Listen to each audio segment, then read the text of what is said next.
1000 module was built for this Vigaki. After simply melting it down, the engineering machine sent it to the warehouse to be stacked up as surplus material. Naturally, Autumn End was aware of its existence, so it was purposely sent to the corner of the showroom. A volume of about 15 cubic meters of steel weighs roughly the equivalent of over 100 tons. From a distance it looked exactly like a solid little iron house. And the reason why Chiyomu did so, the purpose was naturally to let Tsuyu give these viewers a live demonstration of whether or not the power armor was really that powerful. The ingot is here. And for those who are more familiar with steel, it's not hard to deduce from the size of the ingot whether it's that heavy or not, so you didn't even need to do anything else. As soon as we get this thing up and going for a couple of steps, the test of the power armor is complete. In full view of everyone, so you flew straight to the top of the iron ingot and picked up a specially reserved piece of handle with one hand. In front of so many people, with the work-free engine running at full power, he easily picked up the nearly 100-ton behemoth. It had just risen into the air, and the holographic projections commentary duly appeared in the void aside. Stealing it, volume size of 15 cubic meters,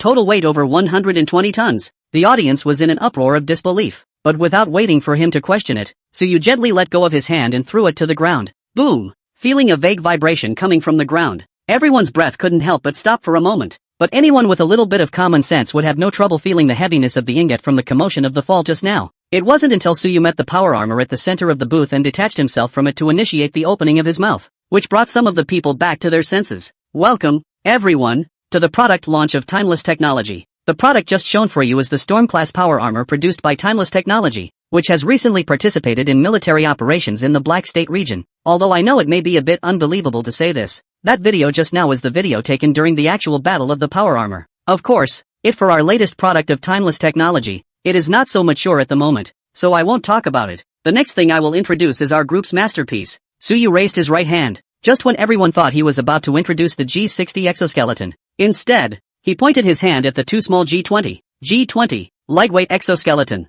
Tsuyu looked at the audience who looked a little stunned and laughed in his heart, but on the surface he did not move and said, "Don't think he looks a little thin compared to the Storm-class power armor and the G60 heavy exoskeleton, but the power contained in this 2 exoskeleton isn't bad at all. The G20 lightweight exoskeleton carries the..." Naturally, the next step is the long and smelly introductory session on the parameters and features. Because it is a product launch, Tsuyu also allowed to let the reporter can ask questions if they do not understand. So it took over an hour just to introduce the parameters of the G20 lightweight exoskeleton. But the results brought about were clearly not comparable to a dry list of data like the holographic projections introduction of the power armor just now. After taking a deeper look at the real parameters of the G20 lightweight exoskeleton, everyone couldn't help but have their mouths open. It was completely unexpected that such a small thing actually contained this kind of power within it. 400 or 500 kilograms of extreme load at full power. It's nowhere near as good as the G60 or power armor, but compared to a weak human body, it's already way too awesome. That alone was enough for them to marvel, not to mention other more novelty gear. Under a detailed introduction, the participants could not help but call out the bull.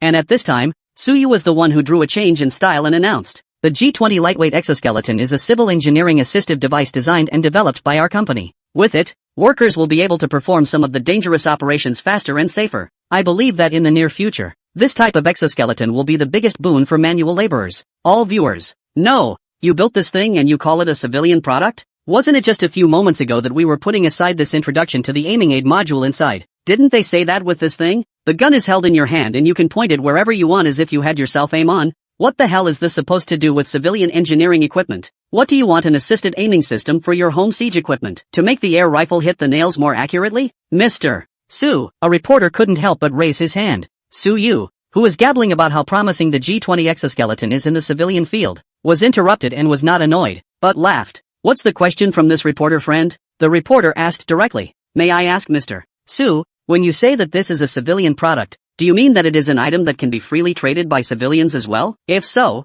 have you considered the consequences of such behavior? Civilian products, of course, can be casually bought and sold and traded," Tsuyu rightfully said, but halfway through his words he couldn't help but slap his head. "Oh, I forgot. Because of the G20's excessive emissions, it currently doesn't comply with the relevant laws and regulations in Kyushu, so it won't be on the shelves in Kyushu for the time being. But you can rest assured that the scientific team of Time and Space Technology is working night and day to overcome this problem, and I believe that it will be able to appear on the market in Kyushu in the near future." Continuing where we left off. Where were we? Oh, yes, energy and power. The G20 exoskeleton utilizes an all-electric, environmentally friendly design, with the core energy coming from a piece of metallic hydrogen battery produced by our Time technology, which is technologically environmentally friendly and non-polluting. Reporter, you might as well just say it's arms intended to be sold abroad. Otherwise the reasoning is too insulting to one's intelligence. Naturally, this one reporter is not the only one who feels his intelligence has been insulted. The whole scene couldn't help but cause a commotion. Even the pop-ups in the live stream instantly multiplied. However, the audience on the network is not too obsessed with Suyu's open-eyed blindness, but instead is surprised that the chairman of this time and space technology is actually quite good at the whole job. The live audience, on the other hand, reacted much faster after the initial uproar. Immediately grasped the focus of Suyu's words. Immediately another reporter got up and asked, Mr. Su, I noticed that you just mentioned the metal hydrogen batteries that your company produces. If I remember correctly, there are currently 2 wholly owned subsidiaries under Timeless Technology, one being Timeless Heavy Industries. So I'm sure the products currently being produced are these exoskeletons in front of us. There is another one is Time and Space Energy. Is the metal hydrogen battery you just mentioned a product produced by Time and Space Energy? I saw a lot of friends say earlier that it's better to call it spacetime energy, and it seems to be true, so I changed it. This reporter friend, you found the blind spot. Suyu clapped his hands. The floor of the booth parted and a tray slowly reached out from under the ground. On top of the tray lay a black battery the size of a slate. Suyu casually picked it up and briefly introduced it. This is our current mainstay of time energy, the metal hydrogen battery. The metal hydrogen battery is an extremely energy-dense battery. How big is it? The current highest energy density lithium battery carries roughly the equivalent of 0.35 degrees of electricity per kilogram. The energy carried per kilogram of gasoline is roughly equivalent to 12 degrees of electricity. And this metal hydrogen battery in my hand that weighs exactly 1 kilogram has more than 10,000 kilowatts of electricity in it when all the energy in it is released. It has an energy density that's 900 times that of gasoline. Boom! The whole room was in an uproar. Almost all of the audience present subconsciously stood up, looking at the small brick in Suyu's hand, with disbelief written in their eyes. 900 times the energy density of gasoline? Bullshit, right? What kind of zenith technology is this? That's outrageous. Even more so than the flying power armor sounded earlier.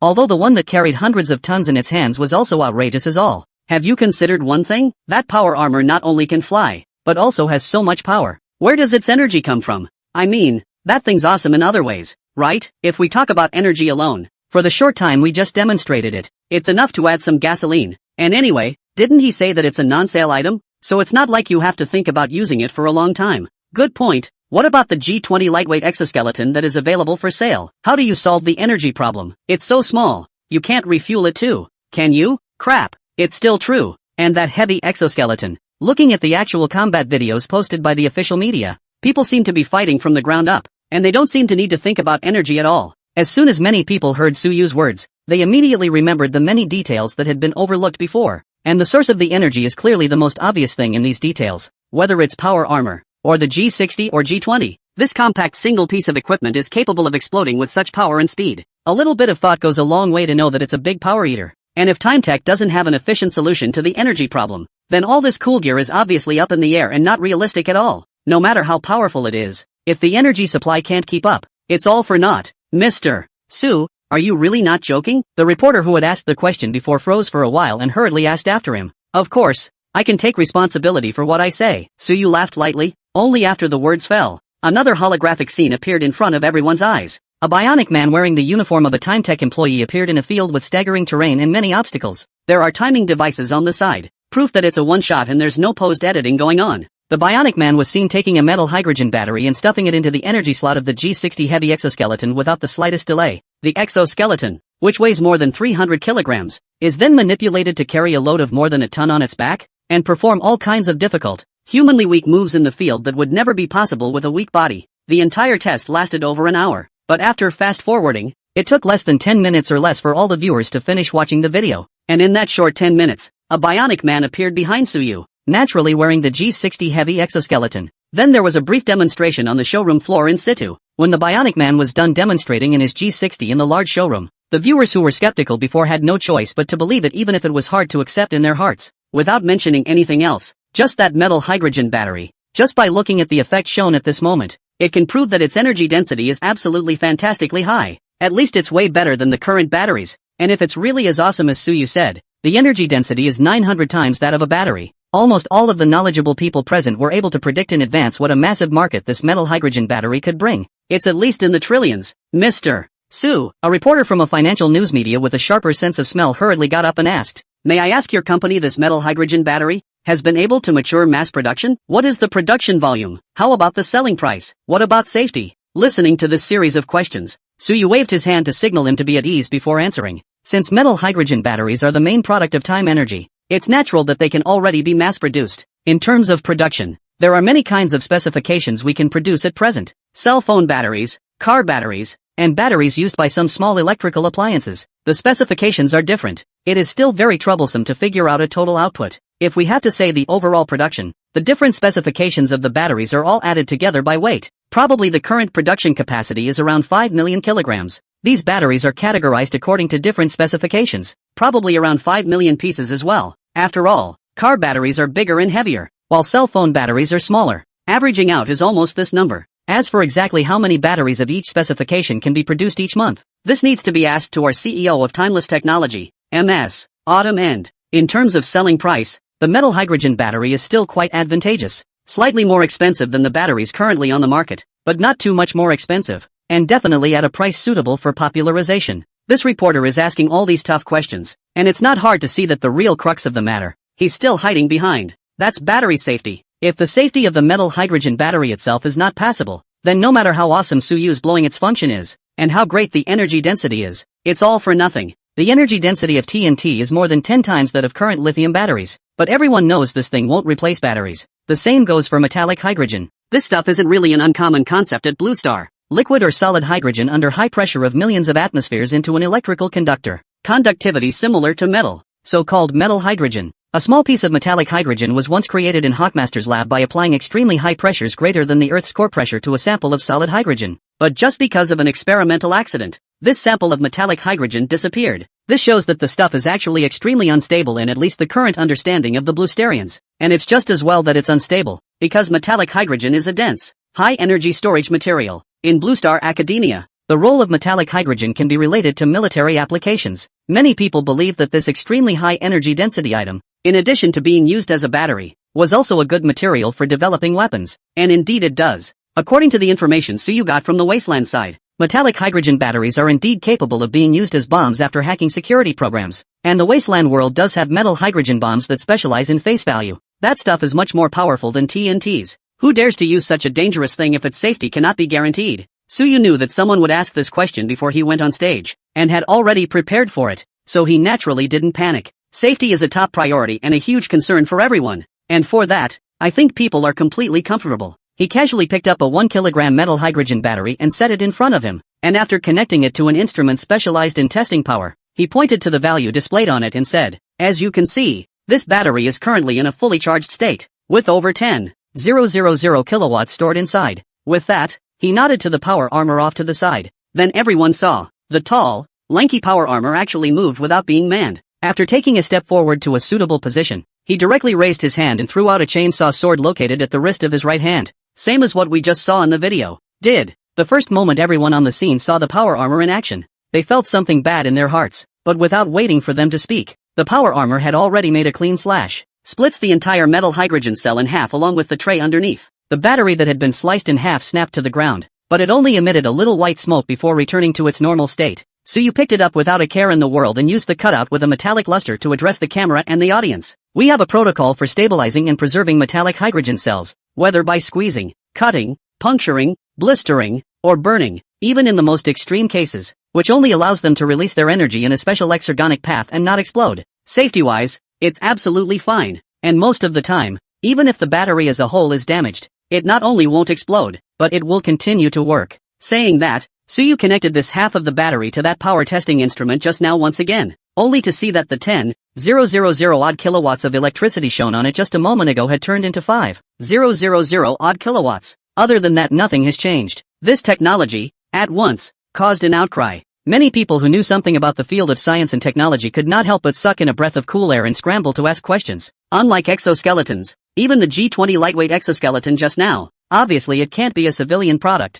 And everyone knows that Suyu was just bullshitting before. In the future, even if a civilian version does come out, it will be hard for everyone to get any share of the benefits. But metal hydrogen batteries are different. This is a complete revolution in the field of energy. It's worth over $1 trillion on its own. The value of related industries that can be driven after the listing. It is not polite to say that $10 trillion may not be able to beat it. That's an unbelievably vast market. Among the people present, apart from the employees and executives of Timeless Technology who were shocked that the company they had joined actually had such awesome black technology, They felt that this wave had come to the right place. The media thinks about how to dig up as many big stories as possible. The official representatives of Mordor were thinking about how to get Suyu to place the battery production in Mordor to ensure that Mordor would get more tax revenue and a colorful mark in the sky in their own political achievements. And among the many who watched the live stream on the web were thinking about how to get a piece of the pie in the onslaught that metal hydrogen batteries are bringing to the existing market. Imitation of production is no need to think about. This is obviously the exclusive technology of spacetime technology. Even before even the relevant papers spacetime technology has not published. It can be seen that timeless technology simply does not have the idea of liberalizing the production of batteries and only earning royalties. Instead, we need to get a firm grip on metal hydrogen batteries. But putting aside the point of producing batteries for sale, the profits that can be made just by buying batteries from timeless technology and installing them in some of the existing electronic products are unimaginable. As long as from the hands of time and space technology to get a number of metal hydrogen battery production capacity, even if they do not build electronic products, as a second-hand dealer to sell to those electrical industry giants, can earn hemp. Suyu patiently answered some of their questions one by one, originally expected to end before 9 o'clock in the evening product conference. Hard to be pursued until more than 10 o'clock in the evening Suyu announced the end. As for more details, he promised to have them updated on the official website of Timeless Technology later. That's what calmed these frenzied spectators down a bit. And it doesn't matter if it's a live audience or if you're watching it live. At this point all realized that they had not come tonight for nothing. Even if you can't gain anything from it, it's highly likely that you'll witness the dawn of a new era. Exoskeletons, power armor, metallic hydrogen batteries. In the product conference of Spacetime Technology tonight, several products were displayed, giving people a feeling that was simply too shocking. It even made many people see the world outside after exiting the stage and wonder if they had just traveled through time and space and mistakenly entered the future. The name of Spacetime Technology appeared suddenly in everyone's view on this ordinary evening. Not only did it amaze the audience present at the time, but in a very short time after the launch, it became famous all over the world, reaching every corner of the blue star through the internet, gave the world a little bit of wasteland shock, and those electrical giants reacted far more quickly than anyone could have imagined. After 11 o'clock that night, Suyu's phone was being called. You called. In the villa of Peach Blossom Dock, Suyu was eating a late-night snack. Autumn End, who was sitting across the table, saw his phone light up and couldn't help but give a reminder. Suyu looked at it and casually hung up the phone, then said to Chiyomu, Aunt Autumn, get me a program to not answer any calls except for a few more important numbers. Autumn End gave him a blank look. Information gleaned from the internet tells me that you don't call me that out of respect for my age, but out of some indescribable backstabbing. Put. The porridge that Suyu just drank into his mouth directly sprayed out.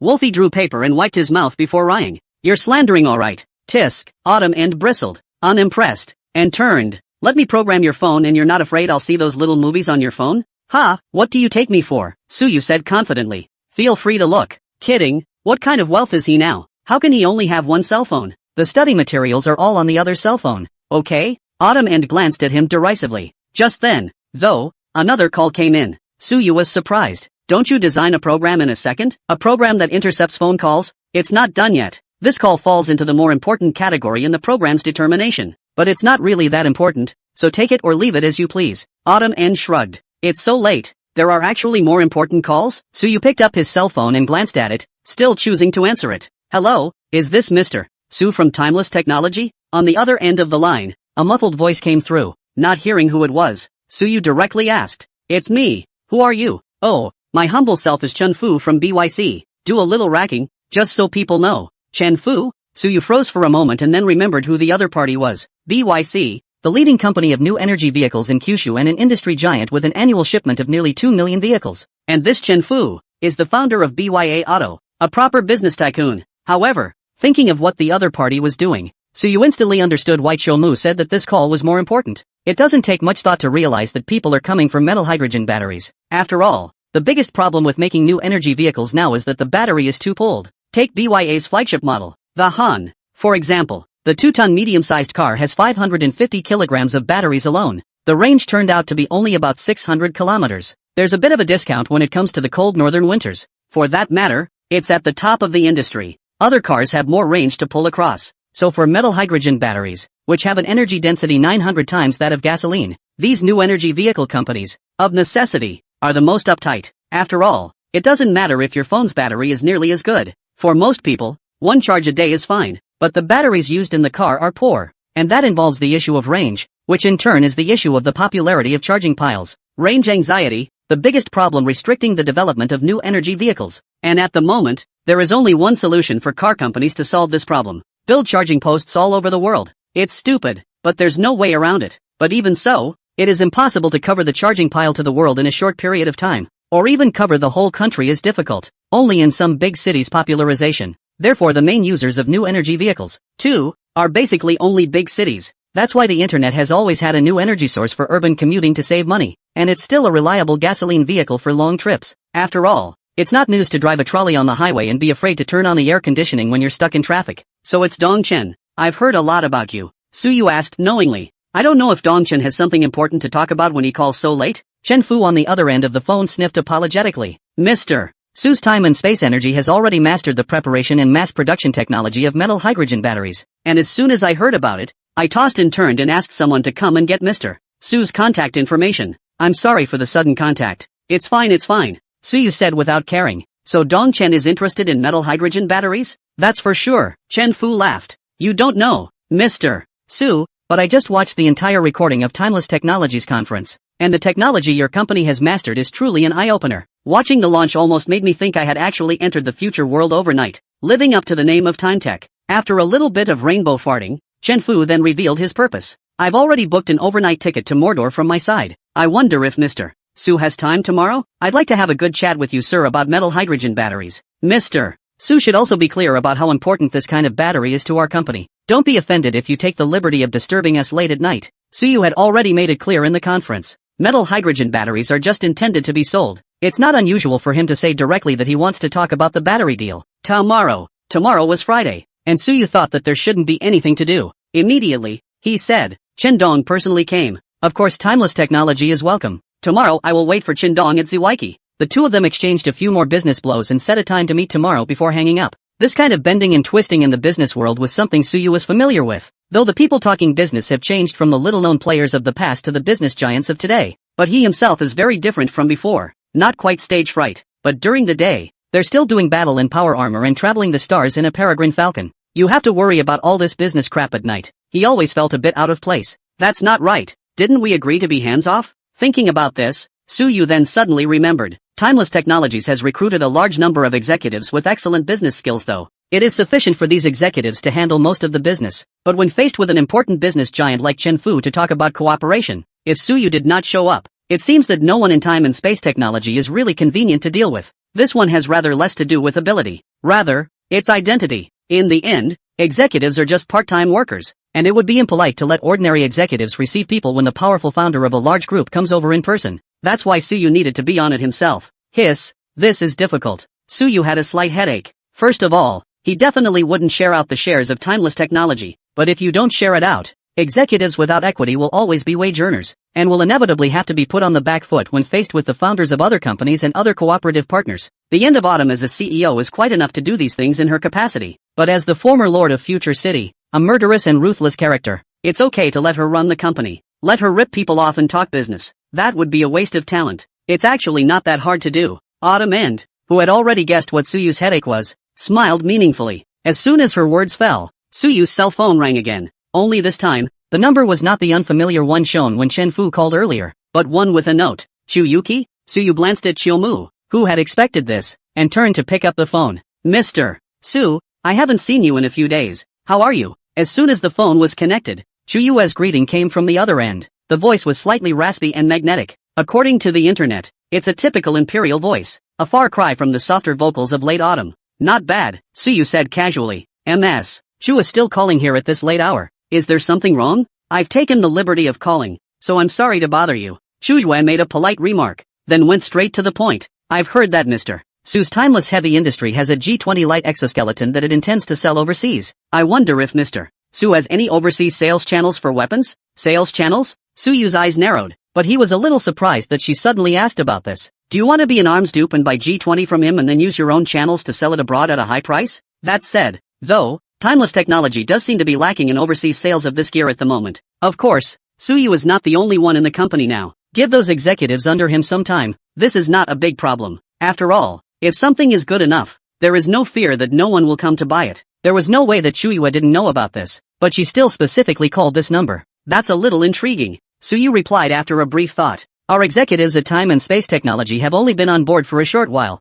and although we're working hard to open up overseas channels, but after all, our time is limited, and we really lack a path in this area right now. Why? Does MS. Chu have any suggestions? Suggestions aren't really a thing. Shuyuki laughed. But just now, one of my clients overseas came to point of inquiry and wanted me to contact you about purchasing a batch of G20 exoskeletons. I wonder if Mr. Su is interested? Oh, what kind of client that can make you so attached that you call me in the middle of the night? Suyu said with interest. Wagner. Suyu. Good lord. That's quite a big client. And it's a big client who's in the middle of a war with someone. It's not an exaggeration to say that it's the most capable mercenary army in the current world, because the fighting force is too strong. It can even hang the regular army. That's why many internet users in Kyushu also jokingly refer to this mercenary army as the Wagner Front. It is a major force in a battlefield that is currently attracting the attention of countless people around the world. And crucially, it's a mercenary army, privately armed. It's much easier to trade with them than it is to trade directly with some countries. Just pay with one hand and deliver with the other. How much are they planning to ask for? Suyu changed his sitting position, his expression all a bit more serious. It said mercenary, but he hardly even had to think about it. If he dared to sell this to Wagner today, he was afraid that tomorrow he'd be condemned by Eagle Jam and have a hatchet job on him to start sanctions. The good news is that he's not at all afraid of sanctions. The bad news was that if the list was too small, Suyu wouldn't bother to take it. 3,000 sets, Shuyu hurriedly said. This is the first batch. If the actual combat effect is good, additional purchases will follow. After all, you understand the situation on their side, and it is estimated that there are more than just Wagner himself to use after buying them. 3,000 sets are definitely not enough. 3,000 sets. That's 6 billion even with the lowest configuration of the G20 exoskeleton. Suyu had long ago marked clearly the selling price of the G20 exoskeleton in the official website of Time and Space Technology. The most basic model sells for less than $2 million, or a little over $1,999,000. The base model carries almost no modules, just the most basic drivetrain, light armor and such. It's not too different from what he introduced in the previous launch. But there are advanced models of this stuff. The advanced model, at the expense of some of the load, allows you to hang on to thicker armor and equip more sophisticated auxiliary modules in your helmet. Included in this is the auxiliary aiming module in the G60 exoskeleton that is comparable to self-aiming, priced at just $399. If that's not enough for you, that's okay. Private customized versions are also available over here. Straight up give you a G60 heavy exoskeleton with the same specs of armor and a full defense pull, also equipped with upgraded power system, although not as good as the G60 set, but also more advanced than the G20 comes with some, although the energy consumption is higher. But you can change a larger battery. How much? This is the end of the Autumn and the G20 based on the special design of the modification. Do not even need to go to the Frost Star to ask for technical modifications. Directly in the Blue Star's factory can be changed. Only $699 for a set. Even that drone battlefield situational mapping module in the Storm class power armor can be added if one is willing to add more money. There's a set of these, and everyone's a hang-by with perspective on. Alley-oop? Laugh it up. Just go straight through the wall. I'm just asking if you have a craving, right? $999. 3,000 sets of all basics? Or do you buy a little of each? Suyu turned to ask. 2,500 sets of the basic model, 400 sets of the advanced model, 100 sets of the private customization model, plus 2 sets of that exoskeleton of yours with the battlefield situational awareness module, Shuyu said quickly. That's a total of 7. 280, 998, 000, 000. What method of payment does that side intend to make? Suyu quickly gave the price with his powerful mental arithmetic. They're going to commute it in gas and oil. But of course it's not too much of a problem if you're not going to want that. I can pay you on their behalf. And just get rid of this oil and gas for me. So, Suyu nodded, and then said with interest. What do you figure though? It's not easy for your company to eat so much oil and gas and withhold so much cash from me. Is it? He didn't believe that Wagner would give her a lot of benefits if Chuyue did this favor. This kind of thing, to put it bluntly, even if Chuyu didn't help and gave people some time, they could still contact the side of Time and Space Technology. As for any oil and gas settlement, it's even less of an issue. That stuff is hard currency. There are ways to convert it to money. A bit of a pain in the ass, but a limited pain in the ass. There was no way that people would give Chuyu a sky-high agency fee or something just for that. Unrealistic. I need them to do me a favor. Well, it's to kill someone. Chuyu pondered a little, but she didn't hide it. This way, Suyu sniffed and did not pursue the matter. Turning to Chuyu, he chatted with her for a few more minutes, and after making an appointment to come to Timeless Technology tomorrow night to sign the contract, he hung up the phone. Only then did Suyu look at Autumn End in surprise. What you just meant is, letting Chuyu come to work at Timeless Technology? Why not? Autumn End shrugged. Just pull it down. Suyu shook his head. The Wanfu Group under their hands is originally a large group with assets of hundreds of billions of dollars. And they also have an arms company of unknown size in their hands. How comfortable to be your own boss. Why come to work for me? I'm afraid that this boss is not that good. Autumn End said lightly. What do you mean? Suyu frowned and immediately guessed that there was probably something else in here that he was not clear about. It was a good thing that Autumn End wasn't a Riddler. And he sniffed and said at once, do you know what the Chu family is about? The Southeast Chu clan. 1,000-year-old family. It is rumored that the Chu family is descended from the royal family of the Chu kingdom during the spring and autumn and warring states periods. But of course, I'm afraid that even the Chu family themselves don't know whether this rumor is true or not. But it is well documented that the Chu family has been active in the southeast for at least 1,000 years, since the end of the Tang dynasty. It's an old and large family. What you know about the Wanfu group is only the tip of the Chu family's iceberg. Millennium family. Su Yu was stunned and then surprised. This kind of family, there's really one in reality. Ha! Of course there is. In the last 100 years all of your familiar people with the surname Chu are basically from their family. In all walks of life. But people never mention the family outside. So ordinary people naturally don't know. Autumn End explained. Running water dynasties, iron families, this has been the case since ancient times. If you think that because of some turmoil you can make these families disappear into the river of history, then you're underestimating the wisdom of these 1,000-year-old families. Even in the wasteland era of our fallen cloud world, there are still quite a few forces in the wasteland that exist in this mode of clans. The powerful ones among them are not even worse than Future City.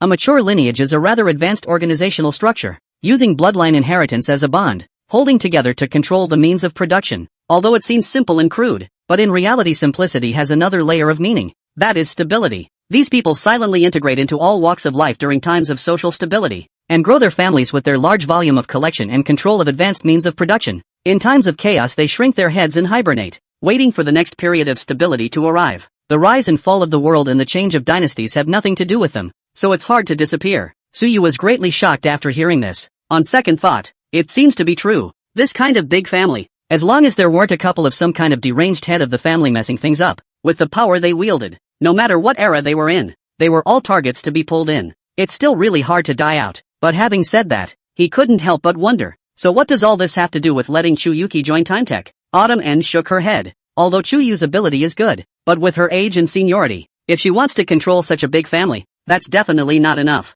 The reason why she's basically in charge of most of the Chu family's business now is essentially because the contemporary Chu family's head of the family supports her. By the way, the head of the Chu family is her great-grandfather, 92 years old this year. Recently it is said that his health is not very good. It seems that he will die soon. Without this one's support, it won't be easy for Chu Yu to take control of the entire Chu family. Just waiting for the Chu family's old master to swallow his breath, there will inevitably be great chaos behind the Chu family. Last time, some people smuggled over specifically to assassinate Chu Yue. You don't really think that these people would dare to be so unafraid of death and come to Kyushu to assassinate her just because of a little conflict in the arms trade, do you? If this matter, Su Yu still had some impression. At that time, Chu Yu herself had also said that the matter of assassinating her that time was complicated. Otherwise, according to normal circumstances, those bandits would not have risked so much to come within the territory of Kyushu even if they wanted to kill her no matter how much they wanted to. It's no different than looking for death. According to Chu Yuki, it's because there's been some kind of change and someone couldn't wait for her to die. So, this change is that the old master of the Chu family is going to die?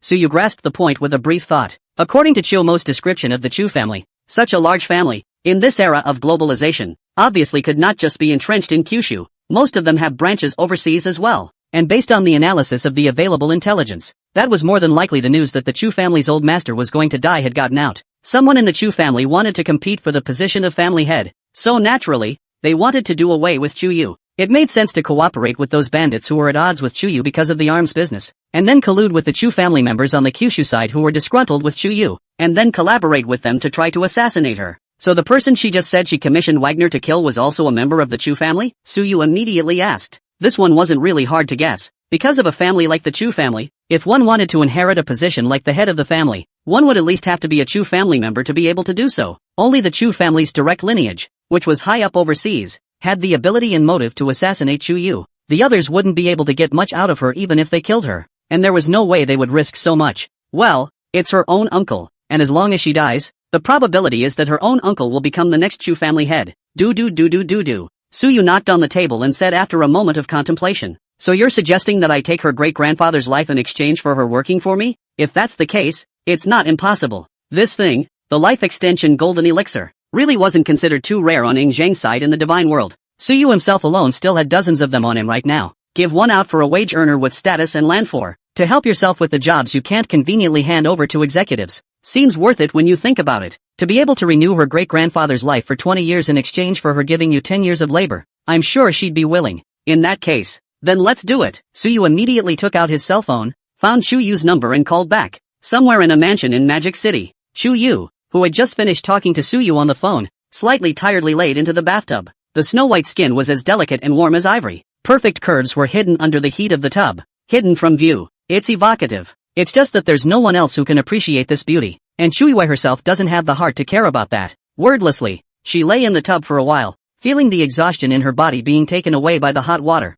and she couldn't help but let out a long sigh of relief. Thinking about the recent bad things, he couldn't help but get a little headache. I hope the second uncle's head will be returned successfully over there. These people are getting restless. Just then, the cell phone next to the tub suddenly rang. Chuyu glanced at the above note Suyu, then after a pause, picked up the cell phone and put it to his ear. A few moments later, the phone suddenly slipped out of her hand and fell into the tub. Chuiwei froze for a moment before she panicked and fished out her cell phone in a hurry. Luckily, her cell phone was waterproof, so fishing it out worked. Looking at the call that was still going on above, Chuiwei couldn't help but shudder. Do you really have the medicine in your hand that makes people live 20 years longer? After making the call, Chuiwei, who was lying in the bathtub, put the cell phone to the side, her expression shifting. After a few moments, she exhaled slowly and lay back in the tub with her eyes closed again. We'll see tomorrow. Suyu tells her that he has a medicine in his hand that can make people live for 20 more years, and the price was for her to go to TimeTech as vice president for 10 years. Of course, there's a fee on top of that. $10 billion for a drug like that. However, compared to going to work for Suyu for 10 years, 10 billion was in turn not a price to Chuyu. Compared to the medicine that prolonged her life for 20 years, this amount of money didn't even seem like a price to her. It was just an addition. As for whether Suyu has this kind of medicine or not, she's no science nerd and knows how hard it is to make people live longer. As far as biomedical technology is concerned, if a middle-aged or elderly person in his or her late teens suffers from any disease and is willing to drop money to use some radical medical treatment, he or she may be able to extend his or her life a little, but that's limited. It's basically overdrafting your body to heal. And in the case of her great-grandfather, who was over 100 years old, it was too difficult to prolong his life. At this age, the body organs have begun to dry up, and even replacing them with organs that can match will not help. The rejection alone after replacement is fatal enough. Slightly more stimulating drugs may kill the old man, and only the mildest medical treatment can be used to slowly regulate and hang on for dear life. Modern human medical technology is actually far less advanced than the general public thinks. One of the most common colds that humans can only rely on their own immune system to cure. Those so-called cold and flu remedies are, quite frankly, just a shot in the arm to provide a little assistance to the immune system. So rationally, Suyu's claim that he possessed drugs that could prolong a person's life, even as long as there was still a breath left in him, was definitely unreliable. But then he remembered Suyu's mysterious origin and all the magical technology he brought with him after he appeared. Chuiwei couldn't help but believe it a few more times. After all, both the power armor and the metal hydrogen batteries were products that far exceeded current Blue Star technology. Who knows if Suyu has any more cutting-edge medical technology products on hand? The following day at noon, Suyu met with Chen Fu of the BY Group at Zwaigaki. After a friendly tour of Zwaiki, the two of them got down to business. First, because metal hydrogen batteries have 900 times the energy density of gasoline, so even if it is a car battery, it does not need to be big at all. And in the end, Chen Fu chose to purchase 3 sizes of batteries, 5 kilograms, 3 kilograms and 1 kilogram. A 5 kilogram metal hydrogen battery, fully charged, is equivalent to the energy contained in 4,500 kilograms of gasoline. And 4,500 kilograms of gasoline is roughly equivalent to about 5,800 liters. Based on a conventional fuel car midsize car 10 gasoline per 100 kilometers. Enough for 58,000 miles. 2. This range has been so high that it's scary, and that's based on the gas mileage of a conventional fuel car. New energy vehicles, on the other hand, consume less energy than fuel vehicles because the energy utilization of electric motors is much higher than that of internal combustion engines, based on the efficiency of the motor. I'm afraid that 5 kilograms of metal hydrogen batteries, fully charged, would be enough to run a car for more than 100,000 kilometers. Many people may wonder why trams are said to be more environmentally friendly than oil vehicles when it is clear that electricity generation also pollutes. It's actually the energy utilization that's forgotten to be accounted for when doing this math. The energy utilization of electric motors is more than 90% compared to 40% for internal combustion engines. That is to say, the internal combustion engine wastes much more energy in the process of burning oil than the electric motor does in terms of losses. This is why gasoline energy density is dozens of times that of batteries. But the range of new energy vehicles can also do with the oil car is not too bad. A car with 10 fuel for 100 kilometers would have roughly 50 kilograms of gasoline when filled if the tank was 70 liters. A new energy vehicle, however, can carry a 500 or 600 kilogram battery in the car with about the same overall weight because it doesn't need to be loaded with all those complicated components in a car. In this way, the difference between the energies that the two sides could actually carry on their own was not so exaggerated. Plus, electric motors are more efficient than internal combustion engines, so at the same level, an oil car can run 700 or 800 kilometers on a full tank of gas, but a trolley car can also run 500 or 600 kilometers. The high energy utilization is what makes trams more environmentally friendly than oil cars. As for the current generation of electricity, which still relies mainly on thermal power. The pollution is as big a problem. There is actually a solution, because there are many ways to generate electricity, not just thermal. As other environmentally friendly ways of generating electricity improve, electricity use is going to become more and more environmentally friendly. That's why most countries currently promote trams as being more environmentally friendly than oil cars. And for a manufacturer like BYD that makes new energy vehicles, a 5 kg metal hydrogen battery is perfectly adequate as an energy source for the top model. A lower-end model with a 1 kg battery and enough range for 20,000 kilometers in a single run would have been a complete solution to the current range anxiety problem of trams.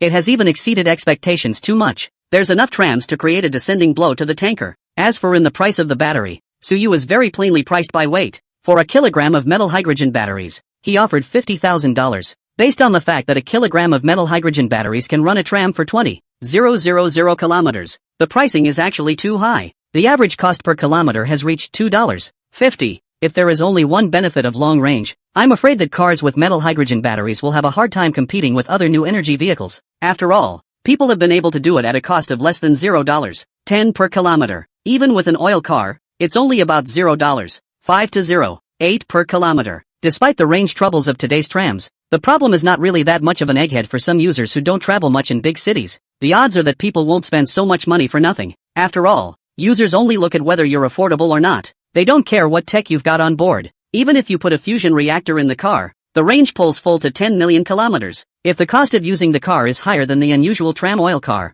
people still do not buy. And the main reason why CU dared to sell like this was because it was a one-shot deal. Metal hydrogen batteries are actually not rechargeable and require hydrogen to be added after the charge is depleted. Time and Space Energy here has the metal hydrogen preparation technology that Suyu got from the wasteland side. This stuff is fine as long as there is water. Build a plant towards the sea and produce tens of thousands of tons per day. The only cost is the large amount of electricity needed to produce metallic hydrogen. But Suyu has already let the nuclear engineers summoned by Time and Space Technology to study the first generation of nuclear fusion drawings, according to the estimation of the end of the autumn. In the case of Suyu unlimitedly smashing money into it and her scheduling help from it, in a month at most, the first fusion reactor could try to ignite. Electricity will be about as free by then. So the cost of metallic hydrogen is almost exclusively in transportation and preservation. As for why he had to go to Froststar to buy metal hydrogen cells when he already had the technology to prepare it, the reason is also simple. Preparing metallic hydrogen isn't really that hard, after all. Even the Blue Stars have come up with the stuff before. The hard part is how to keep it in a tiny battery to power it. To be clear, that battery case is the real hack. While Autumn knew how that stuff was made, Blue Star lacked a lot of important materials, so might as well just get it from Froststar. What Su usually means by a one-shot deal is actually that for those who use metal hydrogen batteries, hydrogen refueling is free of charge after the battery's energy is used up. You only have to pay out a certain amount of money for transportation, preservation and labor each time. It is not expected to cost more than $500 per hydrogen refill. This free hydrogen refueling lasts until the car has done 300,000 kilometers, and then after that you have to charge for it. But it's not too expensive, so it looks like a $50,000 range of 20,000 kilometers at a cost of $2.50 per kilometer of car use. In reality it's a $50,000 range of 300,000 kilometers at a cost of less than $0.20 per kilometer. It's a bit more expensive than many of today's trams, but without the range anxiety, the advantage isn't insignificant, and it's at the level of a total slam dunk. An oil truck? What the hell is that? There are always people say that the protagonist of the thing sold cheap. In fact, selling these things you not only consider the value of the technology itself, but also consider the market spending power. In short, you have to consider the use of other people do not have to afford, especially some of the popularity of technology products. What's the point of pricing something even more black tech so high that no one else can afford to use it? A set of exoskeletons sells for tens of millions of dollars. So of course some people will buy them, but they won't buy a lot of them. Rather they will buy a little bit to go back to research or a small amount of equipment. This is, after all, a single equipment. Single equipment on the battlefield to kill the enemy. Efficiency is not destined to be higher than the missile aircraft warships these equipment. The price is too high. People are unlikely to large-scale procurement, and without mass purchasing, poorly selling a little here and a little there, you may not end up making as much as you would if you went low, because the heavy-duty exoskeleton itself was low enough in cost, low enough to sell for only $500,000. The profit was close to 20,000%. I guess we have all seen The God of Medicine. Pharmaceutical companies do have a hard time selling overpriced drugs because the research and development cost is very high and they cannot recover the cost without selling at a high price, which is an incidental cost of technological products. But it doesn't cost much for the protagonist to acquire all this tech, so why bother? The first batch of contracts signed between Chenfu and Suyu's side was 1 million kilograms of metal hydrogen batteries. These include $50,000 in the 5 kilogram class, $100,000 in the 3 kilogram class, and $450,000 in the 1 kilogram class. A whole $50 billion big list. Both parties will settle the payment within the next week. The batteries are enough for BYG to produce 600,000 vehicles equipped with the new metal hydrogen batteries. And that's just this month's orders. Chenfu and Suyu signed a long-term order. And in the year to come, BYG would purchase at least 1 million kilograms of metal hydrogen batteries from Timeless Energy every month. What specifications will be purchased will need to be negotiated at that time. Last year BYG sold less than 2 million cars in the whole year. It must be reasonably impossible to eat such a large production. However, after owning metal hydrogen batteries, this Mr. Chen was so ambitious that he not only set his eyes on the domestic market, but also on foreign countries. If his plan goes well, I'm afraid the BYC group will produce more than 7 million metal hydrogen cars in the next year. Even with a black technology like metal hydrogen batteries, this is quite a challenge. After all, the battery of spacetime energy is not only sold them. BYG also supports spacetime energy every month 1/5 of the production capacity only. Other manufacturers can likewise buy batteries from here. Metal hydrogen batteries don't really make for an exclusive selling point. And the reason why Chenfu dared to make such a decision to increase production by so much, there's another reason. He also has an exclusive program with one of the most obscure subsidiaries of Timeless Technology. That subsidiary is called Spacetime Technology Reserve Corporation. That's the one where Suyu holds 70% and Kyushu Bank holds 30%. This company currently holds all of the next-level technologies in the G60 heavy exoskeleton except for those top-tier black technologies. And even if it's next-level technology, it's definitely ahead of its time when put on the blue planet. Other than that, the enemy identification system in the G60 exoskeleton alone, slightly altered, is an onboard radar that far exceeds current market technology. The ability to provide top-of-the-line hardware assistance for autonomous driving. And while the armor technology of the G60 exoskeleton is a Tier 1 black tech, it's not on the list of technologies of the Time Technology Reserve Corporation. But in addition to the armor,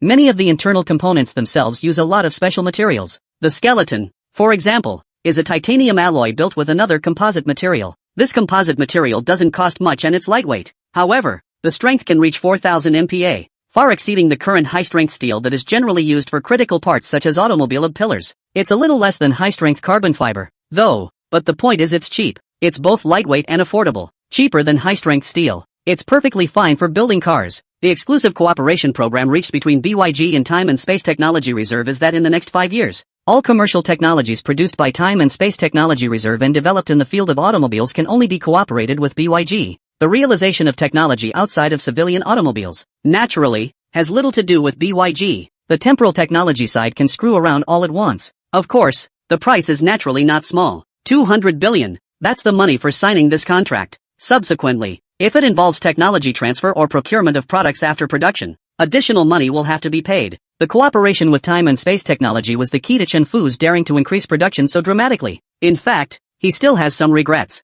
because TimeTech didn't have the same set of super powerful motors that were carried in the G60 exoskeleton in its technological reserves. It would be awesome if that stuff was there too. Nowadays, a car with 600 or 700 horsepower is considered a performance car, and thousands of horsepower that's a top-of-the-line performance car. And going by the publicly available parameters of the G60 exoskeleton, the motors in it, if redesigned according to the principles, would fit on the car. I'm afraid I can build cars with more than 5,000 horsepower. True, more horsepower than a tank. What's the point of talking about 0-100 acceleration when that kind of horsepower is put into a car if it's not limited? I'm afraid 0-500 acceleration is going to be in the 5-second range. A car? That's called a fucking stick-on vehicle. Of course, regrets were regrets. But he was satisfied with the business he had negotiated on this trip. Unsurprisingly, the next thing you know BYC is going to be in a real messy killing mode. Even if the peers also look to Time Energy to purchase metal hydrogen batteries, it's useless. And Suyu was equally pleased with the deal. $250 billion in one afternoon. Though 200 billion of them were from TimeTech, and only 70% of them belonged to him. But it's not a big problem. That's also 140 billion in revenue, plus that 50 billion for the batteries. That's $190 billion a day. Cost? The costs add up to less than $100 million. That's what over-the-top tech realizations can do. And it's still just the beginning. In fact, today, in addition to him personally returning to see Chenfu, the business department of Timeless Technology that had just gone to work was basically busy as well. Countless offers of cooperation are floating in from all directions. The staff and executives who have just come on board are already busy. The good news, though, is that TimeTech strictly enforces a 9-to-5 work schedule. It's time to get off at the end of the day. What? There's still some important cooperation left to be negotiated? Make the client wait to go. Not willing to wait? Buy what you want, but don't buy what you don't want. These employees, who had just started their first day, never expected it. Used to work elsewhere, talk business with customers, have to take the customer as a father to hold. Once the business is yellow, but also by the supervisor and the boss scolded the bloody head. The most I've heard is, if you can do it, do it. If you can't do it, get out. If you don't do it, there's plenty of others to do it. It turned out to be the other way around when it came to TimeTech. Getting off work at the end of the day. They can even be tough if the customer is not satisfied. I'm going off duty. If you can talk business, talk business. If you can't talk business, don't talk business. If you don't buy it, there's plenty of other people to buy it. As a result, those customers heard not only dare not be angry, but also do not force lie. All signed the contract quickly, lest the late change. I think of the old days when I used to be dumped at the table by clients until I threw up and acted like a grandson for my performance. These businessmen almost had tears in their eyes. Damn, that's a big difference. Instead, clients became grandchildren begging them to leave work a few minutes late, something they never expected. Some employees summarized their first day of work experience and posted it online, which naturally caused another wave of envy and jealousy. If you count the cooperation you made with the BY Group today, the total sales of the 3 subsidiaries of Timeless Technology for today's day is roughly $312.78 billion. At dinner time, Autumn N dutifully performed her duties as secretary. Although she is CEO, TCH, that's not too good. The BYG side alone accounts for $250 billion, and that's all that's left? Suyu swallowed the contents of his mouth before continuing.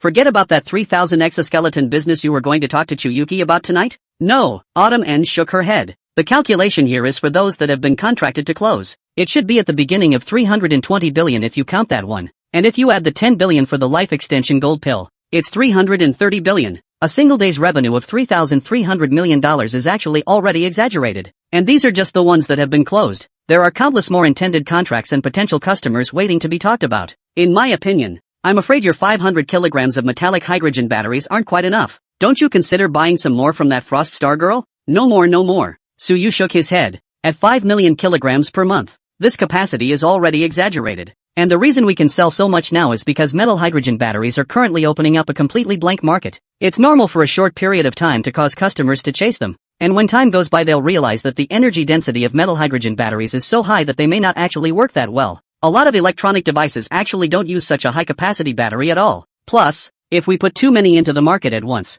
it is estimated that the price will drop very much by then, which will have a great impact on the customers who have signed contracts now. So we need to control the number of batteries flowing into the market. 500 kilograms a month is just right now, and it will be later when people are familiar with this high-capacity battery and develop products with greater energy consumption and richer functionality based on metal hydrogen batteries that metal hydrogen batteries will really take off. Also, Autumn N nodded in a daze. And, Suyu suddenly grinned and laughed. The real problem is yet to come. Believe it or not, within 3 days, the metal hydrogen battery is bound to blow up in a safety scandal, and it's more than likely going to be a big deal. After all, this thing can cut off too many people's fortunes. That's a small problem. Can't we just tell them to shut up? Autumn N didn't care. She was just invincible when it came to the internet. As long as she doesn't want to see it, no one is going to give a bad review of a TimeTech product. After a moment's thought, she added, just blocking it on the internet isn't very secure either. They can still smear it through offline newspapers and such. It's not a big problem though. Just find the people behind it and make them disappear. She wasn't too fond of killing people,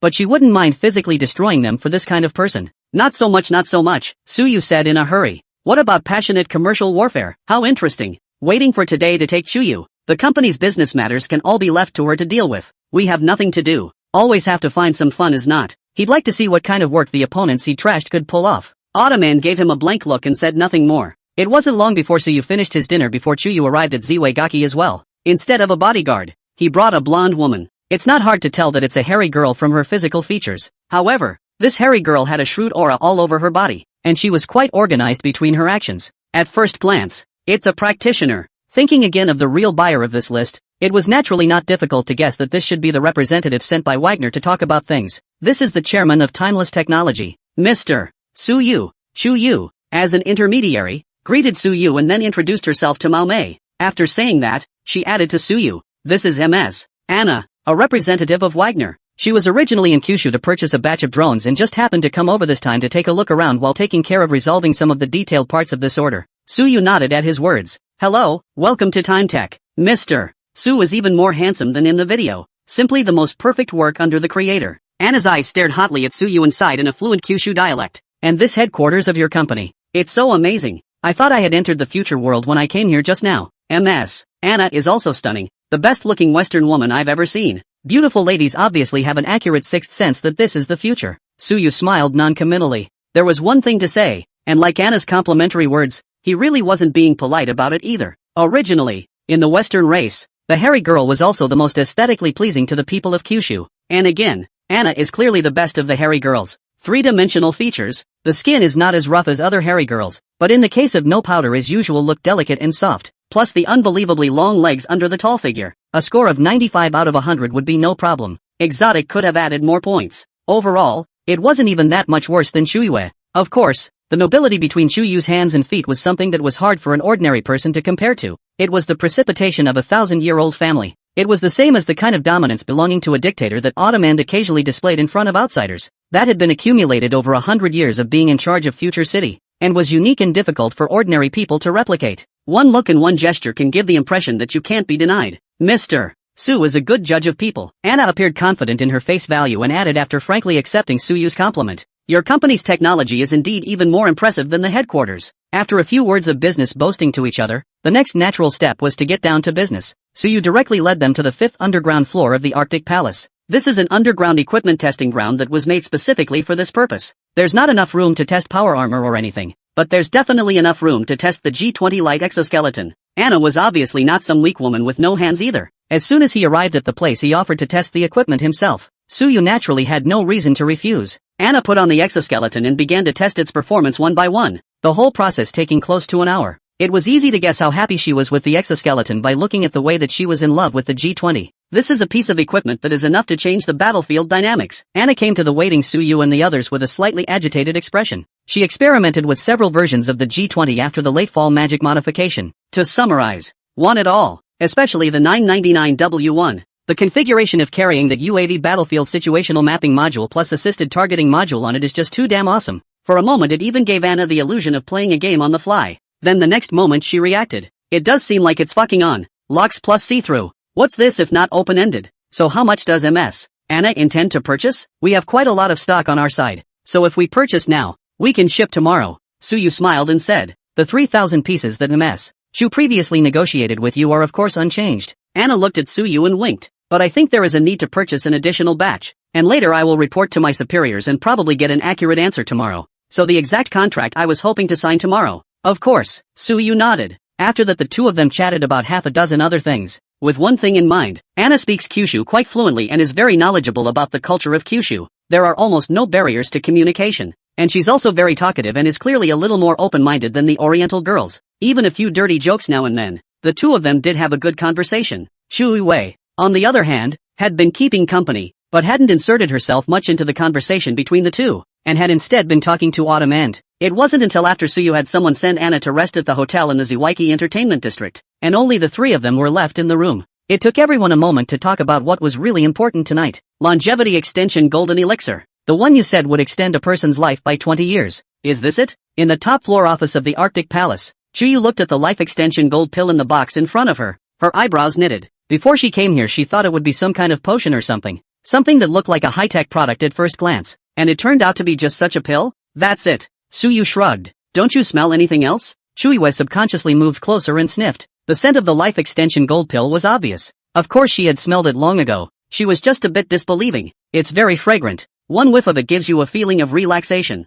It works better than incense or ambergris. But what does that have to do with extending one's life? Chuyu looked up at Suyu with some incomprehension. Where did Suyu know what the principle of this thing was? And immediately babbled. Don't pry into the science. Not being an insider. It's probably hard for you to understand if you say it. Chuyu gave him an odd look, then couldn't help but say, I have a doctorate in basic medicine from Tongchi Medical College, which I finished the year before last, so I should be considered slightly knowledgeable in this area. If it's convenient, Mr. Su might as well say so. Who the hell would have thought that a strong woman who controls a huge amount of assets could be a medical student? Inconvenient. Suyu's face stiffened a little and said, MS. Chu, this is our company's secret. We can't disclose it. Please understand. So how can I trust if this drug works? Do you have a clinical trial report? Shuiwei asked rhetorically. After all, it was for her great-grandfather to eat. Of course she couldn't listen to Suyu's few words of flimflam and bring back something from an unknown source. Don't let the old man have a month or two to live. But this bite will kill him. No, don't ask. Asking is a partial prescription. Suyu shook his head. The point is you don't have a choice either. Other than me, who dares to guarantee that they can let the head of your Chu family live for another 20 years? Chuyu frowned and turned her head to look at the life extension gold pill with some hesitation. Standing in the huge floor-to-ceiling window money to enjoy the distant night scenery of the magic city of the end of the autumn at this time did not return to the head said. It's a completely different principle of biomedicine than what you understand at Blue Star. But it does work. If you really don't want to use it, I do have another way. Saying that, she turned around and looked at the bewildered Chuyu, and between her light smiles, many blue particles flowed out of her azure-colored eyes. Holographic projection. A multitude of particles gradually form along made up of complex machinery. If I remember correctly, the Chu family head's biggest problem at the moment is suffering from lung cancer, and my solution is simple. Just replace the lung. Of course, that wouldn't keep him alive much longer, and more mechanical organs would have to be continually replaced in the aftermath until they were irreplaceable and completely extinct. Replacement of mechanical organs? Chuiwa didn't realize that this holographic projection was projected from Akuma's eyes and thought it was a facility that was already in this office.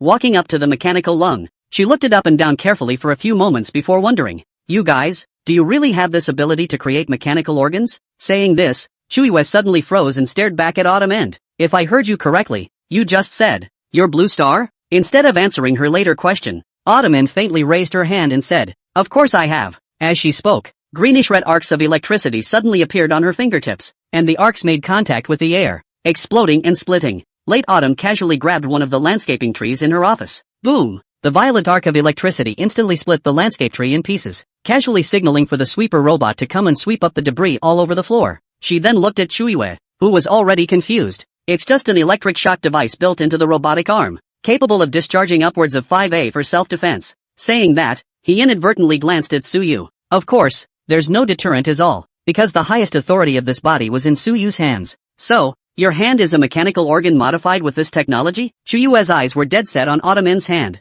but you can't see the slightest difference from the rest of the world. Autumn End smiled without explanation and turned. So, mechanical modification, or medication to live 20 more years. Take your pick. Of course, according to my estimation, if you use a mechanical organ, you won't be able to use the life extension gold pill to renew your life in the future. And conversely, trying the life extension gold pill before using the mechanical organs shouldn't have any effect. I'll think about it. Chuiwe was a little uncertain for a moment, mostly because she's a little messed up in the head right now. Autumn End's words just now hit her a little too hard. Something about your Blue Star or something like that. It's just a little too scary, and the mechanical organ was too sci-fi for her to accept for a moment. Suyu and Autumn End were not in a hurry and did not rush. After a while, Chuiwe cleared her mind and asked Takuma, "If you choose mechanical modification, can you do what you do and not see the slightest difference from a normal person?" "Of course not." Autumn End immediately shook her head. This bionic human of hers was a one-to-one replica of her own youthful appearance that she had mobilized a great deal of rare resources from Future City. Prosperity-era top scientists hand-rubbed hand puppets with unlimited resources,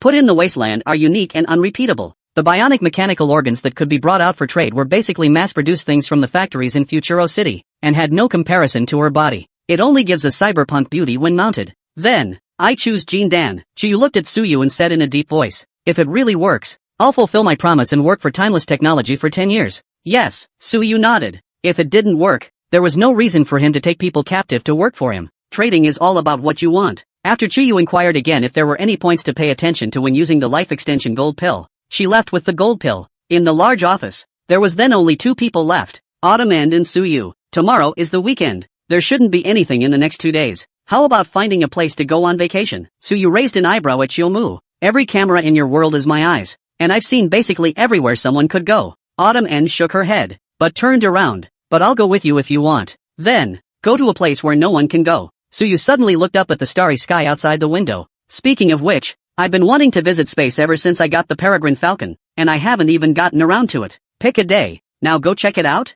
Autumn End sniffed and looked out at the stars as well. The weather in the Magic City these days is not great though, rainy and cloudy, but the top of the Arctic Palace is already higher than the clouds. The view from here is of the sky above and the sea of clouds below. The rainy weather down there doesn't bother the place too much. Then, Autumn End cocked her head. Departure? Walk. Suyu immediately got up and directly opened the door of the top floor office and walked out. Behind the office, there is an apron. The tarmac wasn't huge, but it was big enough for a Peregrine Falcon to land on. After all, the thing itself doesn't need to be on the ground. It just needs to have a flatter area to facilitate its approach to the ground for the occupants to board. The two entered the Peregrine Falcon in succession. The next moment, the Peregrine Falcon set off a sonic boom and disappeared into the top floor of the Arctic Palace. Because he wanted to see the process of gradually entering the starry sky, so Suyu didn't let the Peregrine Falcon fly too fast. Except for the moment when it just started, the back didn't even double the speed of sound. It doesn't actually have to be first cosmic velocity to fly out of the blue planet. As long as the engine keeps doing work, it's not even a problem to fly out of the solar system.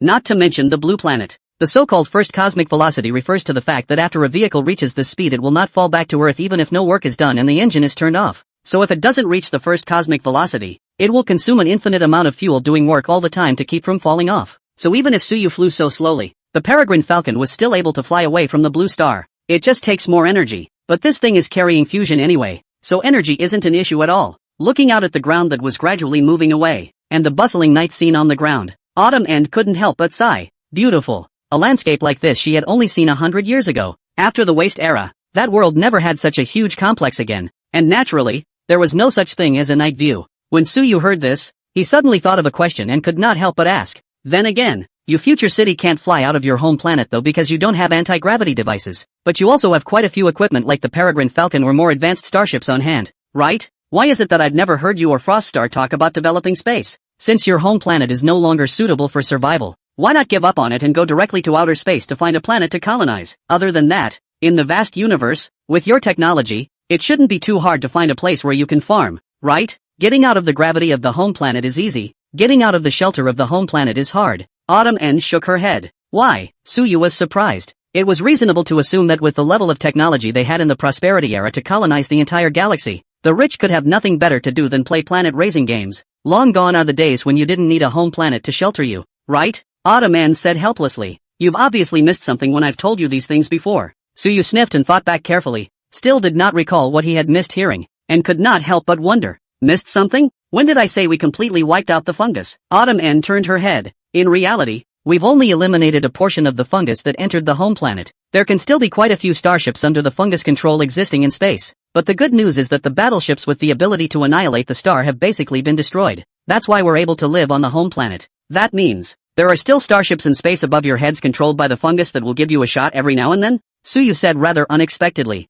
He had thought that the humans of the wasteland had taken out all those fungi with their bioweapons and genetic weapons, and now the only major threat left was the stuff they had come up with themselves. And you're telling me the fungus isn't dead yet? Hiss. It seemed that he had underestimated the horror of the wasteland world. On the ground were all sorts of technological monsters, and in the sky stared starships built a century ago in the Prosperity era. That's too hellish. The occasional strike from space? It happens, but not much, and the targets that attack us aren't fungi. Those bioweapons that have been modified to be able to swim in the universe. Autumn End said helplessly. In the battle that ended up defending the home planet 100 years ago, someone threw these bioweapons into space to attack the fleet of fungi. And although they ended up wiping out most of the fungi fleet that entered the home star system, the bioweapons went out of control for some reason. The star system we're in has been home to these monsters ever since. Not to mention those of us in the wasteland. The fungi that control the starships are no match for these bioweapons. And some of these bioweapons have been born with some consciousness, have a relatively simple mind, and will hunt organisms with a purpose. What's even more frightening is that not only are they able to survive in space, but they have also undergone some kind of mutation due to cosmic ray exposure,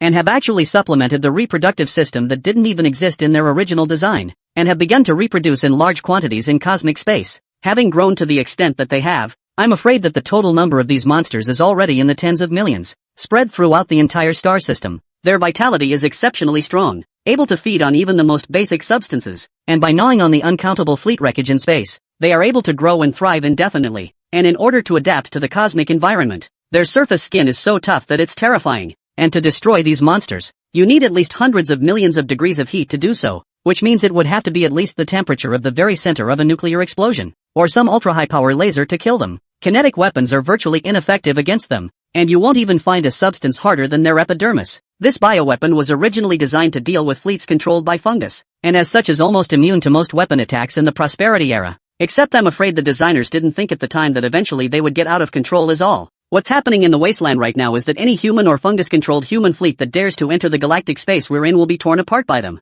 In the face of man-made monsters that have developed to this scale, even if the humans of the Prosperity era were to go all out, it would be a bitter battle to completely purge them, let alone the wastelanders that are lingering on today. The stars? That belongs as the land of fungi and bioweapons, and the stars further out of the galaxy are blocked by remnants of fungal warships that can't get out. Suyu. It's hard to imagine what the hell kind of technology it takes to come up with a monster like this. If your star system is stuffed with such monsters, why are you still able to hide in your home planet? Couldn't these monsters just enter your home planet? Suyu remembered another problem. According to Autumn End's description, these bioweapons are powerful and plentiful, So why are the people of the ruined world still living on the home planet? They wouldn't dare come in. Autumn N shook her head. For reasons I don't know. The fact that such monsters were designed is completely out of character. And my perception of prosperity-era biotech simply can't do such things, if I have to say it. Speaking of which, Autumn N's expression was a rare bit hesitant. Have to say what? Suyu wondered. I have a feeling that the appearance of these bioweapons may involve the real reason for the technological explosion of our world hundreds of years ago.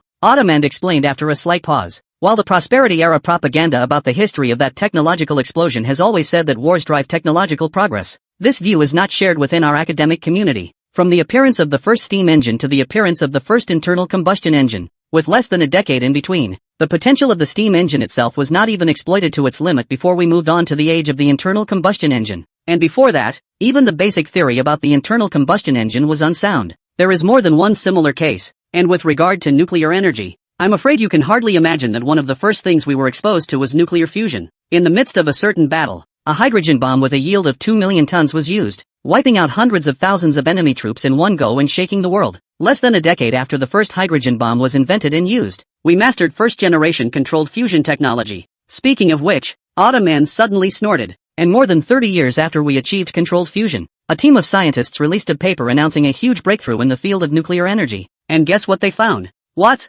Nuclear fission. Autumn N's expression sank. Before that, about the nuclear energy technology is completely secret. People only know that nuclear fusion, this thing exists, do not know the specific theoretical formulas, reaction process, except for a few big countries at that time. Almost no one knows this amazing energy source because of where it comes from, until someone researched the nuclear fission, to unveil the real veil of nuclear energy. What's even more ridiculous is that this team that worked out the principles of nuclear fission was the nuclear physics team of some major power that had been involved in and designed to update fusion reactors. Do you know what it means that a team like this, after discovering the fission reaction, the first thing it did was to think instead that nuclear fission was a more advanced technology than nuclear fusion? Means. Suyu gently sucked in his breath, a feeling of absurdity in his heart. Meaning they didn't even know how fusion worked when they came up with it? The fission reaction only requires slow neutrons to bombard the U-235 nucleus, which then causes the U-nucleus to split, and the neutrons are released as the U-nucleus splits. Theoretically only one slow neutron is needed and the rest of the reaction can happen automatically, hence the name chain reaction. To control the reaction, you only need to control the speed of the neutron and its density, and this is not difficult to control. But nuclear fusion is very demanding, requiring tens of millions or even hundreds of millions of degrees of heat to support, so it is extremely difficult to try to control. The two are simply not on the same level of difficulty. It's just as well that it's hard before it's easy. The point is that controlled fusion is commercially available, and it is somewhat intriguing to think that nuclear fission is a more advanced technology. It was indeed unclear, and so came the biggest scandal in the history of our world's technology, at a time when countless people were reveling in the fact that the field of nuclear energy had taken another giant step forward. A small researcher who had just joined a country's nuclear energy institute and had access to fusion theory compared fusion and fission. And that's how he found out. Almost no one before him, including the big names in academia who have come up with controlled fusion reactors at the Nuclear Energy Institute, have found this out, because they were basically reading from a book and had no idea what the principles of nuclear energy really were. There's more than one similar incident, and technology that goes beyond theoretical support is fine once in a while again, but the fact that it occurs so frequently is a good indication of what's going on. The so-called claim that war promotes technological development is complete nonsense. The humans of that time definitely possessed some unknown source of technology. It's just that after we went out into the stars, that source of technology was sealed away for some reason. It wasn't until the fungus came along and humanity was losing ground that this was when someone brought that back again. This bioweapon, which has no theoretical support at all and is completely beyond current technological understanding, is almost identical to the way the hydrogen bomb appeared at that time. So, Autumn N looked up at the starry sky outside and sighed. If we can find that item, perhaps the humans of that world can still be saved. If we can't, then we'll have to rely on Frost Star, who has obtained the trading platform. There's no way to get to the top, and without outside help, the wasteland will be the dominant theme of that world. Is there such a possibility? Suyu mused. And the source of all that technology you guys got out of the blue was actually someone who got a trading platform? It's not impossible, but it's highly unlikely. Autumn N shook her head. According to the rules of the trading platform you and Frost Star talked about, there should only be one agent in each world. So if our world had an agent long ago, what does that make Frost Star? As for whether or not it could be that the original agent died, that's even less likely. If the technological outbreak was really due to a platform agent, then that agent would be at least an intermediate, if not advanced, agent if he could survive from the era of the technological outbreak to the end of the prosperity era and still come up with bioweapons. Judging by the trajectory of you and Frost Star, if it really came to that, you would definitely have mastered technological and even metaphysical abilities far beyond the understanding of the prosperity era. There's no way that you would have let the wasteland last until now, much less die unexpectedly for some reason. Based on the calculations, I'm leaning more toward the source of the technological outbreak being some sort of dead thing with no consciousness than a person. It's complicated. Better check out the view from Blue Star. Suyu coughed lightly, turning this relatively somewhat heavy topic back to looking at the scenery. Though there seemed to be quite a few more big melons in the wasteland world, and the background of the world was much more complex than he had previously thought, but that had nothing to do with him either. And even now it had nothing to do with Autumn End. There's nothing to say. Our current altitude is over 370 kilometers above the ground and we have passed through the stratosphere and mesosphere and are in the thermosphere. Your Kyushu space station is about the same height. If you're just enjoying the view from space overlooking Blue Star,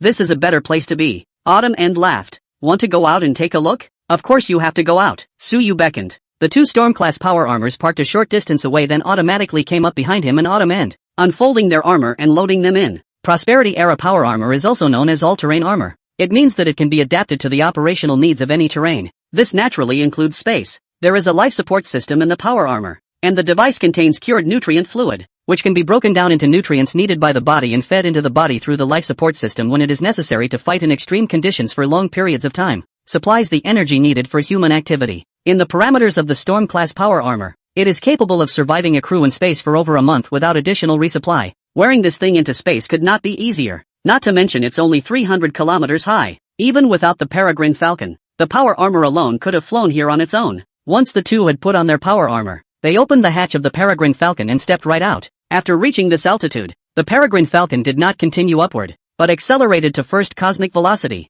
then shut down its engines and put the ship into a circular orbit, which at this point was traveling at a constant speed around the Blue Star. Suyuchio Shuei in the Peregrine Falcon, naturally, also reached the first universe speed. After reaching this speed, the gravity of the Blue Star would have a hard time dragging someone down. The gravitational pull is still there, but it gives the impression that it is minimal. It gives the illusion of freedom from gravity. The first moment I opened the hatch, I looked at the huge blue planet overhead and then felt the weightlessness coming from my body. Suyu also counted on experiencing the feeling of an astronaut out of the capsule. Only unlike the Blue Star astronauts who had to take huge risks when they went out of the capsule and had to be cautious in every move, he was much more casual. The right hand that was included in the power armor gently held the hatch forward and he shot straight out of the hatch, leaping hundreds of meters in an instant. It wasn't until he adjusted the power armor's engines to push back slightly that it came to a gradual stop. The massive Peregrine Falcon became small when he looked back again. How does it feel? Autumn End's voice came over the comm channel. This feeling. Suyu looked at his hand and froze for a while before he couldn't help but say, it's still peculiar. In the Peregrine Falcon,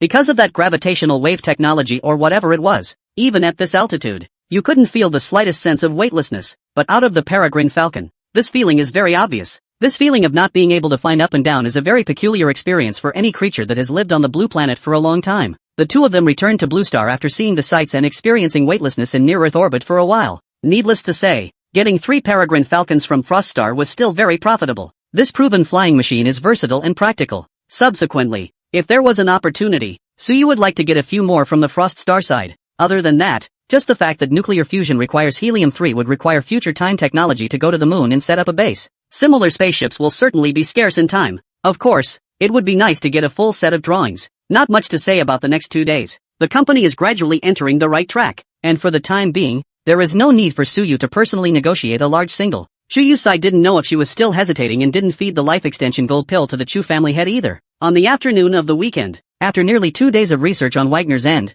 the number of exoskeletons purchased was finally finalized. Havana increased the original planned purchase of 3,000 G20 exoskeletons to 5,000. It also includes 10,999W worth of magic modification upgrades. The equipment was secretly transported directly to the Moists by overland railroad, and naturally there were no surprises along the way. And that very same day, Wagner made the high-profile claim that he had procured a batch of over 5,000 G20 lightweight exoskeletons from Timetech. About this, Anna had come to ask Suyu specifically. Suyu, of course, had nothing to say. After all, the customer is God. It doesn't make sense that people would spend so much money on something and not let it blow over when they buy it. What's more, the harder Wagner blew it, the more international fame the exoskeleton would have, and the more he could make. There's certainly no reason to object on the side of Timetech. The first time the news was released, it caused quite a shock internationally. The war on their side would have been the hot international event of the last 2 years, attracting the attention of countless people. Coupled with the fact that timeless technology came out of nowhere a few days ago, the technological power on display likewise made the world look sideways. The combination of the two made Wagner's announcement of the purchase a natural center of international attention when it came out. Later that night, at Kyushu's external press conference, The spokesperson was asked by the foreign media if Kyushu supplying exoskeletons to Wagner in such a blatant manner was an idea about the war over there. To such questions, the speaker answered without thinking. A company in Kyushu has the right to sell legal goods to anyone and does not represent Kyushu officially. We have no right to interfere and have no need to. Personally, I like one of Eagle Sauce's propositions, freedom of trade. The foreign media, who had already been rubbing their fists, were dumbfounded by this statement. But I don't know how to refute it, because you don't care what the parameters of TimeTech's exoskeleton actually are. They did position it as a civilian product at the launch. You can't just say that people are weapons just because they're faster and more powerful when they wear an exoskeleton. Can you? There's not even a gun up there. And the bottom line is that this whole thing is really a trade between TimeTech and Wagner. It also doesn't involve the national level at all. It doesn't make much sense at all to run and ask a spokesperson from Kyushu, either. This series of events soon created a furor on the internet all over the world. Wagner, TimeTech, all thrust into the limelight. Of course, because of the war, Wagner was supposed to be the one who got yelled at on the extranet for the most part. As the saying goes, they don't care about lice. Other people curse and don't bother to curse. Instead, it's the upstart TimeTech that has the audacity to deal with Wagner, who stinks on the extranet. Once this news was released, it attracted countless verbal attacks. Arms dealers, warmongers, and so on have all been put on the head of time and space technology. Anyway, greet them with whatever hat is big and whatever words are hard to hear. In time, the fishing wheels of TimeTech in the outer nets were reduced to a role similar to that of the Umbrella Corporation in the movie, an evil group with powerful technology. Even in the forums in Kyushu, the comments about spacetime technology became polarized with mixed reviews. The devalued part isn't too far off from the reviews on the extranet. It's the same thing that calls TimeTech an arms dealer. The praise is from the spacetime technology employee benefits, technology and so on all-round praise. That is the ceiling level of technology enterprises in Kyushu. There are even a number of professional vloggers on the internet posting reviews. Thinks Timeless selling the exoskeleton to Wagner was a bad move. Originally, TimeTech brought a little bit of wasteland shock to Blue Star with its technological prowess, causing the world to look sideways in disbelief. At that time, both at home and abroad, more were praised and shocked at the technology of timespace technology. But now because of the sale of arms to Wagner, turned into a target of everyone's criticism, a wrong step will cause a lot of trouble. The loss is not worth it. However, no matter what people out there say, the employees of Timeless Technology were looming large. Just kidding. It's the weekend. Is the Zuwagaki Entertainment District Mall a bad place to hang out? Or is the beach a bad place to play? I have nothing better to do than go on the internet and shoot my mouth off with people. Love to scold to go. Anyway, not a penny of their wages, much less the behemoth of time and space technology to have the slightest impact. As for Suyu, laughing to death. If he hadn't let Ottoman deliberately guide the fishing wheels on the internet, this matter might not have such a high degree of heat. It's mostly verbal, but it's not going to have any effect at all on Timeless business. Other people sell other people's, he makes his. Metal hydrogen batteries are instead a product that will be geared towards the average person. But it's not like this stuff is currently being purchased by ordinary people. It's companies that need to use batteries. It's simply not a question of whether the average person will buy it or want to buy it. When the time comes for these companies to put out products that use metal hydrogen batteries, won't anyone buy them? The public will eventually vote with their feet when faced with a metal hydrogen battery product that no longer has range anxiety. Once you get down to brass tacks, product power is the key, not what the online reviews say. There are literally countless examples of being blackballed all over the internet and ending up with a product that sells well. In the end, the internet is just a corner of the world. It would be foolish to really take the internet as the other side of the world. So whether it was Suyu or those companies purchasing metal hydrogen batteries, they were not the least bit worried that they would be boycotted just because of this matter. And products like exoskeletons are much less likely to be purchased by people who can afford to pay lip service to them on the internet, even right after the heat was copped and attracted more attention. The exoskeletons of TimeTech have instead come into the sights of more people who can afford to buy them. Less than 2 hours after the incident, Timeless received dozens of phone calls or emails from overseas customers. All were inquiring about G20 exoskeleton procurement-related issues. Although Wagner has a stinky rating on the internet, but people are fighting there after all. And no one would think that Wagner is some kind of stinky fish or shrimp. No one could ignore the equipment that even Wagner had spent tens of billions on purchasing at once.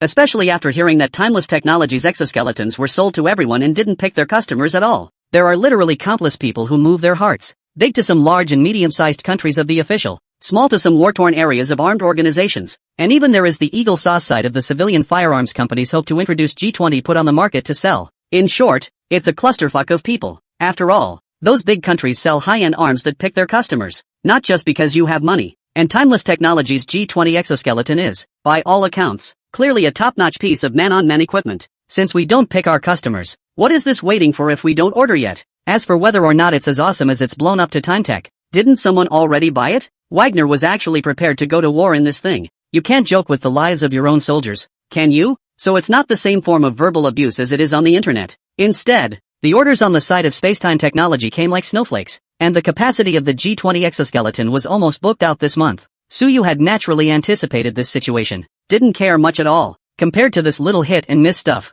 Adding to his concern was the fact that it was time to refresh his clients once a week again. Name, Suyu. Identity, agent of the Blue Star Zone of the Supertime trading platform. Rank, junior agent, 6 out of 10. Trading point, 1050 points. Available matches, 0. Next refresh time, 59 seconds. 58 seconds. Stuck in the last minute of the refresh, Suyu entered the trading space and looked at this familiar personal panel. The proxy upgrade experience he could get here from the two trading objects, Ing Zhang and Frost Star, had already been gleaned by him. 1 is 3 points for a total of 6. To upgrade to an intermediate agent, you will also need to match at least 2 trading partners in order to do so. And trading points, he currently had over 1,000. There are actually a lot of things that you are able to buy in the platform mall already, but nothing he needed very much at the moment. Before, he was practical with a primary gene potion for 200 trading points. There were also intermediate gene potions in the platform mall that required 2,000 trading points. Suyu planned to just save up enough to get one for himself. Time passes by. Finally, at some point, the number of available matches, 0, on the personal panel turned to number of available matches, 1. Suyu immediately said impatiently, match the trade. Match for trading partner is in progress. Please wait. Match successful. After a familiar splash in front of his eyes, Suyu appeared at the top of a towering mountain. The peaks have beautiful views in birdsong. What made Suyu even more surprised was that on top of this wall, there was actually a beautifully crafted hall that exuded an aura of gold and splendor. It doesn't look like something that could be built by human hands in any way. Each time you trade with a different person, the trading space chooses a different location as the place to trade. These places are each unique each time. You can't help but be mesmerized by one look. After exclaiming that the trading space was divine, he couldn't help but look at the object of this transaction. A tall woman in a light yellow silk dress. Of course, the most crucial thing was that the woman was carrying a sword in her hand. Sword on. It's dripping blood. Hello? Suddenly seeing such a trading object, Suyu did not react for a while. Even if it's murderous, why is this carrying a murder weapon? After thinking about it, he subconsciously took a step back and took his power armor out and put it on. Though there should be a restriction in the trading platform that is not allowed to attack each other. Even after Froststar showed his weapon earlier and gave the wall a shot, the next time he went to look at it, the gunshot holes in the wall had disappeared. But rules are rules. It's always better to have power armor on your body to feel a little safe. The woman on the other end still didn't say anything and just stared at Suyu. Suyu put on his power armor before he let out a long breath and arched his hand. Blue Star District Agent. Suyu. This little. What is this girl's name? The woman frowned and pondered for a moment at her words, before she casually threw the long sword in her hand. The long sword seemed like it had eyes, and flew back to the scabbard behind her with precision. Only then did the woman arch her hand. Tianxian Realm on behalf of Agent Shen Fluttershy. Very good. Very metaphysical. Suyu looked at the words does not conform to the laws of physics on the helmet of the power armor, and in his heart, he already had some guesses about the world where the target of the deal was located. As the woman threw her sword, the power armor's computing module did a quick calculation. She had a lot of strength, and the sword that she had just casually thrown,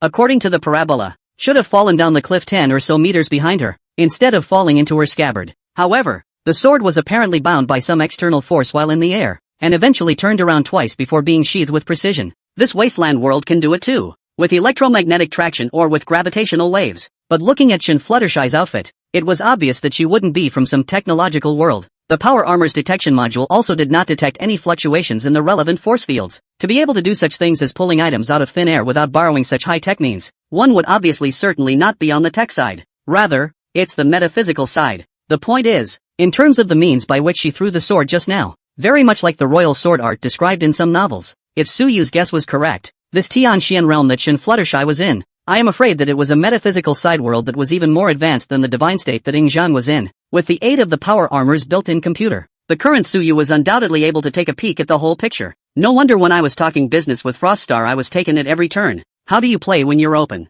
Mentally sputtering, he returned his attention to the woman in front of him. Judging from the woman's behavior so far, she was obviously a beginner in the trading space as well. After thinking about it, he took the initiative to speak. I don't know what Miss Shen wants to buy, or what she wants to sell. Suyu wore his power armor and found a stone bench carved with Yin and Yang Bagua and sat down. The same stone bench. There was also a piece next to Shen Fluttershy, obviously dedicated to the two. Buy, sell, trade. A look of bewilderment flashed across Shen Fanran's eyes, and she pondered for a moment more before saying, this trading platform, what great power created it? What is the reason for allowing me to come here? I don't know. Suyu opened his face armor and said frankly, We only care about interchanging with the worlds of the heavens here to grow ourselves. Does it matter if we're clear about who founded it? Also, Shin Fluttershy nodded and sat cross-legged on the stone bench in front of her, looking at Suyu. Curious, this on you is armor? A single piece of armor can make me feel threatened. Could it be the treasure of a Foundation Establishment cultivator? Good lord, the Foundation Establishment cultivators are all here. It's really from the metaphysical fairy world. Suyu was delighted in his heart, but on the surface, he did not move and asked, how did you know it was a threat to you? Naturally, it's spiritual sense. Shin Fluttershy glanced at Suyu in surprise, but then said indistinctly, also, judging from your aura just now, without this treasure, your strength would be at the early stage of body tempering, and you'd have to get at least the chi refining stage to have spiritual awareness. To put it in a way that won't make you laugh, for that matter it's still a genetic potion that relies on a trading platform. In the place of other people from Blue Star, they were afraid that they wouldn't even be able to quench their bodies. Wait, what's the segment of hardened body again? The corner of Suyu's eyes jumped, and he subconsciously tried to scratch his head. Damn, it's also hard not knowing the cultivation system of the opposite world. With that in mind, he mulled over what he had to say and politely said, Miss Shin, it's like this. Our respective worlds may have somewhat different divisions of realms, so I can't quite understand what you mean by body hardening or foundation building. Shin Fluttershy was also smart and instantly realized what he meant, and hurriedly explained, cultivation naturally involves first tempering the body, which is divided into initial, intermediate, late, and consummation, and then there's chi refining, which is similarly divided into 4 stages, initial, intermediate, late, and consummation, and then there's the realms of foundation building, Jindan, and Yuanin. After a moment's thought, she added with a somewhat haughty lift of her white chin, I am currently in the late stage of chi refining. That's all? Suyu glanced at her in surprise. This little girl is quite good looking. Why do I feel a little lack of heart? Hastily, he asked the computer in his power armor to record this, and then he asked again, pretending not to notice. We have strong people over there who can tear apart the starry earth with a single strike. I wonder what level of cultivator they are considered in the Tianxian realm. Well, he wasn't bragging either. Who said that the Annihilator wasn't considered a powerhouse? While he doesn't have one at the moment, he'll certainly be able to get one in the future. Tearing apart the stars with a single strike? A horrified look surfaced in Shin Fluttershy's eyes as she said in shock, with such supreme greatness, I'm afraid I'm at least a transformation god powerhouse. I once heard that when a Yuaning powerhouse fights, it can only shatter 1,000,000 miles of earth, and it's impossible to tear apart a star. Wait a minute, is this in you're talking about the same thing as in as I understand it? Suyu's face stiffened a little and he couldn't help but ask, how long is a mile? 1 mile? Shen Fanran inclined her head, a little puzzled as to why he would ask this, but still answered, about 150 feet, over a foot long? Naturally 9 feet. How about a foot? Why do you people ask this specifically? It's that long. Shin Fluttershy somewhat impatiently gestured with both hands. Suyu couldn't help but suck in a breath of cool air when he saw the 1 foot length she had compared. According to her comparison, a foot in the Tianxian realm was about 30 or 40 centimeters, which meant that a 10 feet in their place should be 3 meters out, and a mile, that's estimated to be 400 or 500 meters. It was similar to Suyu's mile at Blue Star, million miles. At the risk of asking again, how far is your world if you go from south to north? Who knows about that? Anyway, it's far away is what it is. It's estimated to be 1 billion miles. Shin Fluttershy frowned. What are you asking for? Suyu, the equatorial circumference of the fucking blue planet is just over 40,000 kilometers, which translates to 80,000 miles. The world people live in is billions of miles long north and south. The Annihilator that could take out the Blue Star with a single shot. I'm afraid that when it comes to a world like this, beating the energy dry would only scratch an itch. Thinking about what he had just said about a strong person who could tear apart stars, Suyu could not help but twitch the corners of his mouth. It's broken. I've become a night man. No, just simply curious to ask. Ahem. Suyu lightly coughed twice to cover up his embarrassment before putting on a straight face. I wonder if the girl has something she wants to trade. Buying or selling is fine. The purpose of the trading platform is to allow us to exchange things. I still have enemies chasing me outside, and I don't have anything on me that I can use to trade. Shin Fluttershy deflated her mouth and said in a disheveled manner, I can see that blood was dripping from the sword just now. Suyu pondered for a moment and then said, actually, there's no need to take out items to trade right away. You can say what you need and I'll try to provide you with it here if I can. As for the reward, give it now if you can. And if you can't, it won't be too late to give it to me after you've escaped with your life. The other party came from a very powerful world of immortal cultivation, obviously very much an investment. Suyu didn't mind investing some resources in her upfront. After all, this was different from Ing Zhang's divine world where there were only a little bit of chi refiners, but it was a true immortal cultivation world. You can take credit? Shin Fluttershy's big, soulful eyes lit up, and she hurriedly said, is it okay if I want this armor on you too? The ones chasing me outside are a couple of late chi practicing and a chi perfecting thieves. If I had this Foundation Establishment magic treasure, I would have been able to kill them.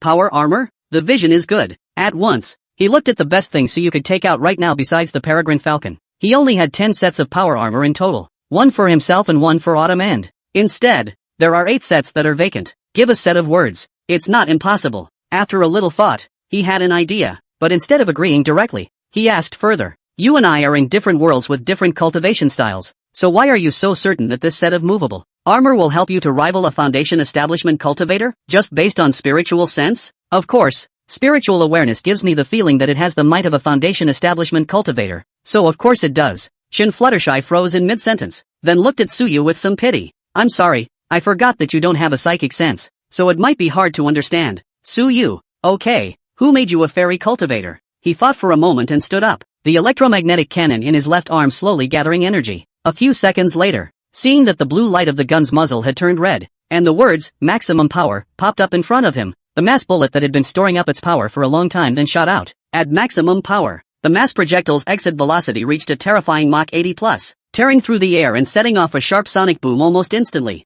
The mass projectile, which had already turned into a stream of metal at ultra-high speed, blasted hard into the clearing on the other side of the hilltop. Boom! Violent explosions came from under the ground, accompanied by gusts of tremors. The towering mountain actually began to slowly tumble from the place where he had just been struck by one of his cannons. In an instant, the already small area of the peak was directly blown away by a third of this cannon. Suyu estimated that the power of this cannon was feared to top the explosion of hundreds of kilograms of TNT. It was also the most powerful weapon carried on the power armor. Only after doing so did he turn his head to look at Shin Shenran, who had shocked colors flowing in her eyes. This is my full strength strike. How does it compare to the Foundation establishment cultivator on your side? Shin Fluttershy sniffed and thought for a moment before saying seriously. It's a bit stronger than an unusual chi practicing perfection, and it's barely enough for some weak Foundation establishment cultivators to strike with their hands. But the strength of this armor of yours is obviously not attack. It should be defense. With that, she casually pinched a sword trick. The flying sword in its back scabbard that was stained with blood suddenly came out of its sheath, setting off a burst of detonation, and in a split second,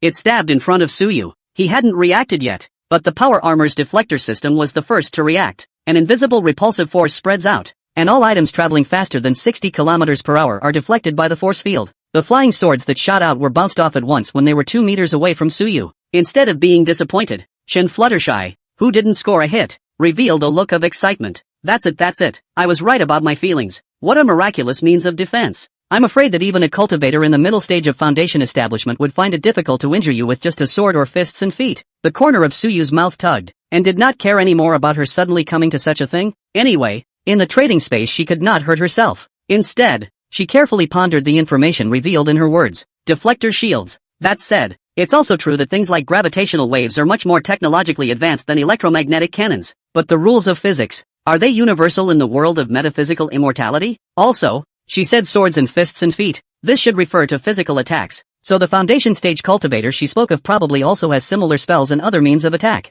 And I'm afraid that this type of attack power armor isn't that easy to block. Rather, it makes sense that the deflective force field would have only been immune to kinetic weapons as well. Also, it can only withstand mid-Foundation stage, which means that cultivators above late Foundation stage can break the deflector field with brute force? This is only the deflector field on the power armor. The power isn't that high. What if it's replaced with the one on the Peregrine Falcon, or a more advanced starship, or even the deflector field in a space fortress like Future City? What level of cultivator would be needed to break it with brute force? Shin Fluttershy's few words revealed a bunch of information. Suyu was unable to project any reliable information for a while, so he wrote it down, intending to study it when he returned. Since Shin Fluttershy said it was useful, then of course he had no problem with it. A storm-class power armor in exchange for a trading object located in the world of immortals. Although he didn't know what this object could give himself at the moment, the world she was in alone was enough for Suyu to invest a fortune. He nodded instantly. Since you want it, I can give you this armor. But what are you going to trade for it? It doesn't need to be something you have now. It doesn't have to be something you can get out now, after you get out of the trap. A look of embarrassment appeared on Shin Fanran's small face as she stammered. A treasure that can save one's life under a Foundation establishment cultivator. I'm afraid I don't have anything worth as much as it. Kinda honest. Suyu shook his head. We live in different worlds, and we don't necessarily have to be judged by your side's value standards, so you can say what you have to offer, and I'll listen before making a decision. After all, Shin Fluttershy really wants to get a Foundation stage magic treasure that is equal in value to the power armor in her mind. Giving it to Suyu won't be of much use. Is this? Shin Fluttershy pondered for a moment, then suddenly her eyes lit up. From his arms, he pulled out a scented pouch. After unraveling it, I reached down and pounded on it for a bit, then fished out a monster bigger than a tank. Boom! Smoke filled the air. Shin Fluttershy looked at the monster lying on the ground and said smugly, "Know why I'm being hunted? Know why I'm being hunted? You've got the stuff out. What's the point? Besides, how come it feels like you're proud to be hunted?" So you felt that this girl seemed to be a bit childish, but after thinking about it, he was still surprised with a tone of coaxing a child. Is it because of this monster? This isn't a monster. It's a late-stage chi refining Tianlin beast. Oh, Shin Fluttershy reached out and patted on the back of the giant beast. There's a cultivation family called the Sun family in our city that bullies men and women on a regular basis, and it's especially annoying. It's said that in a few days it'll be the birthday of the old ancestor in their family. So the cultivators of the Sun family were planning to hunt down a heavenly Lin beast as a congratulatory gift, but it just so happened that I came across it. While they were fighting the Tianlin beast to the death, this girl took the opportunity to strike and snatch the dying Tianlin beast. She even chopped off an arm of that Sun family's second young master. Amazing, isn't it? You're not beaten to death right now. You do have something. Suyu secretly spat, but on the surface he still said against his will. Awesome. Shin Fanran also did not see his perfunctory, and then fiercely boasted a wave of how he was so heroic at that time, and how he struck hard against the scum. After blowing for a while, he seemed to remember the main thing, and hurriedly turned his words around and said, "Right, let's start with the Skylin beast. This is good stuff. It's said to have the bloodline of the Kirin divine beast. Although the bloodline is thin, it's not ordinary. It's a good tonic. Just this one Skyliner beast. If I take it to the merchant house and sell it, I'll have at least 200. No, 300 spirit stones. I see that you're only at the early stage of body tempering. The meat of the Tianlin beast is most suitable for you, especially this late stage of chi practicing Tianlin beast. You only need to eat a small piece every day for a month, and you'll be able to reach the middle stage of body tempering. This heavenly Lin beast is so big, it's enough for you to eat for more than a year, and by then, it will definitely allow you to reach the realm of body tempering perfection. How about trading this for your armor?" As Suyu listened to her words, he couldn't help but have both eyes glowing in his gaze towards the giant beast again. If it really works the way she says it does, then this stuff is awesome. He spent 200 trading points to buy the gene potion in the system mall, and with one shot, his current strength was at the early stage of body hardening according to her. If 1 year of continuous eating of the heavenly Lin beast would be enough to reach body tempering perfection, taking that in between would be at least a span of 3 small segments. That's like 3 or 4 gene pills. Good stuff. Take it. Suyu made a decision right away, but naturally he wouldn't just let it go, suppressing a flash of heat in the bottom of the eyes. After listening to Shin Flutterland's introduction, Suyu's color light must sound. The meaning is obvious. This is something you can ask for, but it's not enough. Shin Fluttershy was slightly deflated by the situation, but she didn't think there was anything wrong with it. After all, in her worldview, the value of a heavenly forest beast that could be handled by a few chi practicing stage cultivators was obviously too much worse than a treasure that could rival a foundation establishment stage cultivator. So what if it allows body hardening cultivators to take a tonic? 100 body tempering perfection cultivators weren't enough for a foundation stage cultivator to fight with one hand. Not a level of existence at all.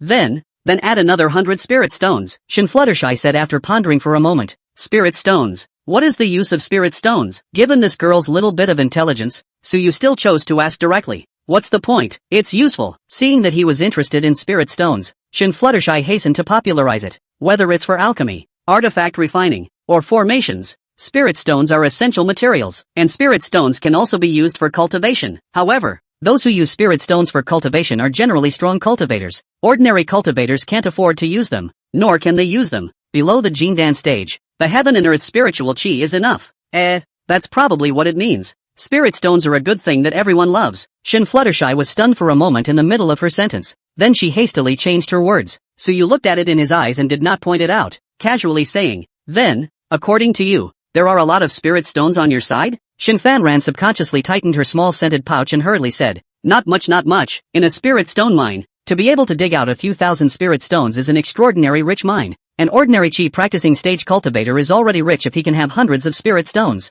I've been saving these spirit stones for years." Nodding his head, Suyu rambled again. "Then if you Jindan cultivators all have to use spirit stones in order to cultivate, how many spirit stones do you normally need to break through the realm?" Shin Fanran subconsciously then replied, "That's too much. I heard that the county guardian lord used nearly 1,000,000 spirits to break through from the early to mid Jindan stage." Halfway through her words, she suddenly realized that something was wrong, glanced at Suyu, and only after seeing that he didn't seem to have any reaction did she hastily change the topic and said, "Oops, this is not important. Can we add another 100 spirit stones?" "Okay, but it's not enough." Suyu smiled and said. The words he wanted to set out had basically been set out, and he was naturally in a good mood. If he had guessed correctly, I'm afraid that the battle power of the world Shin Fluttershy was in wasn't as high as she said. Of course, things like the Yuaning stage battle spreading over millions of miles and the God transformation stage tearing up billions of miles of earth in the north and south could be true. However, Their world might not have a strong person of this level existing right now. Previously, Suyu was somewhat skeptical, and after hearing her say that above the Jindan stage, the original heaven and earth aura would not be enough to support immortal cultivation, and would need to be assisted by spirit stones, this skepticism grew a few points more. That was why he had just said her words to understand the production of spirit stones in their world. If spirit stones were crappy things, then naturally there wouldn't be much to say. But on the contrary, it wasn't hard to hear from between her lines that spirit stones were actually quite precious, and just the early to mid Jindan stage had consumed millions of spirit stones. According to her description, that was the entire fortune of tens of thousands, if not tens of thousands of cheap practicing stage cultivators. If the immortal cultivation world she was in wasn't an extreme situation where the strong used their spirit stones as air and the weak couldn't even smell their breath, then it would prove that there were actually not many spirit stones in their world, and the top of the Golden Dan needs spirit stones to assist in cultivation. So in the case that the total amount of spirit stones is not much, the odds were that there wouldn't be many high-level cultivators on top of Jindan in their world. Of course, it was also possible that Shin Fluttershy looked harmless on the surface, but was actually black inside the dissection. Everything he showed before was a pretense, deliberately leading Suyu to think in the wrong direction. So in the absence of evidence, he wasn't too sure. He just thought it was possible. Then I really don't have anything I can give. What I do have I carry with me. The more precious ones are with my master. She usually doesn't give them to me. Shin Fanran deflated her mouth. Nothing can give? Suyu suddenly laughed. Not necessarily. Truth be told, I'm more interested in the technique you cultivate. No. Only after Suyu's words fell, Shin Fluttershy's little head shook like a rattlesnake drum and decisively refused. My gong method was passed down to me by my master, and it can be cultivated to the Jindan stage. It's unattainable in our place. There's no way I'd trade it for this. Seeing her appearance, Suyu estimated that it should be difficult for him to get this elixir from her, and did not intend to continue fooling her. Although this girl looked as if she wasn't too smart, but the more this kind of person was, the worse it was to trick her instead. Of course, Suyu, adhering to the principle of fair trade, also simply do not intend to cheat her is that. Ahem. Since she couldn't cheat with her own feats, it would be fine to let her get some of this one. Anyway, it was to take it back for research. It's not like Suyu was planning to directly cultivate it himself as a guinea pig. Who cares if his feats are high or not? But before he could say anything, Shin Fluttershy took the initiative to speak. How about this? I still have some pills. See if you can use them as payment. With that, he put his hand into the small scented pouch again and drummed for half a day, then took out a few porcelain vases. Shin Fanran held up the porcelain bottles and introduced them one by one. This is the pill of warding off evil. One goes down and cures all diseases. This is the pill of nourishing the face. A mortal who eats one will be able to keep his or her face ageless until death. This is the clear spirit pill. It's the best to aid in cultivation. If you give it to a mortal, one goes down is to become a genius and learn everything faster. This is. She took out a total of 7 or 8 types of elixirs, each in a different porcelain bottle, each with about 10 of them, one by one after the introduction. She then looked at Suyu hopefully and said, all of these pills were given to me by her elder master. If I went to buy them, it would cost me at least 300 spirit stones. The heavenly Lin beast, 100 spirit stones, plus these pills, together they're already worth no less than 600 or 700 spirit stones. How about exchanging these for your armor? Through this moment's conversation with Suyu, her thoughts gradually opened up. In the Tianxian realm, there were basically only 2 ways to purchase a foundation establishment stage magic treasure. That's buying with spirit stones or bartering. If one purchased it with spirit stones, a foundation establishment stage magic treasure would require at least 1,000 spirit stones to purchase it. She obviously didn't have that many spirit stones. As for bartering, in her original conception, it would only be items of the same level that could be bartered. For example, if you have a foundation stage treasure, then you can only exchange it for other foundation stage treasures. As for the idea of getting together a bunch of low-grade stuff, the value added up to gather 1,000 spirit stones, and then looking for someone to exchange for foundation establishment stage treasures. This kind of thing would be laughed off by other cultivators in the Tianxian realm if they said it. But Suyu obviously didn't see any problem with this. Seeing that no matter if it was the heavenly forest beast, or 100 spirit stones for these items, he gladly accepted them. Shin Fanran then remembered that he still had these pills on him to trade. These elixirs were in bits and pieces, and separately they were not worth much. But when you add it all up, it's not a small amount. She really wasn't bullshitting when she said the total value was 300 spirit stones. Elixir. Suyu frowned and reached out to take a porcelain bottle that was sent to him by Shin Fluttershy, opening the wooden stopper on it and taking a sniff. There is a very strong medicinal scent. If I remember correctly, this is the evil-preventing elixir that she said just now that cured all diseases. If what Shin Fluttershy said was true, this thing could really cure 100 diseases if one went down. That worked out pretty well indeed. But, the reason that made Suyu frown was that, for some reason, he always felt that these elixirs were far inferior to the life extension golden elixir that Ing Zheng had given him just by listening to their medicinal effects. After opening them up and smelling them individually, this feeling intensified. life extension golden pill even without looking at the efficacy of that irregular extension of lifespan by 20 years. Its flavor alone was far from being comparable to these pills. A single sniff of the life extension gold elixir can make you feel refreshed and seemingly sweep away your fatigue, which works better than drinking a box of Red Bull. But these elixirs are different. It also smells like medicine though. However, this medicinal fragrance is simply incense and has no other effects. Suyu glanced at the trading panel. The system has recognized the deal. Obviously, at least in terms of the efficacy of these pills, Shen Fluttershy was not lying. That's a little weird. Suyu did not give a reply at first, but pondered carefully. First of all, it was known that the divine world where Yingjiang was located was obviously not as developed as the Tianqian realm in terms of just the metaphysical side of the world. You can tell by the fact that Yingjiang bought a G60 exoskeleton from him. Other than that, on the hands that Shen Fluttershy just showed, dismantling a few G60s with his bare hands is simply like playing. Not to mention the foundation establishment cultivators that were stronger than her, and even Jindan and Yuanin. These levels of powerhouses. If the metaphysical power on Yingjiang's side was really more developed than Shen Fluttershy's Tianqian realm, then there was no reason to still buy the G60 from him to fight the Huns. And under the premise that the metaphysical side power of the divine world was inferior to that of the Tianqian realm, the life extension golden elixir that Yingjiang had taken out was more advanced than the elixir that Shen Fluttershy had taken out, which was worthy of scrutiny. Because judging from the fact that Yingjiang had casually given him dozens of them, the life extension gold pill was at least not something precious in Yingjiang's hands. Although Yingjiang was the head of a country in the divine world, it was not too much to say that he was the first person in the world,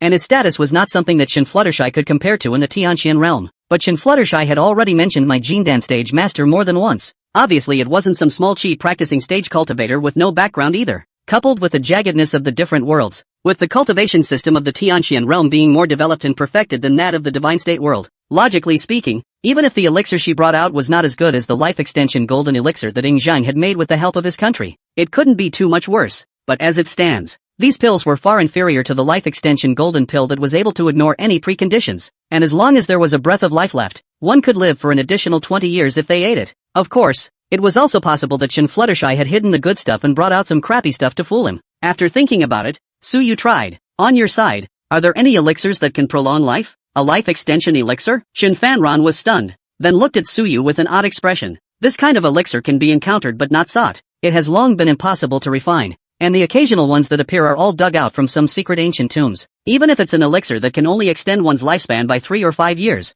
it can still make some old monsters whose lifespans are about to expire snatch their heads and even go so far as to fight. Life-extending pills are precious to the core. Why would you think that I, a small cultivator at the chi practicing stage, would have one? Sure enough, Suyu's heart was certain, feeling that he should have caught a very crucial piece of information, a relatively low level, even just starting out, metaphysical side world in Shenzhou. However, he was able to create a large number of life extension type pills that were very precious even in a relatively perfect immortal cultivation world like the Tianqian realm. This is clearly not normal. Suyu analyzed it briefly and felt that there were probably 2 reasons for this situation. The first, the Tianqian world was far stronger than the divine world in terms of its power system, but it was inferior to the divine world in this aspect of alchemy skill instead. The second, the heavenly Xian realm was indeed countless times more developed on the metaphysics side than the divine world, yet the divine world also held certain advantages in certain places. This advantage does not necessarily mean technological, but can also be resourceful. The first possibility was very small. Objectively speaking, Suyu felt that the second possibility was more likely, because just now, Shen Fluttershy had also said that it wasn't as if there weren't any life-extending elixirs in the Tianqian realm.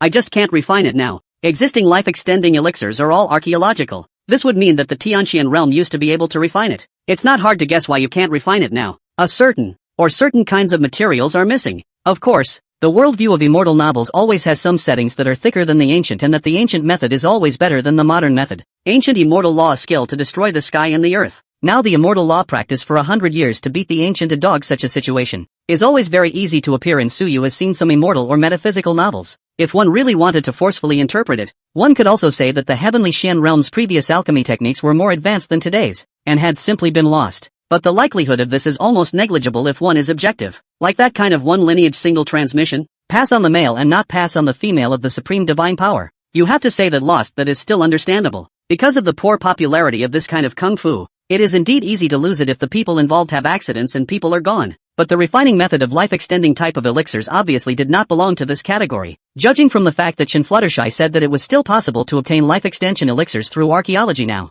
the method of refining life-extending pills was not something that could be passed down from one lineage to the next and lost in the event of an accident, even if it wasn't rotten, and with the refining method hardly ever lost. They, however, could not refine this type of elixir. That leaves only the possibility of a lack of vital materials. Suyu's heart roughly had some guesses, but did not look for Shin Fluttershy again to confirm his guesses, because it wouldn't have mattered much. The key message now is, life extension pills were a good thing that could not be found in the Tianxian realm. They say the longer you live the more you fear death. These cultivators had long lifespans, and it was obviously more difficult for them to look at life and death with equanimity. It's a given that there will be a need in terms of extended life. Suyu glanced at Shin Fluttershy, who was still expecting his reply, and suddenly laughed. A heavenly forest beast, pills, and 100 spirit stones in exchange for a piece of armor. Yes. At this price he didn't need to think about it to know that in Shin Fluttershy's opinion he must have taken advantage of it. But that's okay, he's not losing out anyway. Originally, he had even planned to purely invest in it, and had already made plans for Shin Fluttershy to go out with his power armor and still fail to fuck over the enemy, and then he would lose all his money. Now having these things coming in was more than he expected. Suyu could certainly continue to squeeze more benefits out of her,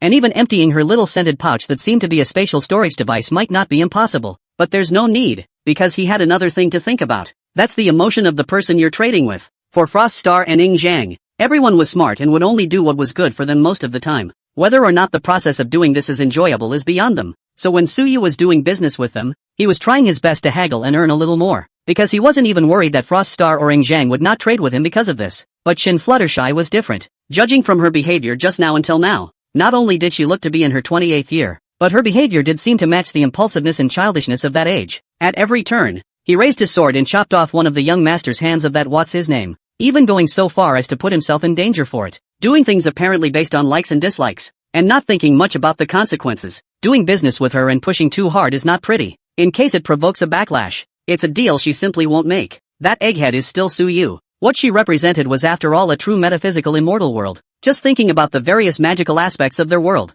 Suyu couldn't help but gulp. So it wouldn't be a bad idea to sweeten her up a bit now for the longer term. Anyway, he had gained 10 sets of power armor just by receiving such a right-hand man as Autumn End, which was not a loss at all. As expected, upon hearing Suyu's promise, although Shin Fluttershy tried to taunt her little face, her face still showed a joyful color that was visible to the naked eye. Just about laughed outright. Suyu didn't care and signed the trading contract, after trading an unopened piece of power armor to Shin Fluttershy. Nor did he wait for Shin Fluttershy, who had just obtained the power armor, to study it carefully, and then continued, with the armor deal out of the way, I think we can talk about the other deal. Saying that, an exquisite mahogany locket appeared in his hand. Suyu casually opened the lid, and the refreshing aroma immediately came out from the box. Another deal? Shin Fluttershy, whose attention was all on the power armor she had just acquired, subconsciously turned back. He froze for a moment at the first moment he saw the life extension gold pill in Suyu's hand, and then froze in place. The beautiful eyes stared at the golden elixir dead on. Eyes revealed a color of scorching heat visible to the naked eye.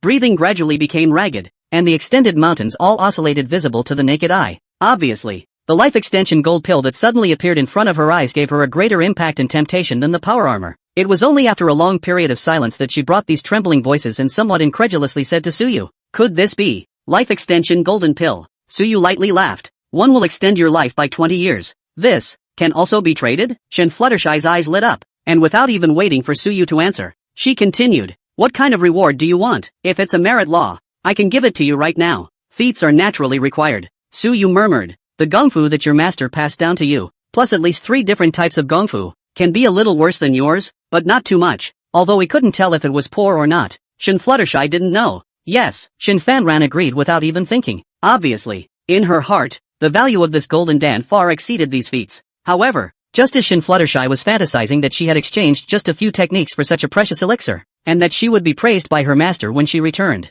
Suyu's voice, however, came again. "Not so fast. There's more. In addition to the gongfu, but also plus." Saying this, he paused and looked at Shin Shanran, whose eyes were staring nervously at him, and laughed. "Spirit stones? 500,000. What exactly are spirit stones for?" Suyu didn't know, but he knew one thing. That is that this stuff, like gold, is actually a currency that has some popularity in trading platforms as well. It's the same as quite a few world traders who collect gold. Many metaphysical side worlds actually collect spirit stones. It is one of those things that is hard currency. This was the information he had gotten from his exchange with Froststar, and it was more than likely not false. Now that he had the chance to get a batch, he certainly wouldn't let it go. And there's also the fact that probably the biggest difference between the metaphysical side and the technological side of the world is that the technological side of the world doesn't have, or is sorely lacking in, one substance, the Reiki. If he could get a cultivation technique that could be cultivated from Shin Fluttershy, if he really wanted to cultivate on his own at that time, I'm afraid he can't practice much in that environment of Blue Star alone.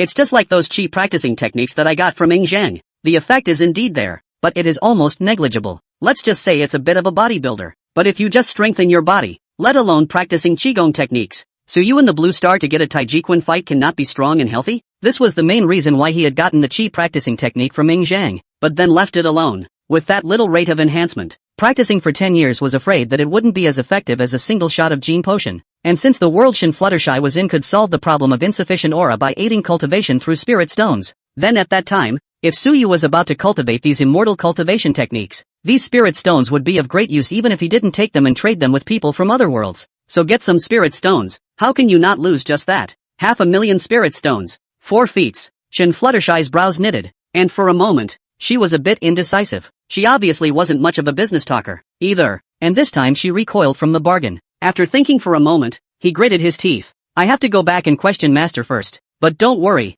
If your life extension golden pill really has this kind of effect, Master would definitely agree. Although the Gongfu was precious, this thing was frankly as long as there was a copy of the original Gongfu. The rest were copies that could be copied infinitely. Spreading it around in the Tianxian realm and messing up the Gongfu to make it rotten would have a great impact on the people who practice this Gongfu. It can be used to trade with people from other worlds, which actually doesn't cost much when you think about it. Even if Suyu took her Gongfu and passed it around Blue Star for everyone to cultivate, it would not affect the people of Tianxian realm at all. So when you did the math like that, the real cost of the deal was the 500,000 spirit stones. The value of the life extension gold pill thing, I guess, is actually hard to define. In the world where Shin Fluttershy was from, cultivators at the beginning of the Jindan stage could live for thousands of years, and Jindan consummate cultivators even had a lifespan of 2,000 years. A mere 20 years was just a snap of the fingers for these great powers. Those Jindan stage cultivators who still had plenty of longevity would definitely not spend so many spirit stones to buy the life extension gold pill, as they themselves still needed spirit stones to aid in their cultivation. But not necessarily for those cultivators whose lifespan has come to an end, especially Jindan cultivators who were stuck at a bottleneck, just one step away from breaking through to the next realm, but had little life left. Don't say 500,000 spirit stones. Millions of spirit stones people are willing to take out. After all, if you live, there is still hope, but if you die, there is really nothing. There is often another characteristic of these types of monks. That's a lot of family. After all, they were all old monsters who had lived for at least 1,000 years, and there was absolutely no way that their spirit stone reserves would be small. So 500,000 spirit stones for a life extension gold pill would definitely be profitable if he met the right buyer. But the most crucial problem was that the Tianxian realm was too big. Cultivators who had a need for this and could still afford to pay for spirit stones were not that easy to meet. So for the matter of whether or not to buy a golden elixir, Shin Fluttershy certainly cannot take the idea at a time. Have to ask the master first. After all, she wouldn't be able to take out so many spirit stones if she only relied on herself. Good. Then it is so agreed. Suyu did not continue to pursue anything else, but only nodded his head in agreement. The two sides exchanged ideas for a while longer, and Suyu gave Shin Fluttershy a good science about the trading platform before they each left. It is worth mentioning that in the subsequent exchange, they signed another contract of intent regarding the purchase of the life extension golden elixir. The approximate content of the contract was that Suyu's side guaranteed that the life extension gold pill would be effective, while Shin Fluttershy would hand over her cultivation technique to Suyu first as a deposit. After the rest of the subsequent techniques and spirit stones have arrived, both parties will then pay with one hand and deliver with the other. Shin Fluttershy had been a bit hesitant at first. However, after seeing all the mysterious aspects of the trading platform and confirming that it couldn't be anything like an illusion, then there was no more hesitation. Painfully, he reproduced his gong method on a jade sketch and gave it to Suyu as a deposit. The deal was satisfactory for both parties. Shin Fanran's satisfaction was naturally that he had obtained a piece of power armor that was enough to rival a foundation establishment stage cultivator even in the hands of a mortal, as well as the subsequent life extension gold elixir that can be obtained by simply replenishing your resources. Whereas Suyu's satisfaction was that he had finally developed a new trading object. If you are matched with a person who was not interested in working with you in the first meeting, you will not be able to continue to contact them later. But as long as a transaction is completed, or at least the intention to do so is reached, when the initial match is made, then the two agents will gain regular contact with each other, and there will be plenty of opportunities to exchange ideas later on. Now that a single transaction had been completed with Shin Fluttershy, there was another appointment about the life extension gold pill behind it. Both sides are naturally already firmly locked in place. There will be plenty of opportunities to continue working together later. On top of that, the world that Shin Fluttershy was in also made Suyu report great expectations. After all, it was a metaphysical immortal world, and after establishing a stable trading bridge, the benefits he could gain from the Tianxian realm were simply uncountable. Another win-win. Name, Suyu. Identity, agent of the Blue Star Zone of the Supertime trading platform. Rank, junior agent, 7 out of 10. Trading points, 1100. Available matches, 0. Returning to his personal space, Suyu looked at the experience bar of the agent level that had finally risen from June 10th to July 10th, and his heart was overjoyed. Now that we're at July 10th, it's only a matter of time before we get to September 10th.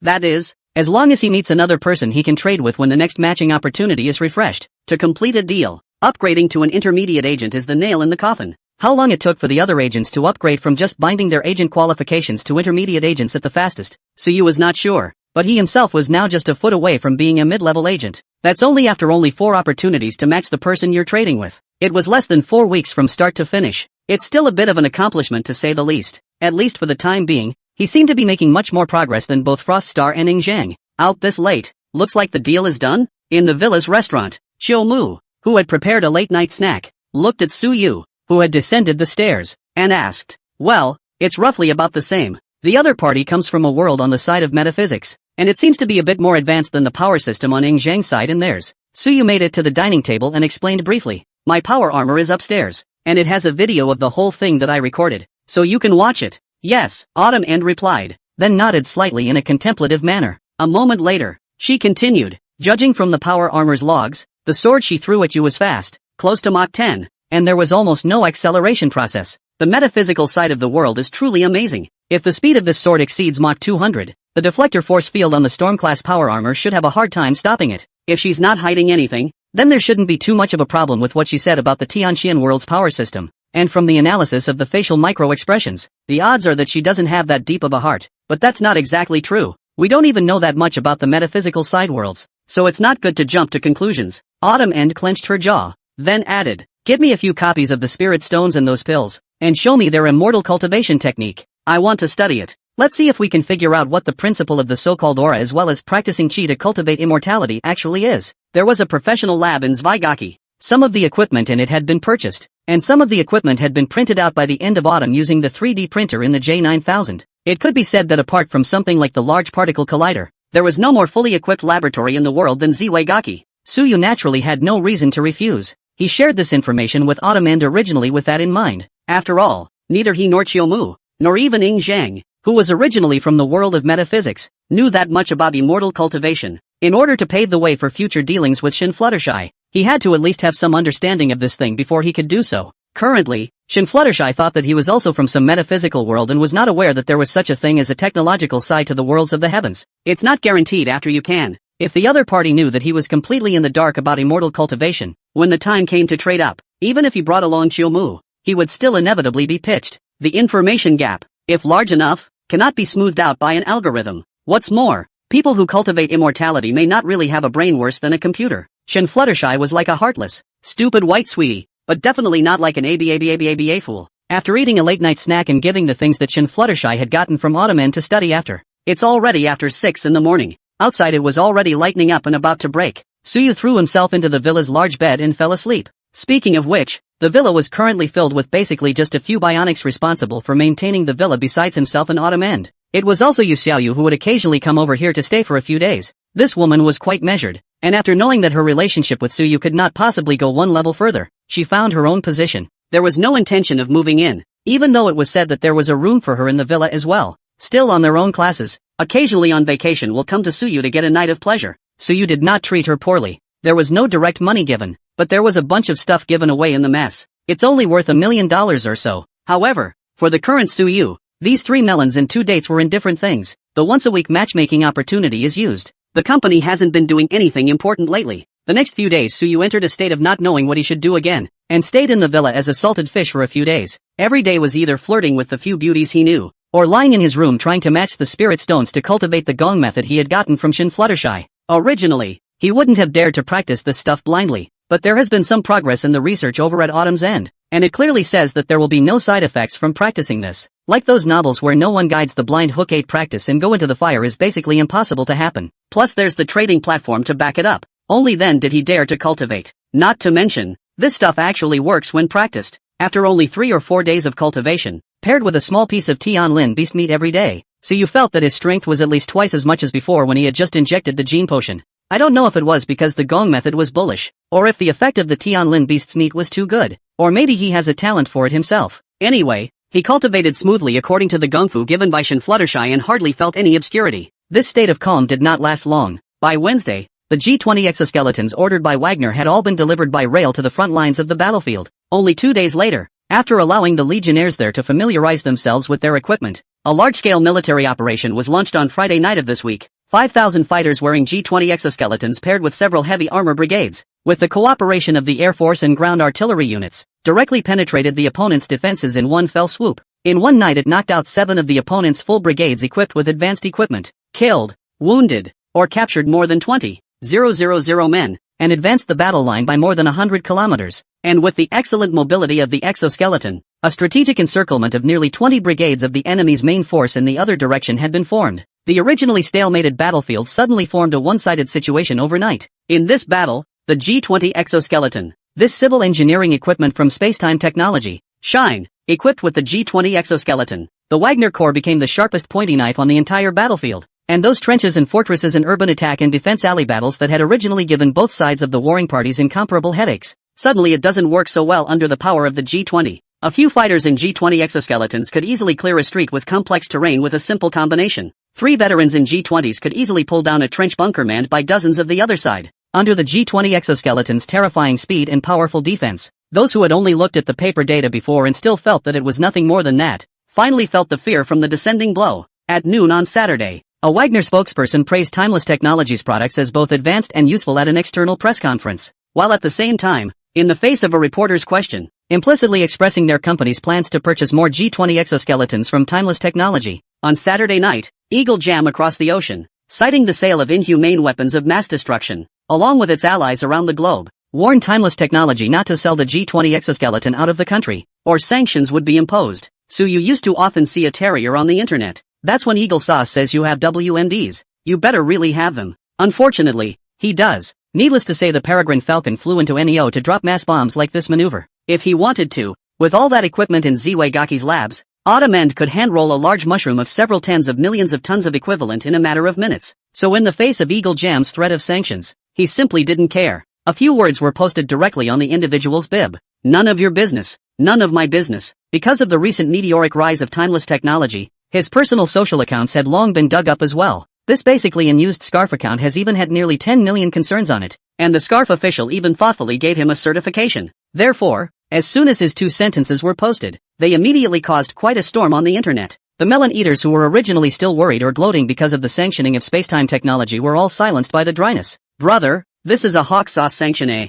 How many flourishing enterprises were all devastated by a wave of sanctions by Eagle Sauce? You're about to be sanctioned and you're still so arrogant. Is that appropriate? As it turns out, it's actually appropriate, because Hawksbane looked left and right after announcing the sanctions program, and then discovered something very egregious. It's amazing that TimeTech hasn't purchased any high-tech products or equipment from Eagle Jam and its allies. Not even any finished or semi-finished industrial materials were procured from Kyushu. All you buy are the most basic things like steel, and sometimes you don't even buy finished steel. You just buy iron ore.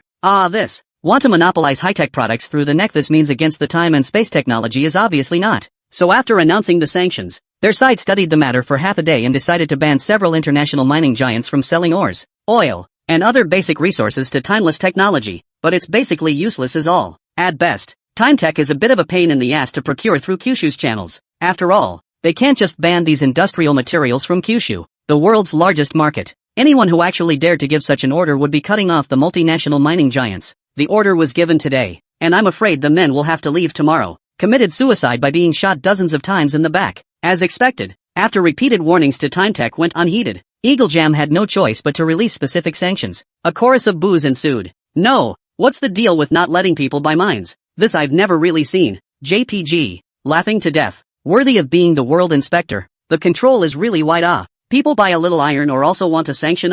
Why don't you sanction people for breathing and drinking water? I checked. The Time and Space Technology announced the purchase list, which does not have any high-tech products. All industrial raw materials and a variety of ores. Eagle Sauce want a sanction can only really sanction the Time and Space Technology imports of minerals. The actual fact is that it's a lot more than just a few of the most popular products in the world. I'm super. That's the point. Time and Space Technology can come up with exoskeletons and power armor this black technology even if actually only need to import some raw materials on the line. That means, from the most basic raw materials such as steel to an exoskeleton finished product, the whole process they can completely realize self-production. This is what level of industrial capacity. If I don't remember wrongly, the Zwicky at the headquarters of Time and Space Technology is just a small place. right? It covers an area of less than 10 square kilometers. And this technology is really heaven-defying. All links self-produced. No wonder Eagle Sauce sanctioned half a day to come up with so many things. Bung boo live hahaha. I'm at my wit's end now. Of course, while Hawk Jam's maneuver was reduced to a laughingstock on every major forum in Kyushu,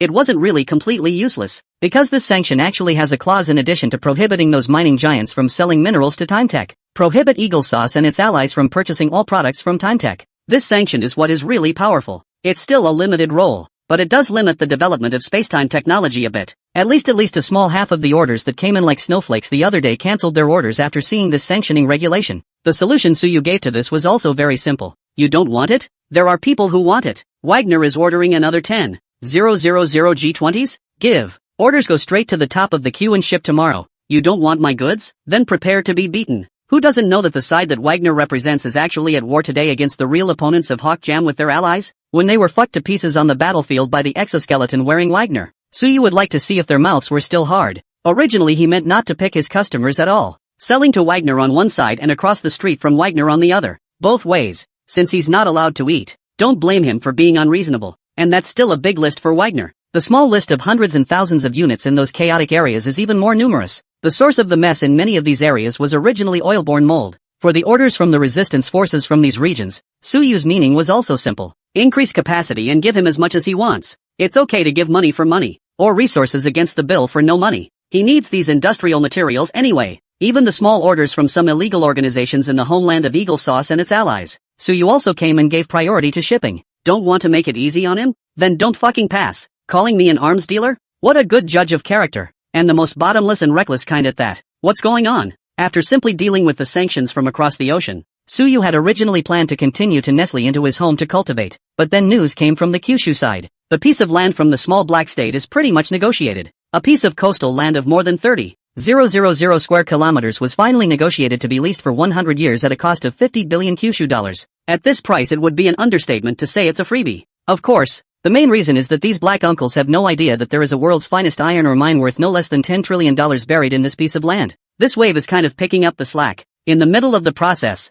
although there are also Eagle Jam's intelligence officers want to make trouble from it, telling the people in that country that there is iron ore in that land. They can't get it themselves and don't want to let the Kyushu in time and space technology get it so easily. However, Tsuyu had let Shiomu make a move to monitor their network and invade their satellites, leaving all of these intelligence officers, whose identities are supposed to be top secret, exposed. Within 2 days, all those Eagle Sauce intelligence agents who were in the black state and knew that there were iron mines in the area had all evaporated. On the other hand, some news media and people in the know on the local side of Eagle Jam who had intended to publicize this incident, before the manuscript was sent out, they found that their computers had been hacked, and then all the materials and evidence had disappeared. Not only that, these people can't even make phone calls. Obviously the cell phone is connected to the internet, but all the statements on the internet will disappear without a trace. That's the scariest thing about epic-making computers. So what if you know? Can you still talk? Even President Eagle Jam's public speeches could be made to convey not a single word if Autumn N so desired. Want to communicate? Write a letter. Without Eagle Jam to get in the way. The lease agreement between Kyushu and the small country of the Black State regarding that piece of land naturally flew by. It was negotiated in just under 2 weeks. And this little Black State is very interesting. They don't want cash for this 50 billion Kyushu dollars either, but instead ask for a batch of $10 billion worth of G20 exoskeletons to be brought in from timeless technology up front. As for the remaining $40 billion, it was kept in the bank, ready to purchase some more arms and equipment from time and space technology. Naturally, this bank account was not created in the name of the country, but was a private account. Selling land, raking in money, buying weapons. Standard warlord behavior anymore falls under is. But as long as the land is in hand, what people are Tsuyu does not care at all. The guys were going to fuck Eagle Sauce anyway when they took the exoskeleton. Tsuyu even hate to give them a discount. Ahem. Speaking of which, the small black state country is actually quite famous in the world. Not a good reputation though is all. Yes, this is the same place that is known worldwide for its pirates. Poor, broken and barbaric. Probably what the world thinks of this land. Put in a few hundred years ago. The sea robbery of that is the seafaring pioneers. The New World pioneers. Now that the version has been updated, this profession has retreated from the environment and has become a pirate that everyone shouts at. These black uncles are not having a good time either. Belonging is a typical reverse version of the player on Blue Star OL, so players still have to get used to the version changeover. But that wasn't to say that they were bad. In fact, they were quite capable of playing under the excellent matching mechanism of the Black State region. That's where Eagle Sauce took a big loss in the first place. And after that, he didn't forget to make a movie about a helicopter crash. washing himself as a white lotus and portraying people resisting the invasion as savage and bloodthirsty. It's kind of a traditional art ability, therefore for people to sell their land and buy exoskeletons to do things like eagle sauce. Suyu naturally strongly supports it. Isn't that a G20 exoskeleton? This will be packed and shipped. That piece of land is still a wasteland today, although it is now considered to be taken down. But Suyu is not in a hurry to start building a space elevator. Just a group of workers from Kyushu were recruited at a high price with procured engineering equipment and we're going to let them do the initial remodeling there first. Other than that, at least get the roads fixed first. Lest it be like the previous construction of Ziwaiki. The road is impassable, but also have to temporarily specialize in the construction of the port to expand the highway to allow the construction materials to be sent in. Anyway, he hadn't gotten the design information and drawings for the space elevator from wherever Frost Star was, so there was no rush for now. In order to protect the safety of these workers, Suyu also sent a team of combat bionics wearing G60 heavy exoskeletons over, a total of 200 bionics, and after putting on the G60, it would not be an exaggeration to say that they were the strongest armed force in the Black State. There's no need to worry about any accidents at all. Autumn had been in Ziwagaki's lab for almost a week now, working on topics related to auras and fairy cultivation. Apparently, even for this titan of academia who was able to preside over the construction of a space fortress even from the prosperity era of the fallen world, studying the metaphysical side of these things is also a great challenge. It's hard to figure it out in the short term, but not without the slightest clue. Although Autumn was in the lab, the contact with Suyu was not broken. Occasionally, he would confide in him about some of the difficulties he had encountered in his research. Suyu, in the course of conversing with her, could also probably hear that she had indeed researched something unimaginable out. It was discovered in late Autumn's research that the spiritual power obtained from the refining of a substance like Reiki also seemed to be a form of energy manifestation similar to electricity. And compared to the incompatibility of the human body with electricity, psychic power is much closer to the human body and has a wider range of effects than electricity. What is the principle of this she has not yet figured out, but has already come up with some related products based on these principles. For example, the spiritual prosthetics product, which combines spiritual power with wasteland prosthetics technology. According to her calculations, this kind of prosthetic limb, if fitted to a disabled person, would not only be able to perfectly replace the mutilated organs, but also would not be like ordinary mechanical prosthetic limbs fitted to the body, which could be used but were not their own but were always not their own, and would give the user a sense of incongruity. The difference is probably the difference between a normal person using chopsticks to hold something and just going up to the hand and holding it. The mechanical prosthetics of the wasteland are not functionally much worse than people's own limbs, but in the end they are not original organs. But psychic prosthetics have no such concerns. These spiritual forces are very magical. Even if it is a prosthetic limb made of steel, after using spiritual power to drive it, these spiritual forces will actively hook up the neurons and prosthetic control system between the human body and the prosthetic limb. It can be done in such a way that one cannot feel the difference between a prosthetic arm and a real hand at all, even if the prosthetic limb's built with some special substances that are closer to spiritual power. After replacing them with people, these prosthetic limbs will actually be gradually transformed into flesh and blood under the subtle effect of spiritual power. In time, it can be fully fleshed out and perfectly integrated into the human body, doing a true amputation. Suyu really never thought that spiritual power could actually be played this way. Not to mention him,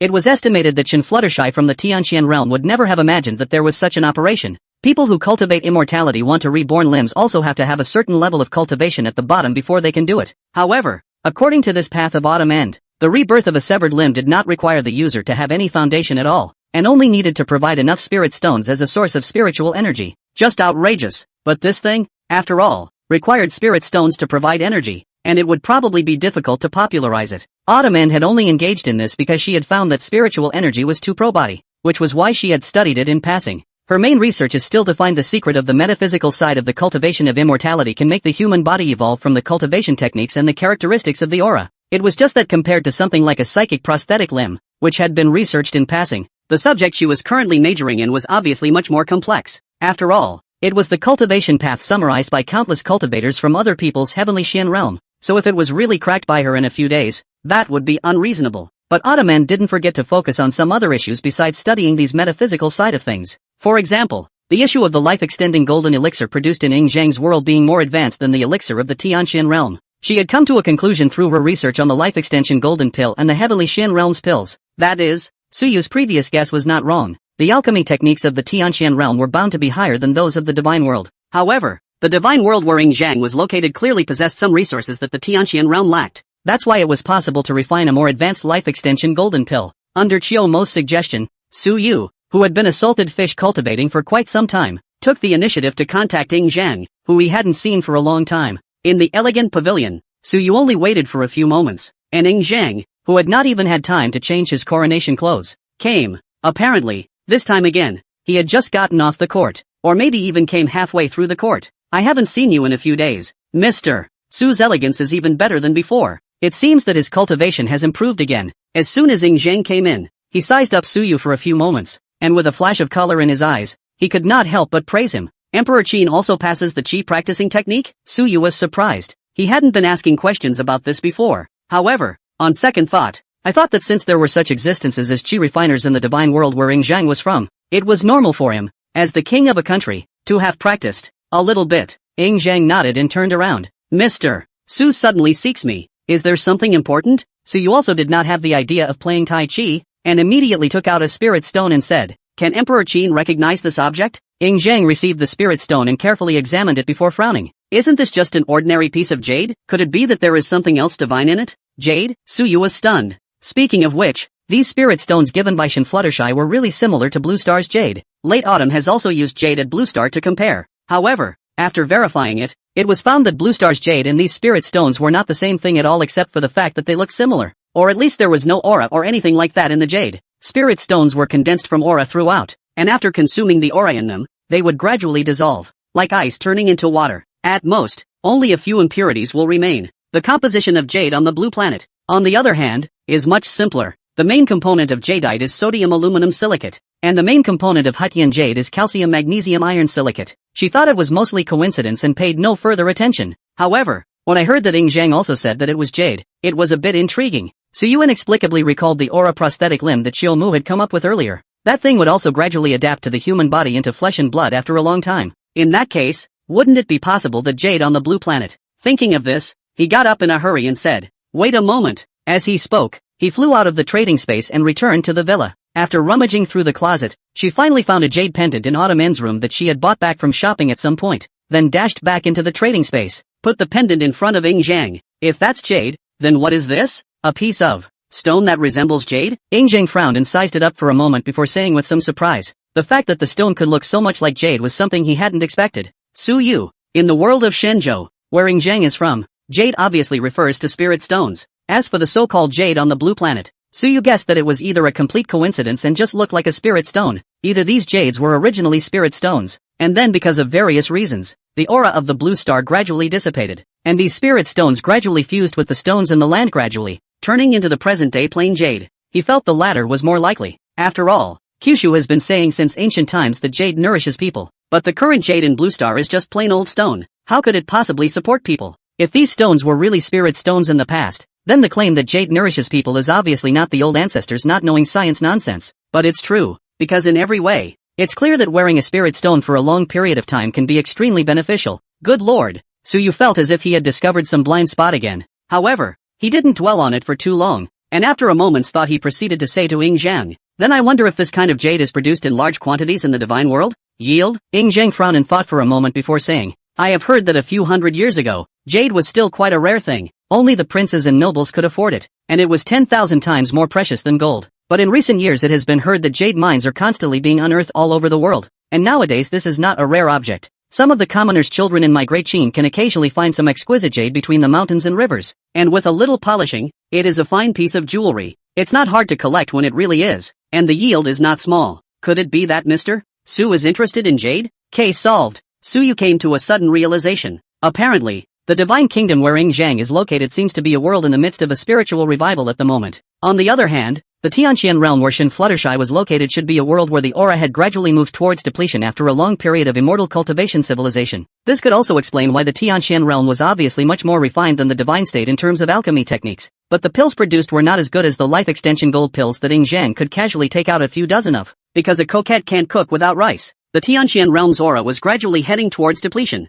corresponding to some heavenly materials and treasures and the like. It was obviously impossible to have as much as the divine state, and the situation on the divine state side was that although the alchemy was crude, it couldn't resist the fact that other people's worlds were on the upswing. There's a lot of heavenly treasures. Throw in whatever bullshit you want to throw in your head. Let's not talk about refining it into an elixir. Getting a pressure cooker and stewing it would probably be better than the effects of the elixir refined in the Tianqian realm. After realizing this, Suyu's eyes immediately flashed with a light called surprise. He had heard Ing Zhang himself describe it before, and thought that the divine world was just a low Xian world with a little bit of aura. and that the combat power might not even be as good as some martial arts worlds, didn't put too much stock in that aspect at all. The original plan for the Divine World was to help Zhang to develop resources and raise the level of agriculture and industry, and then to act as a middleman to trade the industrial and agricultural products of the Divine World with other worlds to gain benefits. But now it seems smaller. The previous pattern was too damn small. Of the 3 worlds he had been matched to so far, the Divine World was clearly the fattest and most fattening one. The other 2 are either fallen worlds that have become wastelands with nothing but technology.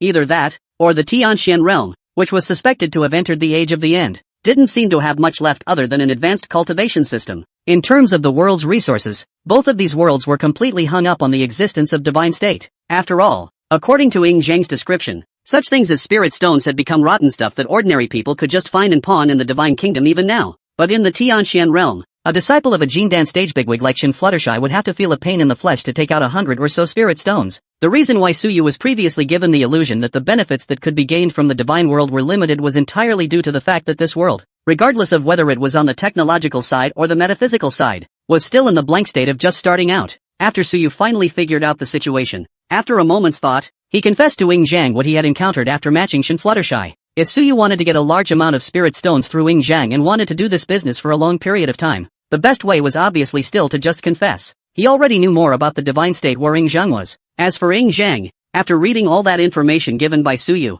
he also had a good understanding of Blue Star nowadays. Occasionally, he might not feel there was anything wrong if he approached Zhang to procure some spirit stones, but after a long time, Zhang, who already knew what Blue Star was like, was bound to feel that it was not normal. Instead, it will then destroy the trust that has been built up between the 2 sides. If it's a one-shot deal, it's just as well to take advantage of the information gap to screw someone over. As for the long-term trading, at most, it is to utilize the information difference to allow themselves to gain some more benefits, similar to the trading pattern of Suyu and Frost Star's previous pit against each other. Although it pits the other party, it is only a minor problem, and the other party will at most be slightly upset and will not interrupt their business because of it. Because even if you get screwed, you still don't lose. But if you don't even want to give someone soup, then the deal may not continue. If Suyu wanted to obtain spiritual stones from Zhang in the long run, it was obviously best to directly confess to him the true function and value of jade, instead of taking advantage of the information gap and just white-knuckling it. After hearing Suyu's words, Zhang suddenly said after a moment of silence, "Why do you always match the right deal?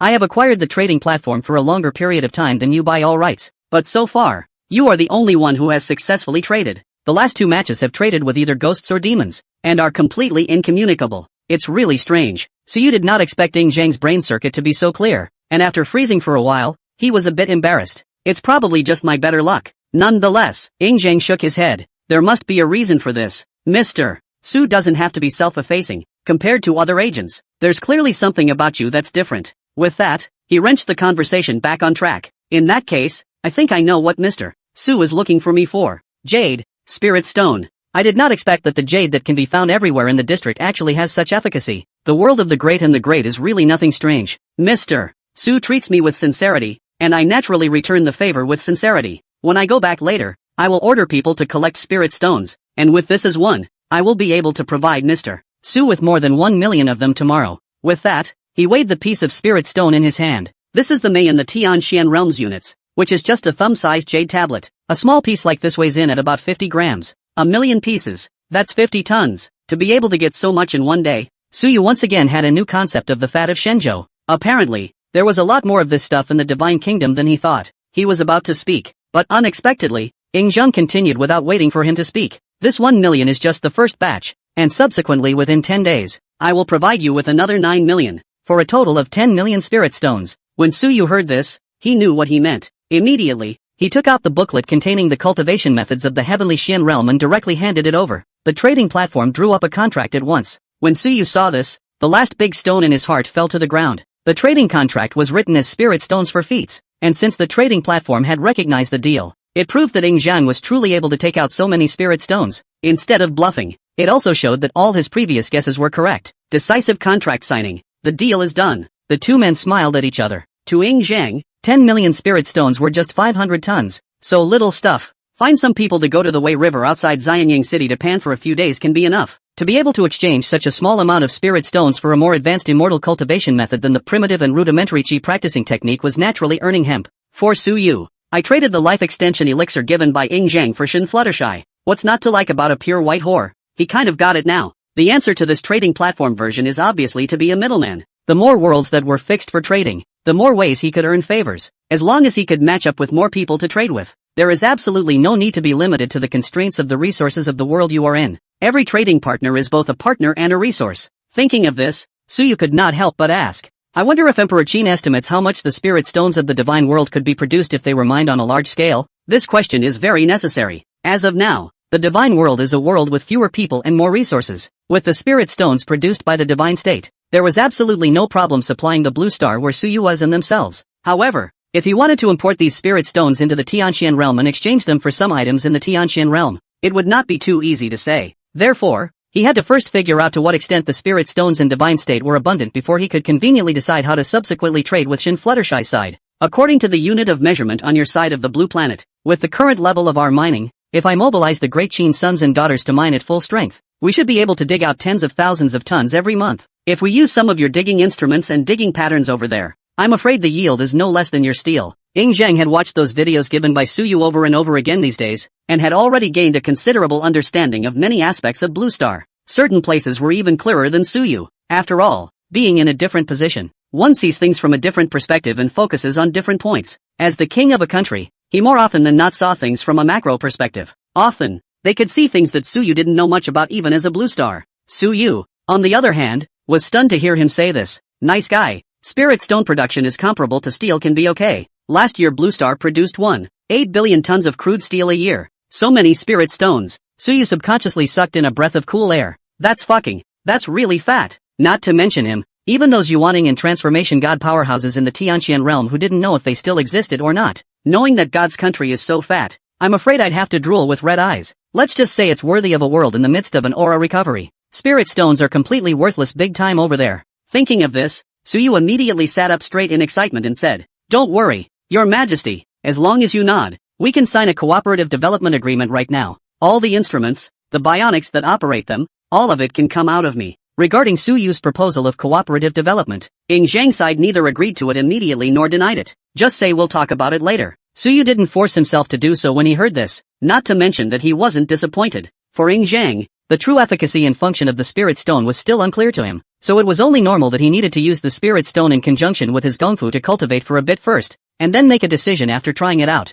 The next thing the two talked about was pills. Because of Suyu's confession, Ying Zhang was naturally clear about the fact that the heavenly materials and earthly treasures produced on this side of the divine state were even more abundant and advanced than those in the Tianqian realm, and he also promised that he would send another batch of herbs for refining the life extension gold pill to Suyu along with tomorrow's batch of 1 million spirit stones. It wasn't really something that was scarce with them, or else Great Qin wouldn't have been able to come up with thousands of life extension gold pills a year with that kind of shoddy alchemy technique. So the batch that was given out was quite a lot, but it wasn't much for Ying Zhang. He also has only one request. If Suyu had gotten the advanced alchemy technology of the Tianqian realm from where Shin Fluttershy was, he needed to share it with him. Of course, the sharing is not for nothing. At that time, Suyu could mention whatever he wanted. This is the promise given by Ying Zhang. Suyu certainly had no reason not to agree. After all, the divine state side of alchemy is still more or less a bit of a base there, and after coming into contact with advanced alchemy techniques, it will soon be able to eat these techniques. Not so with Blue Star. No foundation at all. If he wanted to recruit people to refine pills,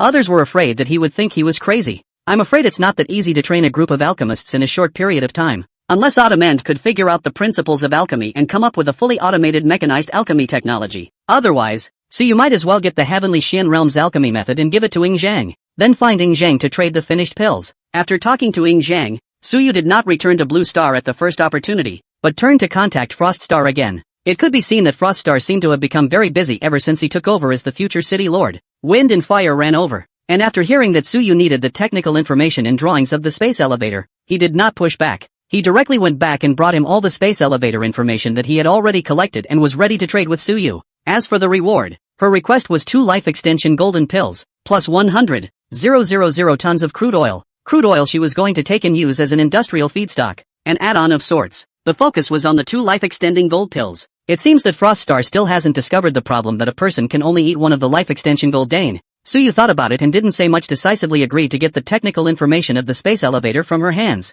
However, when the deal was done and he was ready to leave, Frost Star called out to him, "That, the city lord she, how's it going?" Suyu was stunned at his words. Thinking carefully, he realized that if the original situation was followed, Autumn End's mind could only be preserved in the chip for a few days, and if he hadn't had that soul-devouring jade that he had gotten from Ing Zhang, it would indeed have dissipated by now. However, there was no need to hide the fact that Autumn was still alive from Frost Star, and he immediately said frankly, I found something on the metaphysical side of the world that retains the soul. Well, the soul is probably what you call the mind, so she's alive for now instead. But this thing won't retain the soul for long. It'll probably keep her alive for another 6 months at most. Frost Star sniffed, revealing a look of determination. Then he opened his mouth, as if he wanted to say something, but in the end he didn't say anything and just shook his head. Don't bother with all that crude oil. Be nice to her, and next time you trade, if you can, please bring her along for the ride. I have some things I want to ask her about. Okay, Suyu nodded. Then, not knowing what came to his mind, he revealed an intriguing look and laughed.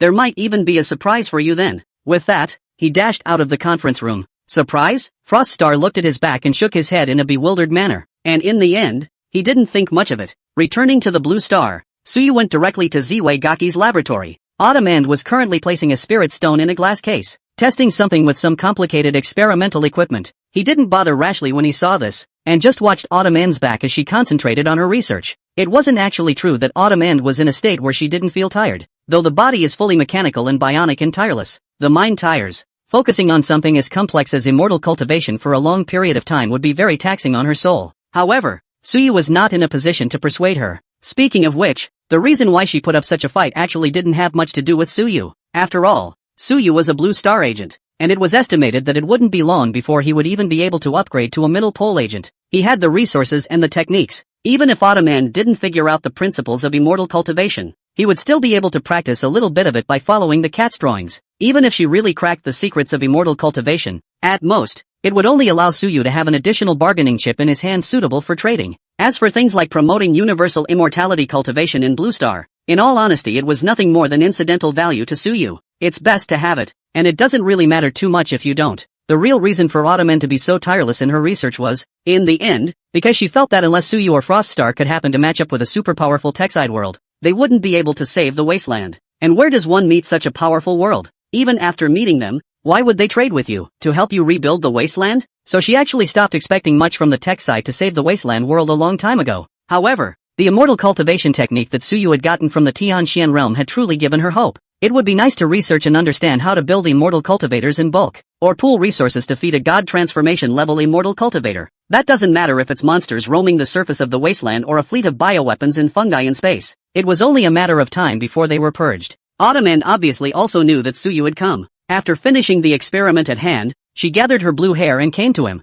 How's it going? What's the situation over there in the divine world? The previous guess was correct. The divine state does have a large amount of spirit stones and heavenly material resources. Suyu briefly told her about the news he got from Ing Zhang. Indeed, Autumn let out a long breath, as if a boulder had fallen to the ground in her heart, before explaining, my research has gotten somewhere so far. Yesterday I used 5 spirit stones to take over the mind of a mouse by controlling its brainwaves, and made it absorb the aura from the spirit stones in accordance with the Kung Fu method. What about the results? Suyu was curious. Without saying much, Autumn walked straight to a glass case wrapped in black cloth in the lab and casually pulled the black cloth off. Seeing what was inside, Suyu could not help but have his pupils shrink. Inside the glass case behind the black cloth was a huge mouse that was 2 meters tall even when it was lying on its back. However, it's not the same as the biochemical monsters that science nerds come up with in those sci-fi movies. This little. No, the rat not only didn't look the least bit hideous, it even looks cute. The white fur was immaculate, 1,000,000 times cleaner than an unusual mouse. And in addition to the original white color, there were actually faint golden arcane patterns on the fur, emitting a faint fluorescent light, appearing beautiful and mysterious. But although this rat looked big and bluffing, Suyu felt that he should be able to take it down easily even if he didn't wear power armor. Of course, this was because he already had power equivalent to the heavenly Xian realm's body tempering realm himself nowadays. If it was an ordinary person, without the use of a hot weapon, 3 or 5 grown men would be a send-off in front of it. I'm afraid even the Northeast tiger can only serve it as a dish. The rat that was originally sleeping on its back in the cage was agitated when it saw the black cloth being lifted, and a pair of front limbs kept knocking on the glass. A humanized, pathetic look was shown to Autumn. Autumn casually pressed a button next to it and released it. The rat came out looking very well behaved, and after circling around Xiaomu twice, it obediently laid down in front of her, allowing her to rub its head. Immortal cultivation really is amazing. It's an evolutionary process that has almost no negative effects. Autumn sighed as she rubbed its head. If there weren't enough spirit stones, it would even be able to make it turn on its spirit. 5 spirit stones that can turn it like this is already amazing enough. Suyu curiously walked over and also rubbed its head twice. The rat hadn't seen him before. and after wincing and looking between him and Autumn's end for a few moments, he plucked up the courage to reach out and lick his hand twice. TSK, quite smart. Suyu laughed. One thing was for sure, he didn't really like rats, but this big white rat was really cute after being transformed by Aura. He teased the guy twice before turning to Autumn End. So if the spirit stones manage to be enough, you can also make people cultivate in this way? The rat obviously wouldn't take the initiative to absorb the spirit stone to cultivate. According to normal biological instincts, it would only think that the spirit stone was a good thing, and then carry it back to the nest to hide it. Autumn End had also said just now that it was after she had taken over this little white mouse's mind through the brainwave controller that it had learned to actively cultivate and absorb spirit stones. And the process here is clearly not as simple as she makes it out to be. If a normal person's talent wasn't too good, even if there was an unlimited supply of spirit stones, how could it take 10 days and half a month to cultivate to the body tempering realm from an ordinary person? But it only took a day. This accelerated process is clearly what Late Fall has been working on all this time. Yes and no.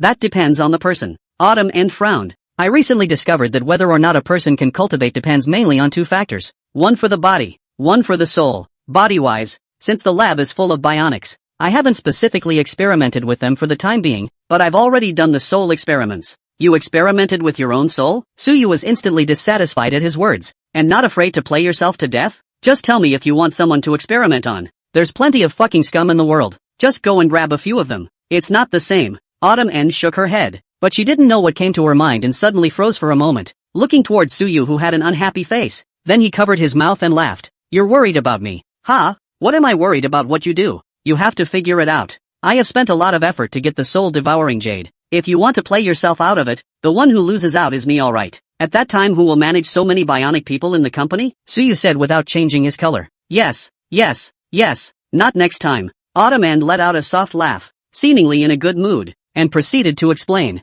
I found that some people's souls are suitable for cultivation, while others are not. This is probably one aspect of what they call qualifications in the immortal cultivation world, and the other aspect is of course the physical body. Then I projected that my own soul should be the more suitable type for cultivation, and that's why I did this experiment. It turns out that my speculation was also correct. After taking over its body through the brainwave controller, the efficiency of absorbing spirit stones with its body is very fast. It's not the flesh. In fact, I've done many groups of controlled experiments, and out of a bunch of experimental mice, it's one of the slowest to naturally absorb aura, and at its own rate of absorption. It may not be able to finish absorbing the spiritual energy in a spirit stone in 10 years, but after I took over the mind, it was able to absorb 5 spirit stones overnight and evolve to this level. Souls with cultivation qualifications do absorb aura faster than souls without cultivation qualifications, and how to convert it into its own spiritual energy after absorbing the aura, that depends on the flesh. It's a rat after all. The conversion efficiency can't be compared to a human. Not to mention that it's also a relatively poorly qualified flesh body among rats.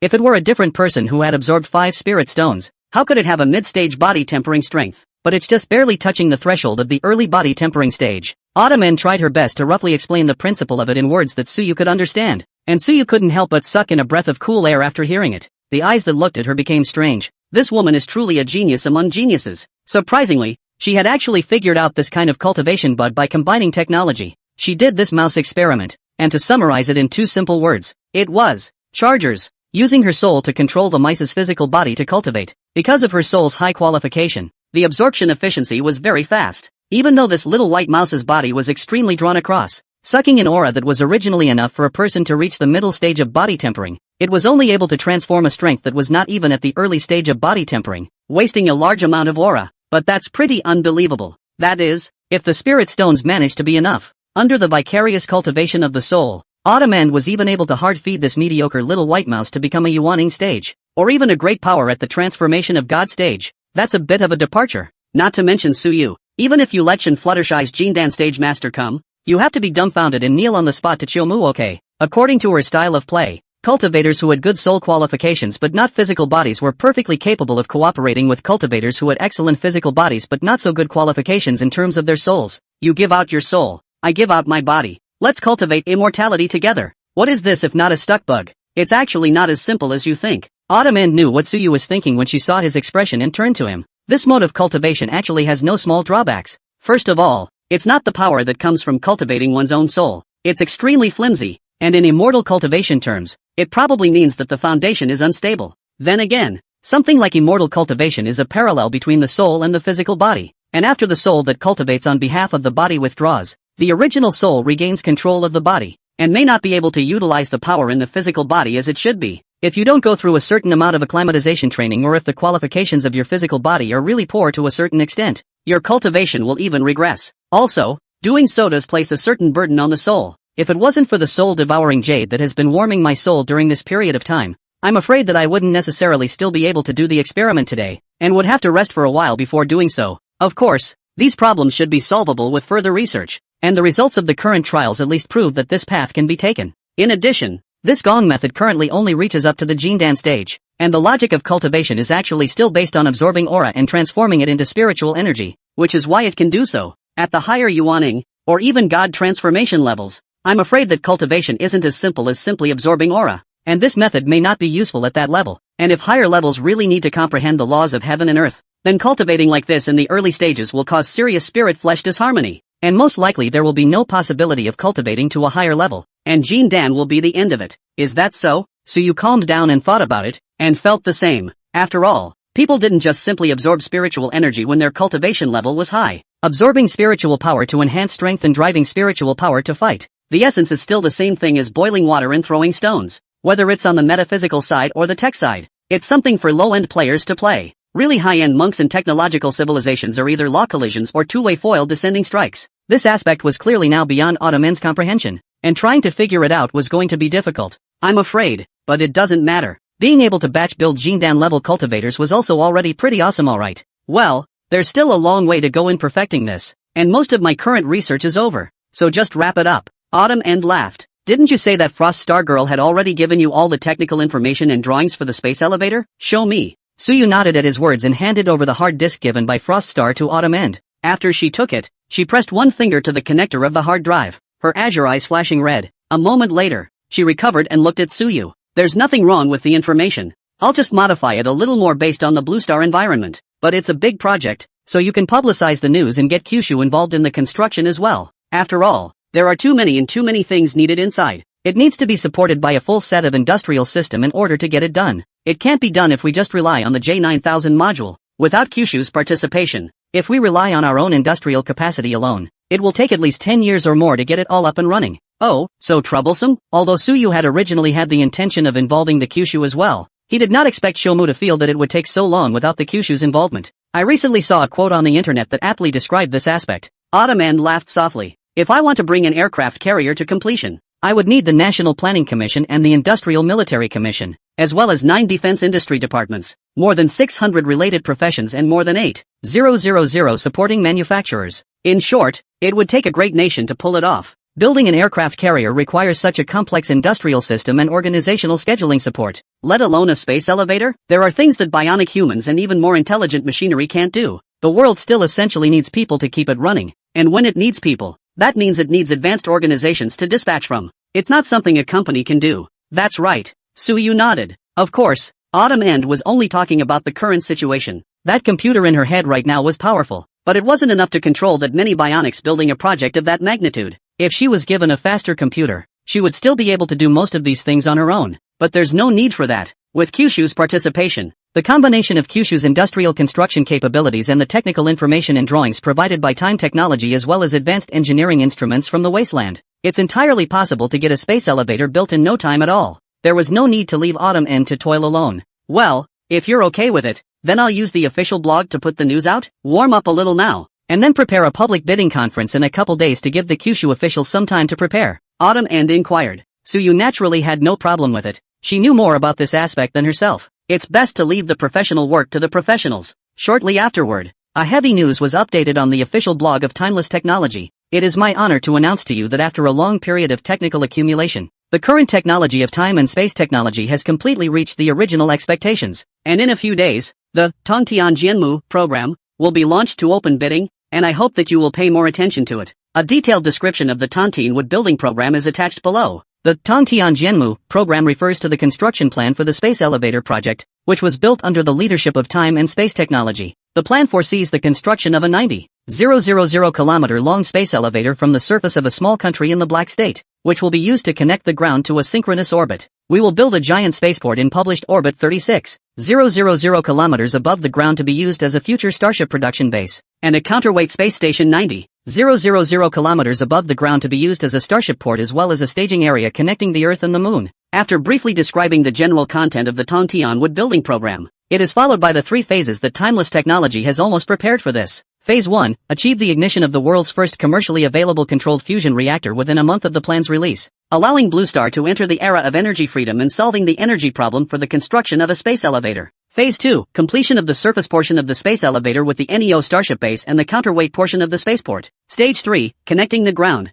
near-Earth orbit, and counterweight through carbon nanotubes. The space elevator is completed, and Blue Star enters the interstellar age, where it can begin to gather scarce resources to its heart's content in the endless cosmic space. Once the plan is announced, everyone was confused. The world was suddenly struck with the surreal feeling of why did you evolve without me? The main thing is, it was too sudden, and people weren't prepared for it at all. Wait, let me make sure. The year is 2024, right? Bro, be confident. This is the year 2024. I'll bet my dog's head on it. Scared the hell out of me. I thought I woke up and traveled. Ha ha ha. Is it possible that this is more thrilling than crossing over? Building a space elevator. I'm curious if this is a joke or a real game by TimeTech. And the point is that today is not April Fool's Day. As a grassroots researcher of timeless technology, I'll give you a little bit of information. In fact, our insiders are also dumbfounded. But since Mr. Su dared to say so, I think the probability is true. While I know that TimeTech's technology is awesome, with its metal hydrogen batteries and power armor, this space elevator, isn't that a bit too far-fetched? And is that the first step to getting fusion fixed first? Or in a month? Crap. Isn't this chosen location the same place where the security department of timeless technology saved more than 100,000 overseas compatriots some time ago? Is there something else going on here? It's still true. Fine thoughts, brothers. The message was sent out for only half an hour, and it directly rushed to the hot search, attracting countless people's attention. With that, it was Suyu's phone that was directly busted. Basically, all of them are from some official departments and state-owned enterprises in Kyushu. Suyu only answered the calls from a few bigwigs, and after explaining that he did have the relevant technology, that side only considered it for less than 3 minutes, and immediately agreed to this matter. It's not that they brainlessly trust Suyu. Listening to him is just can't wait to put countless human and material resources into this vast overseas project. Rather, compared to the rest of the blue planet, Kyushu officials actually know the most about spacetime technology. Suyu previously recruited researchers and professors in the field of nuclear energy in China to engage in nuclear fusion according to the technical information and drawings. But the problem is that there are not too many experts in this related field. So many of these people recruited by timeless technology were originally talents officially supported by Kyushu. And it's not an unspoken support, but it's something that Suyu took the initiative to do after it became clear to him that he wanted to recruit talents to engage in nuclear fusion. But he was not able to find people. Suyu also agreed without hesitation. Because the most crucial part of the core technology of controlled nuclear fusion was actually done with bionics controlled by Autumn End. He was also not afraid of leaks at all. As for the other parts of the technology, it's not that critical, and it doesn't matter much if it's leaked or not. In fact, his hand is not to prevent the Kyushu, if in accordance with his original plan to come, after the completion of the controlled nuclear fusion, he himself also intends to cooperate with the Kyushu power grid, with nuclear fusion energy to outlaw the current backward mode of energy acquisition. If the technology was really only leaked to the Kyushu officials, he actually didn't care. It would be considered a contribution to his country. But the problem is that there are no impermeable walls in the world, let alone such a huge organization as the Crown. His main concern was still that someone had taken his technology and leaked it to the outside. When the time came, although he could also make these people who dared to leak the information physically disappear, it would be quite embarrassing for everyone when things got to that point,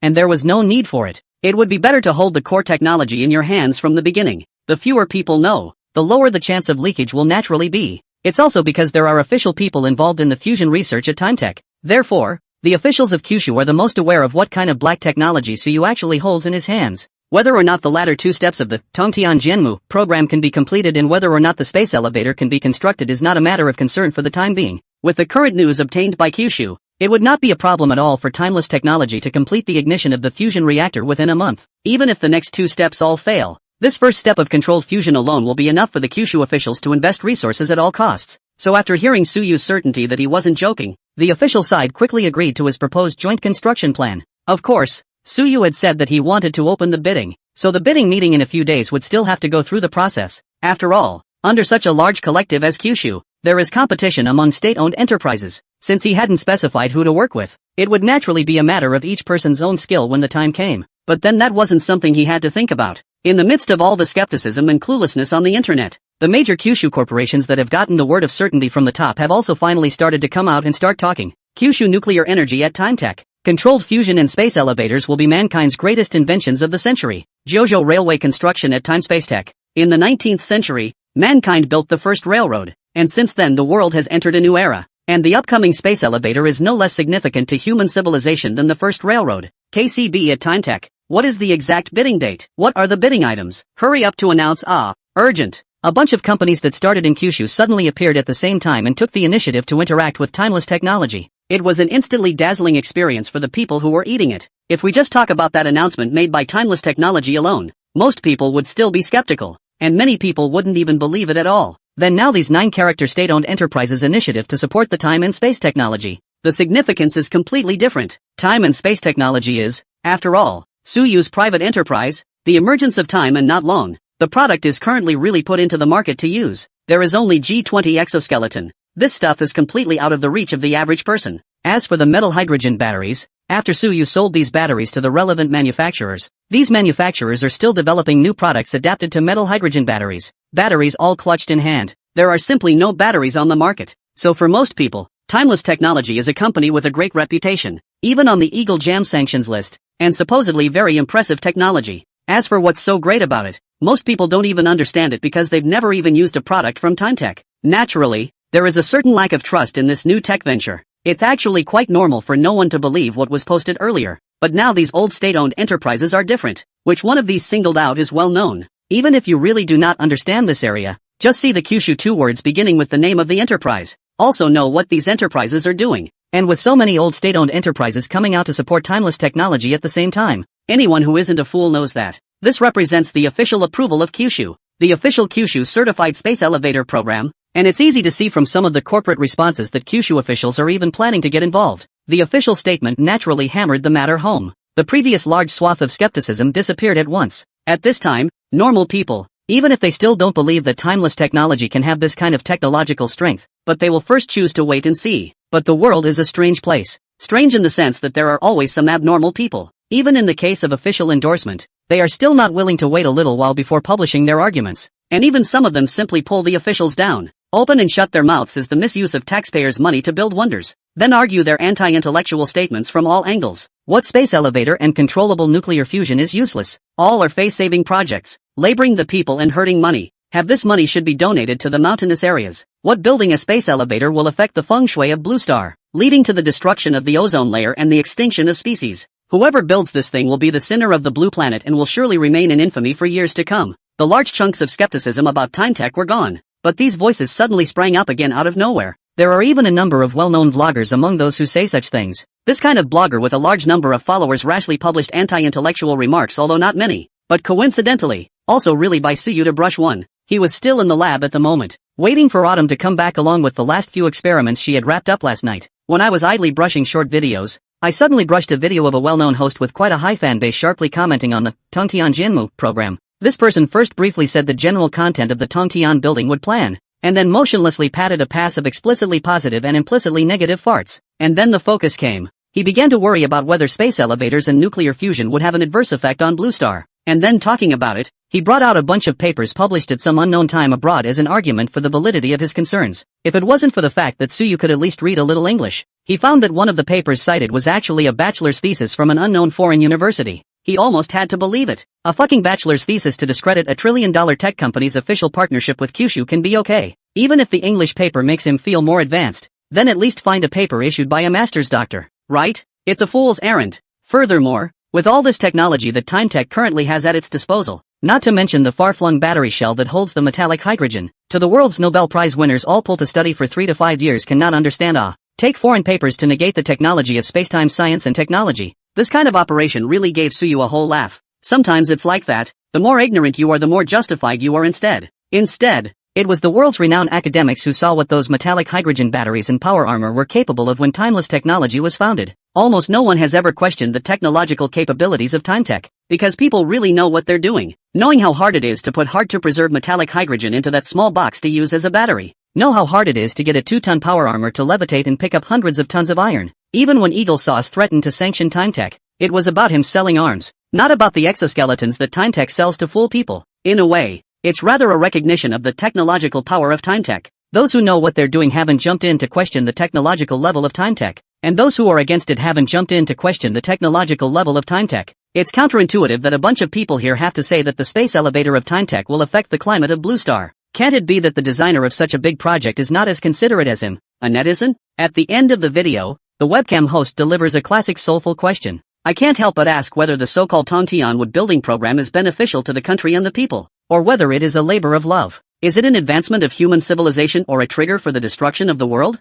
End of video. Open the comments section. Sure enough, it was a mess inside. While the entire video is full of holes and the paper used as an argument actually includes a bachelor's thesis, that doesn't stop a lot of people from believing it. At this point, people who believe in this video and those who don't have faith in it have already started trading barbs in the comments section. A video with over 3 million likes and 300,000 to 400,000 comments. So you could even guess where this pussy was absolutely hiding right now, looking at the rapidly growing data in the background and snickering. Throw a topic. Bring a controversial rhythm. Whatever it is, try to lean towards conspiracy theories. Start filial sons and daughters and the occasional passerby, normal people spraying to expand the situation to attract more people to watch and count the money. Self-employed media get rich quickly up belongs to his. But it would be fine if Suyu didn't see it. But since he had swiped it all, he certainly couldn't let this kind of goods count their money in peace. After thinking about it, Suyu directly on the direct in the neck was certified by the big number sent a message. A capable backwoodsman, an occasional visitor to the front hall, drunkenly dancing in the scripture pavilion with half a volume of books, sitting in the well and talking about the vastness of the sky. Picture, picture, picture, picture. At the end, he manually at the webcam. A very simple verse and a couple of pictures, but those 3 pictures are anything but simple. One was a picture of Suyu wearing power armor in space, with an endless universe under his feet and a huge blue star above his head. One is a revealing selfie of Suyu in power armor on the Peregrine Falcon, with the porthole facing Blue Star in the background. The last one gives a close-up of a Peregrine Falcon suspended in space. If anything, the previous announcement from Timeless and the official corporate stand was setting a tone for the event that took everyone by surprise. Then Suyu, as the chairman of Time and Space Technology, suddenly sent out such a picture, and also took the initiative to aid out an unknown netizen out of the torture. The effect of the show is just pretty bombastic. Many curious people specifically clicked into the homepage of that web host and quickly found the video. After taking a look at the few pictures Suyu had sent out, and then taking a look at the statement made by the netizen with 10 million followers, everyone had a weird feeling. Good lord, this comparison is really just sitting on a well and saying it's wide open. The chairman of the board of directors of Time and Space Technology himself has been in space.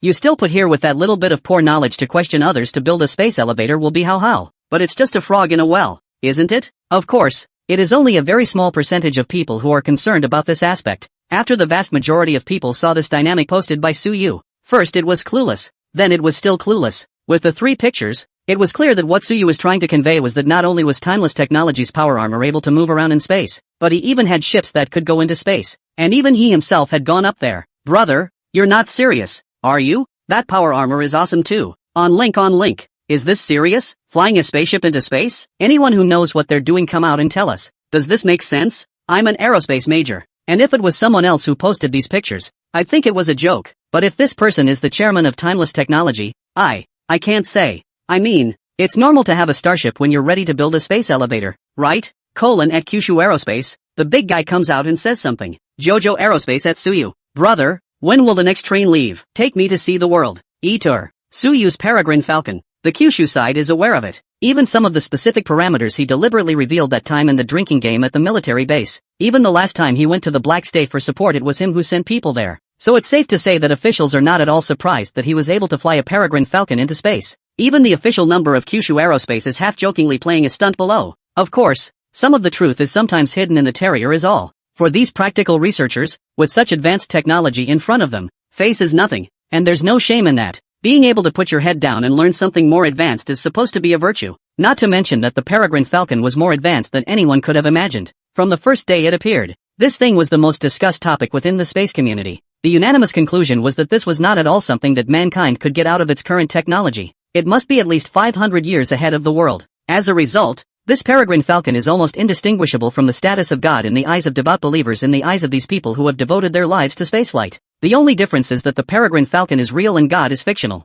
So with the status of the Peregrine Falcon in their minds, if Suyu loosens his tongue and jokes that it's okay, he didn't doubt for a second that tomorrow the esteemed professors would have to pay for their own airfare to come to Zwicky to see the Peregrine Falcon. The phrase #Time and Space Technology Chairman goes to heaven #. Less than 10 minutes after Suyu posted that dynamic, sprang up to the #1 hot search at a terrifying speed. It crushed the Tonto Wood building program released by Timeless Technology. After all, the plans released by Timeless Technology were all textual descriptions. And in this fickle age, Many people could not read those long-winded words. The dynamic that Suyu posted was much more succinct. A poem and a few pictures. Those pictures alone are shocking enough. Of course, there are a lot of people who think he's a picture is all. And after he took the initiative to etch, that Netflix host was quick to respond. In Suyu's comment area under the reply ruthlessly patted a plausible horse's ass, and then said in a conspiratorial manner that he was not learned enough, did not understand the technology of time and space technology, and vainly asked Suyu to teach him why his second picture was not levitated when he took pictures in the spaceship. The meaning is obvious. There was no concept of gravity in space, and this picture of Suyu is P.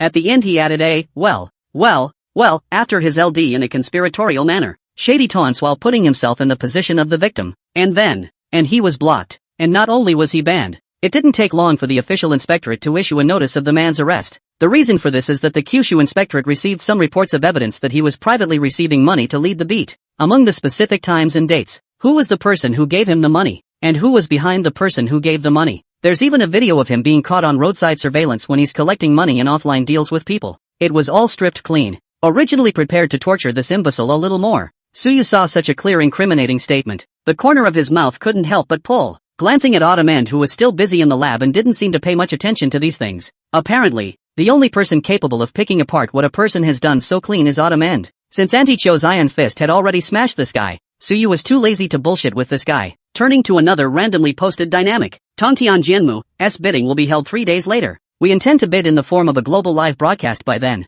The location of the organization has not yet been determined. Why don't we all vote on it? Which one has the highest number of votes will be held wherever it is. A. High-altitude conference room located on the top floor of the Taiji Palace in Ziwaiwaki. B. The site of the space elevator in the Black States. C. Tendering into near-Earth orbit by Peregrine Falcon. The number of people in this program may not exceed 300. As soon as this message was posted, the internet was in chaos again. It says 3 options. Actually, there are only 2 for Kyushu's netizens. Everyone pretty much ruled out option B outright. After all, the space elevator hasn't even started yet. So what's there to see in that shithole of a black state? Not so with the other 2. The top floor of the Ziwei-gaki Taiji Palace, which is a super high building at 388 meters above the ground, and holding a meeting there is the same as holding a meeting on the clouds. Anyone would like to see a meeting at a height of more than 1,000 meters. Almost everyone would choose A if there was no option C, but it's a shame, compared to having a meeting on a building over 1,000 meters high. The vast majority of people agree that it's a little more shocking to go to a meeting in space and watch. After all, pictures of the Peregrine Falcon have been released, and with that sci-fi appearance, who wouldn't be confused when looking at it? On this live broadcast to organize the bidding meeting, even if the vast majority of the melon masses can only look at it, that can also be over the eyes. After all the videos and pictures of humans in space that people have seen before have all been of just a few people. But Suyu wanted to take 300 people up in one breath this time. Hundreds of people are zipping out into space. I've seen this kind of scene a lot in movies. Who's seen this in reality? So there was hardly any doubt that option C took the top spot in the poll in a crushing fashion. The people who chose options A and B together are not enough to get a fraction of the people who chose C. The official blog of Time and Space Technology in late Autumn's hands also quickly gave a response, announcing that the bidding program for Tongtian Jianmu would be held in near-Earth orbit in 3 days. Peregrine Falcon's exposure in near-Earth orbit to organize the tender such a big operation directly let all the previous questioning in yin and yang voice all disappeared. On this day, the yin and yang people finally felt the fear from the descending blow. Who would have thought that they were just yin and yang for a few sentences, and Suyu actually gave everyone such a big job? How can this still be questioned? It was the weekend when Timeless Technologies released the Tanto Wood building program. The public bidding will be open in 3 days, which is Wednesday. On Monday, the system's matching opportunity was refreshed again, and Suyu used the opportunity to match a new trading partner with great anticipation. And then there was no more. As it turns out, one can't be European all the time. This time he was matched with another non-human in the deal. It was a green-skinned, ugly humanoid creature. According to this dignified appearance, Suyu thought for half a day in the countless literary works he had read, and finally realized that the only thing that could be counted as similar to this thing was probably the goblins. And what shocked Suyu was, this one looks ugly to the point of abstraction, but it's a mid-level agent. That's right, intermediate agents. It was also from its mouth that Suyu verified what he and Froststar had been guessing all along. That is, intermediate agents can indeed trade living things already, because as soon as this bastard entered the trading space, after seeing Suyu, his eyes were glowing, full of talk about how it's their favorite thing to do business with humans and all that. Finally, it named the items it wanted to trade. People, or more specifically, women who are still of childbearing age. As soon as it said this request, Suyu remembered the settings for these kobolds in certain works. It is a single-sex creature that lives in a cave and does not reproduce on its own. To reproduce, you need to capture humans to do so.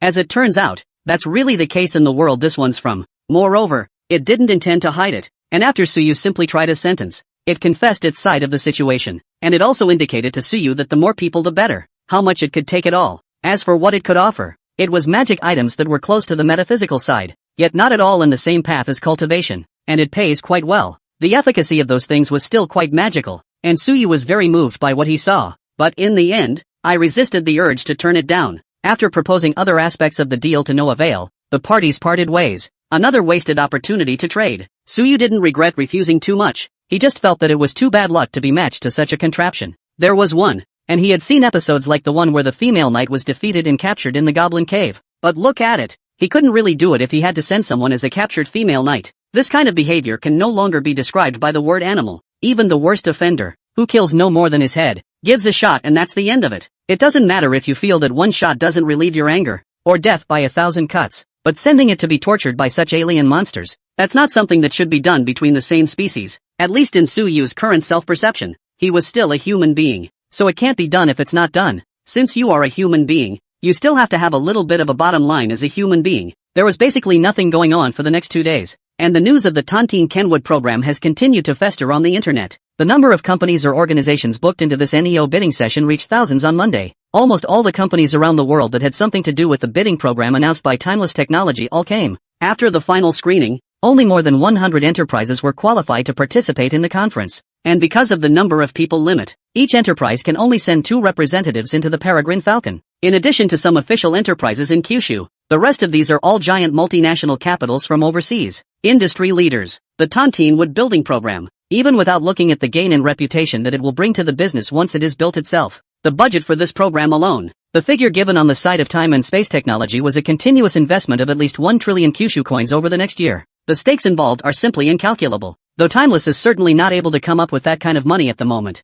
yet no one would doubt that the temporal technology could be taken out later. Other than that, just the metal hydrogen battery alone is enough for Timeless Technology to count money until their hands cramp. Not to mention the first stage of controlled fusion in the Tontine Kenwood program. Really want to be able to handle this thing. Not to mention 1 trillion. Time and space technology is willing to go public. The market value is afraid of 10 trillion cannot hit. Then the world's 10th ranked economy in a year's GDP is still more. Truly rich in the truest sense of the word. Invest $1 trillion in a space elevator. That's not a sprinkle? Without having to worry about Timeless Technology drawing a big pie without money. In the face of such a big project, everyone naturally participated enthusiastically. Of course, I am afraid those international enterprises do not know that the quota for this so-called bidding session has actually been fixed internally a long time ago. It's just going through the motions. But it's also possible that they know, but are holding out for some luck. But not important. Not to mention these foreign companies. Even many foreign journalists have gotten tickets to the upstream Falcon. In addition to the corporate representatives, each media can send 1 reporter to swim upstream Falcon. Both domestic and foreign well-known media, not the least of which are notorious media outlets like BBG. Think of it as letting them come and see the world. Lest the dog barks every day and annoys people. Otherwise one day when Suyu was in a bad mood and saw them barking, his brain gave them some big treasures, then it would be too unholy. On Tuesday, Timeless then announced the list of those who were screened and allowed to participate in the conference this time. The and young people who had been holding back for a few days, intending to pick holes in this list, were once again dry silenced after seeing the people on it who had been allowed to set foot in the Peregrine Falcon. Before so many state-owned enterprises in Kyushu came out to endorse space and time technology, as long as they are not fools, they all know that the relationship between space and time technology and Kyushu officials is absolutely very good. This so-called tender for the whole world, which will also be held in a spaceship of some kind, will only sound good in the eyes of those who oppose it. In the end, Timeless Technology will definitely not cooperate with foreign companies, much less let foreigners on board the ship. After all, if the spaceship was real, it must be top-secret technology, and according to Kyushu's usual style, this kind of thing must be hidden. How could it be disclosed to the public? So they're all waiting for the list to become public, and they're going to seize on it and attack it hard. As it turned out, Timeless Technology actually let in so many multinational corporations and media outlets this time. This is something they didn't expect. For a while, they didn't know what to say. The other group of people who originally supported spacetime technology and thought that it was the light of Kyushu instead felt that this move was inappropriate, worrying that some outsiders would run to the ship to steal secrets or something like that. They have been bitterly stating the pros and cons underneath the announcement, urging Suyu to change his mind. With this persuasion on their part, the opponents who had intended to come and pick a fight were immediately anxious. After all, most of those foreign media and multinational corporations are from their hometowns that they have never met, and there is such a good opportunity to get in touch with the first-hand information about the spacetime technology spaceships. In case Suyu really listened to the advice and changed his mind, then it is not a loss. Thus, This group of people who had originally intended to come and attack timeless technology had instead become hardcore supporters of this list of timeless technology, from all aspects of human destiny, free trade, etc., in an attempt to convince those who are afraid of having their ship's secrets stolen. For a while, the two sides switched roles instead. Suyu, who knew with the help of Autumn and what these people were originally supposed to be composed of, couldn't help but sigh at the sight. This world can be really fucking magical. On Wednesday, after 9 o'clock in the morning, Suyu, who had gotten up early, headed for Ziwagaki. The original plan was to board at 10 o'clock on the plaza below the Arctic Palace, so he came over after 9, which wasn't really late, but he never expected that the only road that led to Ziwagaki to be jammed at this point. The road was originally a two-way mountain trail, and traffic was even then. But later, because of the official listing of time and space technology, a large number of employees entered the work of Ziwaki. In order to facilitate the entry and exit of employees, this road has long been Suyu with J9000 module expanded into a two-way 8-lane big road. That it could be fucking blocked too was something he hadn't expected. Looking at this sea of people on the road, he could guess without asking that it was mostly due to the fact that too many people had come to eat. After all, the Peregrine Falcon is taking hundreds of people into near-Earth orbit today, and who wouldn't want to see what the so-called spaceships of spacetime technology actually look like, and whether they match the pictures? The result is a total traffic jam. After waiting for half a day and not seeing any movement, he didn't bother to wait any longer, pulling over to the side of the road and beckoning with his hand. A power armor then appeared in the large trunk where Suyu had snapped off the back seats. After saying hello to Autumn End, he got up and opened the door to get out of the car. Because the traffic jam was so hard, a lot of people had already gathered on the road at this moment. As soon as Suyu stepped out of the car, some people around him immediately recognized him as the famous chairman of time and space technology. There was a flurry of attention. Some of the people who had brought filming equipment and were preparing to film the Peregrine Falcon taking to the sky were excitedly aiming their lenses at Suyu. Some of the bold ones even came over to get an autograph or a photo, but they were all stopped by the bionic bodyguards in the car behind them. It wasn't that Suyu was putting on airs. The point was that he had to go to Zwicky for something at this moment. Where's the time to be signing autographs here? There were so many people around, signing autographs for this one and that one asking for a photo. To give or not to give? He wasn't a traffic star who relied on his fans, so why should he coax others? The trunk door of the SUV slowly opened. The power armor half sitting inside suddenly appeared in front of everyone's eyes. Seeing this, the crowd surrounding Suyu instantly became excited like chicken blood.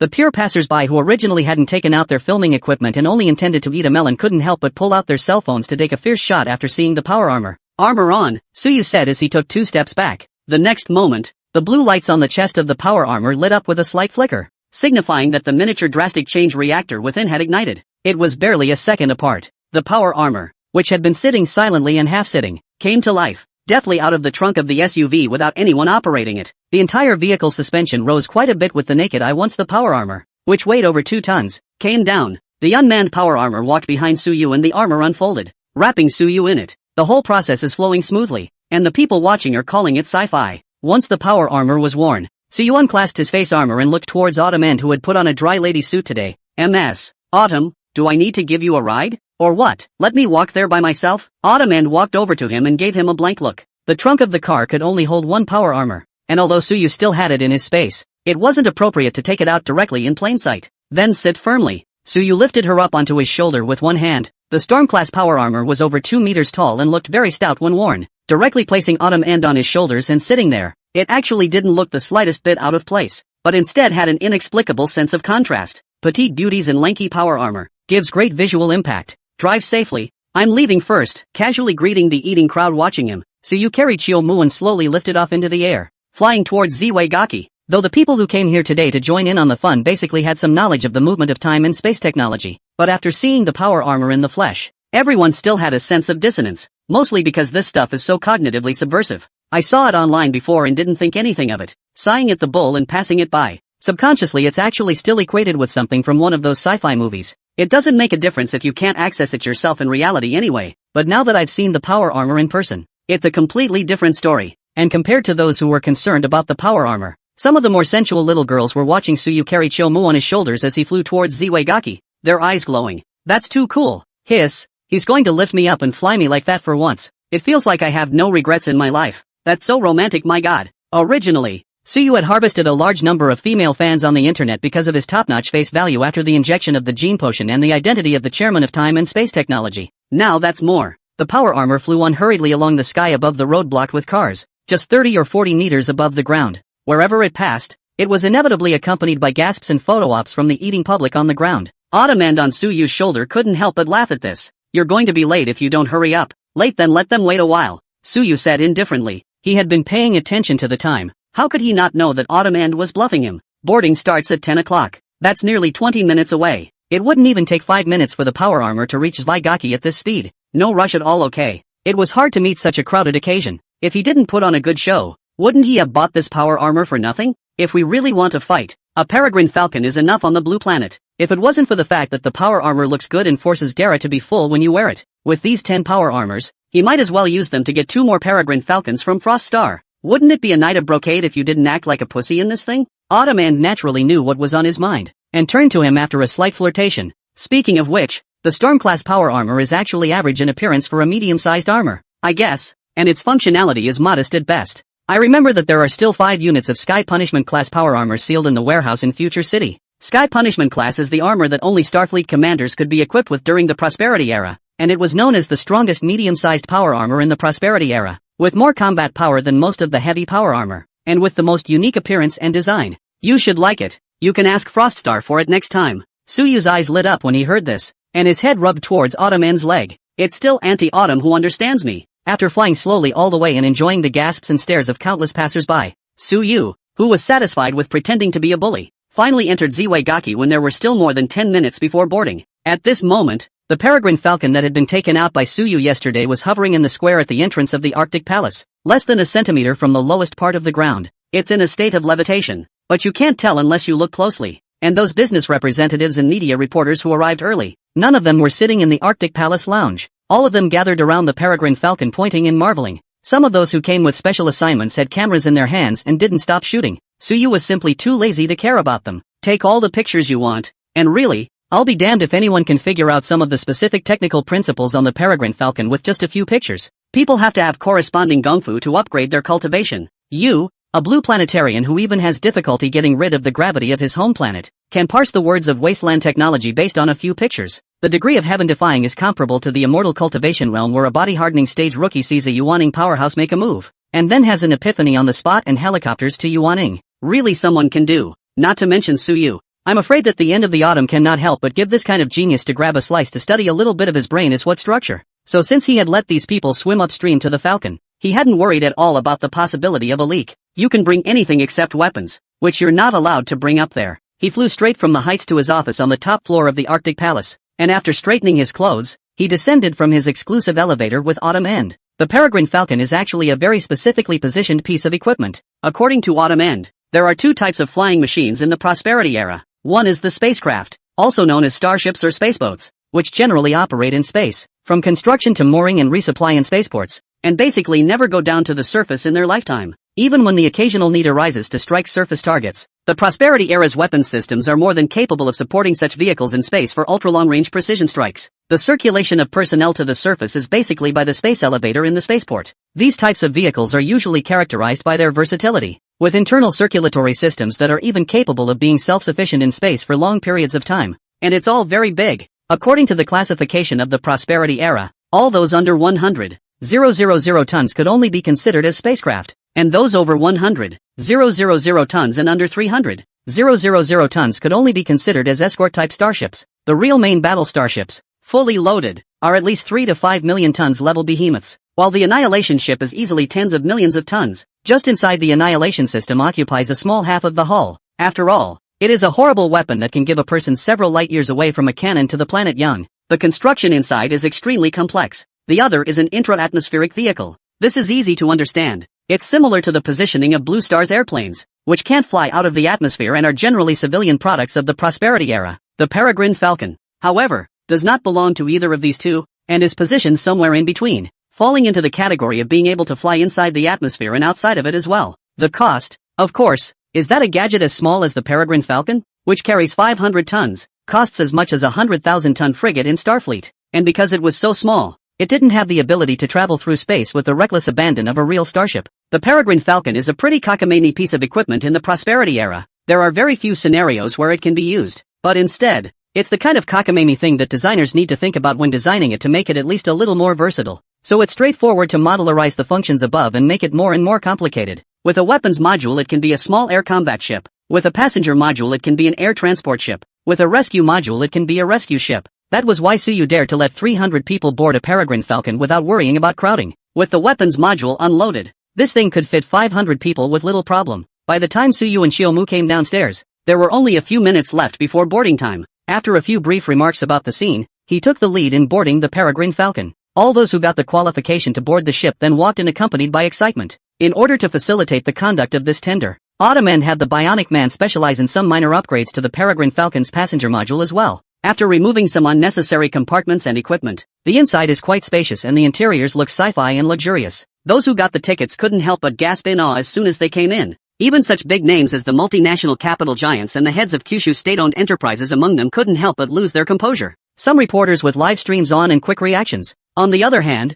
were shooting back and forth as soon as they came in. Well, Suyu liked it when they hadn't seen the world. Once everyone had finished boarding, the peregrine falcon, which specialized in carrying passengers, slowly pulled up under the gaze of countless people outside. It was so silent that you couldn't even hear the slightest roar of the engine. The people inside the peregrine falcon couldn't feel anything yet, but when the people outside saw this scene, they only felt that it was too sci-fi, and it simply went against everything that people thought about flying machines. There was no way around it. The work-free engine wasn't as high-flying as the anti-gravity system, but it was just as cognitively disruptive to the Bluesterians. But that's just the beginning. When the peregrine falcon rose to a height of 100 meters above the ground, everyone on the ground watching the peregrine falcon only felt a blur before their eyes. Then it was realized that to the left and right of the passenger-carrying peregrine falcon, two more peregrine falcons of similar size and appearance had actually appeared out of thin air. The only difference is that the passenger-carrying peregrine falcon can't yet tell if it's carrying a weapon on it. These two peregrine falcons acting as escorts, with their morose gun ports at the bow and the rows of closed magazines on their bellies, were all but portentous.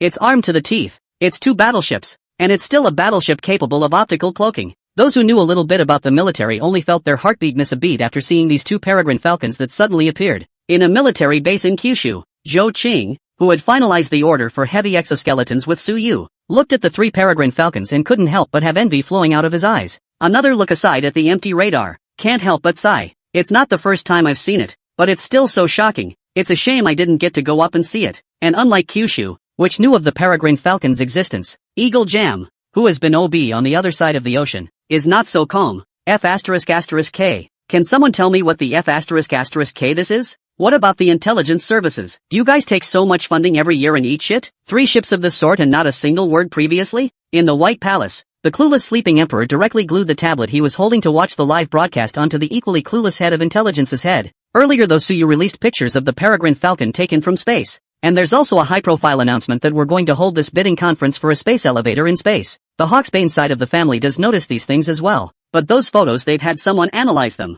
The result is that there is absolutely no way it can be true. After looking at the pictures of the peregrine falcon, the people from NASA even swore to the sleeping emperor that it was definitely not something that could be built by the people of Kyushu. Not to mention Kyushu, even they, Eagle Jam, couldn't come up with something like this in another 100 years of development. After all, he was a professional. So naturally he could tell at a glance that the construction of the peregrine falcon in the picture was very different from the conventional flying machines nowadays, and definitely should not be a product of this era, assured by the experts. It's not like the intelligence services that claim to penetrate the world have come up with the slightest hint that something is amiss. The sleeping emperor didn't take it seriously and thought that Kyushu was in the middle of a whole new job. I did not expect that today, just happened to be in the mood. Said to take a glance at the live broadcast, but the result was 3 peregrine falcons of the same type, suspended in 100 meters in the air to dry silence the scene. The pictures are fake, so the live stream can't be fake, right? It's a fucking live broadcast from their Eagle Jam media on the scene. After scolding the head of the intelligence department and the NASA expert, the sleeping emperor had wanted to make them feel like rolling out to find out more, but then a ghostly remembrance of another question turned up. They say the site for the space elevator is in that small country in the Black States. If I remember correctly, it wasn't too long ago that we supported a shipment of weapons there through an ally in that neighborhood, was it? Shouldn't it be a mess there? How did they take that land? Besides, why did they choose a site there? Compared to that chaotic and poor place, there should be more places better suited for building a space elevator than there, right? Halfway through his speech, he added to himself in a godly manner, that's not right either. How can they afford to build something like a space elevator? It's mostly smoke and mirrors, so what are they trying to hide? There was silence in the large office for several moments, and he frowned at the head of intelligence who had been silent before him. You haven't answered my question yet? Why did they choose that part of the Black State? If you don't know the intelligence of the 9 states, you can't be unclear about the Black State as well, right? The head of intelligence stammered. But the intelligence on that side I wrote up and sent to the president's office in a report 10 days or so ago. Impossible, absolutely impossible, the sleeping emperor said righteously. I've never seen a report on this. Are you now engaging in a sophomoric defense of your workplace failures? That intelligence chief was obviously in a hurry too. The big deal about offending the sleeping emperor is that you quit and go home. If he is solidly hammered for failing to do his job on an issue of this magnitude, he is going to take the fall. Immediately, he retorted with a strained neck. Every report submitted by our department is documented and available for inspection. If you want to see the records, I can have them pulled now. Then you go and tune in. The sleeping emperor's temper came back. Good lord. I was only going to knock him around a little bit, but I gave him the boot. It's got a backbone. Soon, the records of the recent reports submitted by the intelligence department to the sleeping emperor's side were all pulled out. The bad news is that there is absolutely no record of it in the electronic version of the record. The good news is that Eagle Jam Intelligence has a habit of keeping records on paper, and they found the relevant report submission records in the paper files. The record showed that the matter about that small country in the Black State had indeed been summarized by the intelligence department and handed over to the think tank in the sleeping emperor's office a few days ago. But when the information was sent, it was judged useless and sent straight to the shredder. After all, no matter if it was the sleeping emperor or his team, their energies were very limited. It was impossible for them to accept whatever intelligence was sent to them from below.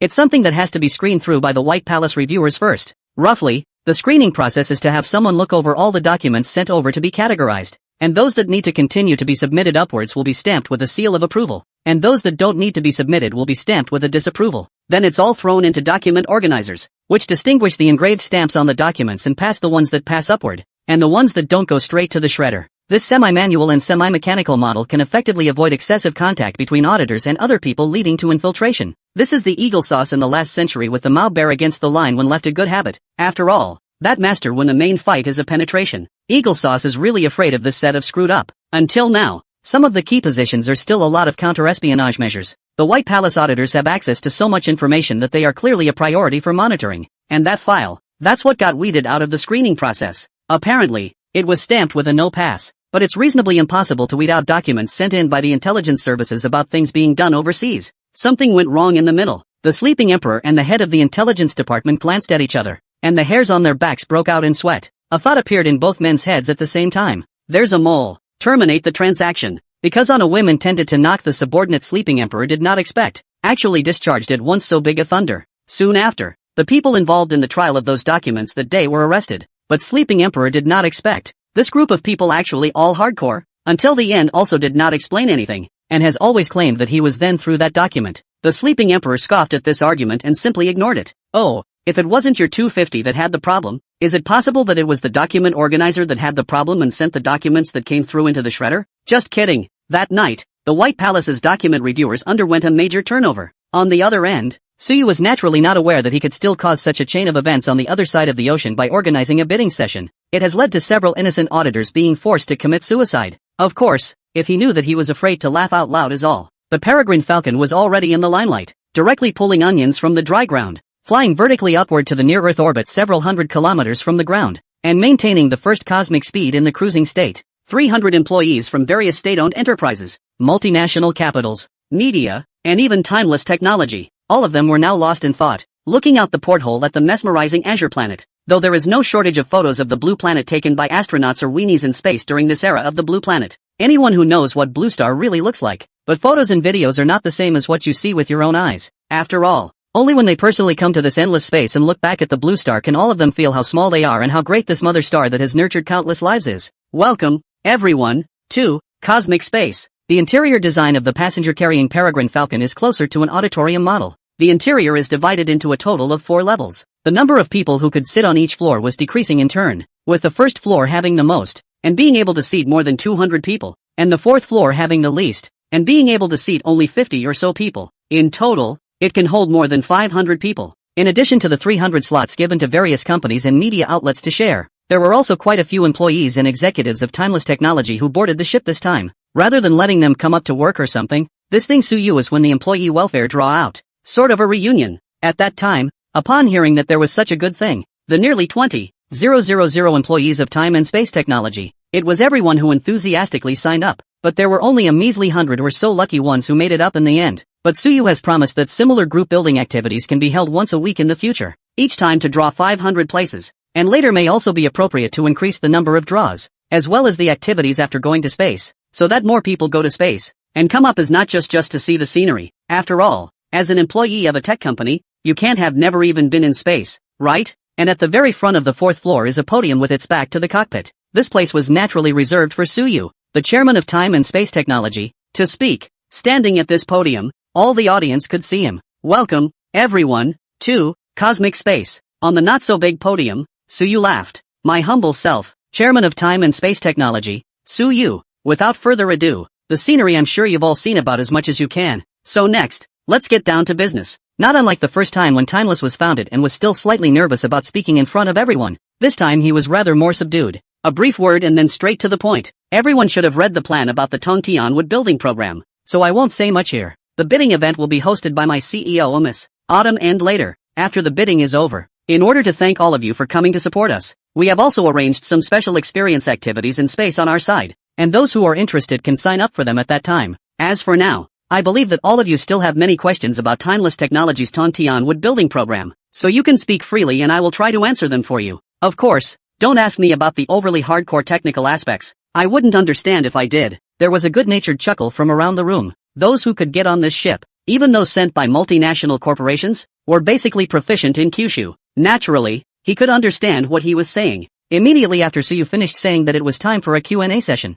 a representative of a Kyushu enterprise raised his hand and inquired, "May I ask Mr. Su, with the technological power that time and space technology has shown so far, I personally don't have the slightest doubt that your company will be able to build the space elevator again. But can you say a little bit about what the significance of building a space elevator is? What are some of the advantages it has over traditional launch vehicles? What are we able to gain in space through the space elevator?" The one who asked the question was an old professor from the Kyushu Aerospace. Suyu had always had a good memory after being genetically modified, so he naturally recognized him. As an astronaut, it is naturally impossible for people not to know what the significance of a space elevator would be if it were built. The reason why he asked this was obviously because he wanted Suyu to take this world-renowned opportunity to popularize the role of the space elevator to the world, lest some of the uninformed masses be taken for a ride by people who have a heart and don't even realize it. Suyu nodded at him and then laughed. Prof. Liu asked a very level question, and although I am not a professional technician, I can say something in this regard. As we all know, the current spaceflight model is to send people or equipment into space by means of a launch vehicle. This model is not only costly, but also has an extremely limited carrying capacity, and the most advanced launch vehicle currently available, which sends materials from the ground into space, costs upwards of $20,000 US dollars per kilogram, and with a space elevator and cheap energy from fusion, we can compress that cost to less than 100 Kyushu dollars. What is the significance of being able to save more than 1,000 times the cost of transportation? I'm sure I don't need to tell you all. And with a low-cost ground and air transportation chain, what we can get out of space, that's so much more. Not to mention how much scientific research resources such as high-altitude locations, high vacuum and ultra-clean environments, microgravity environments, and so on can contribute to the scientific development of mankind when they are completely inexpensive. The resources available in space alone are much richer than those available on the blue planet. On a solar system-wide basis alone, there are abundant mineral resources on bodies such as the Moon, Mars, and asteroids, and abundant hydrogen energy resources on Jupiter-like planets and comets. Suyu spoke eloquently, making the future prospects of the space elevator clear, especially when he mentioned asteroid mining. He also specifically demonstrated the planetary mining machine developed by Timeless Technology. These people on the scene didn't really feel anything when they heard this, but those mining giants who hadn't entered the Peregrine Falcon and were following the live broadcast from the ground couldn't help but have their daisies clenched. Everyone knows how rich in mineral space is. Other than that, it's just Mars next door. Mineral resources are just plentiful enough to make one's mouth water. Some experts have projected that Mars has reserves of ilmenite as high as 15 million billion tons, based on samples brought back by the rover. And on the blue planet, there are only 180 billion tons of mineable iron reserves, tens of thousands of times the difference. More intuitively, the fiery red soil on Mars is rich in large amounts of iron oxide to give it that red color. Previously, although we all know that there are a large number of minerals, but after all, do not have the strength to mine, there is no difference between what there is or is not. But now if the space elevator from TimeTech is really built, no one would doubt that TimeTech really has the ability to harvest minerals from Mars. Other than that, just by looking at these Peregrine Falcons, one could tell how advanced the flying machine technology of Timeless Technology was.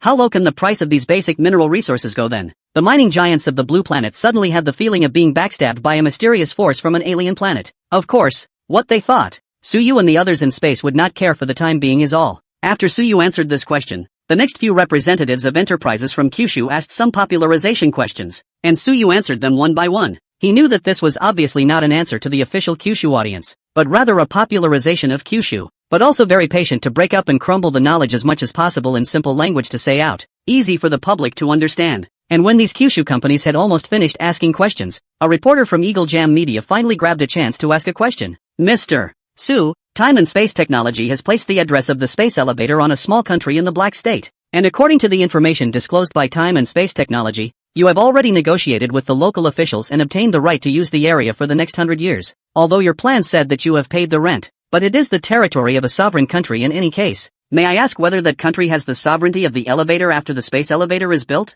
Or are you planning to split the proceeds of the space elevator with the country in the form of equity? The blonde-white reporter opened his mouth with a question and its sharpness. Admittedly, Timeless Technology had signed a lease with the local officials and had also taken that big piece of land at the low price of $50 billion.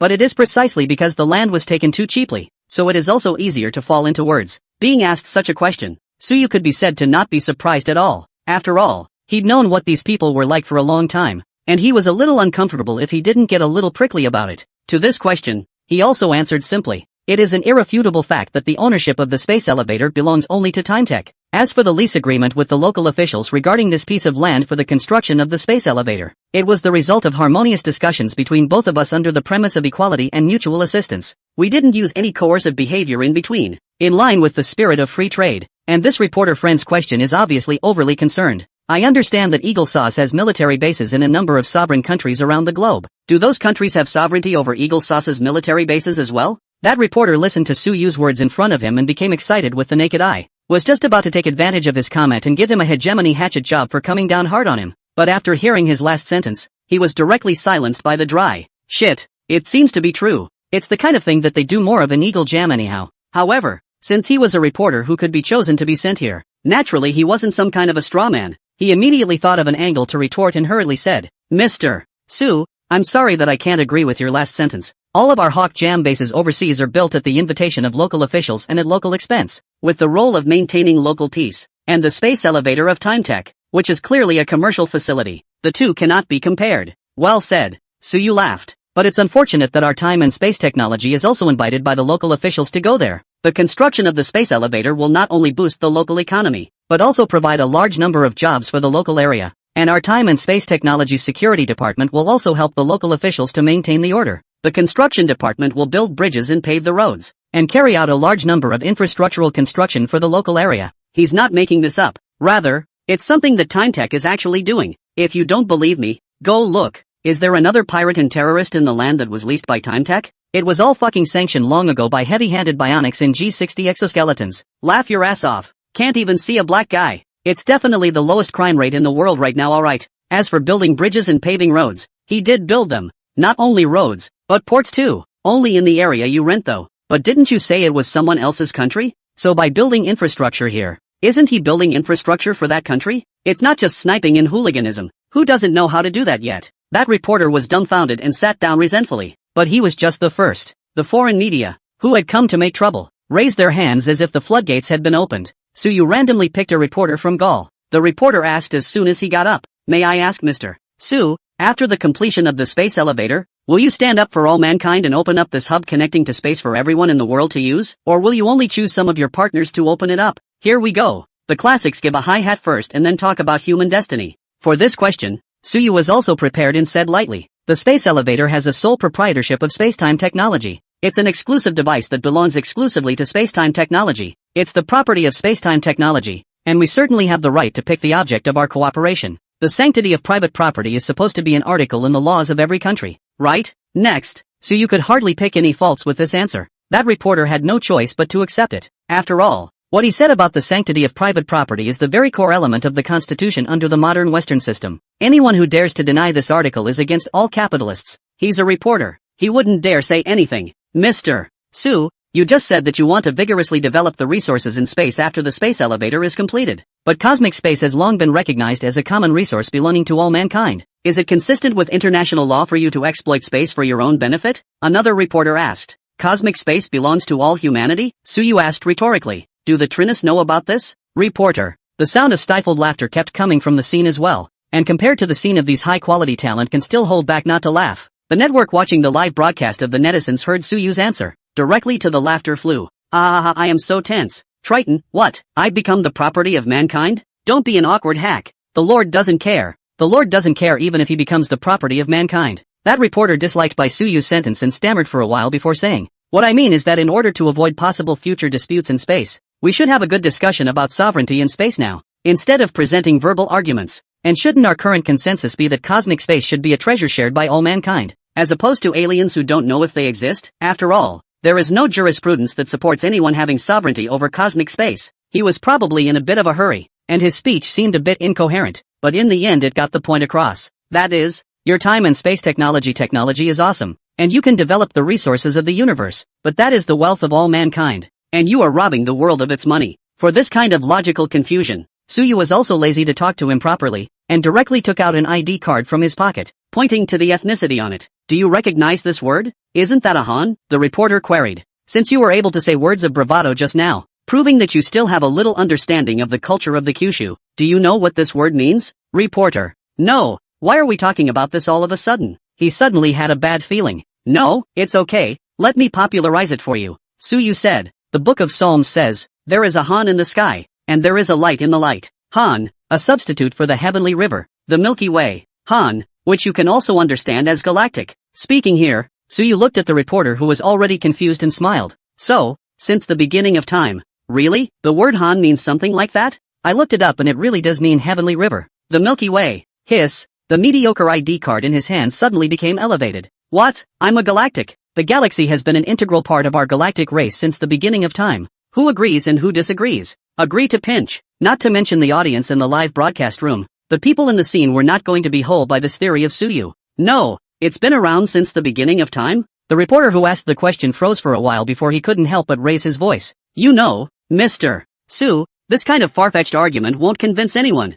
Of course Suyu knew that this wouldn't convince anyone because he was just talking nonsense. But, it's not like he's trying to convince anyone. Hearing this reporter's words, Suyu also just laughed lightly. I don't need to convince anyone but myself. Mr. Su, with all due respect, if there is not enough jurisprudence to back it up, your development of space is pure hegemony. It's an act of hegemony over cosmic space. That reporter finally heard what he wanted to hear and said excitedly, yes? Suyu inclined his head, puzzled. If I remember correctly, 300 years ago, your colonizers crossed the ocean and occupied Mizo. Was there a legal justification for their occupation and development of Mizu at that point? If I want to develop a star space that doesn't even have a single living being, I must need jurisprudence to develop it. So why didn't you need jurisprudence to support you when you developed Miju? There are still aborigines in that place, aren't there? Oh, I forgot. The aborigines can't feel their heads when they see you guys. Suyu smiled as he said these words of condemnation under the lens of the world's synchronized live broadcast. The entire interior of the airship went silent at that moment. Everyone looked at him incredulously.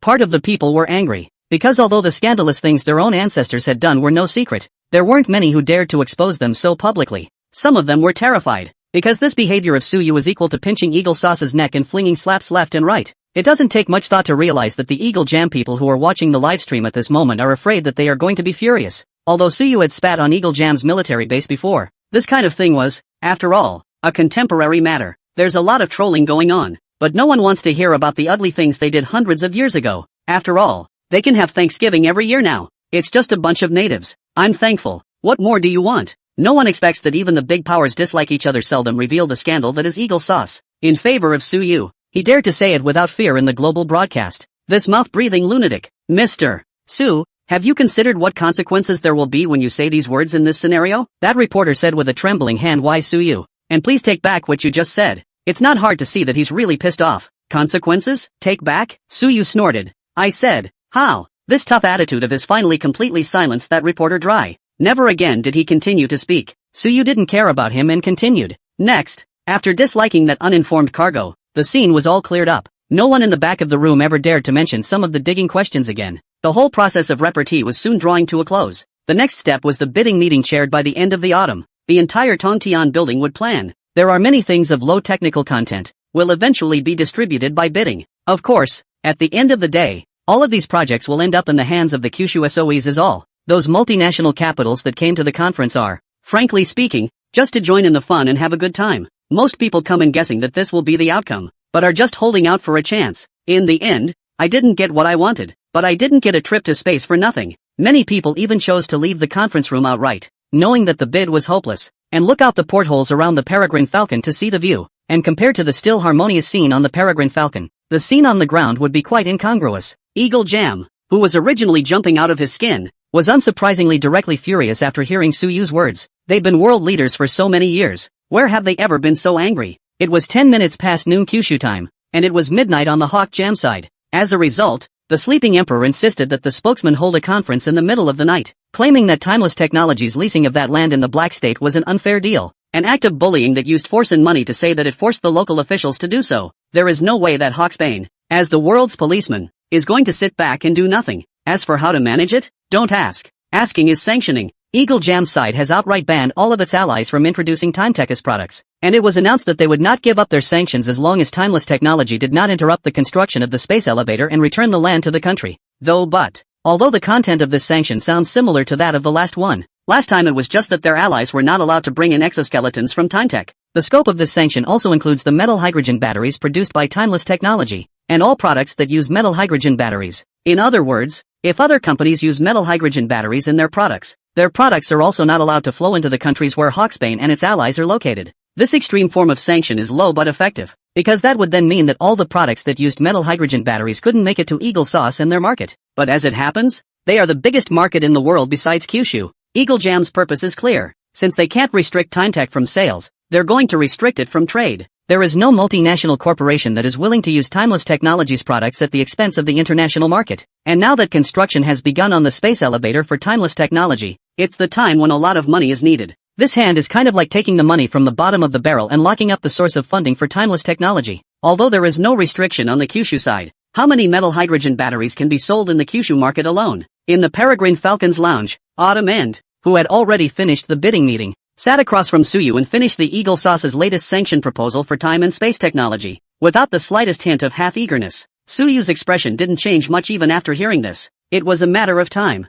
and his words just now were just a speed bump. Timeless Technology had exposed so much this time for the Tanto Kenki program, so much that even Eagle Jam could feel threatened. It's understandable that a dog would jump over the wall. Suyu was just handing him a ladder to make them jump faster. So what are you going to do about it now? Autumn End sat on her knees in front of the coffee table in the lounge with a bemused look on her face, leisurely making tea in space. As originally planned, the Peregrine Falcon will also fly around in near-Earth orbit for about an hour after the tender is closed, and some of the passengers were selected to experience the out-of-cabin experience. The meeting was over, but it wasn't time to go down. How to deal with it? Is this still not easy to deal with? Sanction me. Counter-sanction it. Suyu picked up the tea she had brewed and took a sip. You send out an announcement that all the countries and companies that followed Eagle Sauce to participate in sanctioning Timeless Technology will likewise enter Timeless Technology's sanction list. All products of spacetime technology now and in the future will not be sold to them. That's right. It's best to make another list. The targets of sanctions can be not only countries and enterprises, but also individuals. In the future, even if they go out of the country and want to buy things from Timeless Technology, they won't be sold to them. So you put the teacup down. Not only could he not see the slightest hint of eagerness, instead he appeared to be very leisurely. Now that the hugging sanction is cool, this is not going to be fun until I get a few knocks. Metallic hydrogen and exoskeletons don't count as necessities. They're perfectly fine without them. Autumn End shook her head. Exoskeletons can make a huge difference on the battlefield, but at the end of the day, not many people would dare to fight on their home soil in an exoskeleton, and it would be a limited deterrent to them. Since you're planning on counter-sanctions, what are you going to come up with that's new this time? Suyu smiled at his words. Didn't you tell me 2 days ago that Chuyu, her great-grandfather, was already terminally ill, and whether he lived or died would be a matter of these 2 days? What about terminal cancer? Sheesh. Oh yeah. And contact the Kyushu site to register a medical company. This is not sold to them. Indeed. Then not sold exoskeleton kill most of the power. Okay, by then there are really people to kowtow and beg you. Autumn End covered her mouth and snickered. Suyu's counter-sanctions are quite simple. You can do without the metallic hydrogen, and you can do without the exoskeleton. Even if controlled fusion ignites by then, cheap energy you can still do without. After all, it's the average person who lacks that electricity bill, not the congressional lords. But what about life-extending elixirs? What about a bionic organ that fits perfectly into the human body with few side effects? You want it? If you want it, come and beg the old man. The official blog of Timeless Technology. In response to the unprovoked sanctioning actions made by Eagle Sauce and its allies against Timeless Technology that are not in line with the principles of free trade, we at Timeless Technology, after compiling some information, have also given a reciprocal sanctioning proposal. All countries, enterprises, and individuals involved in the sanctions will be subject to the same sanctions by Timeless Technology, and Timeless Technology's products will be refused to be sold to all groups and individuals on the sanctions list. So let's hope for the best. The Kyushu netizens who had previously been sanctioned because Eagle Jam had stepped up their efforts again saw this direct, head-on, hard-hitting, center door to snipe anti-sanctions notice after seeing it. It all boiled over. Support. The dog said the Eagle Sauce every day to sanction this and sanction that. do not look at what they are. If you don't buy it, you don't buy it. Oh, we don't have enough of the good stuff for our own use, so how can we have the capacity to sell it to you? At BM Motors, can't you guys hurry up and build a car? It's been so long. Where are the cars with hydrogen metal batteries? I want to buy a car. BYC, it's being built, it's being built. Expect new cars with metal hydrogen batteries to hit the market next week, so stay tuned. And compared to the appreciation of the people of Kyushu for the hard-headed counter-sanctions of timeless technology, people on the extranet were mostly cynical when they saw the notice. Though timeless technology does reveal a lot of black technology at the moment, but after all, it's just a district company. How can it compete with the behemoth that is Eagle Jam and its allies? To most, this is nothing more than stiff upper lip after being sanctioned. However, after half an hour, another notice was sent out on the official blog of Time and Space Technology, and this time, no matter if it was domestic or foreign, they were all confused. The official blog of Timeless Technology warmly celebrate the establishment of Timeless Medical, a subsidiary of Timeless Technology. Synopsis: Timeless Medical is an international leader in the production of medical devices and biopharmaceuticals, with two current main products. 1. Bionic organs. Bionic organs is the pinnacle of Timeless Medical's work in biomedical science and technology, capable of creating all human mechanical organs except the brain one-to-one,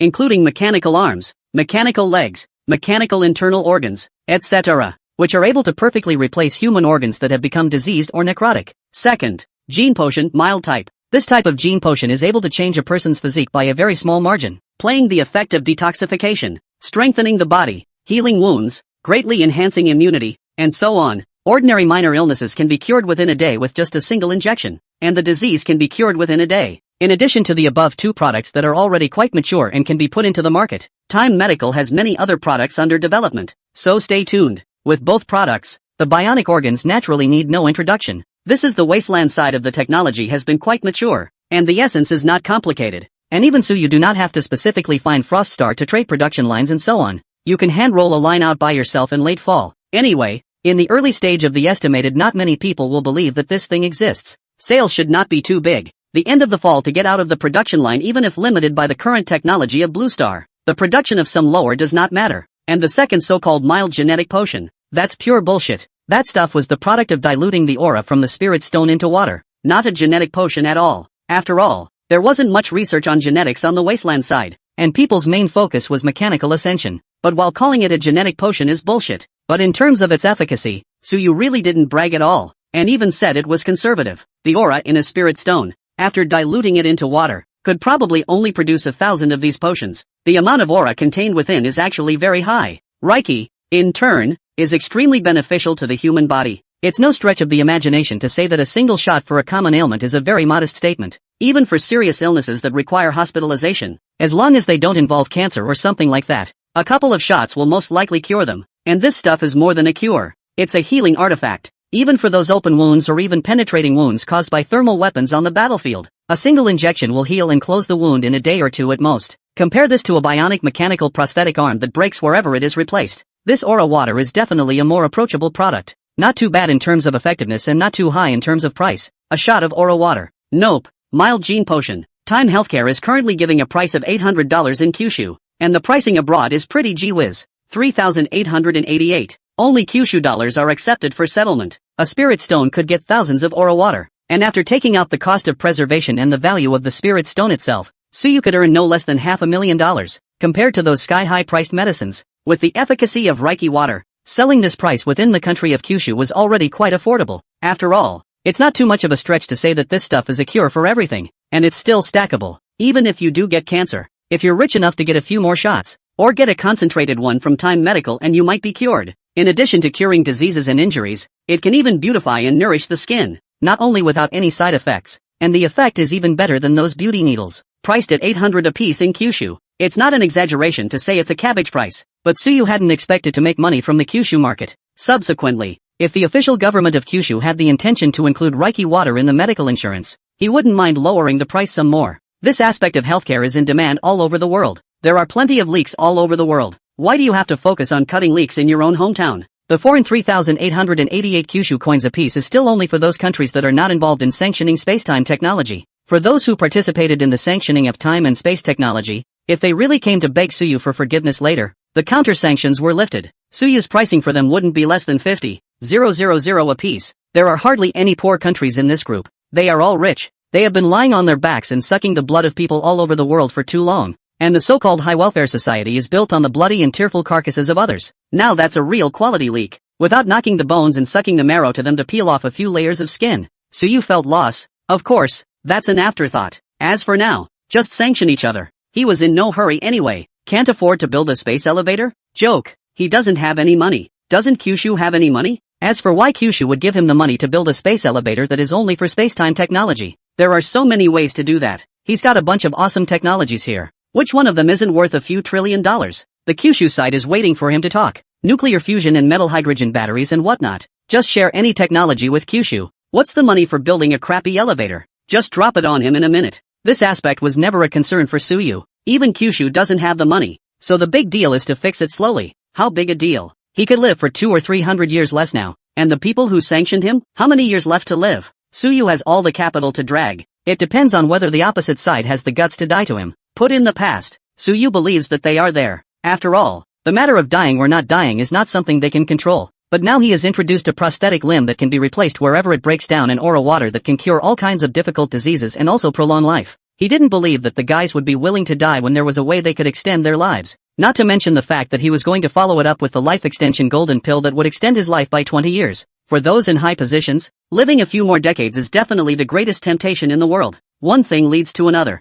As expected, the news released by Timeless Technology about the establishment of Timeless Healthcare's listing once again drew the attention of countless people. Some media outlets had even dedicated a column to this event, combing through the entire process in a timeline fashion, starting from the day Timeless Technology was founded. And as for the two main products of Timeless Medical, the features look too awesome for both. But it's different compared to the previous TimeTech stuff that drew countless skepticism as soon as it was released. This time there were surprisingly few skeptics. The main reason is that all of the technology that Timeless Technology has shown so far is too far ahead of its time. There are even spaceships that can carry hundreds of people into space for meetings. Take out these medical things again and the skepticism is naturally much less. That's where branding comes in. Nowadays, in the eyes of the world, Timeless Technology is the most technologically advanced company in the world. Bar none. Even some of the major countries are far less technologically advanced in certain areas than Timeless Technology in the public eye. So it just makes sense for them to bring out some more over-the-top technology. What's more, whether it's a bionic mechanical prosthetic limb or a genetic potion, they all seem to be technological products. It's more in line with the image of TimeTech in the public's mind.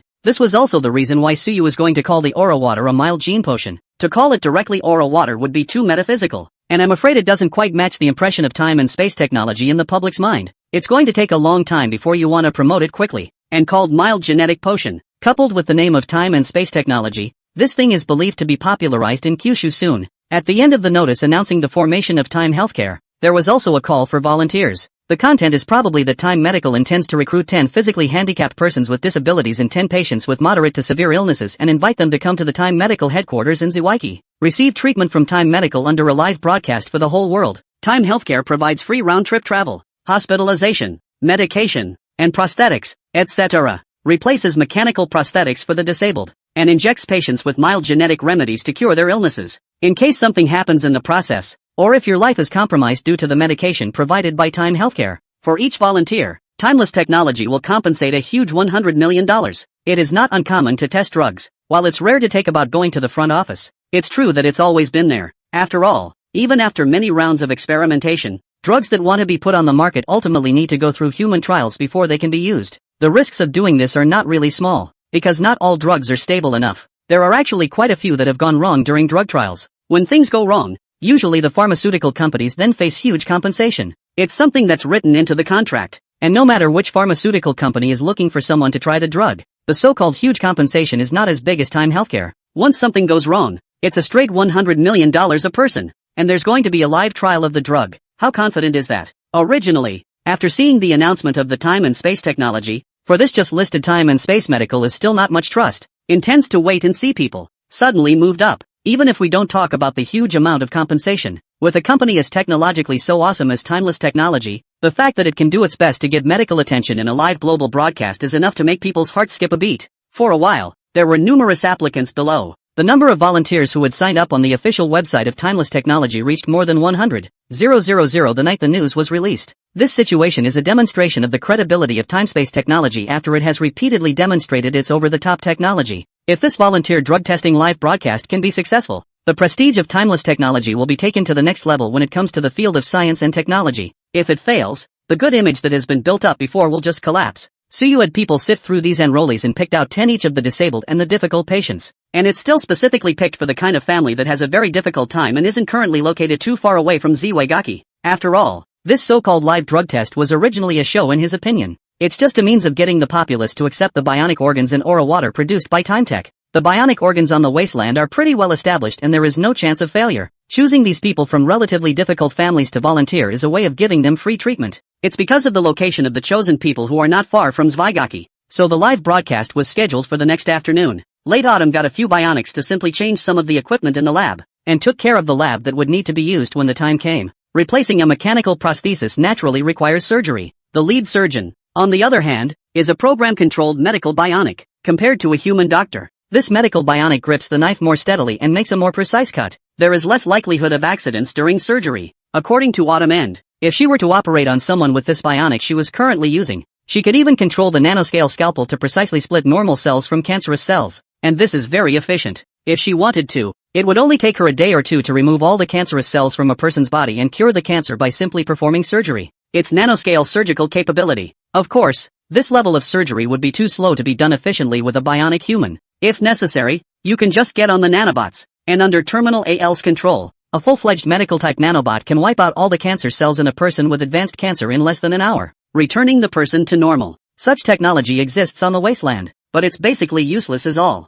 People where cancer is directly cut off and do not want. Replace the bionic organ is not better than the fragile flesh and blood? All the front value issues were resolved in one night. The next afternoon, the selected volunteers were picked up at the Zwaigaki headquarters as scheduled. In the large laboratory, 10 disabled people with physical disabilities were lying on different operating tables. Dozens of medical bionics in white coats were standing by their bedsides preparing for surgery. And in front of each operating table, there were several cameras constituting a dead-angle live broadcast that was being synchronized on the official website of Timeless Technology. The live stream was only opened when countless people flooded in. It took only a few seconds to go from 0 viewers to over 1 million people watching online. And that number is growing. By the time the experiment was really ready to begin, that number had reached over 5 million. Just one day of previews attracted 5 million viewers, which shows the influence of today's time and space technology on the internet. This is not the watered-down data of those live broadcast platforms that say 5 million, but actually not even 50,000. Instead, it was a solid 5 million viewers, one in all. Today's broadcast,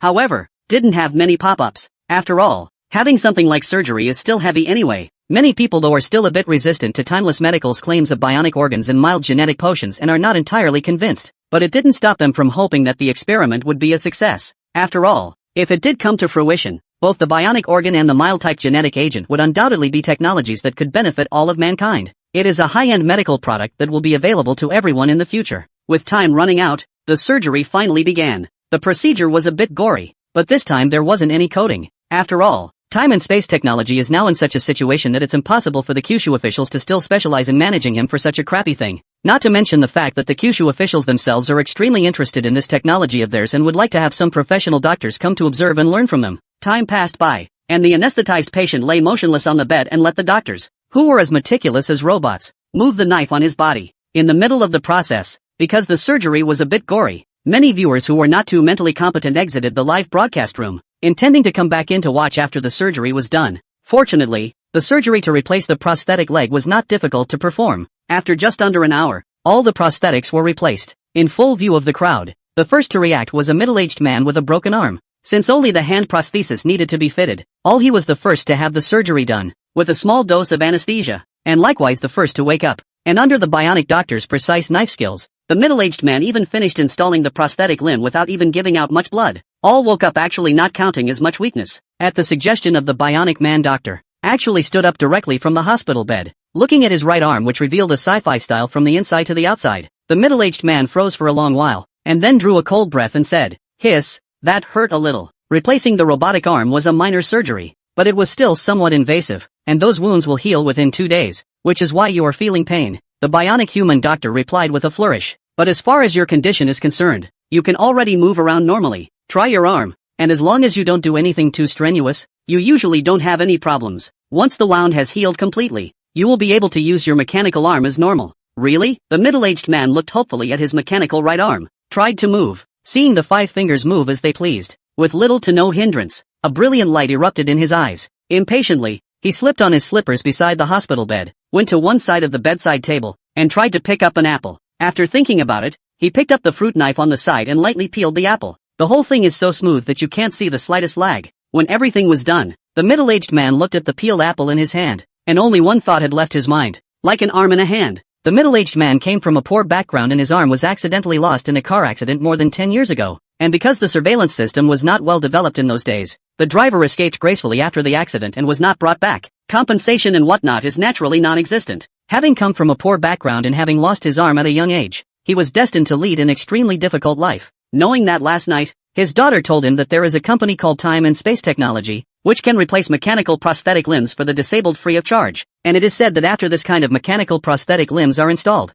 there is almost no difference between the arms of more normal people. He certainly didn't believe it at first. It was only after my daughter's painstaking persuasion that she finally agreed to enroll. Originally, when he saw that there were more than 100,000 people who had signed up, he didn't think he would be selected. As a result, he never expected that he would actually be selected. It also made him think even more that this temporal technology might be a scam. With so many disabled people in the world, he didn't feel special. If I had to say special, it would probably be extraordinarily poor. No matter how he looked at it, the selection made him feel incredible. But when he saw that once the surgery failed and caused something to happen to the volunteers, Timeless Technology would pay out a huge amount of $100 million. Although he was skeptical in his mind, he chose to go without hesitation. Even up to the point of lying on the operating table, the mind kept praying that the operation must fail. Better yet, have another hemorrhage or something and let him die on the operating table. In that case, Timeless Technology is in plain sight, and that $100 million will have to be paid out no matter what. His family would never have to live in poverty again. He felt that he had been a loser all his life, and this time he had finally done something good for his daughter and his wife who had never left him all his life. However, at this moment, looking at the hand this can be peeled beautifully apple, all previous doubts and disbeliefs, all thoughts of generosity to death, suddenly dissipated. The feeling of being on all fours after a long time made him even somewhat doubt that he was dreaming at this moment. After waiting to make sure over and over again that I really wasn't dreaming, the middle-aged man, who had lost an arm as a youth and had spent more than a decade in a state of confusion, finally could not hold it together any longer. Bean-sized tears suddenly welled up. It started with sobbing, followed by bawling. It's not just a physical build-up, it's a redemption from the past. Not long after, the middle-aged man's wife and daughter also entered the hospital room. Looking at the way he cried like a small child while trying to touch this and that with his bionic prosthetic limbs, they couldn't help covering their mouths and shedding tears. Such a scene made countless people who were watching the live broadcast in the light unable to hold back their tears. The sense of substitution is too strong. I am also a bit disabled, but only missing a finger. Most of the time normal life is not a problem, but even so, life will encounter very many difficulties. It is difficult to imagine how this uncle missing an arm for more than 10 years over. Disabled people really suffer too much. I am an able-bodied person, and it is really hard for me to imagine how I can have the courage to live if I am missing an arm or a leg. I didn't think there was anything to this bionic prosthetic before, but suddenly I was in tears after seeing this scene. Whoops, sand in the eyes. Whoops, shell in the eye. Damn, I was going to cry. This pussy in front of me is really outrageous. Half a day's worth of emotions brewing for nothing. Is no one discussing the technicalities? The prosthetics look too flexible my ass. Wasn't it mentioned in the brief introduction of Time Medical that it was said to be able to bionic organs that could directly connect to neurons and could be directly controlled by the brain? And there was more to it than that. Like this mechanical arm, the joints inside seem to have more joints than a normal human arm, and it can do all the things that a human hand can do. I also read the introduction, and even in addition to retaining the functions of the human hand, the robotic arm has more functions that can be expanded. Look at the video of the demonstration. The mechanical arm can actually free turn 360 degrees, and each finger joints, even including the wrist joints, are removable. In doing some professional things, such as playing screws and so on, you can directly change the hand into a screwdriver. At first glance, it's a thief with a good use. A fucking robot arm to drive screws can be okay. That's what it does. It's a metaphor. Are you all focused on functionality? Has no one noticed that both robotic arms and legs can be decorated bionically? I saw the effect of that decoration, and I couldn't tell any difference from a real hand. It is said that the bionic skin is made of special materials, exactly the same as human skin, and is not easy to break. There's not really anyone who needs this fake skin, is there? That's right. The robot arm is fucking awesome. I'm a normal person and I'd like to cut off my hand and get a new one. What's the point of having skin? Isn't this a proper cyberpunk style? Handsome is the end of the story. Speaking of which, it seems that almost all the organs of the human body except the human brain are included in the mechanical prosthetic limbs of Timeless Medical. You guys, if all these organs are replaced and only one brain is left, don't ask. To ask is to suffer weakness in flesh and blood and mechanical ascension. Damn, I'm really good at this. Save up and soar. At Timeless Medical. What about a quote? What are the quotes for these mechanical prosthetics? Hurry up and announce it. I'll chop my hand off if the price is right. This is too damn cool. True chopping. Everyone watching the live stream was abuzz when the first disabled person who had a successful surgery demonstrated what the robotic arm could do, especially after seeing the mechanical arm's flexible movements and cool styling. Even many able-bodied people are born with the idea of chopping off their hands, and it wasn't even an impulse to just think it was handsome. Rather, it's really triggered from a practical standpoint. It was because after the surgery was completed, the middle-aged man cooperated with the staff of Time Medical to demonstrate some results and functions. Before the demonstration, Timeless Technology had directly given him another shot of aura water to facilitate his control of the robotic arm, allowing the wounds from the surgery he had performed to heal quickly. It was only in the midst of the function demonstration that all of them realized the awesomeness of these mechanical prosthetics. There's more to this thing than just being a little flexible. In both strength and functionality, it can finish off a human arm. After testing, the grip of the middle-aged man's mechanical arm was able to reach hundreds of kilograms. In full view of everyone, witnessed him crush the grip tester with one hand. His arm strength is even more amazing. He can lift sandbags weighing 200 to 300 kilograms with his hands. Even that number would have to go up home if the rest of his body wasn't strong enough. And on top of that, there are a lot of awesome little features on it that dazzle the audience and call it too damn flavorful. On the way to the middle-aged man's test, other disabled people who had received mechanical prosthetic modifications also completed their surgeries. With the aura water speeding up the healing of the wounds, they soon fully recovered as well, and began to cooperate with the staff of Timeless Medical to demonstrate the effects of the prosthetic limbs. All of this is in the contract, and after the volunteers have done the work, Time Healthcare also pays them a substantial fee as compensation, so no one complained. Of course, even if the Time Healthcare side didn't pay anything, they wouldn't be the least bit dissatisfied as all, because for them, the disabled, Timeless Technology gave them these prosthetic limbs for free, which is like giving them a new life. In addition to the middle-aged man who replaced his arm, the people who replaced other prosthetic limbs showed even more features that shocked the audience. For example, a girl who replaced her e-cigarette. The replacement electronic eye isn't as twitchy as everyone previously thought, but instead looks great after its bionic camouflage. The eyes took on the characteristic black color of the people of Kyushu, and they didn't look the slightest bit different from a normal person, if not prettier. And I don't know what kind of geek designed this bionic disguise, but she can actually adjust her eye color on her own. Red, orange, red, green, blue, purple, whatever color you want. Even the shape is fucking changeable. Look at the audience called the future of the pupil money can be saved. And aside from this fancy feature, what this pair of mechanical eyes really does is even more outrageous. Once mounted, the normal visual distance is a little light hundreds of kilometers away in good weather. Normal in the premise of pure air without pollution.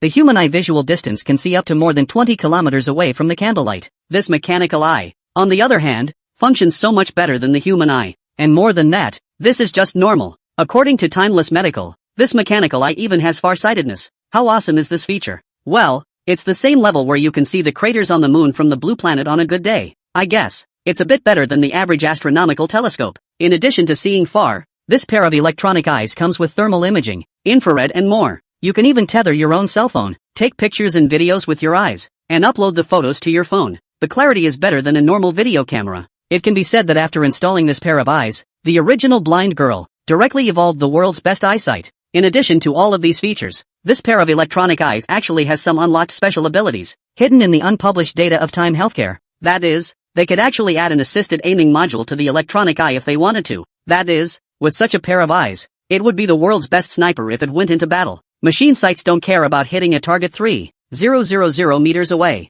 Not only electronic eyes, but other mechanical prosthetics have the same unlocked features. After all, these things were made by Autumn and along the lines of the wasteland. In that part of the wasteland, everyone is dying to arm themselves to the teeth. Designed mechanical prosthetic limbs of course can not only normal human organs of those functions. Of course, these would be the kind of features that ordinary people simply don't need. And temporal medicine is naturally not something that needs to be added. In the future, if the military wants to install prosthetic limbs for veterans who have lost their lives on the battlefield, Suyu will consider unlocking these features. As for the current civilian products, it's better to harmonize them. With one disabled person using a mechanical prosthetic limb showing off his modified appearance, the mechanical prosthetic limb soon gained the recognition of countless people. In addition to the rich functionality of the mechanical prosthetics, the fact that those 10 volunteers did not have any accidents throughout the whole process and were able to move around freely not long after the surgery further convinced the audience of the technology of time and space technology for a few more points. Along with that, the mild gene potion, which hadn't been experimented with yet, was also recognized by everyone.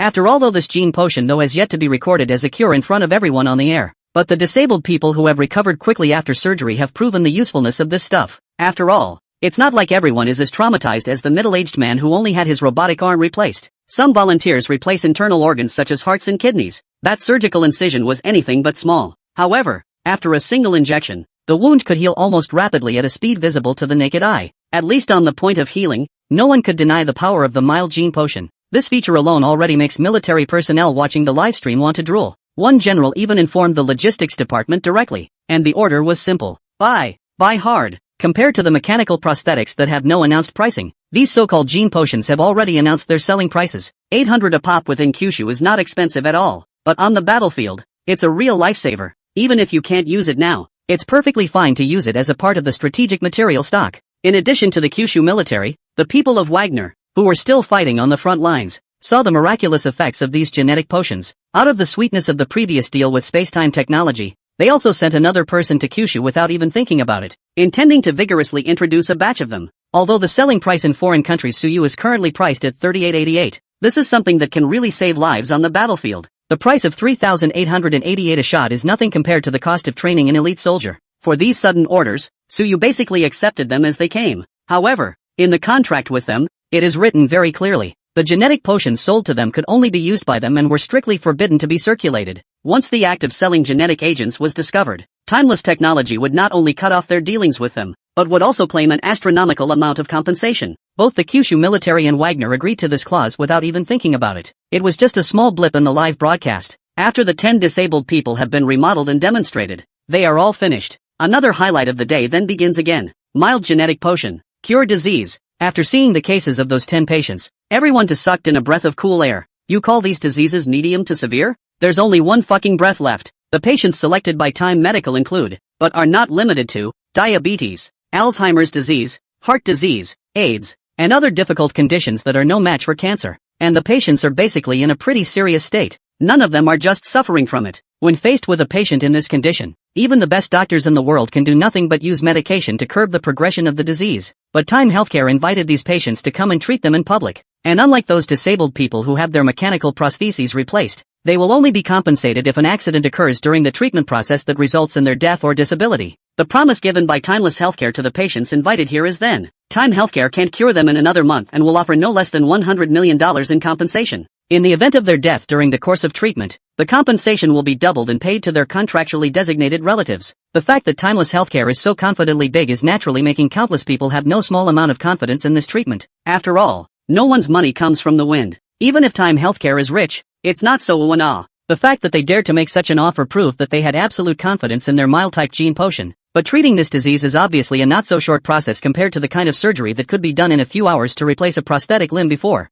After evaluating each patient's physical condition, Time Medical's bionic human doctors gave different treatment plans, each ranging from 3 to 5 days. The shortest is for treating diabetes, which only takes 3 days. During these 3 days, the patient ate and drank normally, moved around normally, and only needed to stay in Zwaigacki's hospital, where he was injected with a genetic agent every day. Treatment options for other patients are not too far off. After such a long live broadcast, most of the people in the live room naturally retreated after hearing it. In the end, there were only a few 100,000 people left in the live stream that had been watched by millions of people. Of these people, basically, they themselves, or their family members, suffer from the disease in question. They watched the live stream while praying that Time Healthcare really had the ability to cure these diseases. Once all these patients were successfully cured, with the selling price of the mild gene potion announced by Timeless Medical, they would absolutely not even think about it and would come to buy it. So this Reiki water can really cure these difficult diseases? So you looked at the video in front of him in which a pale and thin patient after hitting the aura water, the pained look on his face soothed down and peacefully fell asleep.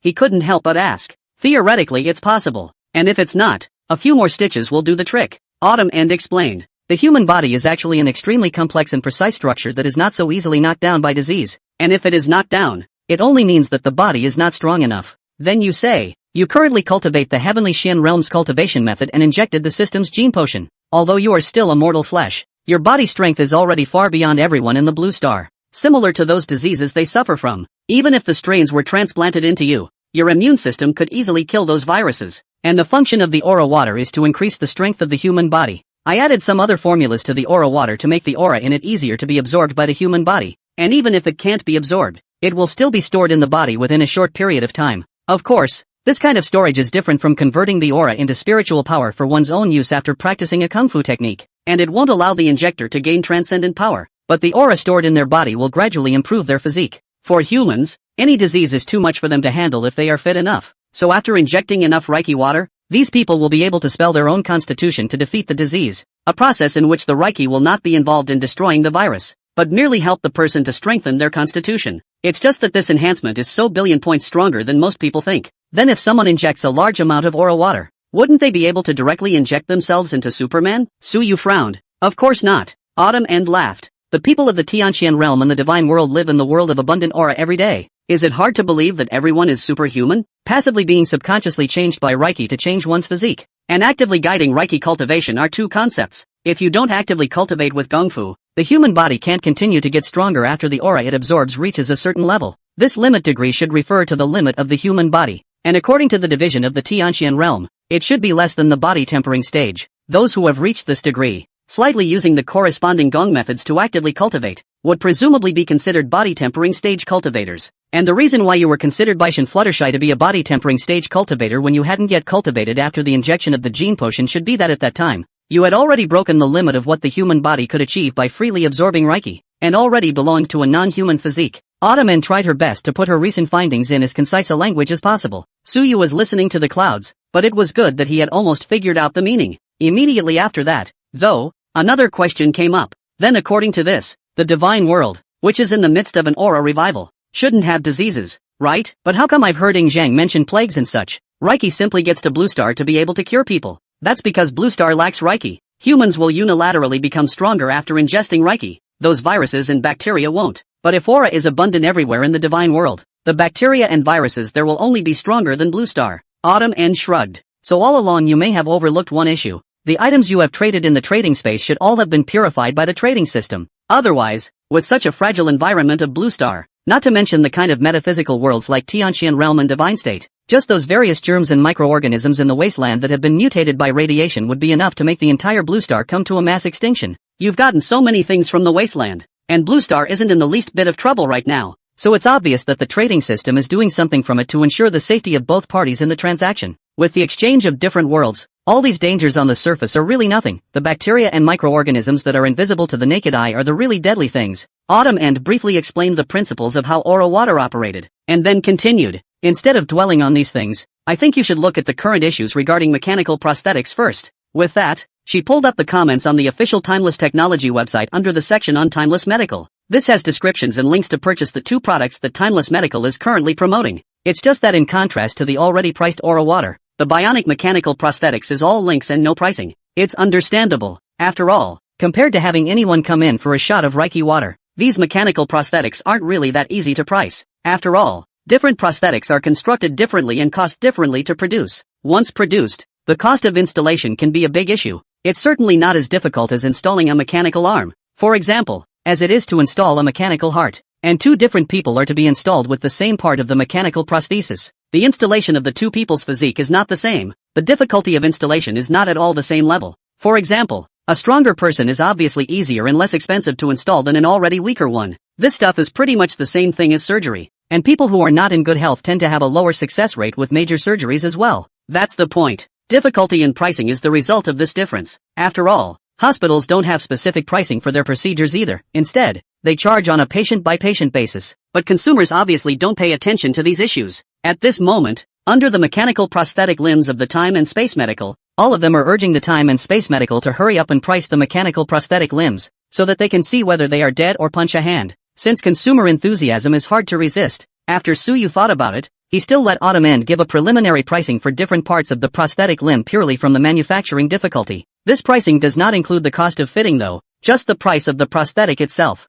For the time being, you will need to come to the headquarters of Timeless Medical to install them on a case-by-case basis. Of course, the follow-up Time Medical will also open branches across the country and train a group of doctors to operate the devices to install the prosthetic limbs. It's just that if you want to be fitted with a prosthetic limb in a short period of time, you'll have to come to the Time Medical headquarters. Specific prosthetics are sold for robotic arm, priced at 2.8W in Kyushu, tentatively priced at 12.8W abroad. Mechanical legs, 3.6W in Kyushu, 15.6W tentatively abroad. The most expensive of these mechanical prosthetics is actually the mechanical eye. Even the domestic selling price in Kyushu reaches more than 50,000 a piece. In fact, a piece is normally enough for a blind person to use normally after installation. However, if you are looking for aesthetics and more versatility, it would be best if you need to install two of them. That's over $100,000. While abroad, the price of this pair of eyes. The official selling price of Timeless Medical is more than 1 million Kyushu dollars. This is still simply the cost of purchasing the prosthetic limb.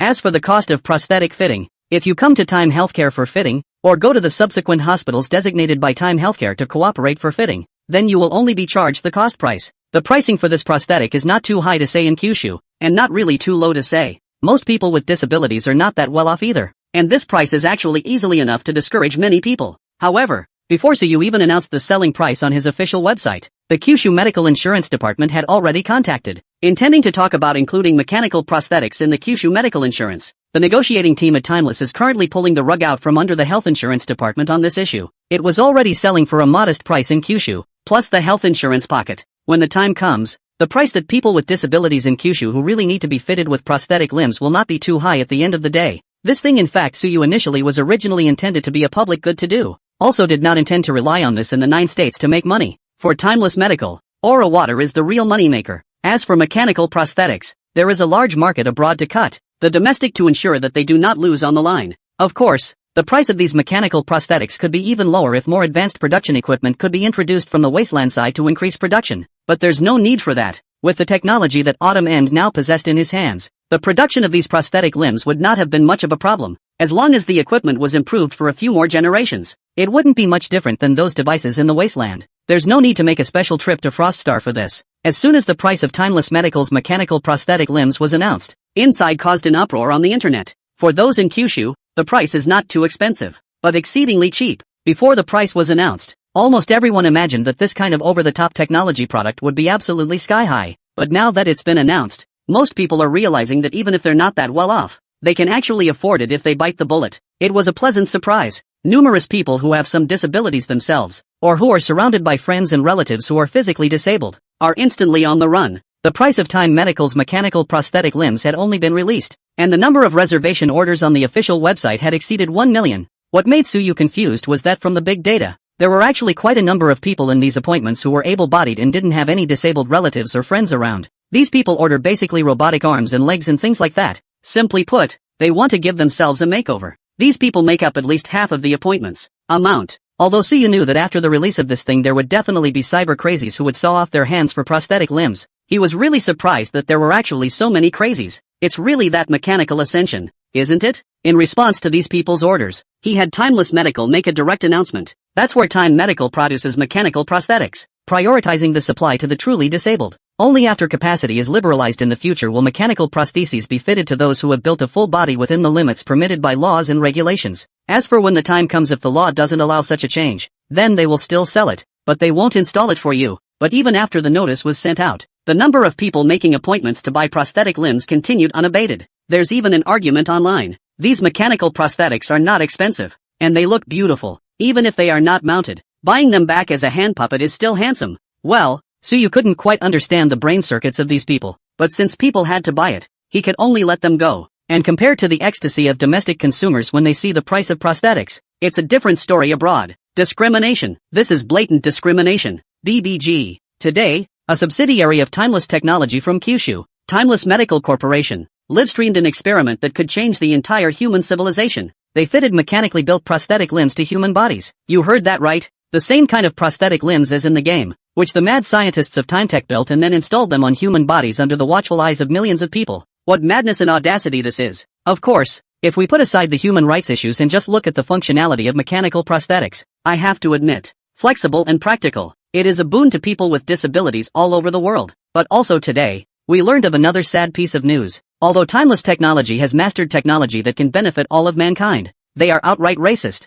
New Age Nazi, Suyu, the chairman of Timeless Technology, is even more of a demon like Hitler. They set the selling price of the mechanical prosthetic limbs at a very low price within Kyushu, while the selling price outside of Kyushu is more than 10 times the price in Kyushu. What a confusing and heartbreaking move. Such advanced mechanical prosthetics. It's just that they don't publicize the manufacturing method for the benefit of all mankind, but they actually use their Nazi-like way of doing things with so much fearlessness, setting a selling price for these prosthetics that everyone can't afford to buy. This kind of behavior should be resisted by the international community. It should be resisted by everyone, including the people of Kyushu. Although you are able to purchase the advanced products of spacetime technology at a low price, it is based on the exploitation of other people. This isn't freedom. It's another form of oppression in disguise. And if you still have a conscience, you should join forces and boycott TimeTech with us. The first paragraph of this story is fairly normal. BBG everyday play is just that. Suyu had expected this. There were no surprises at all, so to speak. But after seeing the second half, even if he had expected it, he spat out a mouthful of tea. Calling on the people of Kyushu to boycott spacetime technology can be okay. Not to mention him.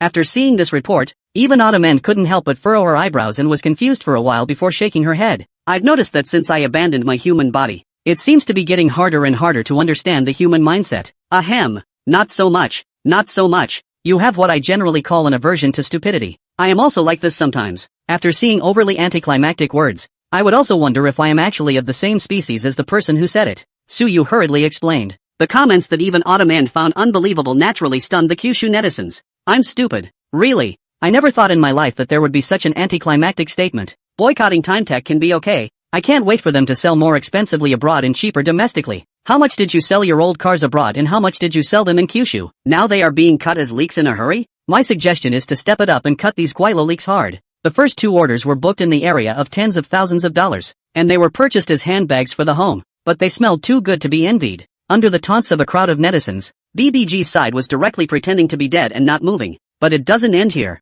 The operations team that now runs the official blog of Timeless Technology actually took it upon themselves to give a reply under this BBG press release. Friends from John. In fact, you do not have to worry at all about the selling price of Time Medical's prosthetic limbs abroad, because what the selling price is has nothing to do with you. You have been sanctioned. Oh, BBG. A bunch of half-rushed netizens. Scattered and scattered. Half a day's rushing for nothing. That's just it. It's not for sale. What are you barking at? The emperor is not anxious. Eunuch anxious belongs to is. People can buy has not said what you cannot buy. Called Nima it. The Kyushu netizens rushed a few sentences and then found it tasteless and dispersed. The foreigners from developed regions such as Eagle Sauce, on the other hand, were completely dumbfounded after seeing the speech of Timeless Technology. Most of the foreigners, although they also felt that there were problems with BBG's statement, thought that it would be good if they could knock down the price. So it's just as well to hold your nose and support it. But then Time Tech came out of nowhere. It's several times more expensive than Kyushu, and that's for sale. You guys can offer me a few times more. And I'm not selling here. If these foreigners understand terrain,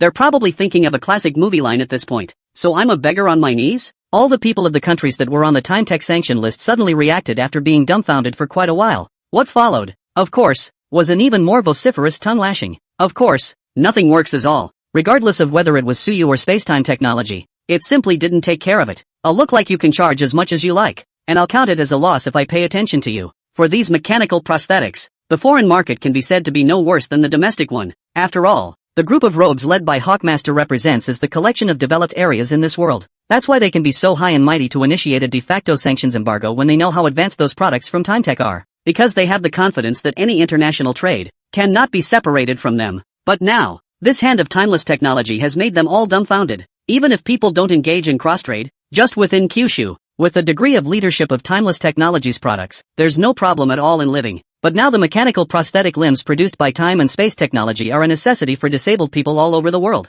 No disabled person can say no to something like that. But off the top of my head, Timeless Technology really doesn't sell to them. Say sanctions. Seeing that after the network's own people couldn't punch Timeless Technology, they gradually turned their spearheads to punch themselves. Officials in these countries also panicked. The tug of war always goes by fast. In the blink of an eye, 2 or 3 days had passed since the bidding session for the Space Elevator program of Space and Time Technology had ended and Space and Time Medical had been established. Before you know it, it's the weekend again. The treatment of those difficult patients on the medical side of the time has reached the final stage. Several of the patients are said to have recovered considerably in their physical condition and appear to be as normal as they can be. Netizens who have been following the progress from start to finish have been reporting the progress online every day. Almost a couple of hot topics a day. After another day or two of injecting Reiki water, it was estimated that these patients would be able to get rid of the roots of their illnesses and recover completely. There is no doubt that this is a miracle that has shocked the medical history of the world. In fact, by this stage, it is obvious to the naked eye that these patients are recovering day by day, and even one of them in the advanced stage of acromegaly has actually been able to walk around freely. The shock to people is very great. Although these patients have not fully recovered from getting rid of the root cause of their illnesses in the judgment of timeless medicine, and will need a few more shots of Reiki water to do so.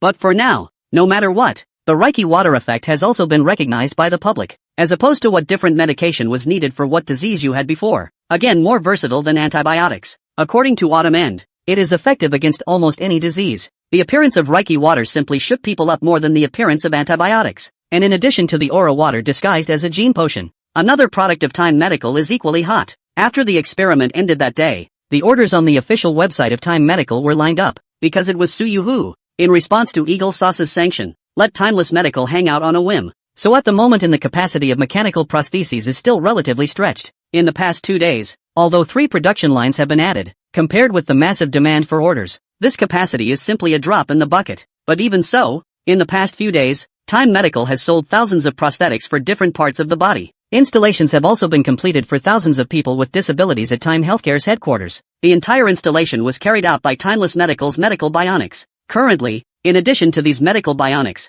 Timeless Medical has also recruited a large number of medical-born professionals for training in fitting prosthetic limbs. With the help of precision instruments, these general practitioners are also able to fit prosthetic limbs into the body very well. One thing that has to be mentioned here is this. The mechanical prostheses produced by Time Medical require specific instruments to be fitted to the human body. These devices connect the electrical signals in the mechanical prosthesis to the neurons, which is the key step in making a mechanical prosthesis fit to the body and still allow a person to use it as they would a human arm. If this step is omitted and the prosthetic limb is fitted to the body by ordinary surgical means nowadays, it is not really useful and can only be used as a decoration. That's why the Time Medical side allows anyone to buy mechanical prosthetics. And there's no fear of anyone smuggling these prosthetics into sanctioned countries. Since there's no specialized equipment installed by Timeless Medical, the best these things can do is probably be a hand-me-down. As for the mild genetic potion, also known as Aura Water, apart from a few official organizations, Timeless Medical was not open for purchase, at least not at the moment. If you want to get an injection, you need to go to a location designated by Time Medical.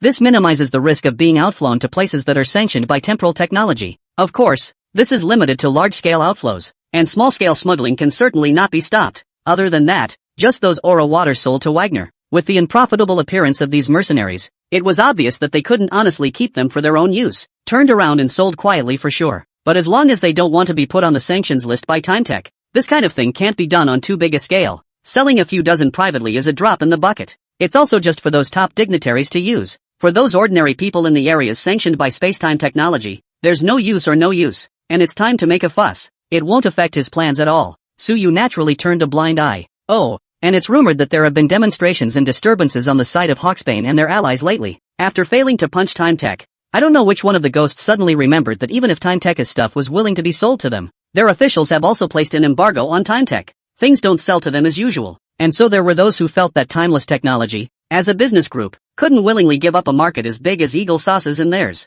Now it is said to be anti-sanctions, but it is just a show of stiff upper lip after being sanctioned by Eagle Sauce. As long as they can punch the official release of the embargo on spacetime technology, time and space technology will definitely go down the slope and be willing to open up the mechanical prosthetics and genetic agents to their market. And everyone will be able to enjoy these high-tech medical products then. Never have to worry about the disease again. Everything will be fine. For a while, a vote of countries, including Eagle Butter, had a domestic clusterfuck, demonstrations, smash and grab, $0 purchases, traditional arts and crafts reproduced belonging to is. It is a headache for the officials of all countries. It's rumored that Eagle Sauce already has legislators who have submitted bills to lift the embargo on spacetime technology in order to garner votes. It is still under discussion. Suyu wanted to laugh when he heard these news. You want to embargo me so you can embargo me. And you want to liberalize me so you have to sell me stuff? Wanted to fart eat it. He couldn't wait to make it harder, to make it worse, until Eagle Jam couldn't stand the idea of lifting the embargo. The embargo has been lifted, but Master still won't sell it to you. How's it going? In contrast to all this bullshit crap on Blue Star, it's the weekend again, and Suyu was already looking forward to what he'd be matched with for trade this week. Unexpectedly just at this time, Shen Fluttershy, who hadn't seen him for almost half a month, finally took the initiative to contact him. Suyu thought that the girl had been killed by her enemies and her power armor had gone down the drain. I didn't realize it was still alive. It's just that it seems to take a little too long to contact him. One could only say that it was worthy of being a long-lived immortal cultivator, and that the efficiency was simply ridiculously low. Of course, spiteful as he was, he quickly entered the trading space even after receiving the summons. Although he was able to solve the problem of spirit stones in the divine world, he still had to think of something from the Tianxian realm regarding the direction of cultivation. After all, according to speculation, the Tianxian realm, as an immortal cultivation world that was about to enter the end of the Dharma era, was clearly very mature in terms of its cultivation system. Being able to get their cultivation style would make both Blue Star and Divine World a lot less difficult. There you are, high on a mountain peak, wearing power armor. Shin Fluttershy only revealed her cute little head, and when she saw Suyu appear, she immediately greeted him with excitement, looking at this girl wearing sci-fi style pulling power armor on her body, but her head was wearing an elegant hairbun with a beautiful pin. Suyu always felt that there was something wrong somewhere, but it's just that with her amazing face, she's able to perfectly manage this weird style of painting. gives a beauty full of defiance. It's just weird. After saying hello, Suyu sat down on his seat. After thinking about it, he didn't hold back and said, "Did something happen to you on your way back the day after our deal was done? Accident?" "No," Shin Fluttershy blinked. "I have the foundation establishment stage magic treasure you gave me, so where could I have gotten into any accidents? And as soon as I went out, I decimated all those people who were chasing me. Then why did it take so long? Could it be that the journey back to find your master is too far?" "It's not far. Less than 500,000 miles. It would only take me 7 or 8 days to go back by myself. And with this armor of yours, it would only take less than a day to go back," Shin Shenran said easily. "Well, Storm-class power armor can reach Mach 20 plus at terminal velocity. You can fly over 24,000 kilometers in an hour,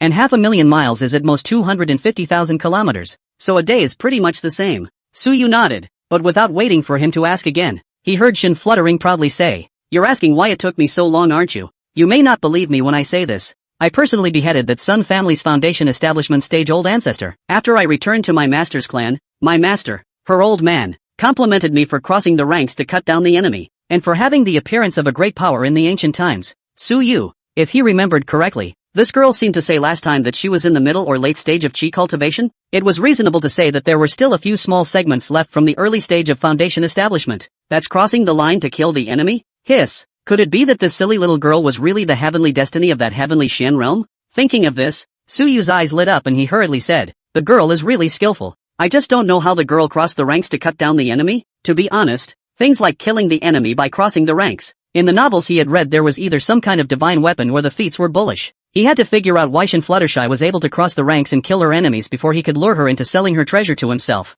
"It's not that simple," Shin Fluttershy said as she patted the armor. "That old dog son is nothing more than a mere early stage of foundation establishment. He can't hurt me at all. I fought with him for 10 days and 10 nights, and then I wore him out alive." Suyu, he felt like he had never been so speechless in his life. It's okay to give people a hard time, but that being said, the power armor has a deflective force field in it, so if that what's-his-name Sun family foundation stage ancestor really doesn't have much in the way of spell attacks and relies on physical damage, I'm afraid I can't really help her. When you think about it, being exhausted is pretty normal. After all, the power source of the power armor was a miniature fusion reactor. There's enough energy in this thing to keep the power armor functioning properly for a decade. However, Suyu had only just thought of this when he heard Shin Fluttershy ask somewhat awkwardly, "So do you have anything else over there that can energize it? After I fought with that old dog, it kept prompting me that I was low on energy and needed to replenish the so-and-so 3. Helium 3? Suyu tried. Right. So that word reads helium. Learned, Shin Fluttershy said in a hurry. "So do you have any more there?" Suyu felt that he had still underestimated the foundation establishment cultivators. 10 days and 10 nights to beat the power armor dry of energy is okay. How intense is that? The most power-hungry module on the power armor is, without a doubt, the deflector force field. But this thing, even if it's on all the time, under normal circumstances, with the energy of a microfusion reactor, it would be fine for a year, 10 days to knock out the energy. It could only mean that the deflector force field hadn't just been on all the time for the past 10 days, but had been kept at maximum power. It also sidestepped how fierce foundation stage cultivators were. It was estimated that with a casual blow, the yaw inside the power armor would have to automatically turn on the maximum power of the deflector force field to resist it. Looking at the way this girl was still giggling, Suyu couldn't help but pinch a cold sweat for her. If it wasn't for her luck that the energy output from the fusion pile ended up being still one step stronger than the foundation establishment cultivator, I'm afraid she would have really been killed. On the contrary, she was still acting like nothing, as if she hadn't realized the seriousness of the matter, and was still fucking fooling around. "You're really brave." Suyu decisively changed the topic. "Ahem. This energy thing aside, let's talk about the deal we didn't finish last time. What did your master's side say?" That one life extension gold pill needed to be exchanged for a copy of the Gene Dan stage technique that Shin Fluttershy herself had cultivated, plus 3 more of this subclass of the technique to come. There's also another 500,000 spirit stones to hitch a ride on. Although he didn't need spirit stones too much now, the technique was really something he desperately needed. Shin Fluttershy laughed awkwardly, then took out a mirror and said, "Master said she wanted to talk to you herself." As he spoke, he wiped on the mirror, and a magnificent long-skirted woman appeared in the mirror out of nowhere. If Shin Fluttershy was the kind of fairy whose body cast revealed youthful vigor, then there was no doubt that she, the master, was a true fairy. An unearthly and cool look, with a tall figure and picturesque eyebrows. What surprised Suyu even more was that Shin Fluttershy, the master teacher in the mirror, was actually alive and well, like a real person. As soon as he appeared, he set his eyes on him. After taking a few glances, he clasped his fists. "Poor Taoist Li Wutong. Meet fellow Taoist." Suyu, meet Fairy Li." Somewhat awkwardly, he gave a greeting. Suyu, who wanted to fool Shin Fluttershy, never expected that people would directly give the master all moved out, And then to think that Frost Star sent Autumn's end to Blue Star with a little trickery. How come he always feels like everyone can get stuck with the trading platform bug except him? Or is this not a bug per se, but a mechanism? These things flashed rapidly in his mind, but there was no change on Suyu's face, and he did not take the lead to open his mouth after greeting, but waited quietly for this Jindan stage powerhouse from the Tianqian realm to speak. Unlike Shin Fluttershy who just looked silly, this Li Wutong was clearly not a good character to deal with. Other than that, just the name of the Jindan stage was enough to bluff. The early stage of Tsukiji could almost fuck the power armor into oblivion. He didn't even dare to think about how much power the Jindan stage had. Alright, in the Tianqian realm is also absolutely a party of big people. I am afraid that the heart does not know how much deeper than such an untouched little girl like Shin Pianran. After waiting for a moment, the woman in that mirror finally spoke. Fellow Taoist Su sold the life extension pill to my disciple at such a low price, but do you have any other intentions, Suyu? Hearing Li Wutong's words, Suyu was directly shocked. What do you mean by selling the life extension gold pill at such a low price? Is this something that can be brought out in a trade? Can't I just sell it to you at a low price? It's a world away. What the hell could he be up to? After freezing for a moment, he then fixedly looked at Li Wutong. Seeing that she had a righteous face and indeed was not after the yin and yang, a feeling of happiness suddenly went straight to the sky. Boy, how does this master look as if he's more naive than his disciple? So this cool and wise fairy look is all an act? It's really just not a family. After a brief thought, he hastened to confess. It is good to teach the fairy to know that the small realm's oligarchs do not know the prosperity of the Tianqian realm. So how would a mere roughly refined elixir dare to offer a heavenly price? Earlier, I heard Fairy Shin talk about the prosperity of the Tianqian realm's immortal path, and I have long longed for it, and I only seek to exchange it for some cultivation methods, so that we can take the road less traveled. As for other attempts to say, naturally there are none. Li Wutong in the mirror sniffed her embroidered eyebrows and pondered for a moment before nodding her head. In that case it's not bad. Your spirit elixir refining is indeed rough. It's a pity that the heavenly material's in it. With that, she shook her head with some regret and then added, however, cultivators of my generation are concerned with being open and honest and having a clear conscience. Even if it's a trade, we mustn't shortchange our fellow Taoist. Those conditions that Fluttering Ran talked to you about earlier will be null and void. This one life extension spirit pill. I'll far use 10 books of techniques, plus 1 million spirit stones to trade with you. How about it? Suyu? How? That's certainly as good as it gets. Who would mind if you gave more? He agreed in a heartbeat. Immediately, he signed the deed that the system had redrawn. However, before he could ask when these techniques and spirit stones could be given to him, he saw that Shin Fluttershy, the tool man with the mirror, had already sent 10 different techniques into his trading space. As for spirit stones, there was not a single one. What? Suyu was surprised to look at Shin Fluttershy, but did not wait for him to ask questions, then heard Li Wutong Todd's delicate little face. Seems a little embarrassed to say. These 10 techniques will be handed over to you for the time being. As for the subsequent spirit stones, we will be able to hand them all over to you within 3 years.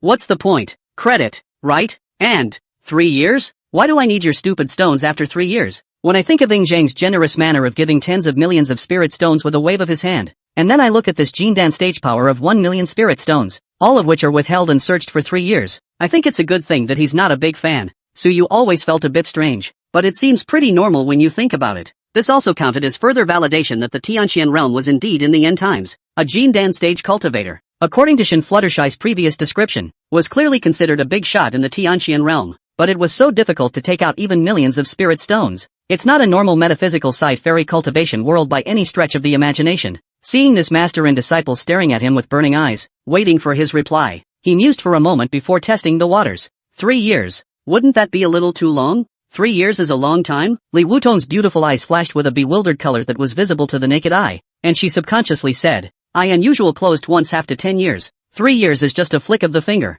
My generation of cultivators is not immortal. 3 years not long. 10 years of retreat at a time can be okay. So you felt like he was not on the same channel as her. Then he remembered how Shin Fluttershy could fight with someone for 10 days and 10 nights, not taking time seriously at all. Sudden reaction. Immortal cultivators do seem to have little sense of time. After all, a long lifespan is added to the mix. Compared to mortals who live a short life of a few decades and have to fight for every moment, these cultivators are really not bad with time. People have all the time in the world to take their time and be salty, but readily closed 10 years. Suyu suspiciously looked at Li Wutong, who was in a magnificent state in the glasses, and curiously said, I don't know how old you are. Taoist Li? Li Wutong froze. Seems to be not expecting Suyu will ask this kind of question. For a moment some did not react. The side holding up the mirror Shin Fluttering then grabbed the answer. I know. Master teacher is only 36 years old this year. It's my mother's younger sister. I usually call her sister-in-law, automatically ignoring anything like sister-in-law after her. All that was left in Suyu's mind was what she said earlier. 36. It's a decade of closure at every turn. you're only 36 now? And at 36 years old, he's a gene Dan. This is proper genius. Thinking about it more carefully, it was no wonder she looked so naive for a gene Dan stage powerhouse. Feelings have been cultivated since childhood. Do not understand these curved human feelings at all, is it? Shut up. Seeing that his good disciple had uncovered his own bottom, Li Wutong chided with some shame. Then he looked at Suyu again and gritted his teeth. If fellow Taoist Su feels that 3 years is too long, then, 1 year? Suyu sniffed and let out a long breath. His complexion finally serious for a few moments, and said seriously, forget about the spirit stones. I think we can exchange them for something to trade. Like what? Li Wutong queried. For example, magic treasures, such as alchemy or weapon refining or other feats. They can all be traded. The magic treasure. Li Wutong automatically ignored what Suyu said later about the gongfu and whatnot. Those things were complete trash in her opinion, and were simply not worthy of the price of such a life extension gold Dan. Instead, he focused on the mana. After thinking for a moment, her eyes suddenly lit up and she said, come to think of it, this seat here also has a scapegoat doll, able to take the place of the dead ones. Fellow Taoist, your cultivation is low. Other magic treasures for you may be useless, but this object is more than suitable for you. But if it's just this one, I'm afraid it's not enough to cover the 1,000,000 spirit stones. I'll think again. How about adding 2 more alchemy spells? There should be 2 books of alchemy in the clan's bookstore, which contains a number of high-grade spirit pills recipes, so I'll give them to you together as a credit against the 1,000,000 spirit stones. Suyu couldn't help but be dumbfounded when he heard this. He'd never seen business like this before, but after a little thought, he agreed. Mention the dead doll thing, though the chances of him having an accident are so small that it's not too much of a stretch to say he's dispensable. But who would deny themselves an extra life? As for the advanced alchemy of the Tianqian realm, it was originally the thing he focused on trying to get when he traded with Shin Fluttershy. Now that the opportunity had come, it was naturally impossible for him to give it up. And looking at Li Wutong's appearance, he still felt that he had made a lot of money, and even had an embarrassed look on his face. Apparently this partner doesn't feel she lost money on this deal. Of course, on the side,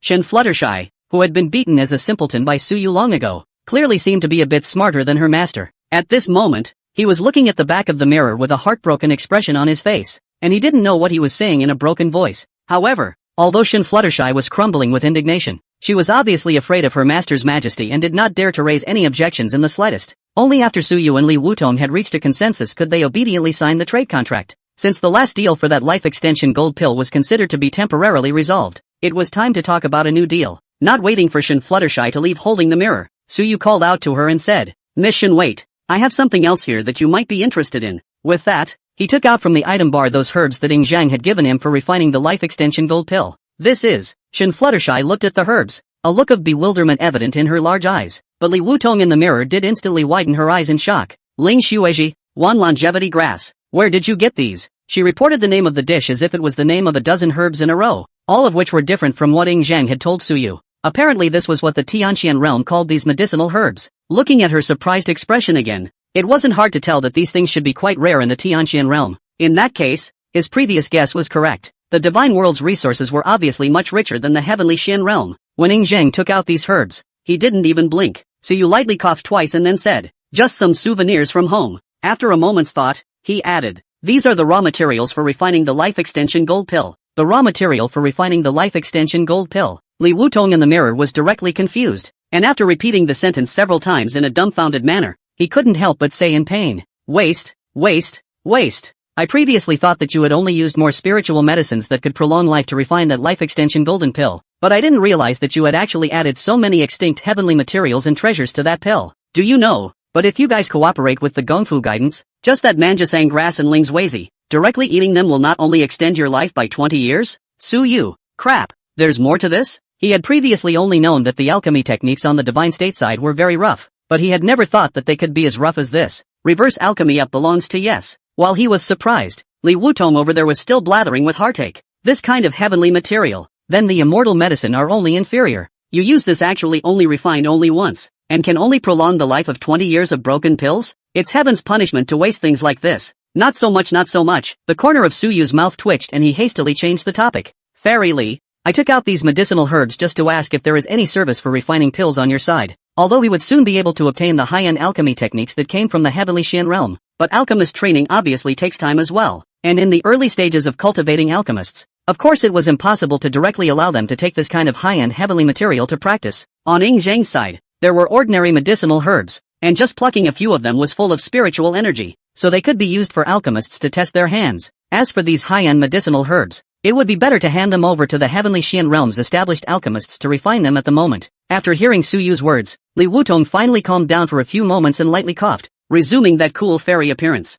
After a slight pause, he said lightly, "It's naturally possible for you to pay for the herbs and we'll help you refine them. However, according to the rules of the heavenly Xian realm, after this level of spirit elixir is refined, for each furnace we need to take 2. 1. These heavenly materials and treasures you took out are probably enough to refine a portion of the evergreen pill. If we let the alchemists within our clan refine it on our behalf, we can probably produce less than 20 pills of Dan in one furnace. This grade of herbs has been extinct in the Tianqian realm for many years, and there are almost no alchemists who can familiarize themselves with refining pills of this grade. That's why it takes some time to get used to it. That's why only 20 pills can be produced in one furnace. If there are more of these types of medicinal herbs on your side, this production will only get higher and higher in the future. Well, this evergreen pill, its function is probably similar to the life extension golden pill that you guys gave, but the effect is much better than that. A single one is enough to extend your life by more than 80 years, and it can be taken at least 3 times even by mortals. If one has cultivation in place, or even similar to a Jindan stage cultivator like me, if one is able to channel their spiritual energy to refine the medicinal power in the elixir, this kind of elixir will still have an effect even if they take 10 of them.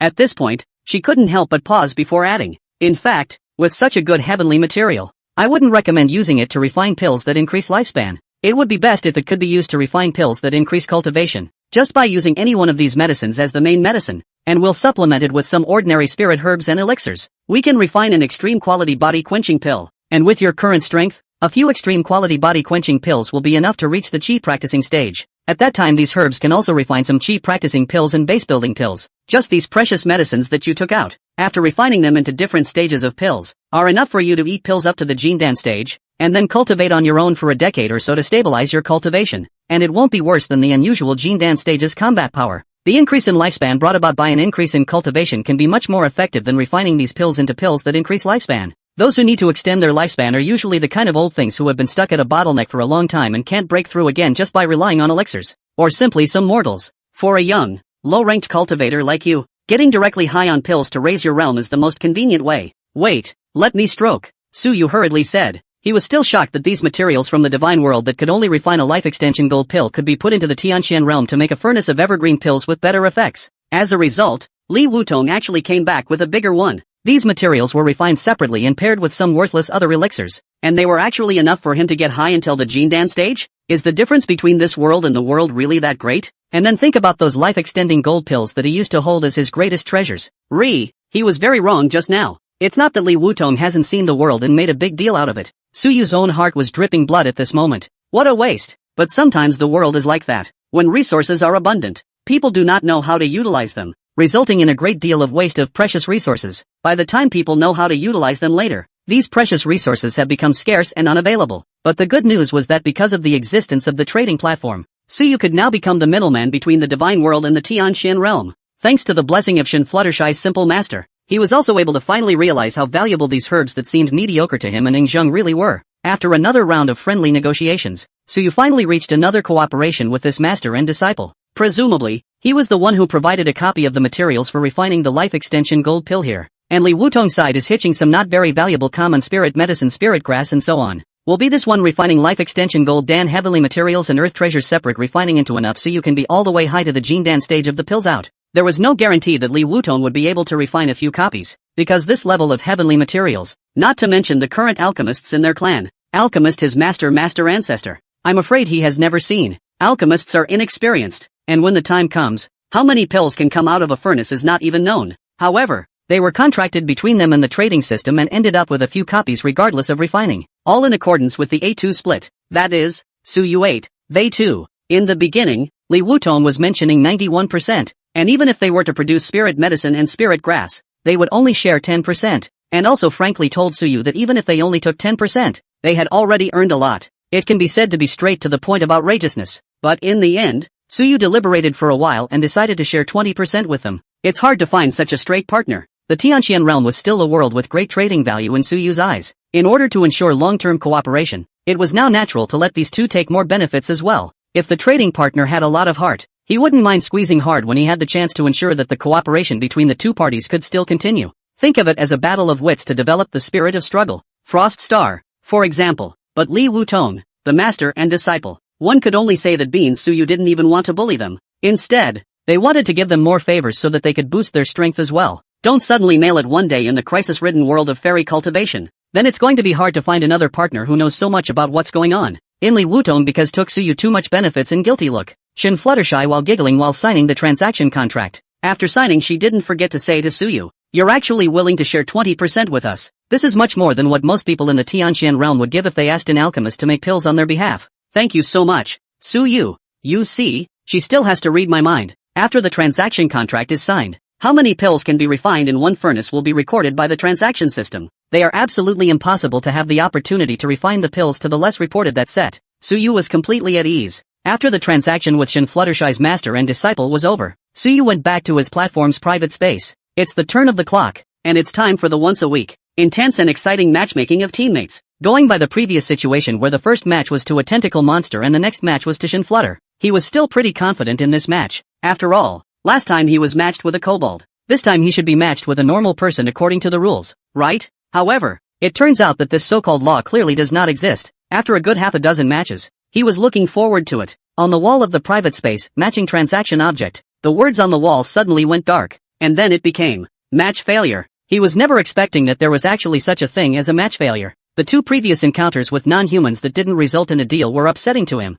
but understandable. After all, there are differences in the world and it's normal to not be able to trade. But that's an outrageous match failure. I can't believe I didn't even match a non-human can be okay. After repeated protests against the trading platform failed to give any answer, he had no choice but to go back. Back at Blue Star, it was past 1 in the morning. Autumn End was familiarly preparing his evening meal. Suyu leaned in the doorway of the kitchen, looking at her busy back. Because the match failure brought a little bit of depression suddenly felt dissipated. For some reason, after spending a lot of time with Autumn End, it always felt like there was a kind of magic in her that made people feel at ease. Back, how did it go? Autumn End looked like she had eyes behind her. Even though Suyu's footsteps were already very light, they were still detected by her in the first instance. Talking with Shin Fluttershy's side is okay. Suyu sighed in a pretense of melancholy. While briefly telling her about the deal that had been struck with Shin Fluttershy's master and disciple, he walked into the kitchen without moving. Taking advantage of the fact that Autumn End's back was turned to her, she reached straight out and took her by the hand. But matching the trading partner failed, so I need Auntie Autumn's comfort.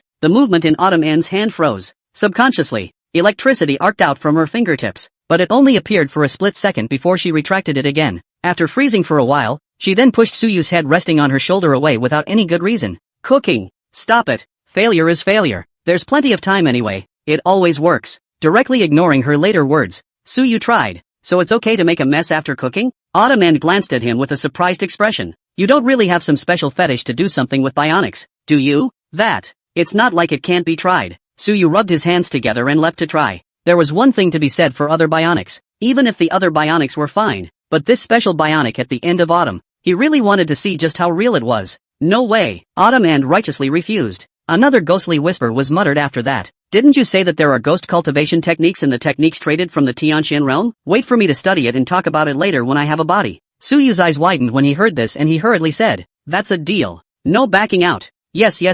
Cooking. Hurry up and get out. Bionic people don't blush though. But late Autumn has clearly been in a similar mood. Hurriedly, he pushed Suyu out of the kitchen. When she closed the kitchen door, she showed some rare signs of panic. It took a while before he took a long, somewhat distressed look at himself. This guy is getting more and more nonchalant now. I should have known that I wouldn't have been lazy about that aspect of the function module at the time. She, a polytechnic woman who hadn't touched a man in her 200 years of living, naturally didn't specialize in that aspect when rubbing herself a hand puppet. But this kind of thing, she was obviously too embarrassed to tell Suyu directly. So while it's not too irresistible, it's certainly not an option right now. How can you wait until you have a physical body? It was only the blue eyes that lost focus every now and then that revealed the fact that she wasn't that calm in her mind. A few moments. Hiss. Why does something so trivial take up so much computing power? Muttering slightly annoyed, she felt her CPU burning up and felt busy distracting herself with something else at hand. Let's cook first. This brat has so many things going on. The next day. It's Monday again. However, Suyu was sleeping until noon.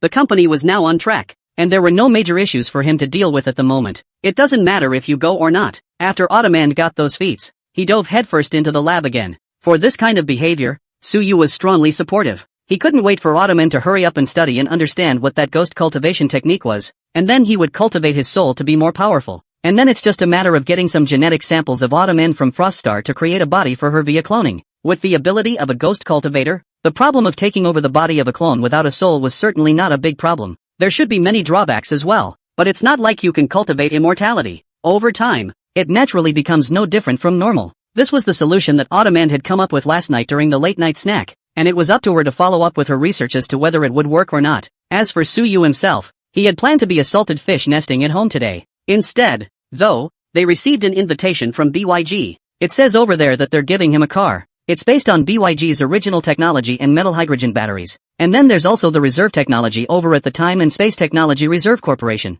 It's said to be at a level where it can hang with all the cars in the world in terms of functionality. Suyu was idle anyway, so he agreed. While going to pick up the car this afternoon, drop by the BYG's new car launch. They are said to be releasing a total of 6 models this time around. Prices range from $100,000 to $1 million. It covers the entire low-end to high-end range of models, all of which are pure electric vehicles built on metal hydrogen batteries. This shows how ambitious they are. Sales of all cars in the country have hit the freezing point after the release of Timeless Technologies' metal hydrogen batteries. Whether it's trams or tankers, sales have dropped almost 99% in the last month compared to the previous month. All those who have recently made plans to buy a car are now waiting for a car with a metal hydrogen battery to hit the market. Kyushu was originally ruled by a slew of new energy vehicle companies, as well as the tanker market, which was ruled by joint ventures. Almost all of them were wiped out in just 1 month. Not the same as when the tankers were almost all mailed in and the stock fell so far that it couldn't be dropped. Though, those companies that originally produced trolleys, as soon as the rumor spread that there was a cooperation with Timeless Technology in the area of metal hydrogen batteries, although the recent sales were almost equal to nothing, but the stock remains strong. It's not even decreasing. It's increasing. Everyone is waiting for the metal hydrogen tram to hit the market. But eat this wave of dividends are not a lot of all the trolley business. For example, the TES Group, which was originally on par with BY sales and even had a bigger reputation than BY. Originally they were with the Time and Space Technology to obtain some cooperation on the metal hydrogen battery. Although the terms of the signing is not the same as BYA, sales to overseas metal hydrogen battery car is to draw a portion of the profits to be shared with the Time and Space Technology. Pricing needs to be higher, but in the end, to eat the dividends of the metal hydrogen battery change, TES has already won the vast majority of car companies too much. Suyu didn't intend to strangle these foreign companies early on. To be honest, he was really prepared to develop together. As a result, Eagle Sauce sanctioned Timeless Technology, and TES, as an Eagle Sauce business, had no choice but to follow suit. And then it's pretty much in the mail now. They can't sell the cars now, and in the future, when the metal hydrogen trams are on the market, Eagle Sauce will still be afraid to use the batteries from Timetech if the embargo isn't lifted yet. The cars still won't sell by then. Of course, even if the Eagle Jam side contacts the sanctions and embargoes, Suyu won't lift them as all. Suyu had heard that the TES Group seemed to have closed its super factories in Mordor. Those experienced skilled workers were recruited by BY, and I don't know what to say.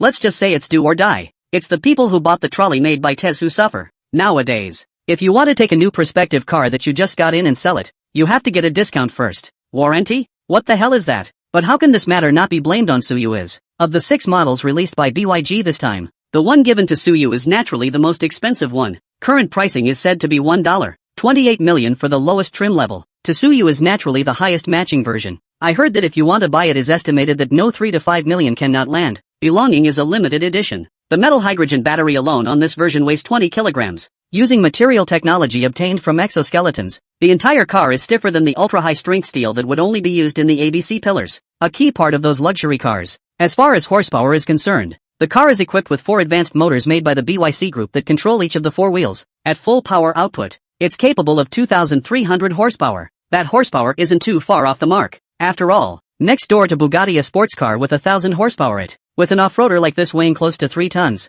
having over 2,000 horsepower isn't really that much of an exaggeration. Of course, the reason the car is 3 tons is still the result of a whole bunch of fancy and messy features that BYT stuffed in to increase the counterweight. After all, metal hydrogen batteries are inherently light in weight, and the body materials are similarly light. The 2,000 horsepower weight car is just under a ton without getting some extra features to add a little counterweight. It's not a car, it's a ground plane. Who the hell dares to drive? Anyway, after seeing the actual car and trying it out, Suyu is still quite satisfied with the car. It's so much more awesome than the crappy Big G he's driving now. In addition to the one that BY sent him, he went to BY to order an additional 100 units that he intended to use as company cars. In the blink of an eye another $300 million were casually scattered. This is still BYA chairman personally opened the mouth to give concessions after touching the price of zero. Otherwise these 100 cars have to be more than $370 million. Although they definitely still have something to earn. It's not like people are like Suyu. The company is theirs alone and they can do whatever they want. More or less. You have to consider what the shareholders think. Not to mention sending a car to Suyu and he took it. Give him 100 units. Then he won't want them for free instead. Try not to brush off problems that can be solved with money. It's kind of a life lesson. That's why it's better to do business in this kind of thing and get the money and goods. If you don't say you can't go out, it's not like you have to spend money as soon as you leave the house. After looking at the car and spreading the money, Suyu then followed again to attend BYG's car launch, and was placed directly on the C seat of the VIP table. Everyone else, no matter what their status, could only sit on either side of him, and no one had the slightest objection. It's kind of a reflection of the influence of time-based technology now. Naturally, BYG's launch was not as neat as the one organized by Timeless Technology, but even so, when the host said the performance of those cars in order, it caused countless people to gasp, especially the range of tens of thousands of kilometers. See a lot of car owners who have a car straight to change the car. The conference ended successfully.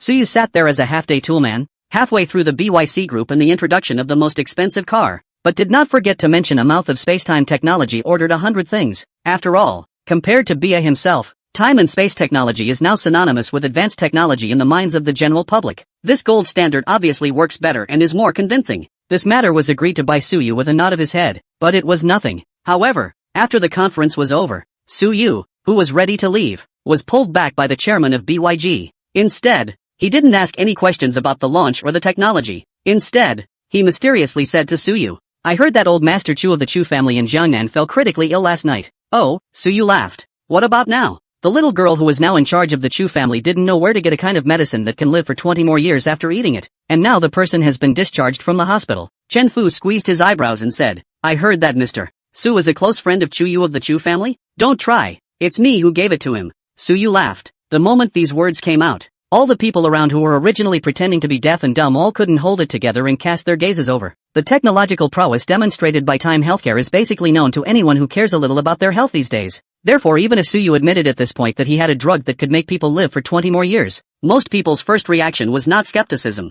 Rather, it was disbelief, followed by excitement and thrill. Seeing a circle of people around him staring hotly at himself, Suyu just shrugged his shoulders indifferently and said, what was given to her was really just a test subject that wasn't quite ripe yet. It'll take a while before the real finished product is rolled out, so you all might have to wait a bit longer if you want it. He didn't have much of the life extension pill in his hand, and had planned to find Ying Zhang to get some more. However, now since the Tianxian realm side said that a single copy of the life extension gold pill's ingredients could refine a furnace of the evergreen pill with better effects, he certainly couldn't go back to Ying Zhang to trade the life extension gold pill. Import the materials directly and give them to the Tianxian realm to refine. We might even be able to sell it to Ying Zhang for another profit. Where is this coming from, Mr. Su? It was unknown which enterprise's boss laughed. With the technological prowess of Timeless Medical, I'm sure it will be done quickly. We're in no hurry. No hurry. It's that this medicine is still only a semi-finished product now, all of which can make people live for 20 more years. I don't know how the finished product yield an effect. What about the selling price? So you tapped his finger on the armrest a few times and said with a slight pause,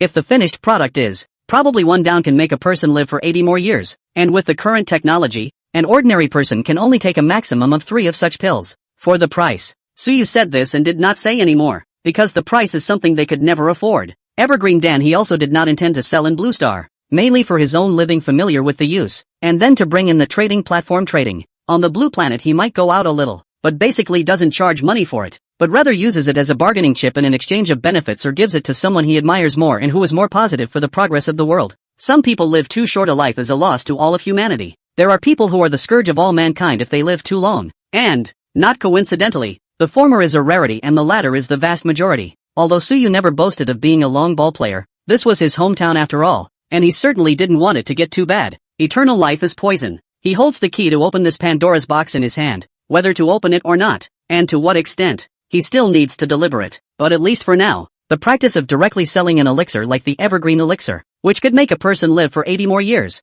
and 240 more years if 3 of them went down, to other people on the Blue Planet, is absolutely undesirable. But it wasn't like he didn't have something else to make people live longer besides the evergreen pill. Things like cultivation techniques, aura water, mechanical prosthetics, and the like. These things are absolutely controllable and allow for limited life extension, so Suyu chose to let go a little. Hearing him speak of the evergreen pill's medicinal effects, the circle of people around him grew hotter and hotter in their eyes. 1 will give you an extra 80 years of life, and 3 down will give you an extra 240 years. If this kind of medicine Suyu was willing to sell, they would take it even if they had to dump all their money. Who here is not a human being? Even if they lose their family's money, they are confident that they will earn it back. Taking money for longevity can be so worth it in their eyes. However, after seeing Suyu shut his mouth about the price, they closed their mouths again, with a look of regret in their eyes. There was no fool here. It was naturally impossible not to understand Su Yu's meaning. This stuff isn't even something money can buy. Mr. Su, what do you want to directly open up on the line? My old Wang, although not compared to the hands of Chendong, have BYG kind of giant company, but also a little family background. Contacts are also considered to say. An old man whose age doesn't seem to be small anymore and whose hair is white doesn't die and says, alas, Mr. Wang's words, it's not that the finished product hasn't been studied well yet. There will be plenty of opportunities for everyone when it is well studied. Su Yu snorted and did not pick up on this. Chen Fu, who was on the side, turned to him. Speaking of which, that gene potion produced by Time and Space Medical is indeed a good thing. I went to take a shot yesterday, and I felt that some of my old problems of so many years had gotten better overnight. To sell such a good thing for only 800 apiece. Mr. Su really has his heart in the world. He's not bluffing. Other than that, just the efficacy of that aura water. If the medicine on the spot to see, this one sells 100,000. It is estimated that there are people who grab their heads to buy. Su Yu in the 9 states only sell 800. Pure do charity belongs to is. Chen Dong, this is something you don't know. A leader from Mordor laughed. I heard that this genetic agent has been negotiated with the health insurance side, and finally to the hands of the people. Health insurance reimbursement. I'm afraid that after a less than $100, Mr. Su and spacetime science and technology is truly beneficial to the country and the people of the conscience of the enterprise.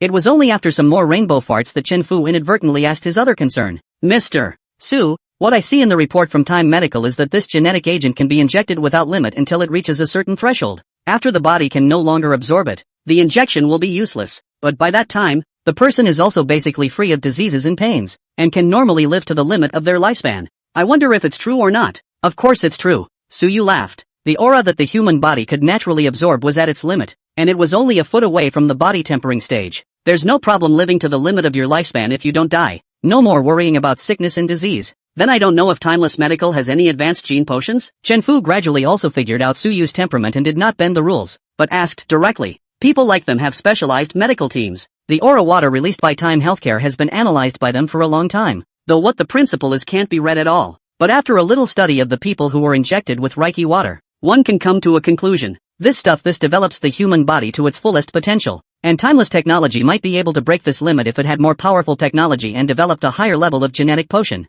At that time, without having to ask, I knew that the life expectancy aspect would definitely still increase even if I didn't take that life-extending medicine. Since looking at Su Yu's meaning, the medicine that directly prolonged his life was not given. What about the more advanced gene potions? More advanced? That would be the body tempering stage cultivator. The corner of Su Yu's mouth pulled. After a moment's thought, he picked up a delicate glass. As a circle of people around him watched, his palms fired slightly. Click. In full view of everyone, Su Yu just gave a gentle push. The whiskey glass, whose walls were not thin, then shattered in response. Along with the thick base underneath, it was crushed into pieces of debris. Su Yu lightly clapped his hands and slapped down the glass shards, then showed them like his palm that didn't even show a single white mark. That done, he glanced outside at the sky. And I don't care about the clueless bigots around me. Straightening up, he said, it's getting late, and I have some things to do back there, so I won't keep you. When he said that, he left with a flourish. Only a group of people were left staring at each other in place. It was only when he was halfway gone that the group reacted. One of the middle-aged men subconsciously picked up an identical cup and held it in his hand and squeezed it. But no matter how hard he tried, the cup didn't move in the slightest. After a few moments of squeezing, he frowned and tossed the cup to the ground. But I didn't realize that the quality of the cup was unexpectedly very good. It's amazing that it didn't even break straight away when it was thrown to the ground with no water in it. Crowd. Crush this kind of cup with your bare hands. Is this something that people can do? Everyone. I still have some things to take care of. Farewell. Chen Fu was the first to react and hurriedly excused himself and left. The same goes for everyone else. They have risen to take their leave. Su Yu only showed his hand in a small way though, but this was clearly an exposure to them. That's that timeless technology definitely has even more awesome genetic technology, and has even reached the point of being able to turn people into superhumans. Although it was a bit of an exaggeration to say that Su Yu was Superman from crushing the cup, but the focus of Su Yu revealing this hand was obviously not just crushing the cup. Instead, after crushing the glass and getting his hands full of glass, he actually didn't get hurt at all. This kind of skin toughness is obviously not something that ordinary people can do. Some people engaged in special industries, hands covered with calluses, may be able to not be cut by glass ballast. Not even to mention the glass ballast can catch the white blade of the empty hand of the odd man is not unheard of. But Su Yu's hands looked whiter and more tender than a woman's hands, so obviously this could not be the case. All those present were knowledgeable people who could naturally realize the difference. The realization was followed by a hard heartbeat. There is no way. Su Yu has already implicitly indicated that let a person prolong life for 80 years medicine want to buy not so easy. But this method of allowing people to go beyond the limits of the human body Suyu didn't say that he wouldn't sell it. Now all they have to do is find some more doors to ask for a little information and get their chips ready. Then find a chance to hook up with the time tech side. Leaving the pavilion, Suyu drove into the car that BYA had given him. Looking at the time, it was after 5 in the afternoon. After thinking about it, he called Chuyuki. Since the medicine had already been given to the Chu family's old master, it was time for this Chuyu to come and work for him. Less time tech always look like it's missing its backbone when he and Autumn End aren't there. Those executives, although the ability are still okay, but the volume of time and space technology is now too large. Some of the decisions that have an important impact, now in addition to the end of the Autumn and Suyu, basically no one dares to clap. This was extremely inconsistent with Suyu's goal of wanting to be a salted fish. That's why it's still very necessary to have a woman as capable and bold as Chuyue as a senior wage earner. After all, Suyu himself was too lazy to care, and it was impossible for Chiyomu to focus all his energy on the company side. After receiving Suyu's call, Chuyu's side was very dry and agreed to report to the company tomorrow, and also invited Suyu to go out for a meal, so she could thank Suyu for the life extension gold pill. The place to eat was in a sky restaurant on a high floor in Mordor. Of course, for Suyu who often stayed on the top floor of Zuigaki, this height was not considered high at all. Instead of wearing that serious and capable lady's suit today, Chuyue was wearing a long floral dress that she wore on a daily basis. The temperament has also shifted from the previous imperial strongwoman to a gentle neighborly big sister style. It's a different kind of flavor. Still, most of the conversation between the two centered around this issue of temporal technology. Although Chuyu had not been inducted into timeless technology these days, it was not difficult to hear from the conversation that she had been paying attention to timeless technology recently. Speaking of which, is it true that you guys have been able to guarantee that there are no difficulties with that Tontine Wood building program? Technologically speaking? Chuyue wondered as she ate. After all, it was the company she was about to start with, and she still preferred to get some inside information before she started. Technically there are naturally no more difficulties, and there is not much of a problem with funding. Suyu nodded. Currently the first-generation controlled fusion experimental reactor has been constructed in a mountainous area on the southern outskirts of Mordor, and the progress is nearing completion. In 3 to 5 days at most, it will begin to attempt ignition. If you're inducted tomorrow, you'll be just in time for the lighting ceremony. As for the airborne portion of the space elevator, according to our plans, after the fusion fires, it's time to start gradually sending the spaceport and Starship Factory modules up into space through the Peregrine Falcon once they're finished being built on the ground. That's a lot of work. The entire weight of the spaceport and Starship Factory probably weighs and has to be millions of tons, and with the limited capacity of the Peregrine Falcons, it would take a long time to transport it without interruption. Suyu took a sip of juice and casually said, the fusion reactor itself involves many nuclear energy engineers from Kyushu,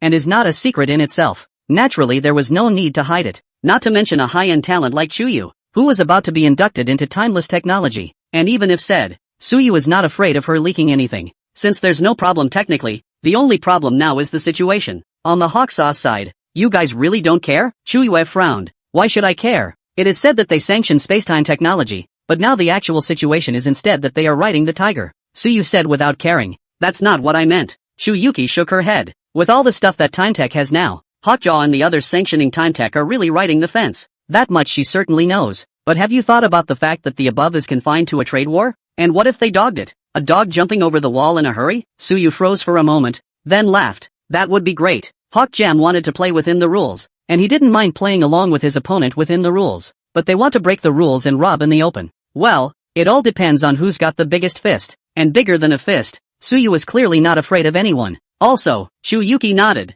You've got that ship and exoskeleton and power armor in place, and Hawkmaster and the others probably won't dare mess around with it until they figure out what the equipment can really do. Suyu was about to nod his head, but the cell phone placed aside suddenly lit up. Subconsciously turning his head to look at the message on it, his eyes instantly narrowed and he sneered. It seems you still underestimated the guts of these bandits. White Palace spokesman Eagle Jam and its allies will recently hold a Red Sea Navy exercise. The scope of the military exercise on both sides of the Red Sea. The exercise is mainly for the Navy and Air Force to cooperate in combat. The exercise subjects include but are not limited to the sea strikes, strikes on the ground, strikes in the air, beach landings, coordinated attacks on the sea and land in the important areas, and so on. It is reported that the area of this Eagle Sauce exercise includes the site of Timeless Technologies Space Elevator site in the Black States. There are currently over 6,000 employees of Spacetime Technology and over 20,000 employees of Kyushu Construction there. Eagle Sauce did not announce the coordinates of the specific strike, but only issued a notice for all civilians in the area to be safe and to try to stay at home and not go out during the exercise.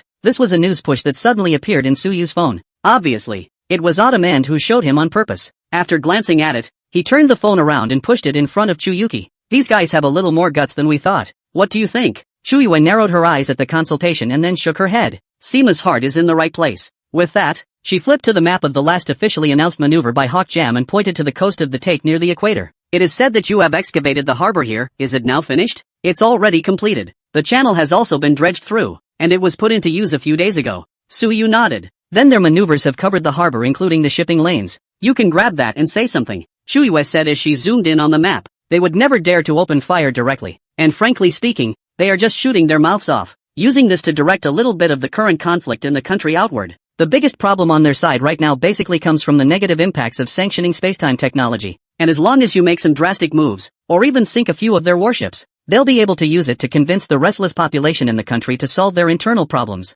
Since they have no intention of firing, my opinion is to seize on the blatant violation of sovereignty that they are countering by zoning their maneuvers directly into a sovereign nation's harbor. Although it is a normal situation for the scope of military exercises to cover shipping lanes on the high seas, it is absolutely abnormal for them to cover the ports and coastlines of other countries. Suyu sniffed and thought for a moment, originally wanting to say that this reaction of hers was a bit conservative, but after a little thought, he nodded. Good, let's do as you say. With that, he made a call to the publicity department. It wasn't long before TimeTech officials reacted to the scope of this Eagle Jam military exercise. The title is Protest. Of course, the content was certainly not as gentle as what Chuyuki had said is all. The operations team running the official account had basically figured out the temperament of Suyu, the boss. After several previous occasions, it was now completely in the shape of Suyu. The first part of the article is pretty polite, but the further it goes on, the more the picture gets out of place. I don't even know what the ghostwriter was thinking. A protest article, written to directly hang up and stink up eagle sauce at the end of the article, with an addendum at the end. A robber is a robber, and after putting on the garb of civilization, the style of acting is still the same as that of a robber. Blatantly covering another country's ports and coastline with maneuver areas is an act tantamount to aggression, which is, of course, what Eagle Jam has been doing. And it also said, TimeTech's routes and ports will not be shut down as a result. The construction of the space elevator will still continue, and shipping vessels from TimeTech and Kyushu will be traversing the exercise area as normal for the duration of the exercise. But if any cargo ship has any accidents in this area, Eagle Sauce will pay for it. Call it a protest, but call it an outright threat. Shu Yu, who was still with Suyu, couldn't help but twitch the corners of her mouth when she looked at this notice. Is this how our company operates? Writing scripts? What's wrong with that? Suyu was surprised. If he were writing it instead, he wouldn't even bother typing it. Directly first sent the Peregrine Falcon to maneuver. Take a video of the space throwing tungsten rods to let those robbers see what is called a descending blow. If it wasn't for Chuki's suggestion, he wouldn't have even bothered to pull this with Hawkjaw. I might need some time to get used to the company's style. Chuyuki rubbed his temples. Her original intention was to back off and reason first, occupying the big picture. When the time comes, reason and fists are on me, and Hawksbane and the others will have no choice but to make a nuisance of themselves. But now that this piece of provocative announcement has been sent out, there is certainly nothing more to say. Although TimeTech still had the upper hand, with Hawkmaster and the others having been world bosses for so long, the populace had some of the arrogance of the Skylanders. How can you stand this? Now they have enough to calm the agitation in the country even if they don't make sense. Of course, all of this assumes that Eagle Sauce can be fought once there is a real conflict. If by some chance the guns do go off and it turns out that Hawksbane can't beat them instead, that's a lot of fun. Chuyuki thought carefully for a moment and decided that this seemed fine. But it's just that if you really can't help but go off when the time comes, you'll have to control the scale a bit. Don't really give Eagle Sauce a hard time and start throwing mushrooms. That would be overkill. If a conflict does occur, do you have a general expectation? Like how big the scale is controlled? Shuiwei asked with slight concern. Expected? Suyu shrugged and said, that's not so simple. If they really dare to open fire on ships or ports transporting goods, then the whole fleet shouldn't go back, right? Are you that confident? Shuiwei couldn't help but say. After all, that's the world's strongest navy that's crushing the world. If this point of confidence wasn't there, how could I be able to punch Eagle Sauce's face like this madly? Suyu snorted. From the first day of releasing the Tongtianwood building program, he had anticipated that this day would definitely come. If you sink an entire fleet of them, I'm afraid they won't stop. Shuyue shook her head. So what? Suyu laughed. Then he picked up his phone and tapped it, opening an interface. It's an image of the blue star from space. This is a Peregrine Falcon now in space in real life. Zoom in and take a look. Peregrine Falcon? Chuyuki picked up her cell phone and zoomed in and out of the Peregrine Falcon's actual blue star. It was only at last that he realized that the surface of the blue star, which the Peregrine Falcon was facing at that moment, was actually the famous White Palace. There's also a green collimator in the middle of the screen right in the middle of the White Palace. What's this? Chuyuki said over and over again while looking at the various icons that littered the screen of her cell phone. My advice is don't press it. That White Palace is going to disappear if you press it wrong. And the tungsten rod thing is no fun to drop from near Earth orbit. Chuyuki froze, then withdrew his hand like an electric shock. She never thought that Suyu would be so bold as to directly drive the Peregrine Falcon to the top of someone's head and just aim at the other party. More to the point, looking at Eagle Jam's reaction, it's clear that she doesn't know anything about it. If I knew that, I'm afraid Eagle Jam would have to just piss himself right now. After having dinner with Chuyu, Suyu went back home. About Hawk Jam wanting to have a military exercise at the site chosen for the space elevator of time technology. He actually didn't put too much stock in it at all. After all, they are talking about the near future on their end, and they haven't even announced a specific date. As he saw it, there was a higher likelihood of sniping over there. Power armor and exoskeletons they wouldn't be overly concerned about, but until they figured out what the Peregrine Falcon could do, they would never do anything rash. Today's Eagle Sauce is all about superficial splendor, but all that splendor is based on strong military power. While the army has had its share of losses and wins in recent decades, their fleet is good enough to claim invincibility across the seas.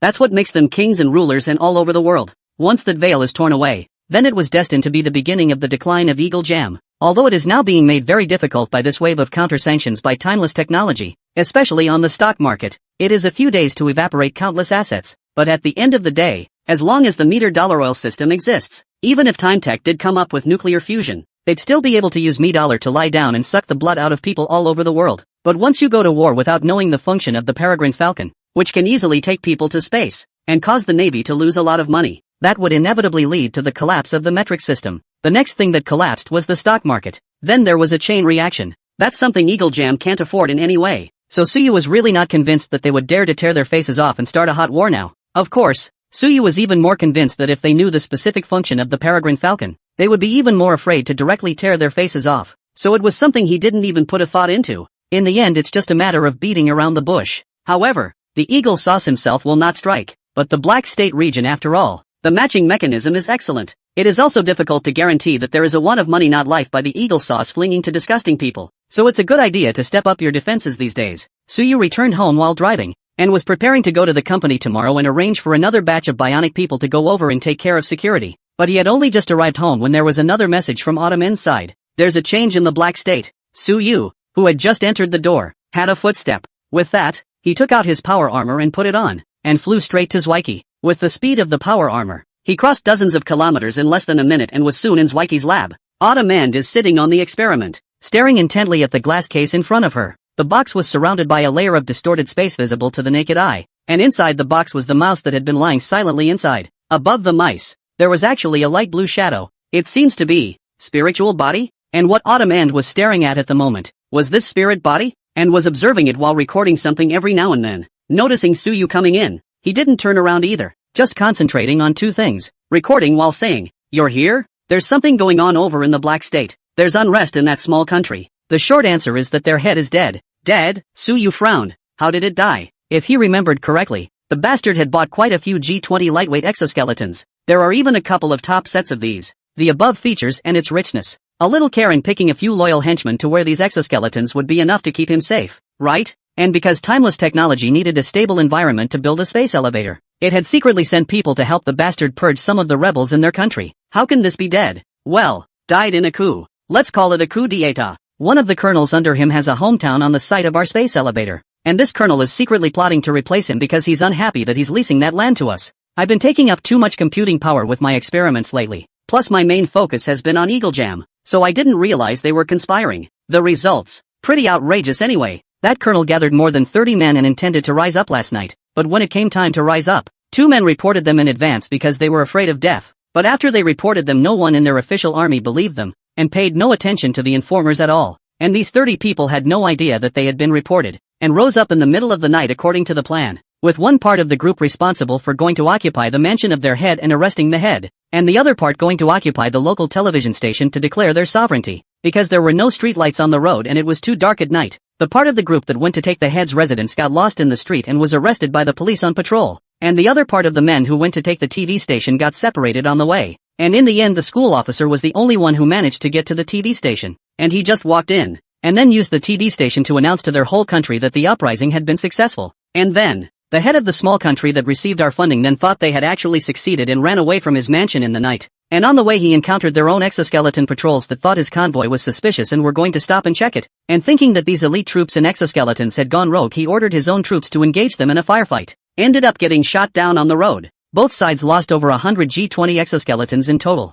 The battle was pretty grueling. When they killed the guy, both sides of the firefight realized that they had made a mess, but the head had already been killed. So when they put their heads together, They simply and literally pushed the school official who had gone to the TV station to announce that the uprising had been successful into the head position. Suyu? What the fuck is this? Pretty incredible, huh? Autumn End shrugged. I didn't believe it at all when I first figured out what was going on either. And it took a lot of time and double-checking of the few surveillance cameras in their city, as well as log data on some of the exoskeletons that were present, to come to terms with the results. It's like a joke. Even without seeing Autumn End's face, Suyu could hear her breathlessness in her voice. Suyu was originally quite speechless, but after careful consideration, he realized that this matter seemed to be something that the Black State region could really do. If she remembered correctly, there had been more than one similar case that had worked like a joke. The most famous of them all is the infamous Kadesuki. That guy was even sloppier than that when he started, and it worked out for him. Let's just say that reality is sometimes more magical than fiction. I'm really not making this paragraph up. If you're interested, you can check out how Card Dazo took over power. It was fucking outrageous to the point that it was the gold standard of the Black State region. So what's going on over there now? Taking a deep breath, Suyu allowed himself to accept this absurd fact before him, followed by rubbing his head and began to consider how to clean up the mess. Well, all in all, the situation just isn't good for us. Autumn End said faintly. That side was supposed to be Gull's backyard, and the first thing that school official did after his success was to have contacted the Gull side, who in turn contacted Eagle Jam. In a nutshell, they've also emailed our staff and security team stationed at the space elevator site, ordering us all to leave within 3 days. At the same time, an invitation was sent to Hawk Jam and their allies, offering to ask Hawk Jam's military station nearby to help them evict the personnel of Time Tech and Kyushu by force of arms if necessary. Well, that's probably what happened. Meaning they want to renege on the debt? Suyu, on the contrary, didn't have any mood swings anymore at this moment, except that the course of that incident struck him as a bit too absurd to take in for a while. He had been prepared for a similar situation. After all, it was the Black State, and it could be all too normal for that to happen. What credibility? It's completely non-existent. Okay? Pretty much. And then he also demanded that we return all of the remaining $40 billion that the former head had deposited in our side of the bank as compensation for the illegal exploitation of their territory by timeless technology during this period of time. Autumn End added after finishing her sentence. And it says they won't guarantee the safety of the local Time Tech employees and the people of Kyushu if we don't do what we're told. Meaning not only reneging on the debt, but also robbing? Suyu snorted. I remember that the previous head had a son, didn't he? Where is he? Oh, it's on vacation in Eagle Jam. It's been arrested. Autumn End shook her head. Suyu, what a bunch of fucking piggybackers. The relationship between Time Tech and Eagle Jam is so tense. His dad is the power that Time Tech has supported in the Black State. How dare he take a vacation to Eagle Jam? Forget it, just find a local tribe leader. Suyu rubbed his brow and said with a bit of heartburn, let the tribal leaders come out and say a few words, then just let the bionic army run over them. Autumn End nodded, then added, do we need to open the back door of those light exoskeletons? They're equipped with a few thousand light exoskeletons as well, plus the fighters, tanks and whatnot that Hawk Sauce and the others are supporting.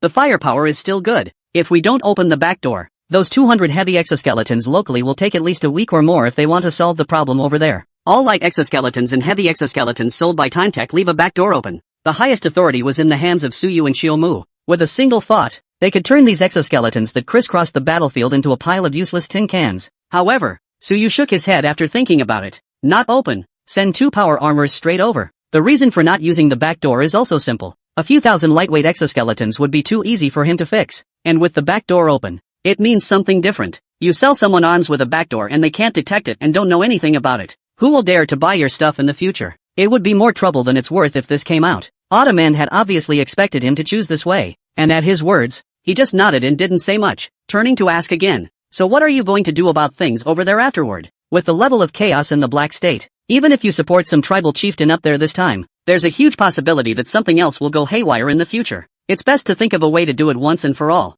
This doesn't need to be cared about right now. So you shook his head and laughed. Just wait and see. Someone will do this dirty work for us in time. Other than that, Eagle Jam could still have a military base there coming up, and he wouldn't mind having the Ascendant tribal chiefs yank Eagle Jam's military base when the time came. When the time came for Hawk Sauce to rage, he turned a blind eye, and these instabilities would be resolved by Hawk Sauce for him. Incidentally, let Eagle Jam take the blame. When the time is right, he'll hit hard to do away with Eagle Jam. Just take over that land directly after and then find an opportunity to have that rented place completely cut off from the country. In the future, let them do whatever they want, as long as they don't come to the space elevator side. It's none of Time and Space Technology's business, and rightly so. Autumn End nodded and said, it's getting late, go back and rest. I'll arrange for power armor to go over there tonight. Well, no matter if it's Eagle Sauce and their airplanes or warships, as long as they dare to interfere in this matter, just directly shoot down and sink them. Suyu instructed and was about to leave the lab, but remembering the afternoon at the BY conference, he added, Do you think it's appropriate if I properly release some cultivation techniques now?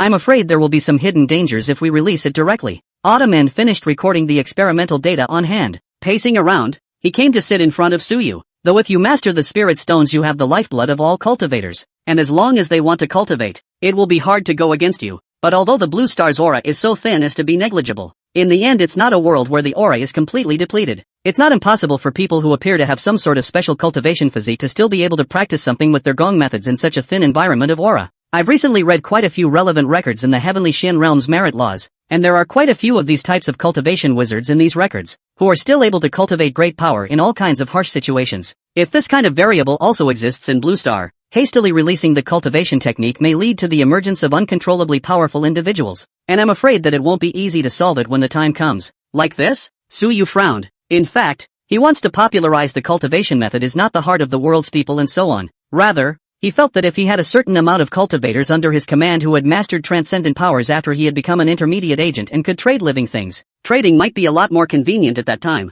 Like on the Frost Star side. For example, if something happens to ask for help from yourself, he wanted to send support to the wasteland world, and sending some armed men in exoskeleton power armor or something like that would obviously be of little use. There is no shortage of such people in the wasteland, and people have more experience. And if there was an army of yet another immortal cultivator, he could just drive it into the wasteland world by way of trade. While helping Frost Star, they could also obtain more advanced technology from the waste world to feed the Blue Star side. But the problem that Autumn End is talking about does exist. After all, who could say for sure about something like the Son of Heaven? Don't say that the Blue Star aura is thin. No one can cultivate out any fame in this kind of environment without relying on Suyu's spirit stone. That refers to ordinary people. Is it still called the Son of Heaven if people's destiny can be seen with common sense? But without waiting for him to say forget it, Autumn End continued. But actually, if we want to popularize cultivation techniques and raise the overall strength of Blue Star, it's not like there's no way at all. Oh, you have a solution? Suyu's eyes lit up. It's not that hard. As soon as Autumn End reached out, a holographic screen appeared in front of her, and with a few simple clicks, a helmet-like object appeared on the screen. Brain-computer connection device. Casually turning it around and displaying it in front of Suyu, Autumn End then said, "This thing connects directly to the nerves of a person's brain. In Blue Star terms, it's a brain-computer interface. If you want to publicize the merit law, you may not need to use the normal way to directly write out the merit law and pass it on. Put the gong method directly into the brain machine, and then design a game or something like that, so that people can enter the virtual world to cultivate after connecting to the brain machine. When simulating cultivation in the virtual world, the body in reality as well will also cultivate in tandem. With a simple design of the program in it, it can be done in such a way that after one leaves the virtual world, one forgets the principles of the gong methods one has cultivated, and only retains the strength and some of the related spell skills. At that time, if you want to cultivate, you have to enter the virtual world. While in the real world the spirit stones are installed in the access equipment, such as helmets, cockpits, etc., to provide the supply of aura for those who are cultivating in the virtual world, and you need to look for us to buy replenishment when the spirit stones are consumed. While practicing in the virtual world,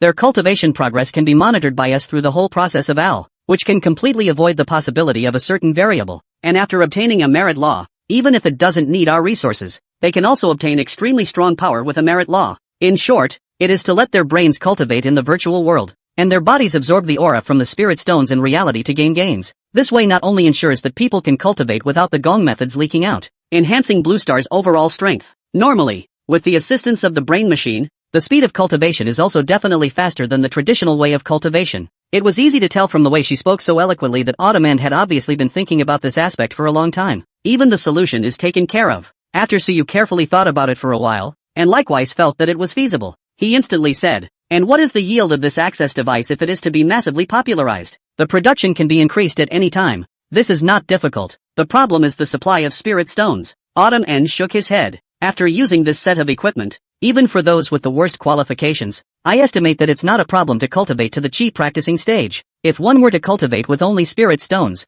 one would need at least thousands of spirit stones to cultivate from no foundation to the foundation establishment stage. Even if one only cultivates to the chi practicing stage, one would still need hundreds of them. If you want at least 50% of the people in Kyushu to hit the chi practicing stage cultivation, it would take at least 70 billion spirit stones, which is close to 4 million tons of spirit stones if you do the math. This is still only the most basic spirit stone demand needed to popularize cultivation. The subsequent popularization of Reiki water will also require spirit stones. With so many spirit stones, are you sure that the divine state side can provide them? Suyu shook his head as he sniffed. Hundreds or tens of millions of tons I guess that side should be able to provide, but we won't be able to use that much for a while. It's enough for 5% to be able to participate in cultivation. Hundreds of thousands of tons then. It shouldn't be much of a problem for the Shenzhou side to provide it over. After all, it's not like it's an overnight thing. It's obviously a long-term investment. As for further promotion, we'll talk about it later after we've become an intermediate agent and can send people to the divine state to help them dig up spirit stones and see how much they produce over there.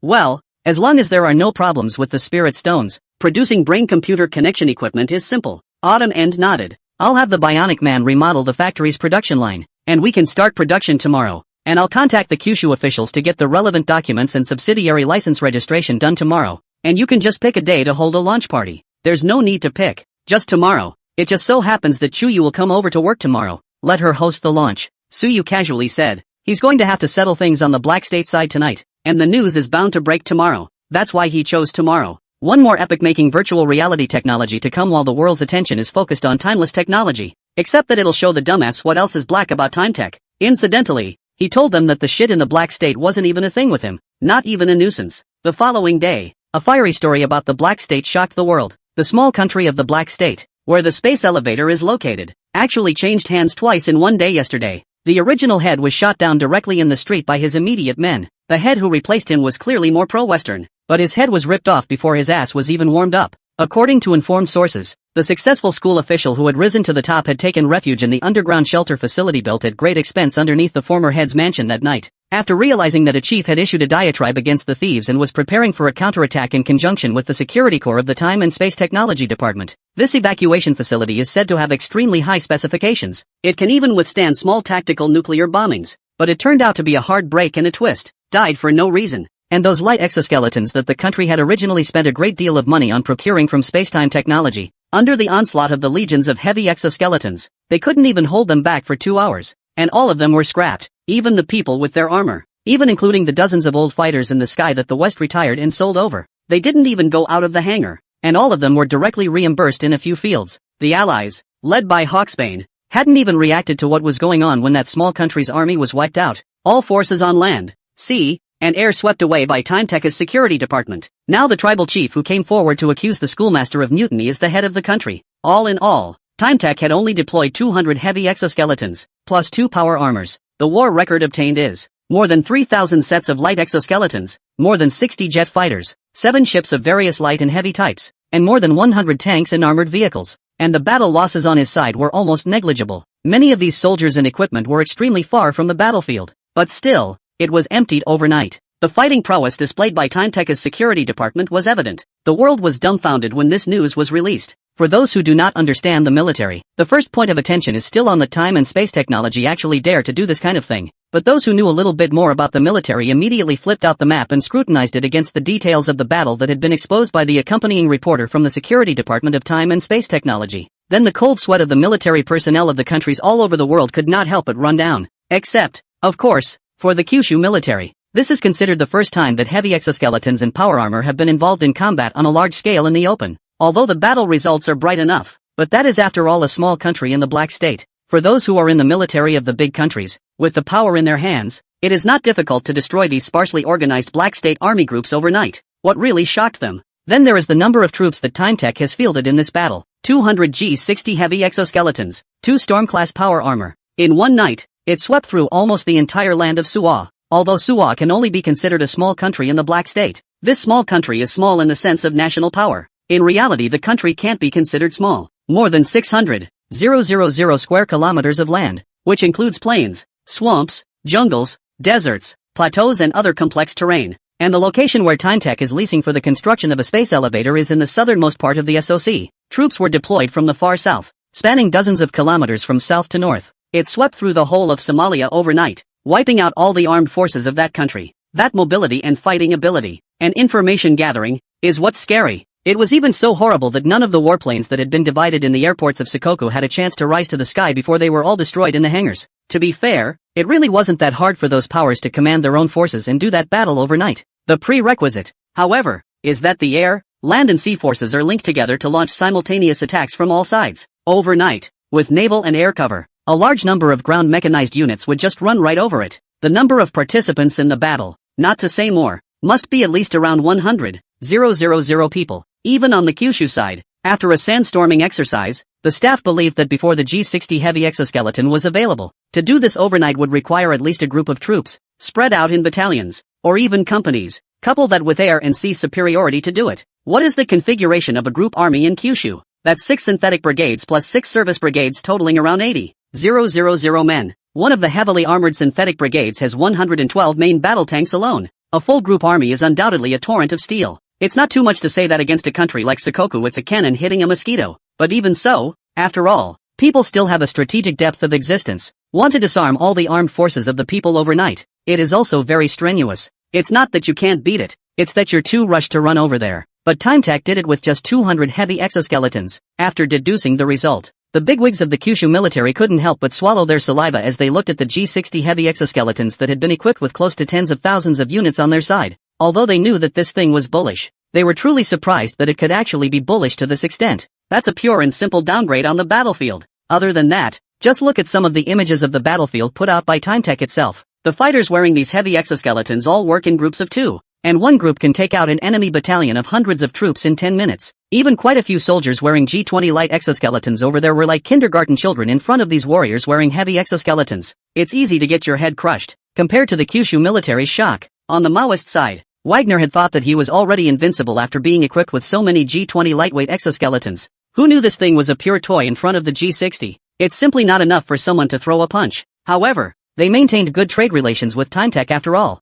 and the shock was accompanied by thoughts of how to get some G60. This thing looks better than a tank when you look at it sideways, okay? And except for a few that trade with Time-Tech, those that follow Hawk Jam to participate in sanctioning Time-Tech, or even Hawk Jam itself, all of them were more than a little terrified in their shock. Heavy exoskeletons show simply too much outrageous combat power. And in addition to the heavy exoskeleton, although the specific combat footage of the power armor was not released, the Time Technology side released the route of the power armor combat. Even the route from those 2 power armors from Kyushu to reach the Black State was marked. In less than an hour it crossed thousands of kilometers, and in less than an hour it swept all the airfields and military bases from the southernmost part of Somalia all the way north, taking out all the country's planes and tanks. With that kind of maneuverability and combat power, Hawk Jam was silent as he watched. Finally they came to a conclusion. This thing, if flown onto their carriers, would only need one to seize control of the carrier, and with people's speed, they could really just come when they wanted to, and there was nothing they could do about it. Couldn't stop it at all. Just fucking outrageous. After some facepalming,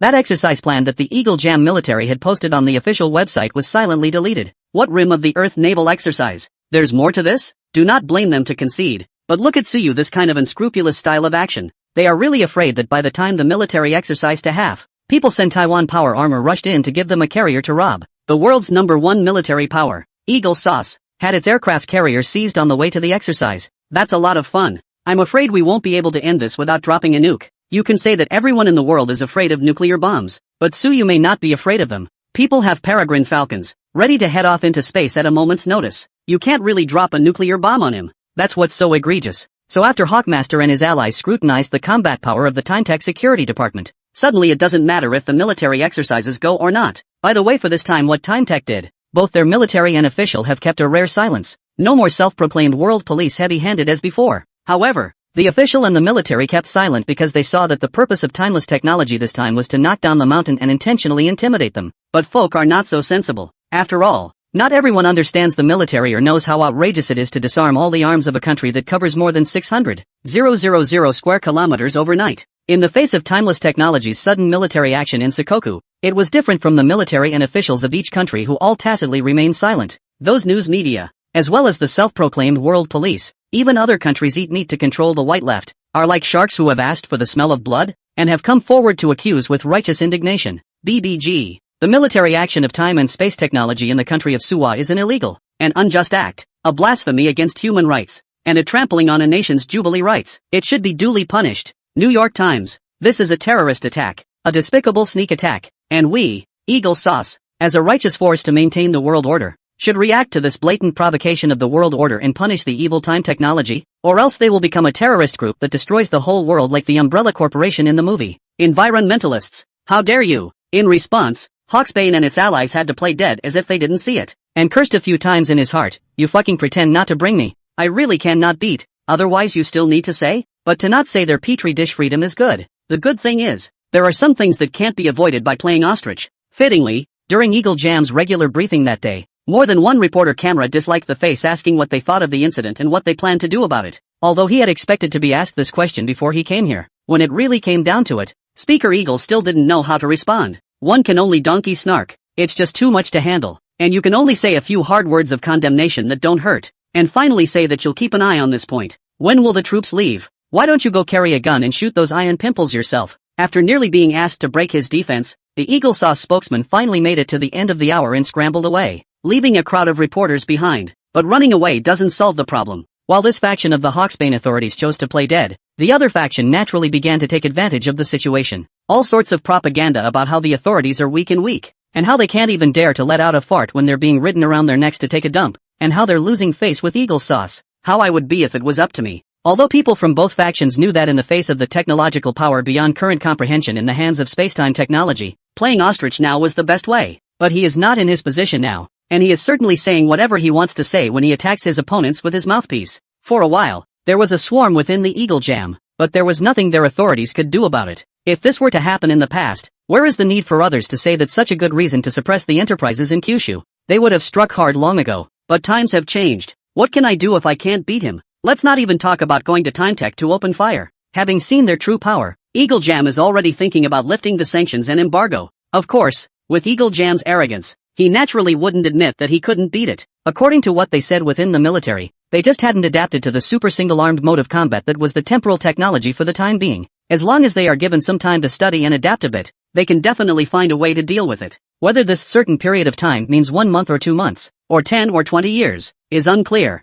And compared to Eagle Jam's public opinion woes, it's just apparently natural on Kyushu's side. Asked for his opinion on the matter at a regular meeting, a spokesman for the state of Kyushu simply said, "Naturally, this is a business dispute between Timeless Technology and local officials overseas, which has nothing to do with Kyushu officials, and calls on the authorities in Shikoku not to forget to protect the safety of the local Kyushu people's lives and property." What? The authorities are gone? There's a sheik or something. As one of the P5, we believe that sheik is the legitimate authority of the Sokol. What do you think? In response, the reporter who asked the question could only say, "I'll sit back and watch." In short, compared to the previous sanctions and embargoes on spacetime technology, various measures have been taken. This time around, the countries that were originally opposed to spacetime technology have instead remained silent about the fact that they've made such a big deal out of it. Instead, in the countries that had good relations with timeless technology, this attitude of Kyushu was only at a moderate level. In contrast, the Maoists that is completely open-eyed. What time and space technology this is to protect their own property of the righteous behavior, is to help Suwa country counterinsurgency. Time and space technology security sector is to maintain world peace backbone force. What? Wagner's boss is even directly on social media platforms blatantly ate Suyu said, "Nice shot bro, that heavy-duty exoskeleton. Check it out." In response, Suyu was of course too lazy to care. However, his social accounts were mostly in the hands of the operations team, and there were a few interactions with people on his behalf over there. The countries of the world were all confused by Suyu's suddenness, but Timetech, which was at the center of the vortex, was looming large, even apart from releasing some battlefield videos and reports on the results of last night's operation. Not even an announcement or anything. It's like they didn't do this amazing thing, just when everyone was waiting for Time and Space Technology to give a statement. The official website of Time and Space Technology released a notice that had nothing to do with this matter. The key to another world. Wanna try it? The image that accompanies it below is a sci-fi-inspired virtual helmet. At the bottom end of the picture, it's real-time, space-time virtual, tonight at 8 p.m. Re-released. A simple dynamic instantly diverted the attention of countless netizens who were waiting for timeless technology to give a statement. What does that mean? Space-time virtual? Is space-time technology a subsidiary again? Helmets. Virtual. Another world. I'm super. It can't be what I think it is, can it? That should be right. Virtual reality technology from Timetech. At Metaverse. Come out and get beat up. I'll show you what real virtual reality means tonight. If another company says it has this kind of technology, I just feel that someone wants to brag about cutting leaks again. But this is timeless technology. I can only say bull. By the way, how much does the helmet cost? Virtual reality, nuclear fusion, space elevators. Why do I get the feeling that Timetech is running to feed all of humanity? Hiss, it feels really true when you put it that way. If the Tongtian Jianmu program succeeds, humanity will almost never have to worry about resources again. We have a lot of free time, and the virtual world, just enough for spiritual enjoyment. Crap, the anticipation is growing. How is it 3 hours until 8 o'clock? Who just said that Timetech is a warmonger? Stand up for me.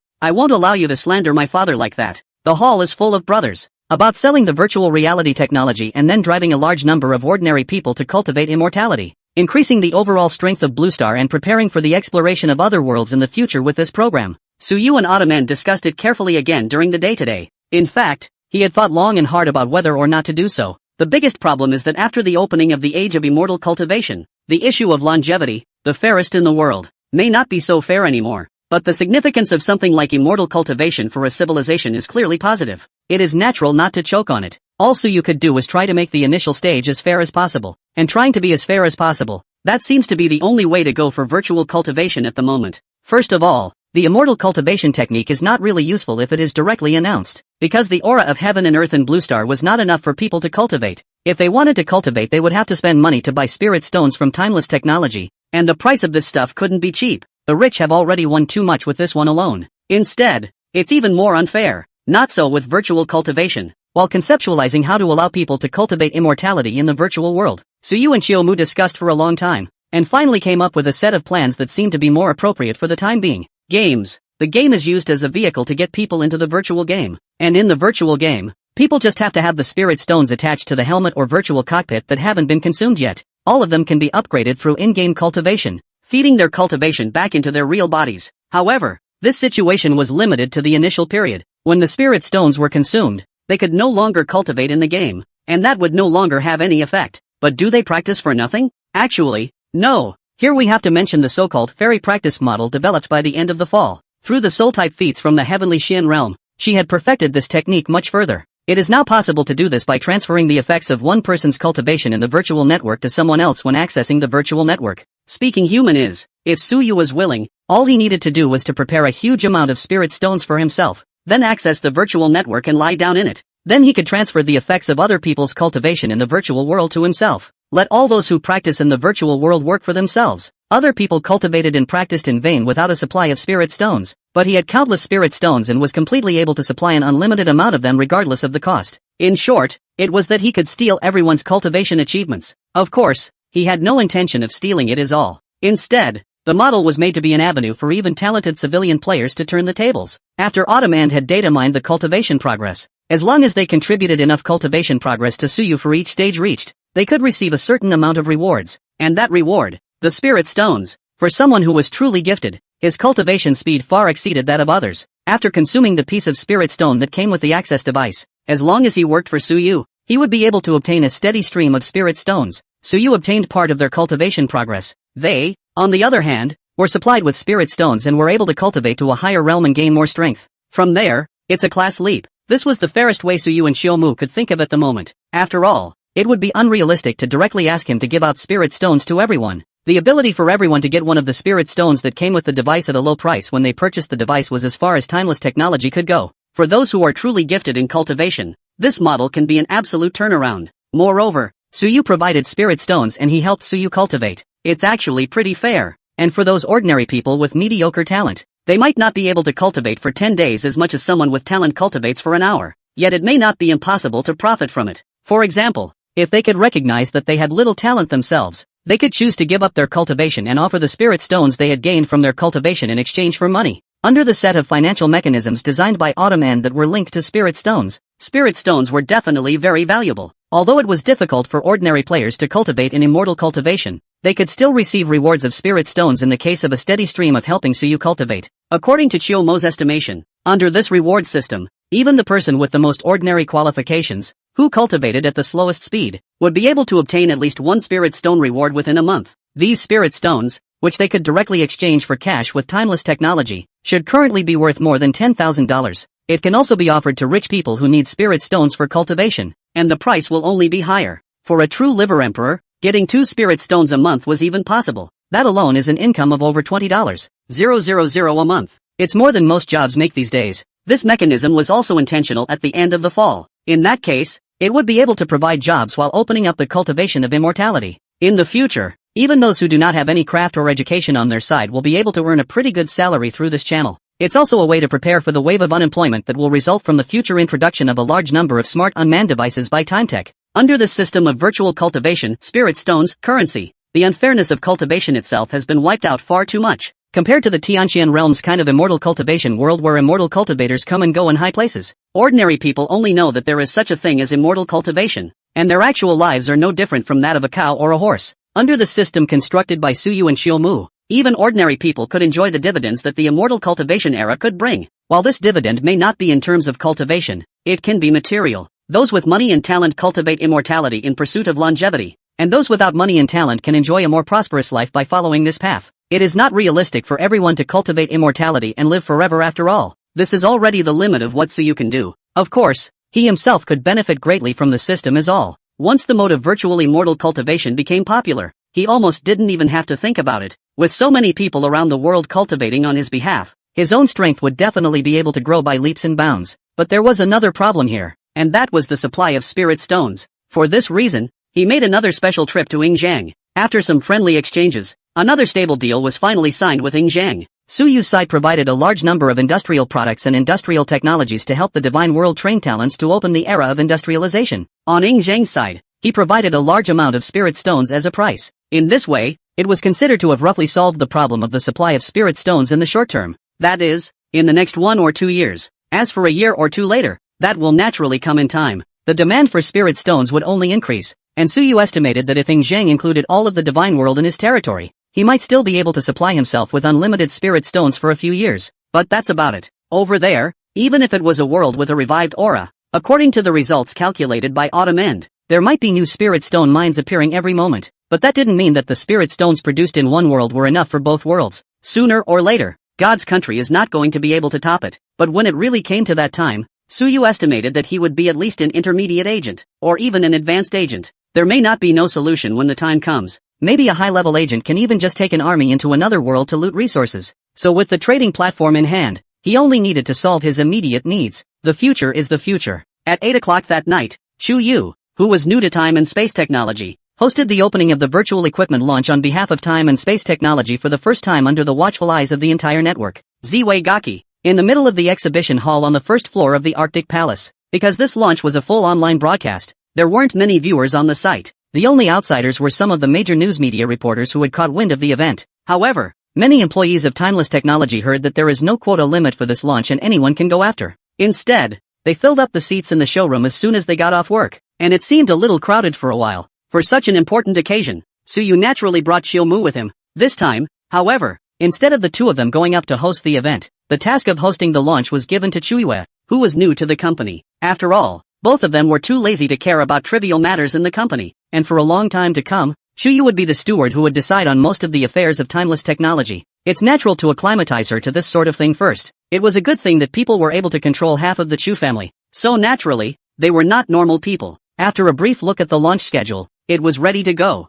After going on stage, he talked freely and didn't look nervous at all. The launch went very well throughout. Timeless Technology has put a total of 4 virtual reality devices on sale this time alone. There are 2 helmets and 2 gaming pods respectively. In terms of price, the 2 helmets are priced at 3,900 and 5,900. The 2 gaming pods are priced at 8,900 and 12,900. Among them, the cheapest virtual helmet carried a spirit stone in addition to the brain computer access device. The slightly more expensive one also carried only 1 spirit stone, but it looked a bit more refined and sci-fi in appearance. Other than that, there's not much difference. The game pod is similar. The only difference from the helmet is that it carries 2 spirit stones. It's a little more comfortable to use than a virtual headset. And then? Nope. Of course, the only 2 people who knew the difference were Autumn and Suyu. At the moment even they haven't announced what spirit stones do. Spirit stones are also not explicitly included in the configuration sheets of virtual helmets and game pods. This is something that will naturally be known in the future when more people enter the virtual world to cultivate. They are now deliberately publicizing it,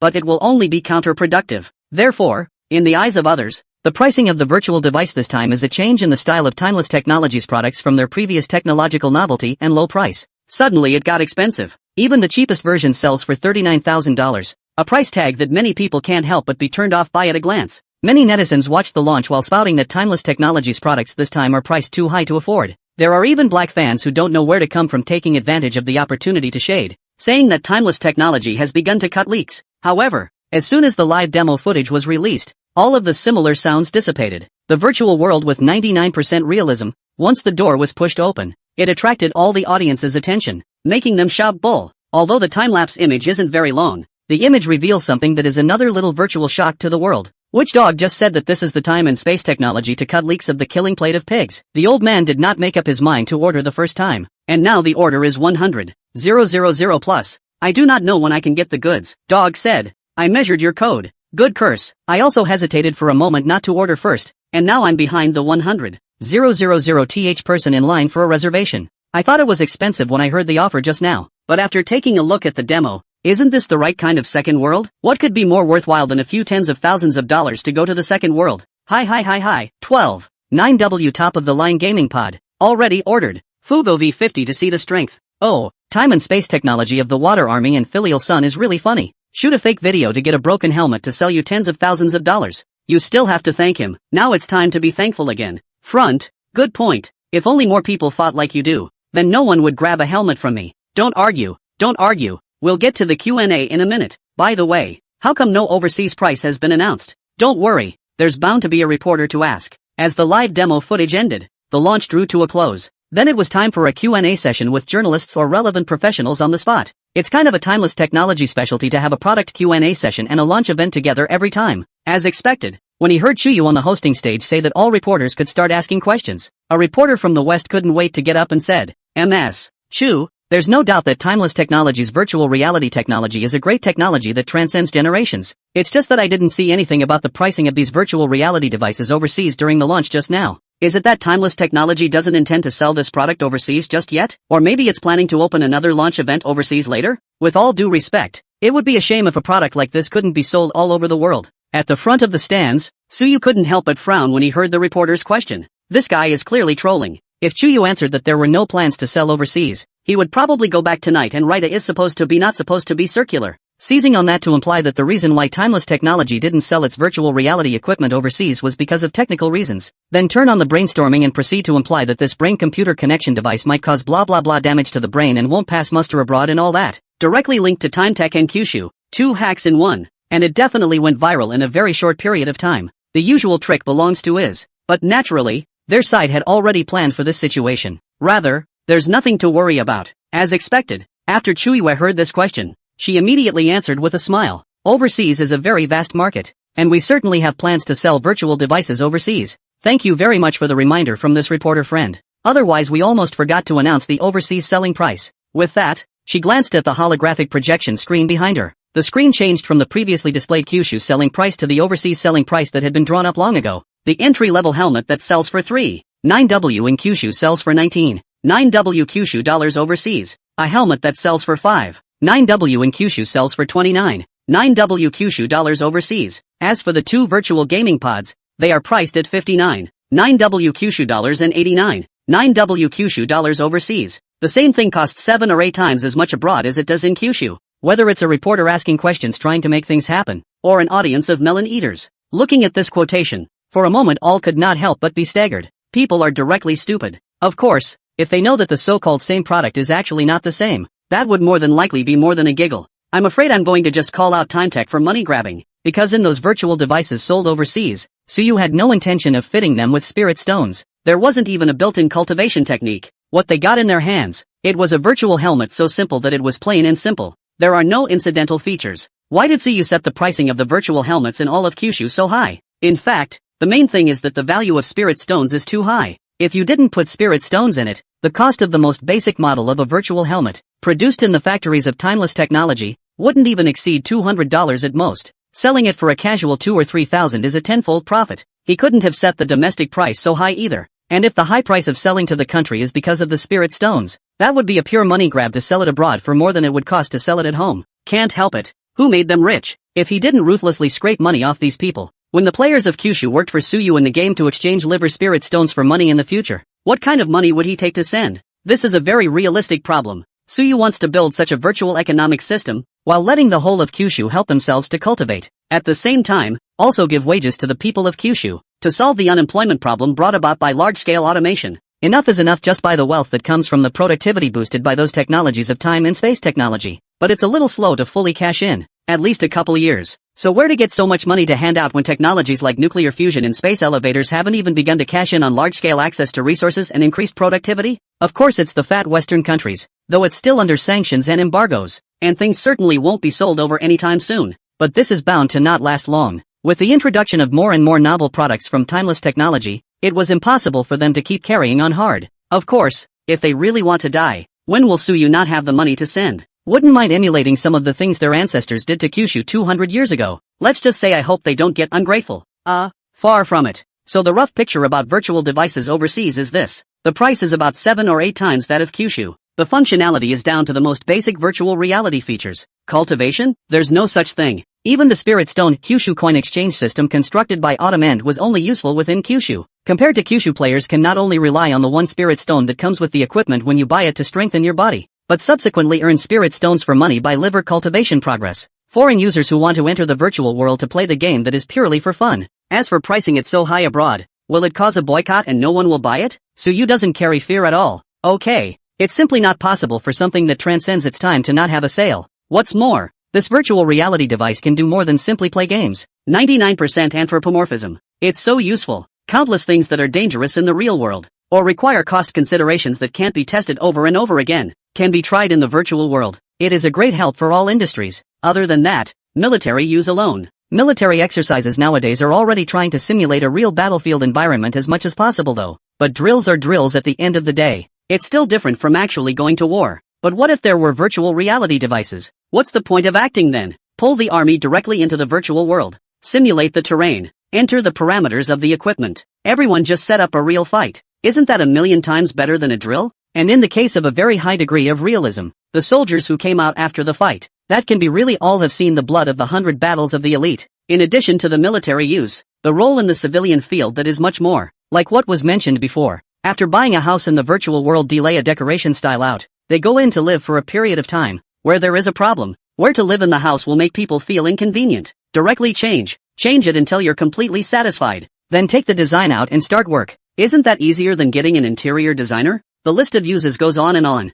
Therefore, even if Suyu set the overseas selling price of the virtual device to a price that most ordinary people couldn't afford, it was absolutely impossible that no one would buy it. A virtual world capable of unlimited trial and error represents more advanced productivity. For practitioners in many professions, the odds are that if others buy it and you don't, you'll be eliminated by your peers. That's what gives him the nerve to sell this stuff overseas for so much. Chu, do you think this pricing reasonable? That reporter froze for a while before asking incredulously, although he also knew that, according to the past style of timeless technology, if these devices could be sold overseas, the selling price was definitely higher than within Kyushu, but this much higher he really didn't expect. This is outrageous. I think it's very reasonable. And if you guys knew exactly what all the features it possesses, you'd understand that the price is definitely worth every penny. Shuiwei laughed. Chu, with all due respect, this doesn't have much to do with its own value. The huge price difference between Kyushu and outside of Kyushu is more like a kind of consumer discrimination in my opinion, that reporter said excitedly. However, Shuyu was obviously too lazy to continue to break it up with him, and without even looking at him, she faintly said, "Next." A reporter from Kyushu immediately got up and asked, "May I ask Chu if timeless technology has a plan to solve the problems of smuggling, substitute purchasing and the like that may be caused by price differences in the future? What about technology patents? I remember that timeless technology never seems to have the habit of applying for patents. So if another country, after purchasing a virtual device, or any other high-tech product of timeless technology, parses and reproduces the technology in it, is timeless technology prepared to defend its rights?" His questions, though they sounded like routine inquiries, were actually tantamount to saying, beware of people smuggling domestically priced virtual devices abroad for profit, and also beware of foreign countries stealing your technology after acquiring those devices. This reporter friend asked a good question. Shuyu laughed. For various reasons to consider,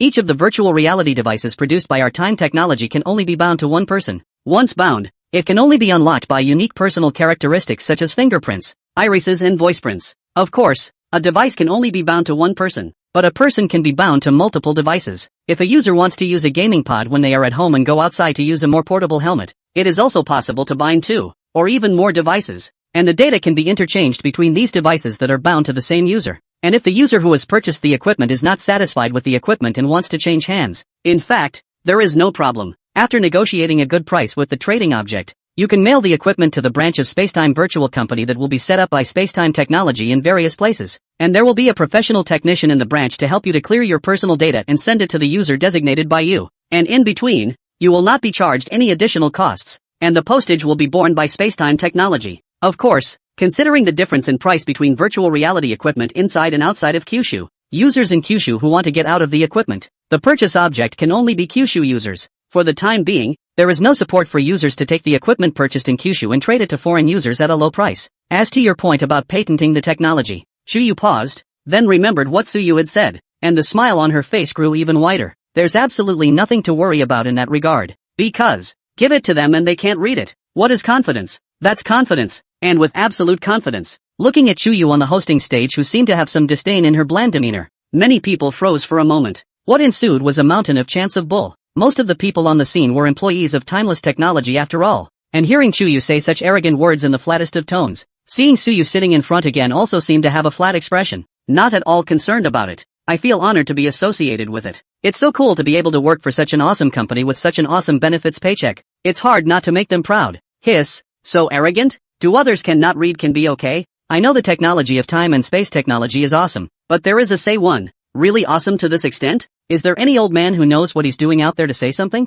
I used to work on batteries, so I'm not going to say much about batteries, but I'm a bit of an expert on them. Although her words are a bit unpleasant for people like me who are engaged in related industries, the fact is really like this. At least the metal hydrogen battery. We have long gotten a sample, but research so far is only a lonely research, although it is difficult to manufacture metal hydrogen. But in the end there is still theoretical support. We at least know the principle of preparation, but that can save the metal hydrogen. And even the metal hydrogen can be converted into electrical energy battery shell. In the end some of the technology, we really do not even understand. Medical student interjects. The situation is the same on my side. Those mechanical prostheses are better than human arms and legs. I can't understand what principles are inside. I went to medical school for 5 years, 3 years for a master's degree, 3 years for a doctorate, and I just got my doctorate in clinical medicine this year, and I'm already 29 years old, and then just graduated and lost my job. Sadly, good grief an old brother. It's fine. Luckily I've been accepted into Time Healthcare to learn prosthetic implantation techniques for a while, which should lead to a higher paycheck later on than if I had graduated normally and gone on to become a doctor. You can't beat them, so you join them, right? You're not going to join us if you can't beat us, so you're going to starve to death, right? Also, Suyu did not expect that Chu used such an arrogant sentence. For a time it had attracted countless victims who had their rice bowls smashed by time and space technology to complain about their grievances. But that's not a big deal. When the virtual device becomes popularized and the cultivation functions inside are fully exposed, there will be no need to complain. All of you go to the virtual world and give me your training progress, and he'll pay you a salary. What? You have a bad liver? Mechanical liver. Understand? The Q&A session was soon over, except the first reporter asked a rather pointed question. The rest of the reporters,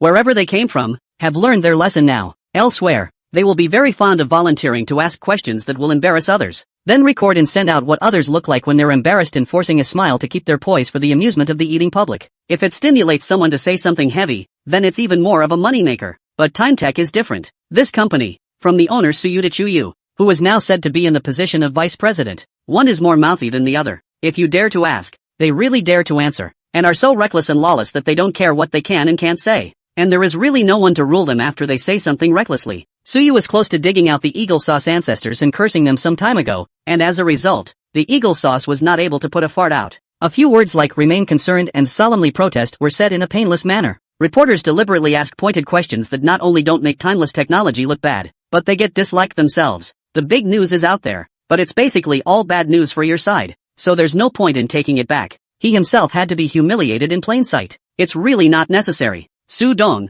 General Manager Chiu, how's it going? Chiu stepped down from the hosting stage, and the first thing she did was come to the very front of the audience. Sitting down in the empty seat beside Suyu, he asked with a pleasant expression. Very good. Autumn End nodded, casting her an appreciative glance. Not bad, Suyu commented with a fervent sharpness. Of course, comments were comments, but this was an area where Chuyuki was clearly doing better than him. At least in those previous sessions of introducing the product, he couldn't do it to the extent that Chuyua did. He's had more than one launch party, but his favorite part is the Q&A session. No way. Disliking someone in public can be so much fun. Chuyuki bristled and didn't care any more about his comment, asking instead. I looked at the company's current personnel report this afternoon, although the first batch of recruited employees were quite a lot, but then in addition to the research departments of various subsidiaries that recruited some special professionals, there has never been any large-scale recruitment of employees. And now the manpower is already a bit overstretched. That's only going to become more apparent as Timeless Virtual is founded and is going to generalize its operations to the state of Kyushu in no time.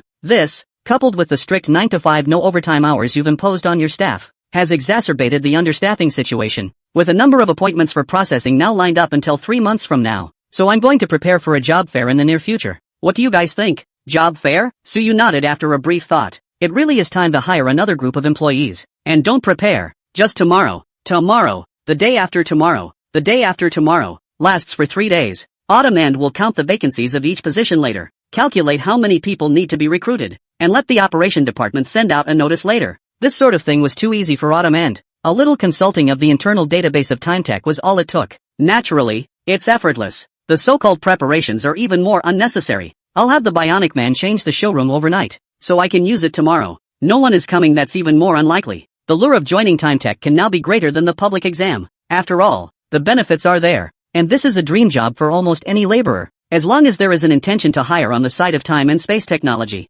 people from all over the 9 states, from the south and north of the sky, would rush to attend. It's not even just Kyushu. People outside of Kyushu might have to come along for the ride. There's no fear of getting cold feet when the time comes. Wait a minute, look what I swiped. There's another massive job fair at Timeless Tech tomorrow? Ha ha ha ha, I just fired my boss. And then I saw the recruitment news of TimeTech. This wave is fate on me. Without further ado, tickets were purchased overnight, as expected. Although it was already nighttime when the job posting of time and space technology was released, it still attracted countless attention. Almost within minutes it shot up to the #1 hot search on all major platforms at a terrifying rate. While attracting countless onlookers, there were already those who reacted quickly and were close by, who set out overnight from Mordor or neighboring cities, and came to the entrance of Ziwagaki in the middle of the night to wait for the door to open tomorrow morning. Although the announcement said that the job fair lasted for 3 days, the number of people recruited was fixed. If a large number of applicants who meet the requirements come in at the beginning, wouldn't they still want them? How can we recruit when the quota is full and there is no recruitment quota for the next 2 days? So naturally, everyone feels that the sooner they come, the better. It couldn't be helped that the employees recruited by Timeless Technology this time around were treated exactly the same as the ones from last time as well. It simply smells so good that almost no one can turn down a job like that. So much so that at 2 or 3 in the morning, the entrance to Ziwagaki was paradoxically bustling with people. This was something that even Suyu had not expected. Of course, he didn't stumble upon this until after he woke up the next day. We heard how those close by queued up overnight, and those far away complained that they were too sudden and unprepared. While rushing to the situation, Suyu thought about it and still sent a dynamic with his personal account. The current round of recruitment positions in spacetime technology is still relatively large. The number of recruits is expected to be over 100,000, a small portion of which will be working in Ziwagaki, and most of which will be sent out to work in other branches. An even greater portion may also need to go to the site of the space elevator in the Black State to assist in the development work, and the conditions are still quite tough and bitter. Of course, the company will also give certain subsidies if you go to work in other environments. Where to work to the time will be assigned according to the type of individual work. I hope to come to the recruitment of friends carefully consider whether they can accept these conditions. All the way to a trip for nothing, then it would be a pity. As soon as the announcement was posted, a sea of comments appeared inside the bottom. The top hot comment goes, "You're lying. My friend is the construction of the Kyushu work. Was assigned to work in the Black State, just in your sight." He said that in addition to go out some inconvenience, almost nothing is lacking, especially the time and space technology people. Food and drink, snacks, and what is free, unlimited supply. Live in all the single dormitory with air conditioning, independent bathroom. With the network is the fastest in the entire Black State 5G network. Water and electricity grid all free. Even the hygiene in the dormitory has a sweeping robot to take care of it regularly. My friend goes to the dormitory of time and space technology every day to dabble with food and drink, and he's almost envious and crying. Work 8 hours a day, get it done and go back to the dormitory to play games, eat and drink without worrying, and the hygiene is all solved by robots. Simply dead geek's paradise. Okay. Also, you can see the G60 heavy exoskeleton patrols over there all the time, and you can even take pictures of them. It's just awesome, right? Pictures. Sudong, do you have any misunderstanding about the hard conditions? 5 years of civil engineering dogs. Please Sudong, give a chance. Let me go to the Black State to suffer. There were many more similar comments, basically saying that they were so-and-so friends or classmates who worked at Timeless Technology or had Timeless Technology employees nearby. When it came to the treatment of the employees of time and space technology, each and every one of them was drooling with envy. There's no way around a strict 9-to-5 day, plus a superb salary and countless benefits. It's just a few lines written on the job ad when you're hiring, but after it was actually implemented, people realized how good that really smelled. Even if you get on the public exams, you're just going to be able to compete with TimeTech in terms of 9-to-5 work hours. Otherwise, that's not even close. Just talking about salary. If you don't count hidden benefits like Social Security, I'm afraid that the majority of civil servants get their hands on a year's salary that is not as much as a month's worth of time and space technology employees. As for counting some hidden benefits, people, as long as the working hours to achieve appraisal performance up to standard, and give a house and a car, welfare cannot be compared to how many people could turn down a job like that? That's why it's actually kinda normal that the recruitment information of Timeless Technology attracted the attention of the whole nation as soon as it was released. So you didn't expect it either. His intention was to send a message to get everyone to take it easy. The result is that the following is full of envy and jealousy towards the employees of Timeless Technology. Seeing that, didn't bother to say much. Had a simple breakfast. Today, Autumn End was still tinkering with those feats in the lab, and he didn't know if he'd come up with anything, and he didn't have anything to be busy with. After doing some time at home, I thought about it and planned to visit the job fair site. It's better to be idle anyway, so I might as well go and have a good time. After experiencing what happened last time when he was stuck in a traffic jam halfway down the road, Suyu widened the large road into Zwaigaki a bit more. By the way, a huge parking lot was also built outside Zwaigaki, where parking tens of thousands of cars is no problem, so there was no such thing as a halfway traffic jam this time. However, after entering Zwaigaki and looking at the crowded scene inside, even though he had prepared for it, he was still taken aback. One must know that the entire Zwaigaki, even if one didn't count the Arctic Palace and the aerial city, the ground portion alone could easily accommodate more than 100,000 people at the very least, but now it seems to be overcrowded. And the temporary conversion of the Arctic Palace's first-floor exhibition hall into a recruitment center is already stuffed, not to mention that even the ground of Zwaigaki was littered with people. Next to that ancient landscape, there are passers-by taking photos to mark the occasion and netizens holding live cameras everywhere. Suyu also probably understood why there were so many people today when he saw this. Ever since Zwaigaki was built, it was rarely open to the public, and the people who came in and out were basically employees of time and space technology. This recruitment seems to be the first open house where everyone can come in. So a lot of people don't actually come to apply for jobs at all, but purely come in for a bit of fun and a stroll through the Zwaigaki. After all, it's a lot more fun than some place like Disney or something. That 388-meter high Arctic Palace, even standing downstairs to take a picture and make a card, is enough to take out to brag. Not to mention the countless intelligent facilities spread throughout Zwaigaki, all of which were to the extent that those who had never seen them couldn't help but gasp at the sight of them. After Suyu figured out the situation, he didn't care too much.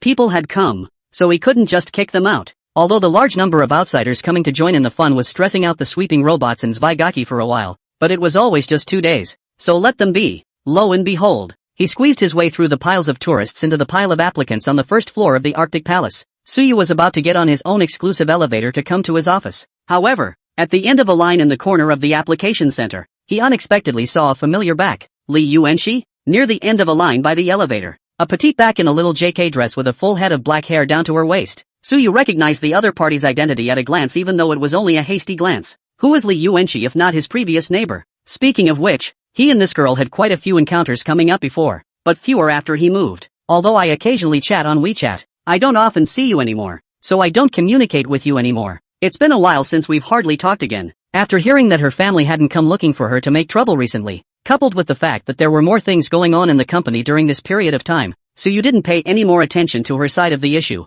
slowly forgetting pretty much everything. But that being said, it hadn't been too long since he last met with Li Yuanxi. It's only a month out at most, so he did manage to recognize each other at once. Hearing someone call out to her, Li Yuanxi subconsciously turned around, and after seeing Suyu by the elevator, her eyes immediately lit up and she hurriedly ran over. However, when she was about to approach him, her footsteps did pause, keeping some distance, and gloriously said, You.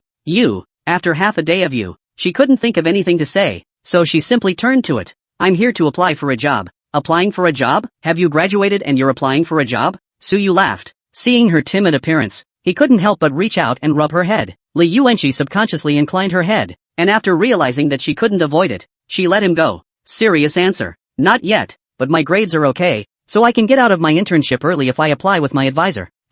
Preparing to enter the legal department of time and space technology for an internship? Suyu laughed. Do they hire interns? Recruited. Li Yuanxi nodded. This is not the place to talk. Go upstairs. Suyu took her by the shoulders and brought her onto the elevator without saying a word. But the interviewer may still be waiting. Li Yuanxi subconsciously struggled for a bit, but with her little strength, she obviously did not have the slightest resistance under Suyu. What kind of internship is it in the legal department? The president's secretary when not? Suyu laughed. Ha! Li Yuanxi looked up in shock, then shook her head repeatedly. That won't work. The company has company rules and regulations, and there are so many people out there waiting to apply for jobs. That's not appropriate. Of course she knew about Suyu's identity. Even in the early days when timeless technology was less than 1,000,000 times more well known than it is now, it was known that he was the president of timeless technology. However, she came here to apply for the job, originally did not intend to go through the relationship, is ready to apply for a normal internship. Otherwise there is no need to line up. Her cell phone has Suyu's contact information. Send a message to her to arrange a job. Such a small matter, Suyu, a sentence obviously can be solved.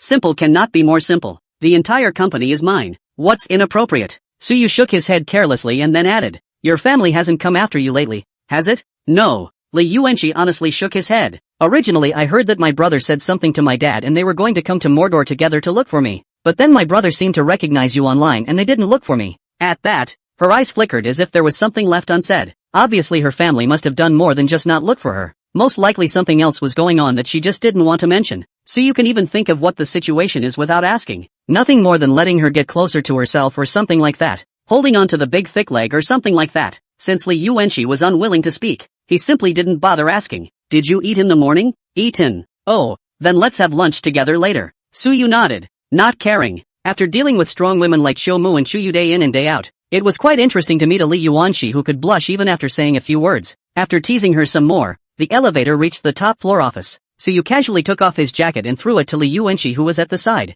Then he pointed at the large office and said, "Here, this is where you'll be working from now on. Familiarize yourself." Li Yuanqi held her jacket and looked blankly at the office, which was larger than several hundred square feet and bigger than her home. And after freezing for a while, she hung her jacket on the coat rack by the door with her hands in the air. While hanging a pair, he also protested in a small voice, "I haven't agreed to be your secretary." However, Su Yu simply ignored her, letting her wander around the office on her own for a bit. Su Yu idly stood in front of the floor-to-ceiling window and looked at the situation downstairs. It was a beautiful day with clear skies. So here, even though it was more than 1,000 meters above the ground, you could vaguely see some of what was going on below your feet. The large Ziwei looked like only a tiny piece at this point, and in this small piece, countless saved heads were like an ant, weaving in and out during. Looking down from the overhead license is like looking at a sandbox where ants are kept. So you looked at it for a while and felt a bit tasteless, but as he was about to sit down and pick a game to play, he faintly heard a small explosion from downstairs, located thousands of meters above the ground. There was no way a normal person could hear the sounds on the ground. However, because his physique was far beyond the norm, he was listening to the real thing at this time. Subconsciously turning his head, he instantly saw thick black smoke rising from the factory area below, and couldn't help but frown. What's going on? The end of Autumn's voice came over the stereo all of a sudden. More than a dozen foreign spies took the opportunity to infiltrate Ziwei, and while trying to enter the factory area to steal confidential information, they were discovered by the factory area's security system. While they were not armed with guns and weapons, they came in and created some of the suggested bombs and weapons in the toilets through some everyday items disguised as jewelry and other things. After being discovered, one of the spies detonated the bomb, while several others took several applicants and tourists hostage after the incident, and are now confronting the security department. Plant A1 was hit by a bomb, but it was small enough that it didn't damage the outside of the plant. Security is dealing with them. Do you want to go and see what all the fuss is about? Zweigaki doesn't really have a very tight security system. After all, outsiders aren't usually allowed in at all. The only areas where secrecy is really tight are actually the factory and experimental areas. A couple of spies actually tried to blend in and steal secrets while applying for a job, and I don't know if they're smart or stupid. The corner of Su Yu's mouth pulled. Then he opened his hand and said, "With armor. Armor up." As soon as he spoke, one of the flat walls of the office was automatically open to either side. Inside was a silver-white Storm-class power armor. With the friction sound of mechanical rotation, the power armor naturally went behind Su Yu and wrapped him up. After glancing back at Li Yuanqi who was staring at the place in dismay, Su Yu instructed to stay in the office and not run around. Then he stepped out of the automatically opening glass door and leapt down. Xiao Bo felt that he was afraid that he would die today, because at this moment he was holding a dagger on his neck that he didn't know what material it was made of, but it looked sharp. Across from him, however, were several Timetech security department personnel, heavily armed and wearing G60 heavy exoskeletons. He was a reporter, and if he had met these elite warriors of the security department of time and space technology with their unbelievable battle records in a different scene, he would definitely have to take a big shot and go up to ask for an autograph. But this is clearly not the normal situation. He's been hijacked. It's an egghead thing. Last night, he heard that there was a job fair for timeless technology today, and since there was no counterpart major, this job fair was obviously not relevant to him. But after hearing that when the job fair opens, Zweigaki will also be open to the public for the first time, and he couldn't sit still. That's a Zweigaki, hailed as a miracle in the history of human architecture. It is home to the headquarters of the world's #1 technology company in the world today, Timeless Technology. Although many media reporters have been here before, those official media reporters, how dare they take pictures? Just a shot of a small portion of the living area, entertainment area, and office area as well, and it's often photographed from a macro perspective, which doesn't really do justice to the whole of Zweigaki at all. As a reporter simply photographer, he felt lonesome to shoot every time he saw those peers shoot out. And now, here's the opportunity. He can also go to Zweigaki. So he didn't even think about it and rushed from next door in Xiantang to Mordor overnight. Then early this morning, I followed the crowd of job applicants into Zweigaki. The Zweigaki in reality was indeed as he had imagined. Not only did it look majestic on a macro level, but the detailing was impeccable. He photographed almost everything he could in the living, recreation and office areas. Finally, to the factory area. It was extremely heavily guarded, and was clearly the core area. After asking the guards at the entrance and determining that they were not allowed to enter, Xiao Bo was quite regretful. After all, the height alone is more than 50 meters, covers an area that is even larger than the amazing steel behemoth. Did not go in to take a picture, is simply a great regret in life. However, in order not to make a wasted trip, he decided to go around the factory and take careful pictures of these magnificent factories filled with heavy industrial style from all angles of the outside. He then encountered a bunch of sneaky unlucky things, witnessed the gang take a pile of who knows what and stick it in the corner of some plant. Then there was a deafening explosion. Then again, he witnessed the gang in front of the unscathed wall in a state of confusion. By the time he realized he might be in a big mess, it was too late. These guys who speak a few words of standard Kyushu, a few words of Neon, and a few words of English every now and then. I don't know what breed they really are. The bodies were actually all surprisingly good. After blowing up the factory walls and realizing it just tickled the walls, they immediately reacted and took control of Xiaobo at the first opportunity. Also under control were several of the same passers-by who were excited to explore Zwaiki. Less than 30 seconds after they were contained, dressed in heavy-duty exoskeletons and heavily armed, the Timetech security department personnel then arrived on the scene. Of course, that much wasn't enough to make him feel like he was dead. What really made him feel dead was what the disha bag behind him who was holding him hostage said to the Timetech security officer. Hand over all the drawings and technical information for the G20 and G60 exoskeletons, or these people will die. Job. He kind of wanted to say, Big brother, if you want to be so insincere, or simply tear the ticket for me. What the fuck am I worth all the technical data and drawings of the G20 and G60? That stuff not to mention him being a roadie. You fucking go to the time and space technology chairman Suyu's wife kidnapped. People cannot give you As expected, the security officer on the other side ignored him after hearing that, and didn't even bother to move. Just watched them in silence. The thick armor of the G60 exoskeleton puts a great deal of psychological pressure. Xiaobo, who had read the parameters of this exoskeleton, was already thinking that with the speed of the G60, there was no possibility of getting rid of all of these people before the robbers could wipe out their necks. Dang! Just then, the sound of a heavy landing came. The robbers and the kidnapped hostages, as well as the crowds of eaters who gradually converged over, all looked over. Only in the faint smoke, the tall and lanky Storm-class power armor slowly stood up straight. The silver-white armor shimmered harshly in the sunlight, even though he had already seen it countless times on major video sites. When the power armor appeared in front of him, Xiaobo, who was a hostage, still couldn't help but even breathe a few times more roughly. This is also, it's fucking awesome. Instead, after seeing the power armor's faceplate open and the driver's face inside, Xiaobo froze for a moment, then got even more excited. Cripes, Sajin, at a young age, he owns the world's top technology company, has created countless miracles, and gives his employees the best treatment in the world. If one were to evaluate Suyu's current position in the hearts of the young people of Kyushu, then we can only say that 10 years ago, the horsefather who was sought after by everyone was not as good as Suyu Aher. He has long been a national icon-like presence among the youth. You just don't know it yet. Suyu, who had just come down, heard this sudden voice, and the corner of his eyes couldn't help but jump, and the high and cold temperament that had been brewing for a while almost broke. You have a fanboy now? What's the name of Su God again? It's so embarrassing he's snapping his toes out of a 3-room apartment. Okay, be honest. If you move again, I'll kill you first. There are plenty of meat tickets here. There's no shortage of you. The man behind Xiaobo angrily rebuked. The knife in his hand forgot to move a few more points closer to his neck. Feeling the chill coming from his neck, Xiaobo then forced himself to hold back the excitement of seeing his idol. Wait a moment. Suyu nodded to Xiaobo, then looked at the robber and gazed at him for a moment before suddenly smiling. Neon? Neon? What do you care where I'm from? The man's eyes were fierce. Hand over the technical information on the exoskeleton. Let us go, and we can guarantee the safety of the hostages. However, Suyu was not even bothering to pay attention to him and said to himself, Ichiro Matsui, the Neon, received Kyushu language education in Neon from a young age, proficient in both Kyushu and Neon languages, was smuggled into Kyushu at the age of 7 using special means, was picked up by patrolling officers and soldiers alone at the Zhengcheng railway station,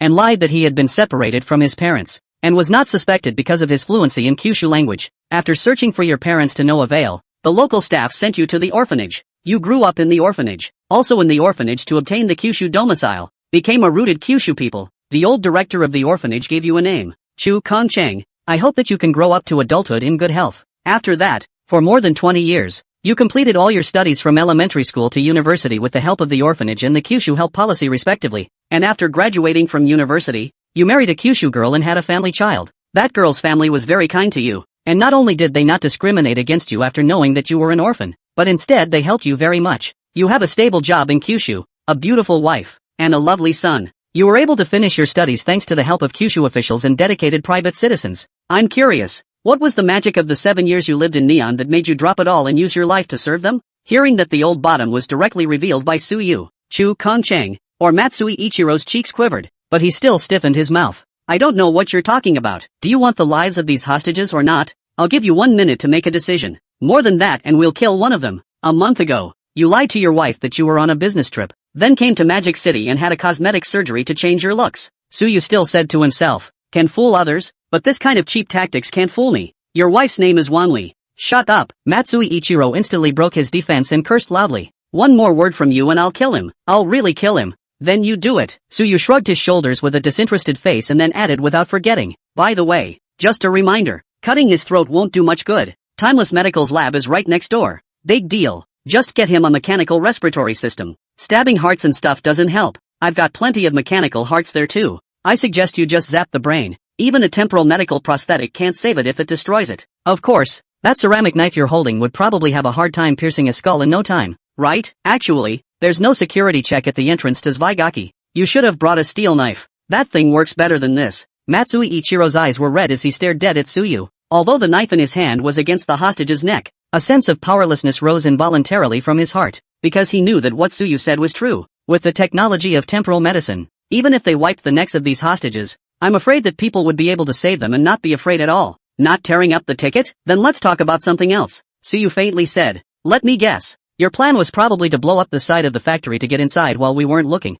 and while scavenging for technical information, you used kidnapping to abduct a group of TimeTech employees to confront us, then take the opportunity to send the stolen information out over the satellite network, and finally take hostages to the beach and demand that we give you a boat, which you take out onto the open sea, where a neon submarine is keeping silent and waiting to pick you up, right? The coordinates for the pickup should be XXXX East, XXXX North. Matsui Ichiro's pupils shrunk, and his hands had begun to shake in a meaty way. This man actually knows the coordinates of where the responding submarine is located. A sense of shame at being seen through everything suddenly made him feel very embarrassed. This feeling was probably as if the plans he and Nihon thought were still quite sophisticated were actually under Suyu's watchful eye, only that people were too lazy to pay attention to them as ants. Suyu, on the other hand, was the all-knowing, all-powerful god. That overwhelming feeling of powerlessness that hit him made him almost resist dropping the knife in his hand, although holding it up doesn't help at all. But it's a pity. Saying this, Suyu snorted. Even if your plan is completely successful, you'll probably have a hard time going back to Neon to see your parents and siblings that you haven't seen in over 20 years, because where that submarine is located isn't at that coordinate at all.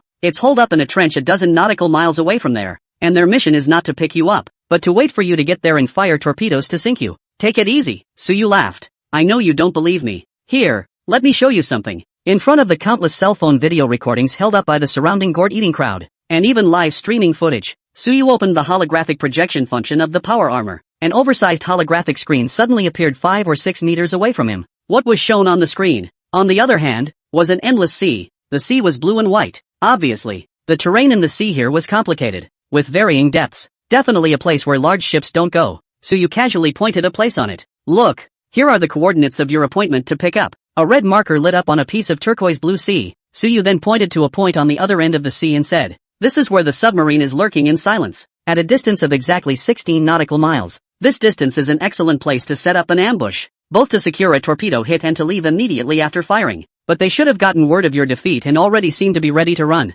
Impossible, impossible. I am a warrior of the Empire. The Empire will not abandon us. Another kidnapper shouted as he broke defense. Oh, admit it? It's fine if you don't believe it. You'll believe it later. Suyu's always teasing expression finally chilled a few points. Bring me back the submarine. Dead or alive, with the people inside. Yes, Chairman. In the next moment, the original overhead shot from the air suddenly dropped dramatically, and the image was not as fixed as before, and began to move irregularly. That's when all of them reacted to the fact that the angle of the shot wasn't actually a drone or a satellite or anything. It's another power armor. And when the power armor was shot at just the right angle to the head, the huge and sci-fi Peregrine Falcon suddenly flashed by. Puff! The sound of a heavy object falling into the water comes on the screen, and then the camera syncs with the power armor. This power armor is naturally piloted by a combat bionic. There's another one off to the side. 2 Storm-class power armor, 100 G-60 heavy exoskeletons, and a Peregrine Falcon. This was the emergency response force of the Security Department of Time and Space Technology that Suyu had set up after the last incident in the Black State. This force is stationed in near-Earth orbit and is capable of deploying to any corner of the world within 10 minutes if needed. At the first moment of Zweiki's accident, Chiyomu retrieved the traces that these people had been in contact with through the internet, and in just a few seconds, they were able to figure out their origins and purposes, as well as the whole process of the entire plan. For things like this, people usually use coded language for encryption when communicating over the internet in order to prevent being targeted by keyword searches by cybersecurity departments. This type of encryption, while low-level benefits from the fact that so many messages interact globally on a daily basis. So as long as you don't get caught out by the system AL searching for keywords to find out what's wrong, most of the time it's hard to find out. And Autumn's surveillance on the web likewise only retrieves keywords. Of course she could do it if she wanted to monitor it in all directions, but that would require too much arithmetic power and would affect the speed of her research. There was just no need for that. That's why this little stunt by these guys got them this far. Of course, the small-scale invocation of the hidden suns buried within Kyushu for many years is already the limit. If you wanted to expand some more to do something, the movement of personnel, supplies, and equipment alone, even if it was done through more secretive means, would definitely be discovered by the end of the autumn. Except, of course, for places like the Black State where she didn't even bother to put in the effort to keep a permanent watch. Any bigger mess in that place would just be a chicken scratch, and it would be better to keep more computing power for experiments. And today, after Akuma took a few seconds to figure out what was going on, he directly mobilized the emergency response unit's peregrine falcons to descend directly on the sea where the submarine was hidden. That area lies above the open sea and is beyond the control of the Kyushu Navy. And something like a submarine is actually very hard to find once you head down into a ditch on the bottom of the ocean and turn on the silent state. It's not like the peregrine falcon was some kind of weapon against the sea. If it wasn't for the fact that Autumn had found the coordinates in the coded language they were exchanging, and drove the peregrine falcon directly to the submarine's head to scan this entire area of the sea with a sonic detector. It's not really possible to fish out a submarine that remains silent in the middle of the ocean. As for now, a submarine that had exposed its position, even if the peregrine falcon didn't come, a random missile boat with torpedoes on the surface could take it out, not to mention 2 power armors. This sea is actually not much deeper on average. The trench where the submarine was located was less than 200 meters underwater, even though it was already the deepest place, following the view of the power armor. Soon everyone saw the submarine lying silently on the bottom of the sea. All engines shut down. Radios remained silent. In this state, it was like a rock at the bottom of the sea, and it was difficult for sonar to detect it even when it swept over its head. But on the contrary, it was found by the peregrine falcon in the air. Dum. Dead silence in the bottom of the sea. The submarine crew, who were quietly going about their duties, suddenly heard a knock at the door from the overhead hatch. Everyone around the perimeter of the hatch froze in place, a ghostly expression on their faces. Jingle bells. In the command room of a fleet military harbor in Kyushu, the fleet commander and a group of naval officers were watching with interest the footage relayed from the Timetech site on the big screen. An emergency contact call came in unexpectedly at such a time. What? The Navy self-commander on the neon side made an urgent intervention? Looking at the video footage of the 2 power armors preparing to violently dismantle the submarine's watertight doors, the commander smirked. Then take it in. It didn't take long for the obnoxious neon language to come through on the other end of the line. Fortunately, this kind of special line for direct contact between senior commanders was equipped with a translator, so there was no problem in communication between the 2 sides. What? There's been some misunderstanding and your submarine is in danger? Can you tell us exactly what the misunderstanding was? It's not easy to say, but what does it matter to us that your submarines are in danger? Did our fleet send out anti-submarine planes and anti-submarine ships? We didn't do this. Timetech sent for your submarine? It's not like that spacetime technology is under the control of our military, and they're not doing anything within the Kyushu waters. Didn't you just say you were on the high seas yourself? This matter has nothing to do with us. Persuade? Can't persuade. Can't persuade. You find yourself to communicate with timeless technology. What? The chairman of timeless technology won't be a guest. The CEO won't be a guest. And Vice President Chuyu's phone and video contact appointments have been scheduled for half a year from now. And he can't be reached at all? Then there's nothing we can do about it. Look at the mess this has made. How could there be such a big misunderstanding in a good cause? What a pity. What a pity for the crew of that ship. Help you make connections? It's not that we won't help. We really can't. If we can get in touch with the higher-ups of spacetime technology, our fleet would also like to purchase a batch of naval version of the G60 exoskeleton. It's not like there's no way out at all. Dude, I'm telling you, this Navy version of the G60 is awesome. It's just as good at catching submarines as this power armor. Forget it. Do not nag. Nothing to hang up which watch the live broadcast to learn how to capture submarines alive under the sea. A little busy. Do. Hanging up the phone, the commander exhaled in a refreshed, dismissive manner. The brats are pretty thick-skinned and fucking misunderstood. After saying that, he then looked at the picture with both eyes at the power armor that had already easily removed a layer of the watertight door with an envious face. This thing is really good, and I don't know if Timetech sells it. Don't even think about it. The quartermaster side has asked many times. This and the Peregrine Falcon are non-sale items, the chief of staff at the side said helplessly. And even if we sell it, it is estimated that we will bring it to become an independent army. This thing has 4 positions: sea, land, air and sky. It is too omnipotent. Counting on that, why don't you make a few more trips to the munition side these days and get them to hurry up with the delivery of the Navy version of the G60 exoskeleton? That thing doesn't seem to be doing much less than this to me. Also, when he thought of the G60's horrific performance in the Black State, and then thought of the tens of thousands of G60s that had already been listed on the Army side, The commander couldn't help but get a little misty-eyed. What's going on here is nothing more than a hiccup. Suyu in front of the whole world, live sending the Peregrine Falcon to the high seas to brazenly arrest Neon's submarine. And it seems as if the submarine being captured alive or sunk is now a done deal. This wasn't quite the same nature as the last time Timetech smashed all the arms of a country in the Black State overnight. The Black State is, after all, the Black State. A small country is, after all, a small country. By any measure, its influence and power are also very limited. But Neon is a different story. It's Eagle Jam's dog though. But in this world, one of Hawkmaster's dogs is better than 90% of the countries in the world. The act of directly taking down an opponent's submarine is tantamount to an open declaration of war. Boom!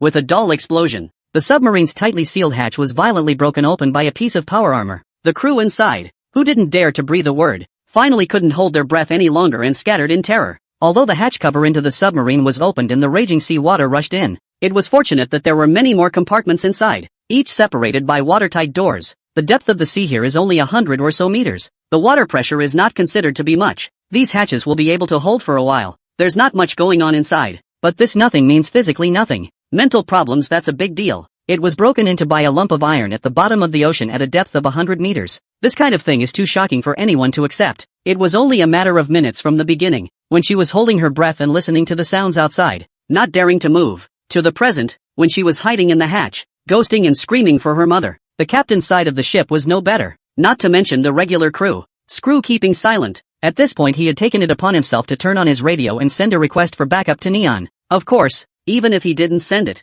the Neon side would more than likely know what was going on over here is all. Just as the two power armors violently broke down the door and entered the submarine, the internet had exploded on the Neon side. The world is never short of people who look at the world and see what's going on. Suyu sent out the video of the power armor breaking the door the entire time, even letting the netizens broadcast it live. Naturally, some enthusiastic netizen forwarded the video next door to Neon. At first, the Neons didn't know what was going on, and saw the power armor jumping straight out of the Peregrine Falcon into the water, and were calling out how damn handsome it was. By the time the power armor had dived deeper and deeper and discovered the submarine on the bottom of the ocean, they hadn't even reacted, just marveling at how awesome this thing is, going so deep under the sea when it says go. It wasn't until the power armor started to break down the door that anyone realized something was wrong. The chrysanthemum relief on this hatch looks kind of familiar. Then right after that, a Neon netizen who knows more about the military ran out to popularize the submarine as a Neon Sea self-submarine. Now the whole of Neon was confused. Eating melon to your own home belongs to yes. And after the cluelessness, naturally, the rush must begin. Countless Neonites began protesting.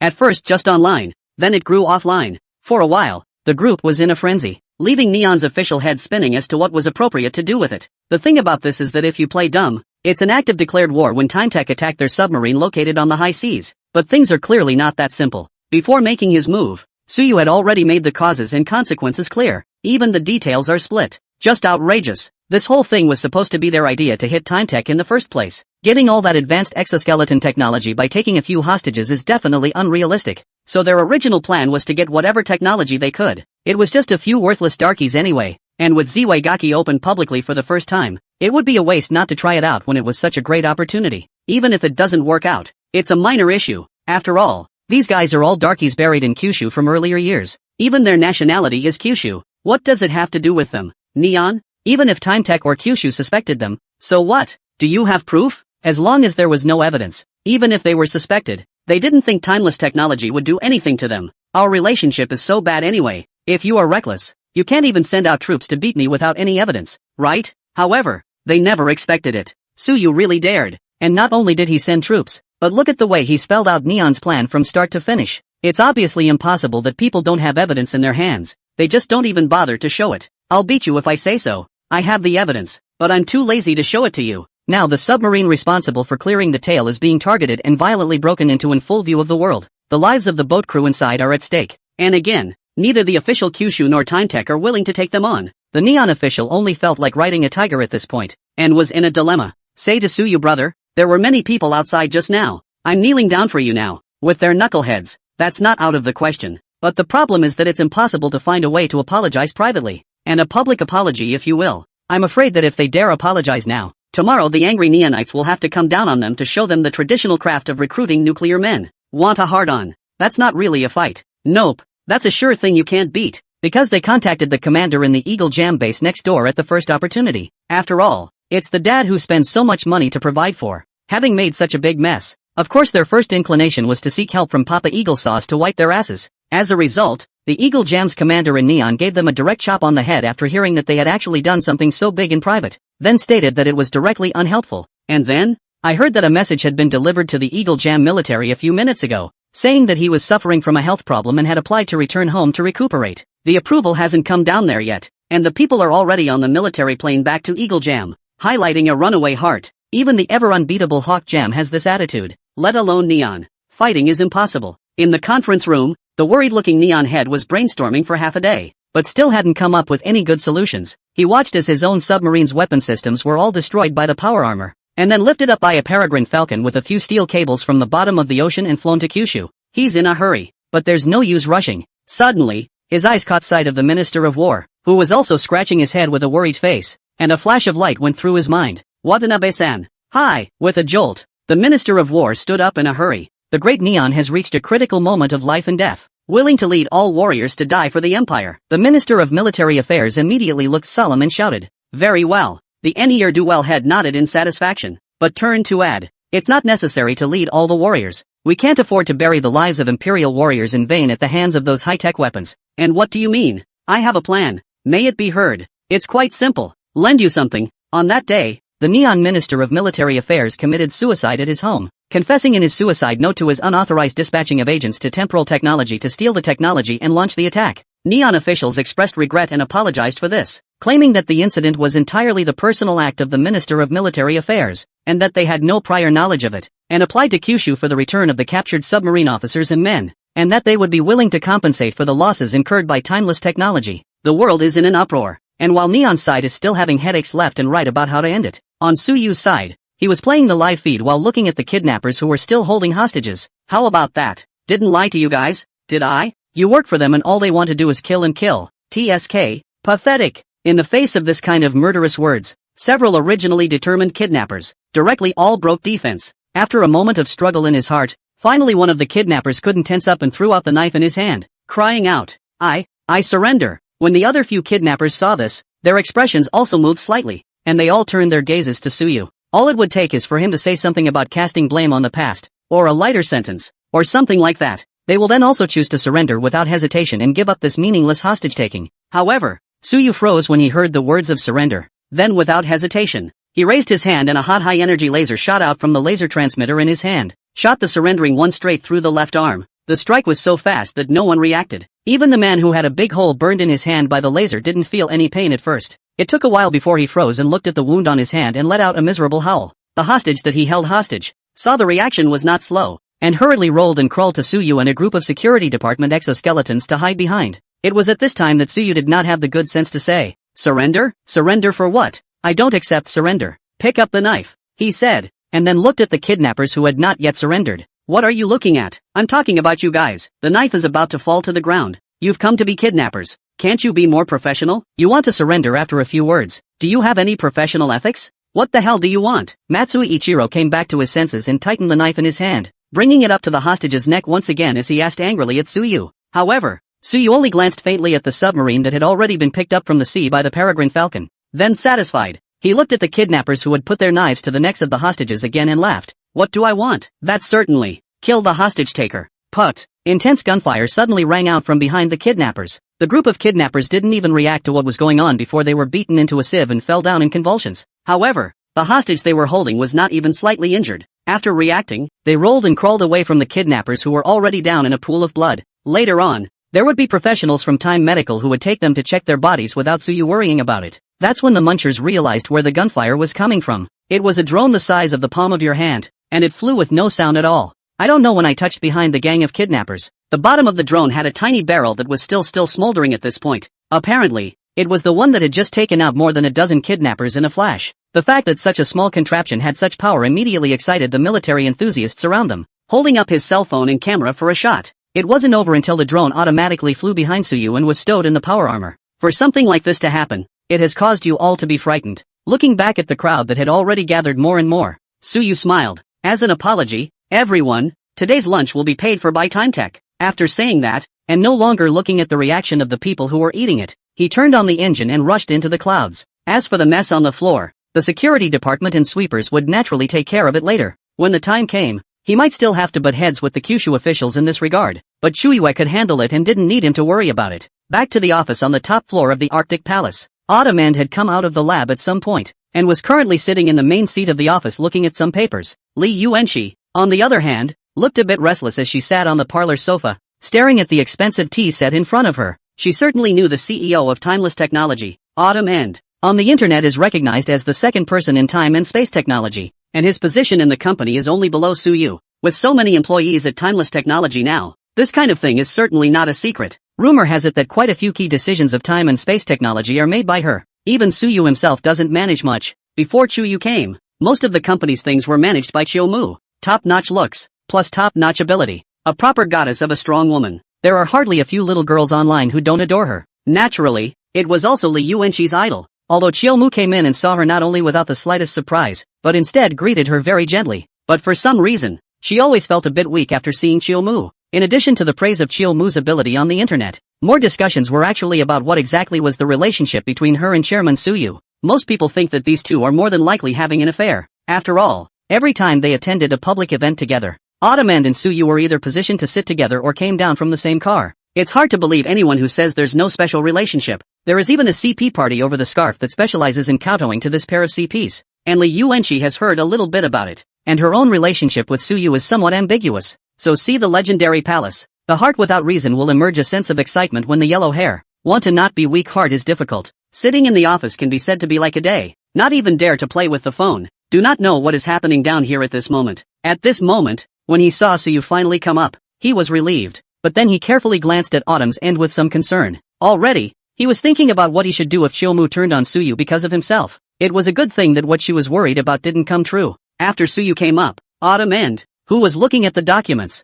just faintly asked, "Kidnappers solved?" "Solved. What about your side?" Suyu took off his power armor and casually said, "The submarine is already on its way. I just contacted the Kyushu military, and will send it directly to a military base next to Mordor later." Autumn End replied, "This is the kind of crap that she obviously can't look at. Bringing it to Zvaigaki would only detract from the view. Solely, it was given directly to the Kyushu military. I'm told some of the technology up there is kinda interesting over there." After a pause, she asked again, "There are still a number of boatmen captured over here. What are you going to do with them?" "What to do with?" Suyu said without even thinking. "Send the Black State to open up the land. They say that mechanically grown vegetables and fruits and whatnot are soulless. So open up a piece of land and let them grow some pure natural all handmade and pollution-free produce out to supply to the space elevator construction team." In a few words, the two of them decided the fate of hundreds of captives. Nothing much ensued for a while. After the board Suyu stayed in the office for a while. He had planned to call out to Chiyomu to go down to go shopping, but Autumn End said she had some research to get done in the lab and didn't have time.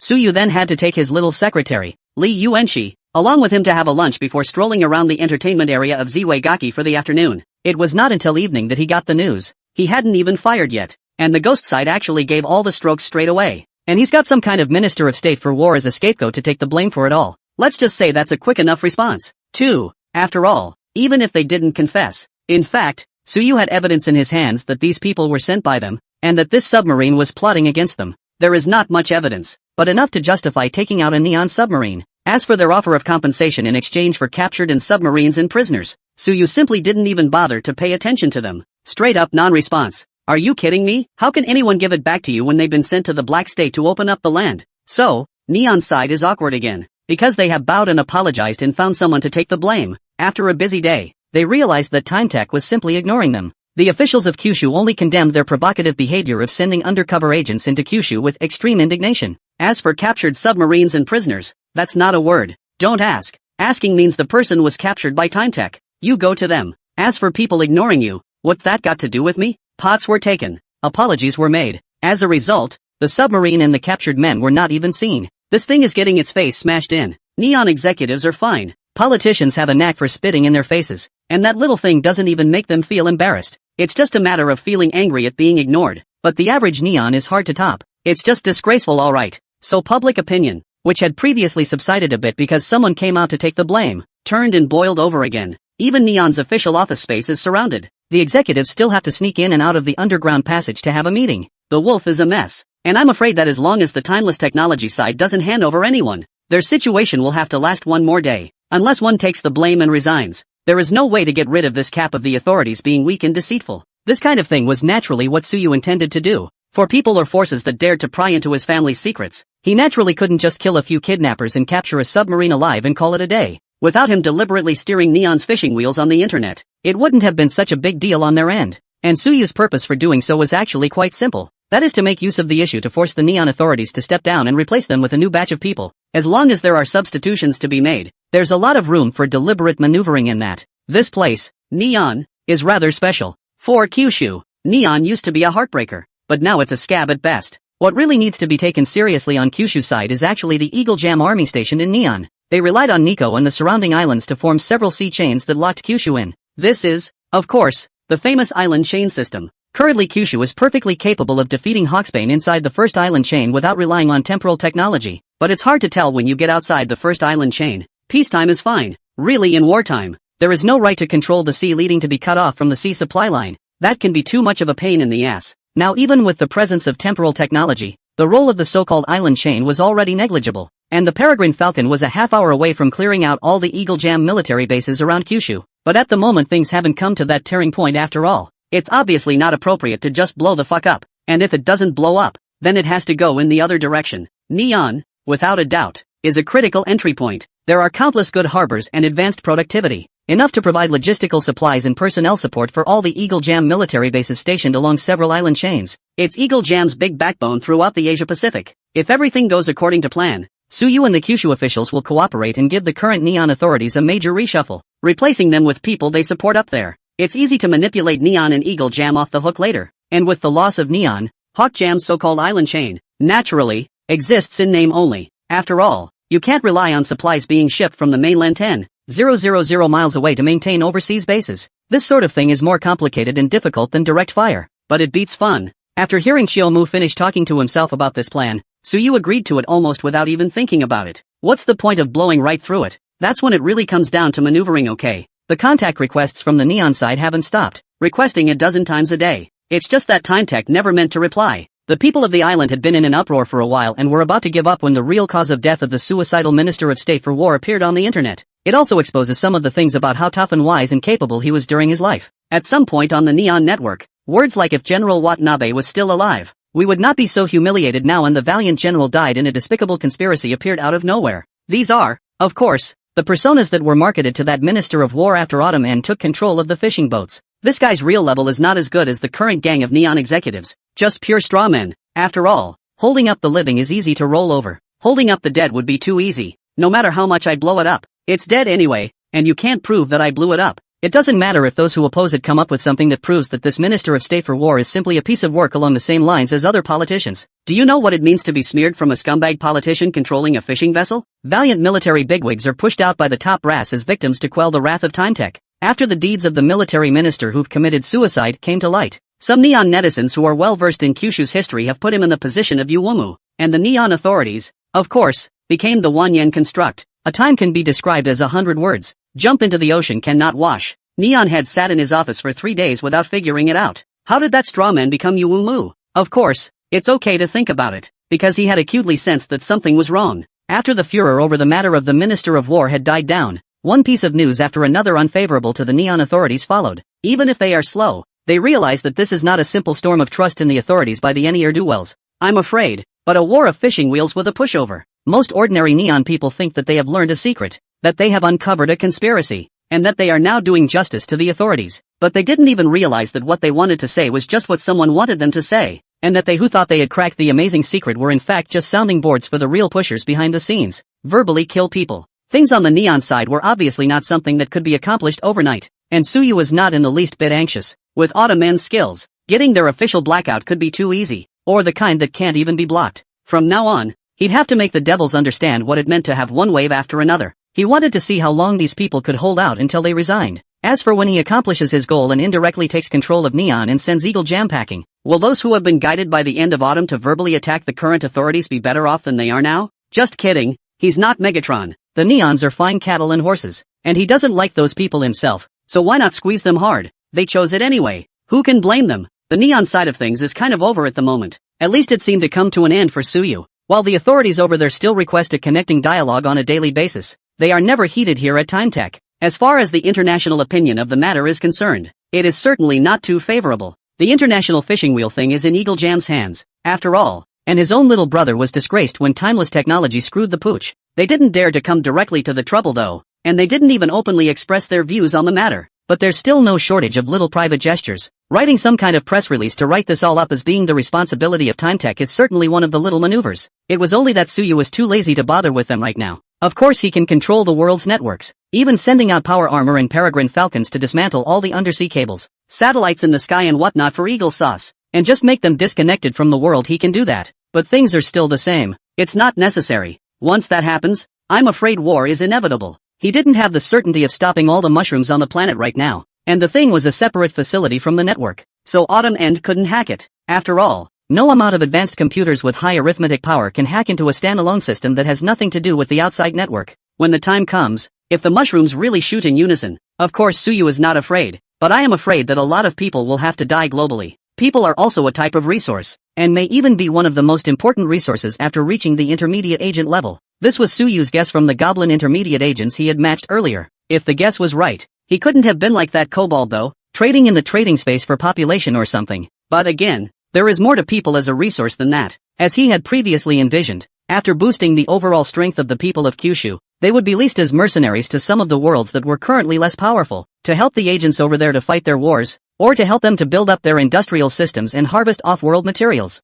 If this scenario holds true, then all the people on the future blue planet will have to be resources. Even if we don't think in terms of humanity, but purely in terms of profit, it's clearly not a good time to be messing around. And after not continuing to care about Neon, Suyu got another piece of news that day. Blue Star's first controlled fusion reactor has been built. Late Autumn side-checked the quality of the work and confirmed that there were no problems and that it was ready to fire up and start at any time. Quite a few official nuclear physics experts from Kyushu were also involved in building the fusion reactor, and they apparently got the message over there as well. Not long after Suyu was notified by Autumn End, a call came from the Kyushu side. Ask him when he is going to light the fire. The tone was that of affection. After all, this is nuclear fusion, and by Blue Star standards, it's a proper third-generation controlled fusion reactor. It was also the perfect form of controlled fusion as originally delineated by Blue Star Academia. According to Blue Star's original conception of controlled nuclear fusion technology, the first generation of controlled nuclear fusion should be deuterium-tritium fusion, characterized by cheap fuel. Blue Star's see is all, casually fishing some of them,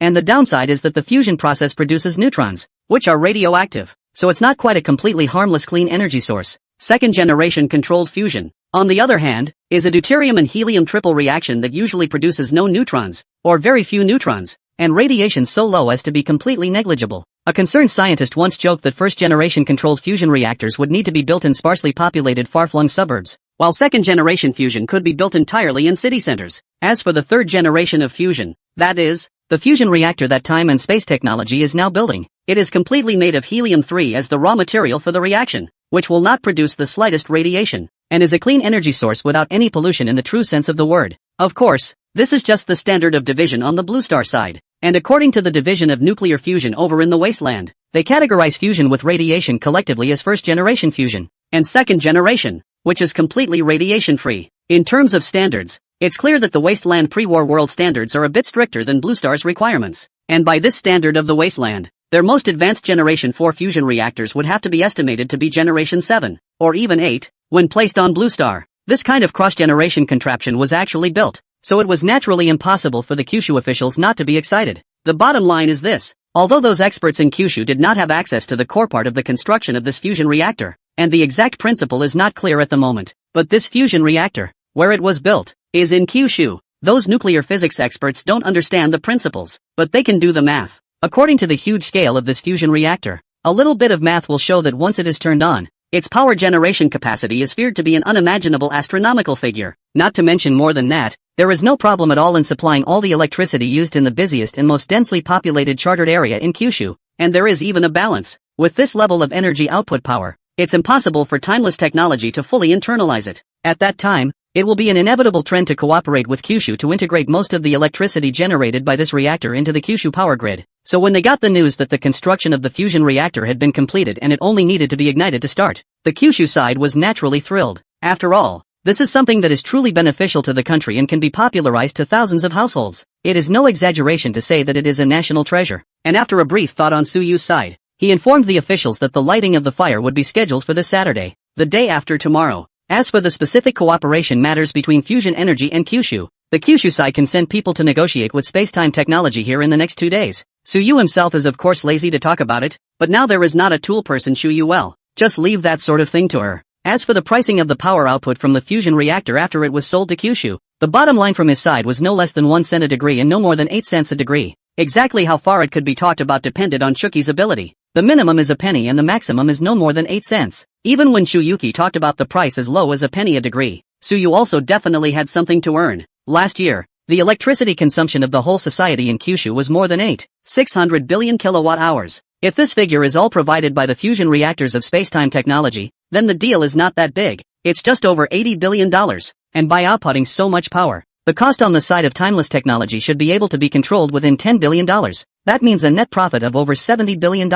This is, of course, based on the previous electricity consumption in Kyushu. It is naturally impossible for electricity consumption based on thermal power generation to be on the same level as electricity consumption based on fusion power generation. If we really connect nuclear fusion to the power grid, when the electricity price is cheap and everyone is liberalized, the electricity consumption in Kyushu will only double a few times. Even because of the cheap electricity in Kyushu, a large number of foreign companies will choose to build factories in Kyushu, and while they enjoy cheap electricity, they will also provide more jobs for Kyushu and boost the economy of Kyushu. The demand for electricity in Kyushu will only increase in the future. It was foreseeable that if the nuclear fusion ignition was really successful and it was publicly announced that it had already cooperated with the Kyushu power grid, it would not take more than a year at most for the profits from selling electricity within Kyushu alone to rise to at least the level of $100 billion a year. And that's just 1 year. The further we go, the bigger the number will only get. Cheap electricity can be far more attractive to industrial capital than any policy. Really don't think hundreds of billions of dollars is a small number. It's pure profit. This item alone.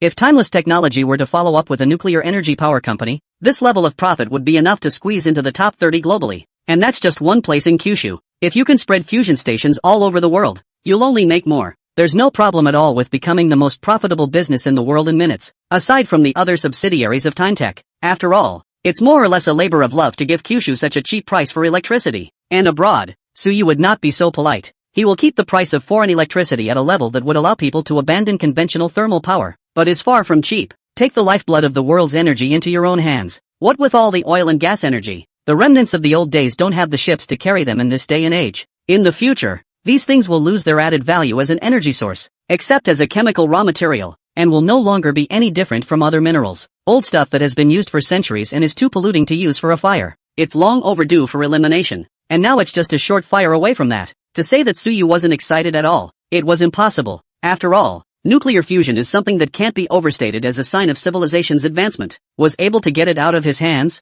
albeit by trading space for tech from the wasteland in Autumn End. But no matter what, being able to realize it in your own hands will definitely leave a colorful mark on human history as well. For the entire Blue Star human race, the realization of controlled nuclear fusion was of much greater significance than the mechanical prosthetics and aura water of spacetime medicine, the exoskeletons of spacetime heavy industry, the metallic hydrogen batteries of spacetime energy, and even the cultivation of immortality in the virtual world. In the short term, it's only comparable to the space elevator that was able to connect to deep space and help humanity get out of the blue planet. However, these two were all packaged by Suyu in the Tongtian Jianmu program. Completing nuclear fusion is also merely completing the first phase of this program. Without any hesitation, this Tongtian Wood building program is the greatest engineering program in the history of Blue Star mankind. There isn't one. Although the previous Tongtian Jianmu program was also noticed by many people on the internet, compared to its importance, that little bit of heat was far from it. But the day after tomorrow after the ignition, he would then let the world know what timeless technology was really doing with all the resources it had invested in the black state, regardless of the cost.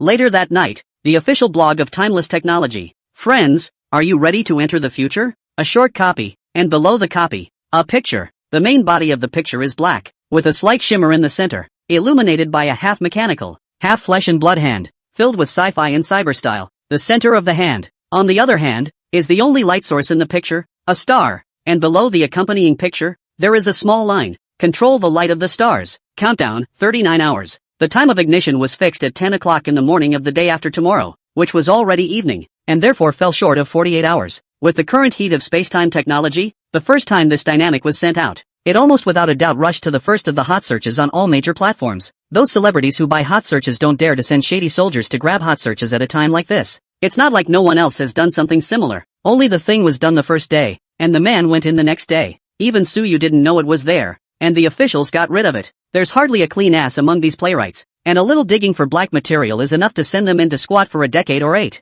Usually the officials turn a blind eye and don't bother to move them, but if they still dare to come out and jump out of their skin at a time like this, then no one will spoil them. And ever since this happened once, there was almost no one who dared to steal the spotlight from timeless technology further down the line. Soon, the dynamic that didn't directly say anything about what was going on, but rushed to the top of the hot search drew a lot of attention. Ready to enter the future? There's one thing to be said for the future. And right now I feel like it's future enough that I can't even begin to think about what the future looks like in the mouths of time tech. Wait, this chart, controlling the light of the stars can't mean what I think it means, can it? Be confident. It should mean exactly what you think it means. Crap, did time tech really straighten that shit out? Hissy, if that's true, it's not an exaggeration to say that it's a trip into the future. There's not much to say. Time tech is awesome. Sajin is awesome. And Goddess Autumn is awesome. No. What are you talking about? What the hell is this? Why are they all riddlers? Don't you get it? It's controlled nuclear fusion. According to the planner of the Tongtian Jianmu project, at almost this point in time, the controlled nuclear fusion of time and space technology should also be ignited. And before, I thought that they were bragging, but now it seems that I'm afraid it's not. Wait, I'm only in middle school. I don't get it at all. What does controlled fusion have to do with controlling the stars? To give the kids a little bit of science, most of the stars we recognize are actually stars similar to the sun. The sun, on the other hand, undergoes a fusion reaction every minute of every day, and then sends energy to the blue star through thermal radiation. It could be said that stars were natural controlled nuclear fusion. If timeless technology had really completed the commercialization of nuclear fusion, then there was no problem at all in saying that it was controlling the light of the stars. Controlling the light of the stars. What greatness is this? Seriously, suddenly a little want to cry. Not playing Terpsichorean, but really a little tearful. For the first time, I realized that being born as human beings, we can actually be so great. It wasn't even just Kyushu. This news released by Time and Space Technology was quickly reproduced beyond Kyushu. If the previous Tongtian Jianmu plan had just been released, most people abroad were under the impression that the people of Kyushu were pulling off some kind of spectacle again, building a useless elevator to space. And many even thought that Time and Space Technology couldn't do it at all. Then after what has happened in recent times, even the most arrogant of those developed nations, the Skrulls, it also refreshed its impression of Time and Space Technology and Kyushu, and began to seriously scrutinize and understand what this impression of a poor and backward place was actually doing now. After discarding the plausible but not plausible news conveyed by their media and thinking about it objectively, a number of intelligent people have come to realize, I'm afraid that the power held in the hands of this Time and Space Technology from Kyushu is really more powerful than the technology fantasized in many sci-fi movies. Humans have always been Mu strong. It is also for this reason that timeless technology has actually and unexpectedly gained a large number of fans abroad as well. And most of these people are highly qualified people who have some independent judgment about things. After all, it's not too easy to be able to come to an objective conclusion despite their media bombardment of smears and brainwashing. Of course, this naturally includes a few people who were born with anti-bones. They don't believe a word of their country's official and media propaganda and always prefer the opposite. The media disparages and discredits timeless technology, and they have to do the opposite, looking for news on the internet that favors timeless technology to refute it. It turned out that a search revealed that the time and space technology was actually so awesome, it's natural to adore it even more. Of course, it's not that they can objectively argue true or false, but it falls into the category of being a blind cat that meets a dead rat. Pushing temporal technology isn't really knowing much about those over-the-top technologies in the end. Rather, it's simply for the sake of opposition. There are quite a few of these people in Kyushu, and naturally there are plenty of them elsewhere. Human inferiority is interchangeable, and there's no such thing as saying that people in Kyushu have any inferiority and everywhere else is full of high quality. At the end of the day everyone is a pisser. It's just expressed differently. And the result of the combination of these rabid overseas fans of timeless technology and this announcement by timeless technology is this. In the past, timeless technology, which was basically scolded for being on the hot search on the extranet, actually got a positive hot search phrase by accident this time. They control the stars, and as soon as it appeared, the discussion heated up and the content below was largely dominated by awe and praise. There are also a lot of foreign sci-fi fans who are enthusiastically discussing what the future will be like if nuclear fusion is actually realized. Of course, this is limited to comments that can be seen after searching in other languages. If you search for the relevant phrase in simplified or traditional Kyushu script, then the comments below are rather unpleasant. What do you mean? Bragging again? What do you mean? It's none of my business if I make 3,000 a month? What? You're bragging before you've even lit the fire. If they can't do it with eagle sauce, can you? Let's just say that we all know what's going on. But overall, the vast majority of people are still very excited about what has been revealed in this release development from Timeless. Countless people are looking forward to Saturday, Twilight. Soon the time came to Saturday. On such an important day, Suyu was also rare to get up early again and changed into a slate Chinese mountain suit. Midriff dresses may look too old-fashioned to others and look like you've aged a couple dozen years in them. Can Suyu in face value and figure? Wear but does not show the slightest old-fashioned. but added a few points of seriousness and solemnity. Previously, when attending any important occasion, he was in his regular clothes, with not the slightest sign of importance visible. The importance attached to this ignition can be seen in the fact that he has deliberately changed into formal attire today.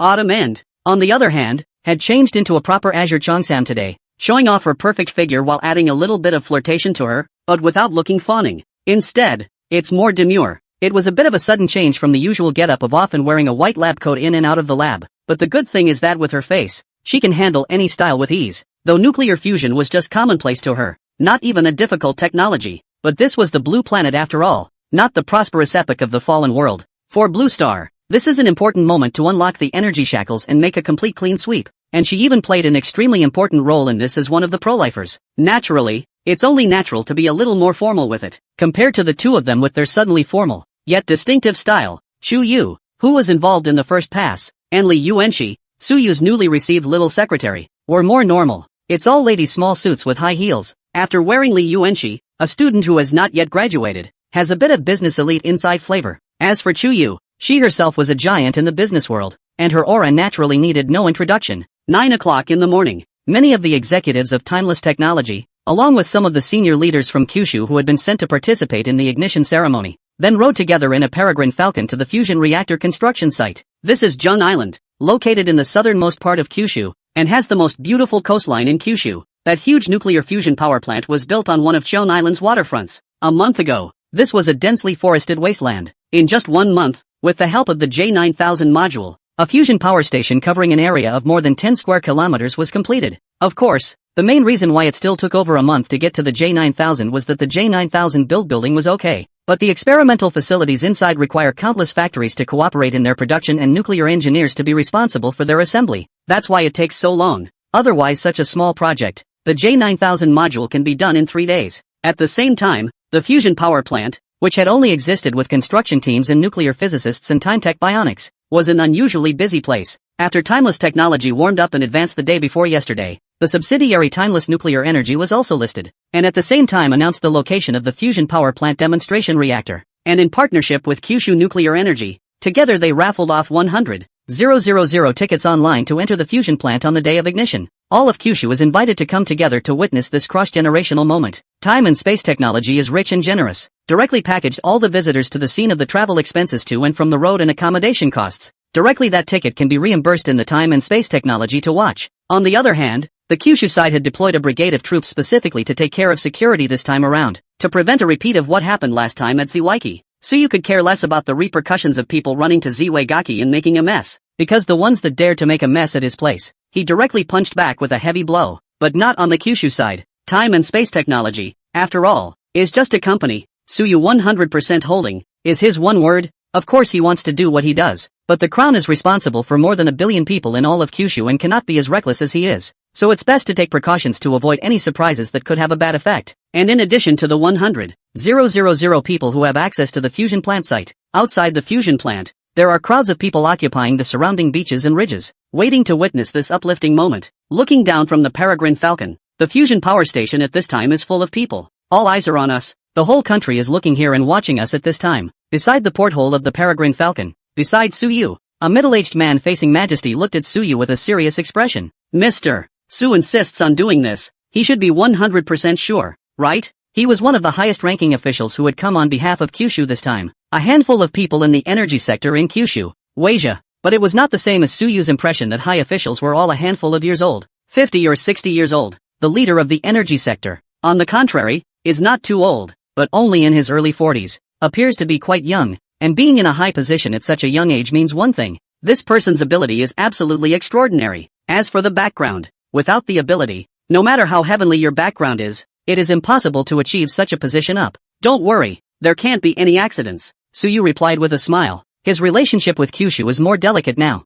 In fact, under normal circumstances, Kyushu style would never allow a private company to become so big as this. A monopoly means a monopoly, which is definitely not good for a market economy. And if a private company has a certain level of mastery over the economy, it can go very wrong if it has any bad intentions. Not to mention the fact that the security department of Time and Space Technology has done so many things at home and abroad that all of Kyushu has turned a blind eye to, and has even intentionally taken sides. Other than that, if the Time technology is not in Kyushu but in some small country in a backward area, with all the things Suyu has done, Zvaigaki was fucking nuked long ago. How can you have Hawk Jam and Neon all bowing their heads and playing the grandson? But time and space technology is too special. Each of these technologies that Suyu had taken out was epic making, and with these technologies alone, it was unlikely that Kyushu would do anything to timeless technology, not to mention the fact that the emergence of these technologies is completely out of character. And Suyu also intentionally implied that his technology did not come from the Blue Star during the negotiation process with the military in Kyushu. The officials of Kyushu have so far thought that Suyu might have reached some kind of cooperation with an extraterrestrial civilization. So the attitude of the Kyushu side towards time and space technology at this point is, as long as you don't screw up in Kyushu,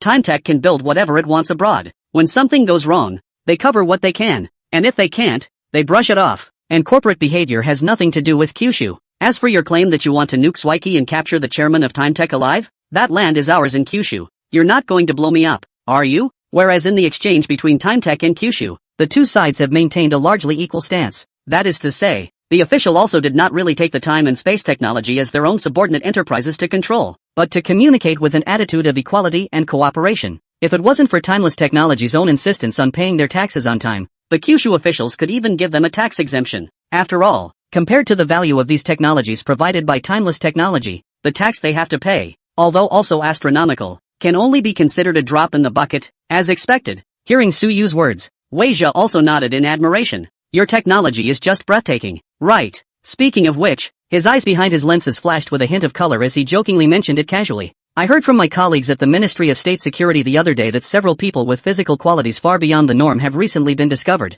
One had a fire in his house and actually climbed down easily with his bare hands from more than 30 floors, and finally jumped from a height of more than 20 meters to the concrete floor, and was actually not hurt at all. There was another one I heard about who was caught in a fire and rushed in to save someone as a matter of honor, and in the end his clothes were burned away, but nothing happened to him at all, and his hair didn't even get burned off. The world. There is nothing strange about it. Suyu also did not know what he wanted to express, and could only smile without changing his face. That's not necessarily true. Weezer pushed up his glasses. I've heard that all these people have one thing in common. All of them are players who have recently purchased the virtual reality helmets from Timeless Technology. We also have coworkers who bought this product of yours, and we heard that the early stage of the body tempering realm in it can indeed do these things. As he spoke, he looked towards Suyu. Apparently, what is said to be a joke is actually the fact that Kyushu officials have discovered the hidden dogs in the virtual helmets. It was an opportunity to come to him for proof. It's already to this extent? Suyu froze for a moment and didn't deny it, giving it a direct admission. But the surprise on his face wasn't feigned. It was genuine. After all, the virtual reality device released by Spacetime Virtual has only been less than a week. The production line has just been built, and the production capacity has not begun to explode. Until now, the shipments of virtual helmets and virtual gaming pods have only amounted to more than 100,000 units at most. He was really surprised that someone had actually cultivated something so quickly. Hearing Suyu's unapologetic acknowledgement, Weijia's fleshly face appeared to be shaken, but it was only for a moment before he calmed down and turned to laugh. These products from your company have been on sale for a few days now, and as we are a great people in Kyushu, there are always some people who highlight better than normal talents in various industries. So that so-called virtual game, the levels actually cultivated in it, can really be mapped to reality? To be honest, before he came, when he heard the people from the Ministry of State Security entrusted him to ask Suyu about this matter, Weezer was less than convinced. After all, it's a bit too bizarre anyhow, but after seeing Suyu's reaction at this moment, he was convinced. Because he had specifically studied Suyu's deeds, he knew that this one's character had always been to do what he said. A lot of times it sounds like a pretentious thing to say, but he can actually do it, is rarely a snarky one. Now that Suyu admitted that this matter was indeed the work of time and space technology, he naturally believed it. Although playing a game can evolve this thing, how to look at it is outrageous. But even more outrageous things time and space technology is not unheard of to do. It seems like a reasonable thing to put on time tech. Indeed, Suyu said frankly, it's actually kind of an experiment for us. But there has to be a matching energy source in the helmet or game pod to allow the body and reality to evolve correspondingly. An energy source that we call spirit stones. It's that piece of jade? Weisha's pupils shrank and he immediately reacted. For the products produced by Spacetime Technology, the officials of Kyushu naturally had all of them disassembled and analyzed. Not only the official Kyushu, but all countries in the world will buy the research through special channels. It's fair to say that a lot of the capacity was eaten up by these research organizations in the early days when these products started selling. And of course, they all studied a loneliness is all. Laughing my ass off, can't even read it unwrapped. But the unreadable ones are just some of the most core tech. Within each product of time and space technology is actually a collection of countless highly refined technologies. For some fringe tech that time tech doesn't even look at, and doesn't even bother to keep secret, they can still feel their way around. Even if you can't study it as usual in a short time, you can at least provide an idea. Ideas? Sometimes, are invaluable in scientific research. Therefore, although most of the time the research cannot be famous, but there are still countless scientific research institutions are happy to buy these devices from the Time and Space Technology to dismantle the research. For the virtual reality device released by Time and Space Virtual some time ago, the Kyushu side had naturally disassembled it, and the dismantling study is still an elite team led by several academicians. After taking it apart, it really arrived at quite an inspiration. The most critical of these is the carbon-based chip that comes with the virtual device. According to the research of professional chip experts, the arithmetic power of this chip is terribly high, and I'm afraid that the normal silicon-based chip that Blue Star is using right now would have to have an accuracy of 0.01 nanometers in order for the arithmetic power to be comparable to this carbon-based chip, though it would be hard to get them to reproduce the same chip based on just this sample. But this at least provides them with a valuable thought. That is that carbon-based chips are indeed a viable path, with even more potential than the current silicon-based chips. So the Kyushu officials then allocated another large sum of money to the research of carbon-based chips, and in addition to chips,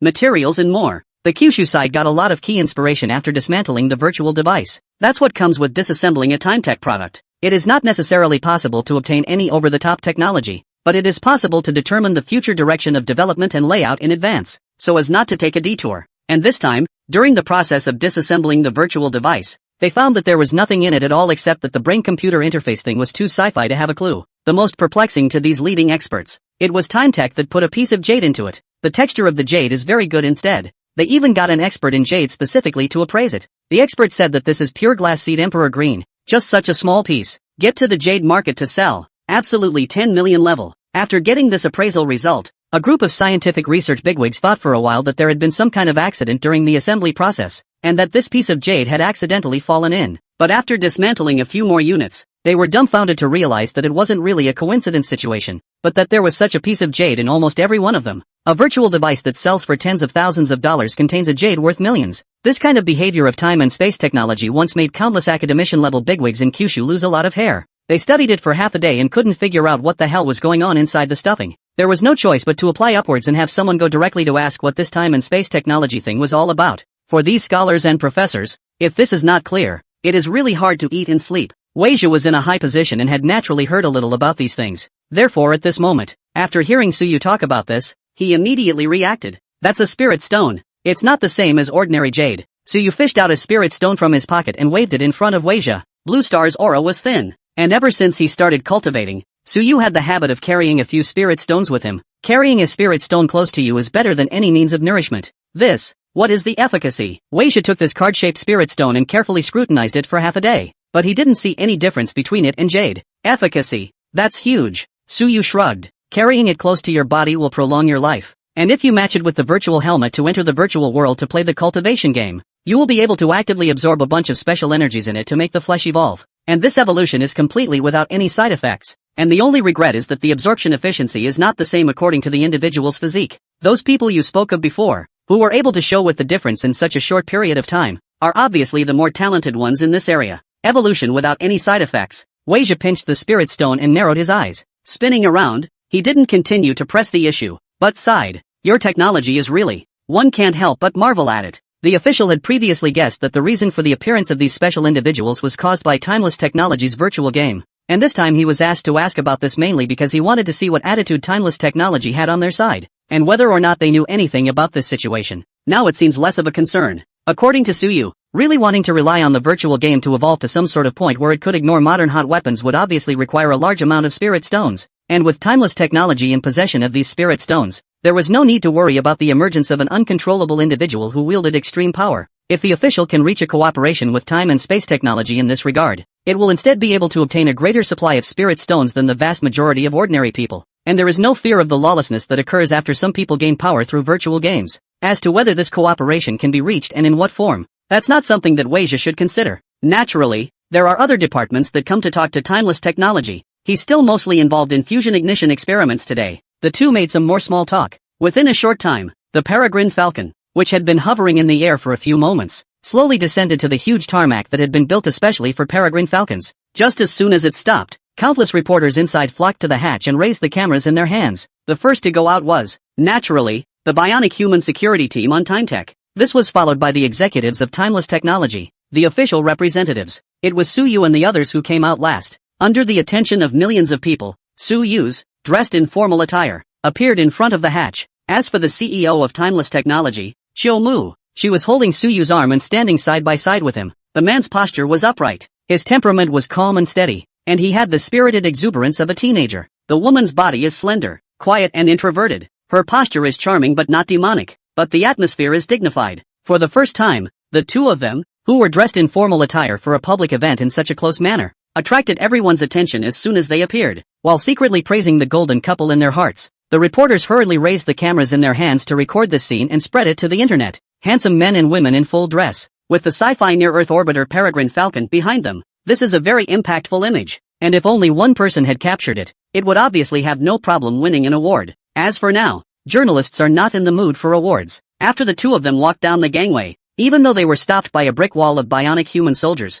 the reporters couldn't help but frantically push forward while asking questions in a loud voice about matters related to today's nuclear fusion ignition. Mr. Su, this time, such a high-profile publicity before the ignition and inviting so many tourists to the site. Is it because your company already has 100% confidence in this demonstration reactor of controlled nuclear fusion that it can succeed? Mr. Su, it seems that your company has not announced the code name of this nuclear fusion demonstration reactor. May I ask if this aspect has not been considered? Mr. Su, recently the internet has been very concerned about your company's construction of this fusion power station and the space elevator project in the Black State, and many netizens believe that this is a labor of love, something that is completely unnecessary to build. What are your thoughts on this? Mr. Su, Ms. Chiu, may I ask if you are a couple, or a husband and wife relationship? As soon as he swam downstream the Falcon, Suyu had a big headache from the questions asked by the wrinkled four sides. I wanted to walk away regardless, but after a moment's thought, I stopped. It's true that less was announced before to keep the mystery alive. Aside from timeless technology and the top brass of Kyushu, all anyone knows is that there's a fusion reactor here that's going to be ignited at 10 a.m. This morning. And then? Nope. Although the 5 words controlled fusion are enough to capture the world's attention, but there are tons of details that have not been released by now, and in the end it still seems a bit rushed. Of course, the bottom line is this. The reason he'd made such a big deal out of this ignition was so that the world would understand what timeless technology was really doing. If it just flat out fires, it flat out fires successfully, then I'm afraid it will be a while before the electricity generated by fusion actually makes its way into millions of homes and people feel the benefits of fusion. He wasn't going to wait that long, so there were some things it was better to talk about now. Directly ignore the first question you just heard. On the question of whether or not it could be 100% successful, even Autumn End only dared to say that the success rate was as high as 99%, and didn't bite the bullet and say that it was bound to be successful. After all, no one can guarantee that there will not be any problems with such a large-scale project. The fact is that in this world besides math right is right and wrong is wrong. Basically, there is no such thing as 100% certainty. Even the theory of relativity, which does work on Blue Star, may not work on another world. Even for a multi-million-dollar Rolls-Royce, the engineers can't guarantee that the engine will fire up 100% of the time under all circumstances, not to mention such a large fusion facility. It's not uncommon for the ignition to fail when something goes wrong with one of the small, insignificant parts of the process. Following world prosperity epic, nuclear fusion has been played out. Not still have ignition failure cases, while big problems don't come out. Even if the first ignition fails, a little bit of looking for what the problem is can quickly fix the problem and ignite it again. But after all, so many eyes are watching. If he packs 100% success now, and then one shot didn't light, it would be too embarrassing. So Suyu simply bypassed this question and looked straight at the reporter who asked the second question. About the code name of this demonstration pile. Well, this is something we did discuss. We just haven't publicized it yet, and since everyone wants to know about it, it wouldn't hurt for me to talk about it here. After a pause, Suyu said with a solemn expression, Flint, the world's first soon-to-be commercialized fusion reactor, which we've named Fusilier. According to legend, the Suerens invented drilling wood for fire in today's Shankyu, becoming the inventor of artificial fire in ancient times in the Kyushu, teaching people to cook food, ending the history of ancient mankind who drank blood from their hair and making mankind differentiate themselves from the habits of wild beasts, and being the originator of the civilization of the Kyushu, and being worshipped by the later generations as the ancestor of fire, and honored as the heavenly emperor among the 3 emperors and 5 emperors. And what we are going to do today is similar to what the ancient Flintstones did when they drilled wood for fire. The drilling of wood for fire distinguishes human beings from wild beasts, and from then on, human civilization took the first step, achieving a leap from 0 to 1, and the success of nuclear fusion ignition, allowing human civilization to completely get rid of the energy dilemma, is a leap from single digits to 10 digits. From now on, mankind will no longer need to be trapped by the limitations of energy, and the entire human civilization will enter a whole new era. Having had the experience of several public speeches on stage, this aspect of Suyu is already lightly familiar with. Even without a ventriloquist's note, he's still a believer, and the speech was so impassioned that no one was moved by it. After saying that, He didn't wait for the reporter to continue asking questions, so he looked at the reporter who had asked the third question before. As for your comment that there are quite a few people on the internet who think this is a laborious and totally unnecessary construction project, I'm sorry, I'm also a frequent user of the internet, but I don't often see similar comments. Quite a few people. Which people are you referring to? That reporter was still immersed in Suyu's codename for the reactor and hadn't come back to his senses. After hearing Suyu answer his question, he was first stunned, but his reaction was not slow and he hurriedly said, Mr. Su, if we look at it proportionally, those who are in favor of this initiative of your company are of course the vast majority of people, but there are so many people in the world that even if only that small percentage is against it, that's still considered quite a lot of people. What do you think about the fact that they believe the truth is in the hands of a few? The truth is in the hands of the few. Suyu repeated the sentence and laughed with a derisive expression. This statement was originally made by a great pioneer, and there is nothing wrong with it in the context of the circumstances and situation in which he found himself at the time. Only now this phrase has become the mantra of certain ignorant and arrogant people who claim to be the elite of humanity. I will not comment on the views of these people. While I am not a believer in Shida, it is objective. For those who can't keep up, refusing to embrace progress is the beginning of their elimination. I respect the destiny of all people. The reporters in the surrounding area rushed to record the segment and pass it on. After all, this is the first-hand news than the timeliness. Naturally, the earlier the release the better. Outside at this time there are already professional writers waiting to write the manuscript. After urgently conveying this paragraph of Suyu's speech, a reporter, seeing that Suyu didn't seem to have the intention to continue answering the previous question, hastily raised his hand and spoke. May I ask Mr. Su, this power station covers such a large area and uses nuclear fusion energy. Can you reveal the installed capacity of the entire power station? How much electricity will it be able to produce annually after it is put into operation? The three emperors, specifically which three emperors? There are many kinds of statements. Some say Flint, Fu Shi, Shen Nong. Some say Fu Shi, Shen Nong, Huang Di. Basically no one is sure exactly which three are referred to. The five emperors situation is the same. There are many kinds of claims, so there is no need to discuss more here. Also, the three emperors refer to the Emperor of Heaven, the Emperor of Earth, and the Emperor of Man, or in one way, the Emperor of Heaven, the Emperor of Earth, and the Emperor of Thailand. Anyway, no matter how you say it, there is a heavenly emperor in the three emperors, so don't come and get involved in the small days. Haha. Good question. Suyu immediately nodded approvingly. Looking at the words on the reporter's shirt, it was a reporter from a famous science fiction magazine in Kyushu. It's no wonder that the questions posed are relatively specialized. Answering those questions is frankly still a mouthful compared to the naming, questioning and whatnot that preceded it. Blowing your mouth off doesn't do much more than make people feel hot and bothered, and after the fervor boils over it is going to cool off, and then it's going to be what it is. The only way to really visualize what this fusion reactor really means is to get on the data. Suyu replied with a smile. Let's start with the conclusion.